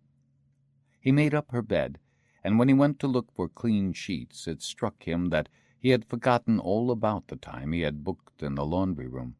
At about 7 p.m., they went out to one of the pizzerias on Hamngaten and had dinner. They were both tired, and were back home again before 9 p.m. She called her grandfather, and Wallander stood by her side listening. She said she would go and see him the next day. He was surprised at how different his father could sound when he talked to her. He thought he had better call Löfven, but he put it off, since he was not yet sure how he was going to explain why he did not contact the police immediately after he had got away from the cemetery. He could not understand it himself. It was a breach of duty, no doubt about it. Had he started to lose control over his own judgment? Or had he been so scared that he lost the ability to act? Long after Linda had fallen asleep, he stood in the window, looking down at the deserted street. The images in his mind's eye were alternating between the African in the vault and the man known as Konovalenko. While Wallander was standing at his window in Ystad, Rykov was observing that the police were still taking an interest in his apartment. He was 2 floors up in the same building. It was Konovalenko who had once suggested they should have an escape route in case their own apartment ought not to be used. It was also Konovalenko who explained that the safest haven was not always the one furthest away. The best plan was the unexpected one. So Rykov rented an identical apartment in Tanya's name, 2 floors higher up. That made it easier to move the necessary clothes and other baggage. Konovalenko had told them to leave the apartment. Having quizzed the couple, he concluded that the policeman was no fool, nor could they exclude the possibility that the police would search the place. But above all, Konovalenko was afraid that Vladimir and Tanya could be subjected to more serious interrogation. Konovalenko had also wondered whether the best solution might not be to shoot them. But he still needed Rykov's legwork, and the police would only get more excited than they already were. They moved upstairs that same night. Konovalenko had given them strict instructions to stay at home for several days. Among the first things Konovalenko had learned as a young KGB officer was that there were deadly sins in the intelligence service. Being a servant of secrecy meant joining a brotherhood in which the most important rules were written in invisible ink. The worst sin, of course, was being a double agent, betraying one's own organization and in the service of an enemy. There were other deadly sins. One was to arrive too late, not just to a meeting or clearing a secret letterbox or a kidnapping, even for something as straightforward as a journey.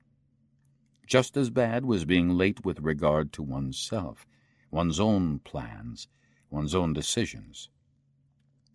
And that is what happened to Konovalenko early in the morning of May 7th. The mistake he made was to put too much faith in the BMW. His superiors had always taught him to plan a journey on the basis of two parallel possibilities. If one vehicle proved to be unserviceable, there should always be time to resort to a prearranged alternative. But that Friday morning, when his BMW stopped near St. Eric's Bridge and refused to start again, he had no alternative plan. Of course, he could take a taxi or the underground. Besides, since he did not know if and when the policeman or his daughter would leave the apartment in Bromma, it was not even certain he would be too late anyway. Nevertheless, it seemed to him that the mistake, the guilt, was his, not the car's. He spent nearly 20 minutes trying to restart it, but the engine was dead, and he left the vehicle where it had died, by good fortune not in a conspicuous place. He gave up and hailed a taxi. He had planned to be outside the red brick apartment by 7 a.m. at the latest. As it was, he did not get there until nearly 7:45 a.m. It had been simple to find out that Wallander had a daughter, and that she was the one living in Bromma. He called the police station in Ystad, and was told that Wallander was staying at the Central Hotel in Stockholm. He claimed to be a policeman himself. Then he went to the hotel and discussed a block booking for a group of tourists later in the summer. When he was not being observed, he stole a look at a message left for Wallander and memorized a telephone number and the name Linda. He traced the number to an address in Bromma. He chatted to a woman on the stairs there and swiftly discovered how things stood. That morning, he waited on the street outside the apartment until, at 8:30 a.m., a woman came out. He wished her a good morning, and she recognized him. "They left early this morning." "Both of them?" "Both of them." "Are they going to be away long?" "She promised to call." "She told you where they are going, no doubt?" "They were going abroad on holiday. I didn't quite catch where." She was trying to remember. Konovalenko waited. "France, I think it was," she said eventually. "I'm not sure, mind you." Konovalenko thanked her kindly and walked on. He would send Rykov to go over the apartment in due course. As he needed time to think and was in no special hurry, he walked to Brommaplan, where he could no doubt find a taxi. He didn't believe that they had gone abroad. The policeman from Ystad was the cold, calculating type. He had found out that someone had been asking the old lady questions, someone who would certainly come back and ask some more questions. So he left a false trail, pointing to a holiday overseas. Probably he had taken his daughter with him back to Ystad. On the other hand, he might have chosen some other haven that would be quite impossible to trace. A temporary setback, thought Konovalenko. I'll give him a start, and I'll catch him up later. Of this he could be sure. The policeman from Ystad was worried. Why else take his daughter with him? Konovalenko smiled at the idea that they were thinking along the same lines, he and the provincial policeman called Wallander. He recalled something a KGB colonel said to his new recruits.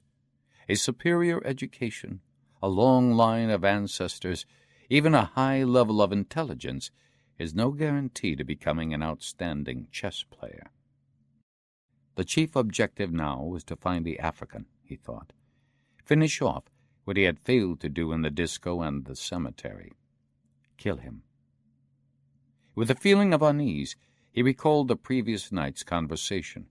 He had called South Africa at midnight and spoken with Klein on his emergency number. He had rehearsed with some care what he would say. There were no excuses that would explain Mabasha's being still at large, so he had lied. He said Mabasha had been killed, a hand grenade next to his petrol tank. When the rubber band holding back the firing pin had been eaten away, the car exploded and Mabasha had perished. In spite of this report, Konovalenko sensed a measure of dissatisfaction in his employer. A crisis of confidence between himself and the South African Intelligence Service he could not afford. That could put his whole future at risk. There was now no longer any time to spare. Mabasha had to be found and killed very soon. The unfathomable dusk slowly set in, but Mabasha barely noticed it. He was thinking about the man he was to kill. Klein would understand. He would allow him to retain his assignment. One of these days, he would have the South African president in his sights, and he would not hesitate. He wondered if the president had any presentiment that his life was in the balance. Did white people have their own sangomas who came to them in their dreams? He concluded they must have. How otherwise could any man survive without being in contact with the spirit world that controlled our lives, that had power over life and death? On this occasion, the spirits had been kind to him. They had told him what it was he had to do. Wallander woke soon after 6 a.m. For the first time since starting to track down Louise Akerblom's killer, he felt rested. He could hear his daughter snoring through the half-open door. He stood in the doorway watching her. He was overwhelmed by intense joy, and it occurred to him that the purpose of life was quite simply to take care of one's children. Nothing else. He went to the bathroom, took a long shower, and decided to make an appointment with the police doctor. It must be possible to get some kind of help to lose weight and be physically fitter. Most mornings he thought of the night, a year ago, when he woke up in a cold sweat and assumed he was having a heart attack. The doctor who examined him said it was a warning that there was something completely wrong in his life. Now, a year on, he had to admit he had done nothing at all to change the way he lived. And to make matters worse, he had put on at least 3 kilos. He drank coffee at the kitchen table. There was a thick fog over Ystad, but soon spring would really have arrived. He made up his mind to talk with Bjork this coming Monday about his holiday plans. He left the apartment at 7:15 a.m., after scribbling down his direct line number on a scrap of paper and leaving it on the kitchen table. When he came out onto the street, the fog was so thick he could scarcely see his car, only a short way down the street. Maybe he should leave it where it was and walk to the station.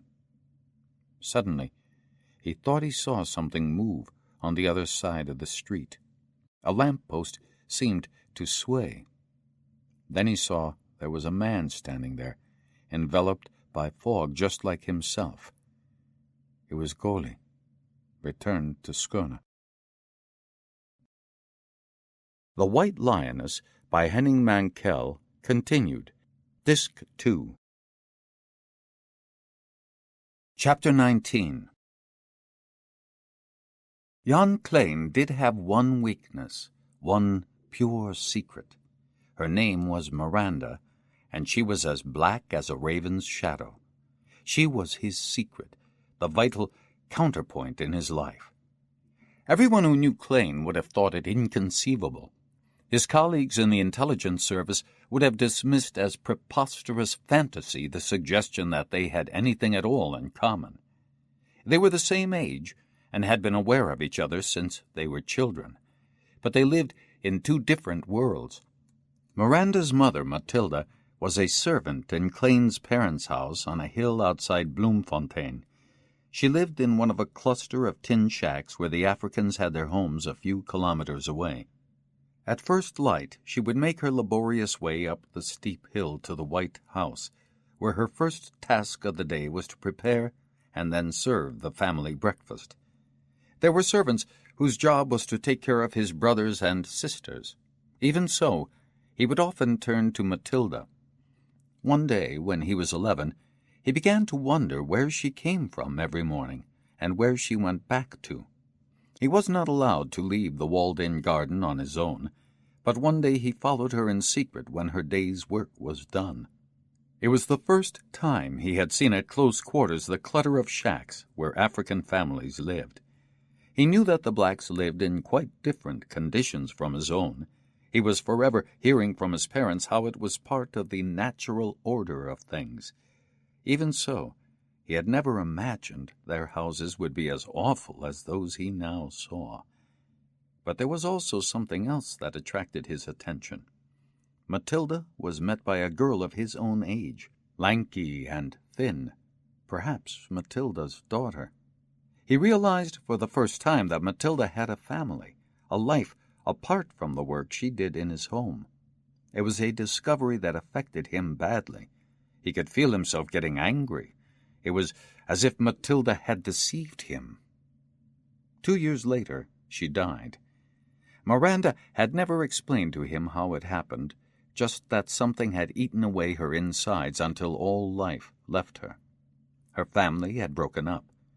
Miranda's father took 2 sons and a daughter with him to where he came from, the barren country far away on the Lesotho border. Miranda would grow up with one of Matilda's sisters. But Jan's mother, in a gesture of unexpected generosity, took Miranda under her wing. She was to live with the master gardener, who had a cottage in a remote corner of their grounds. Miranda would be trained to take on her mother's work. In that way, the spirit of Matilda would live on inside the White House. Jan's mother was a Boer.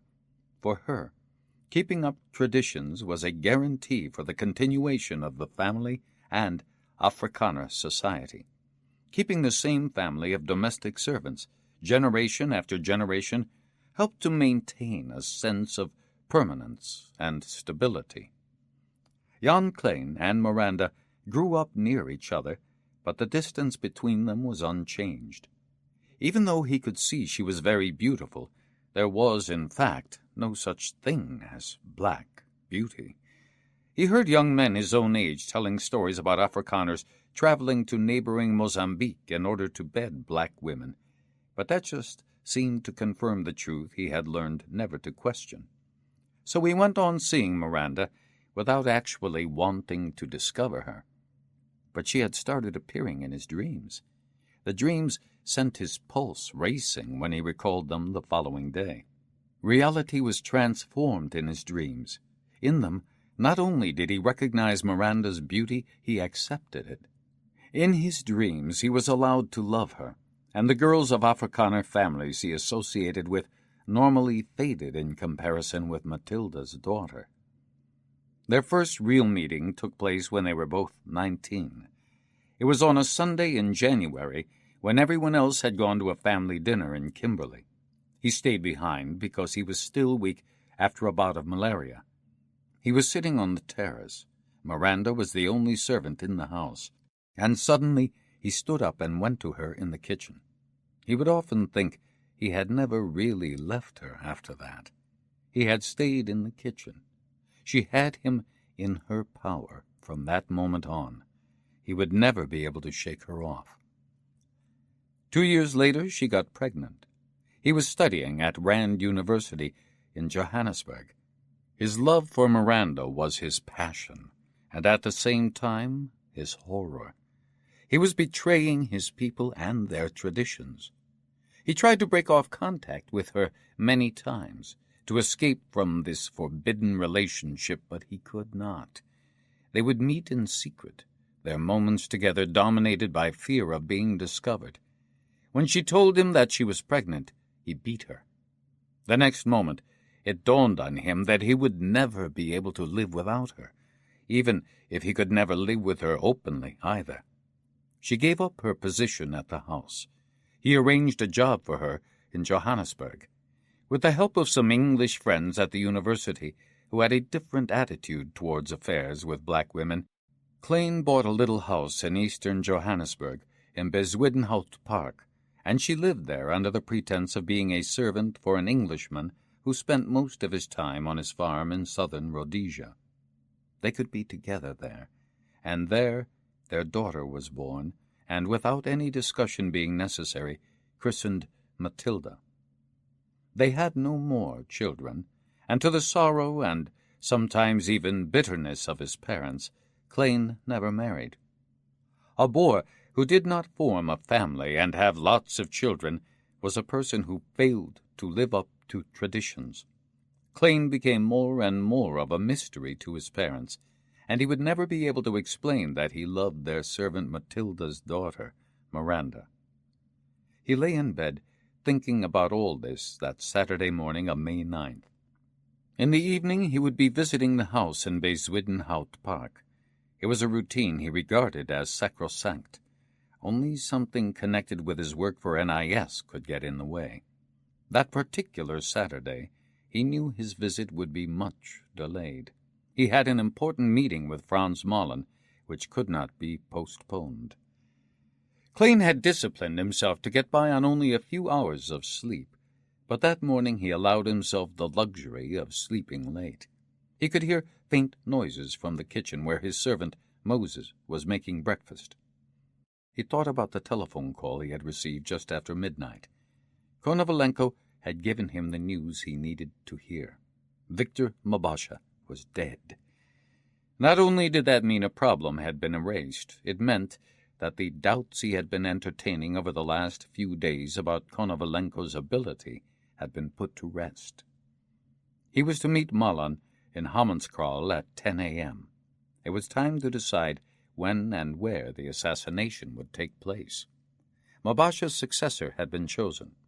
Klein was certain that once again he had made the right choice. Sikosi Tsiki would do what was required of him. The selection of Mabasha had not been an error of judgment.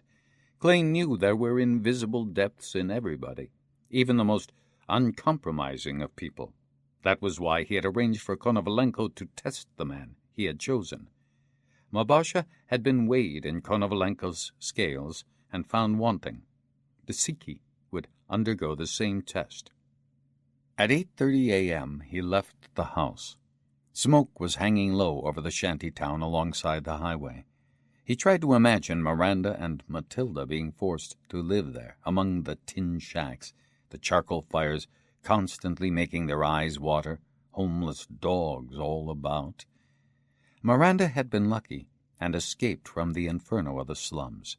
Her daughter Matilda had inherited her good fortune.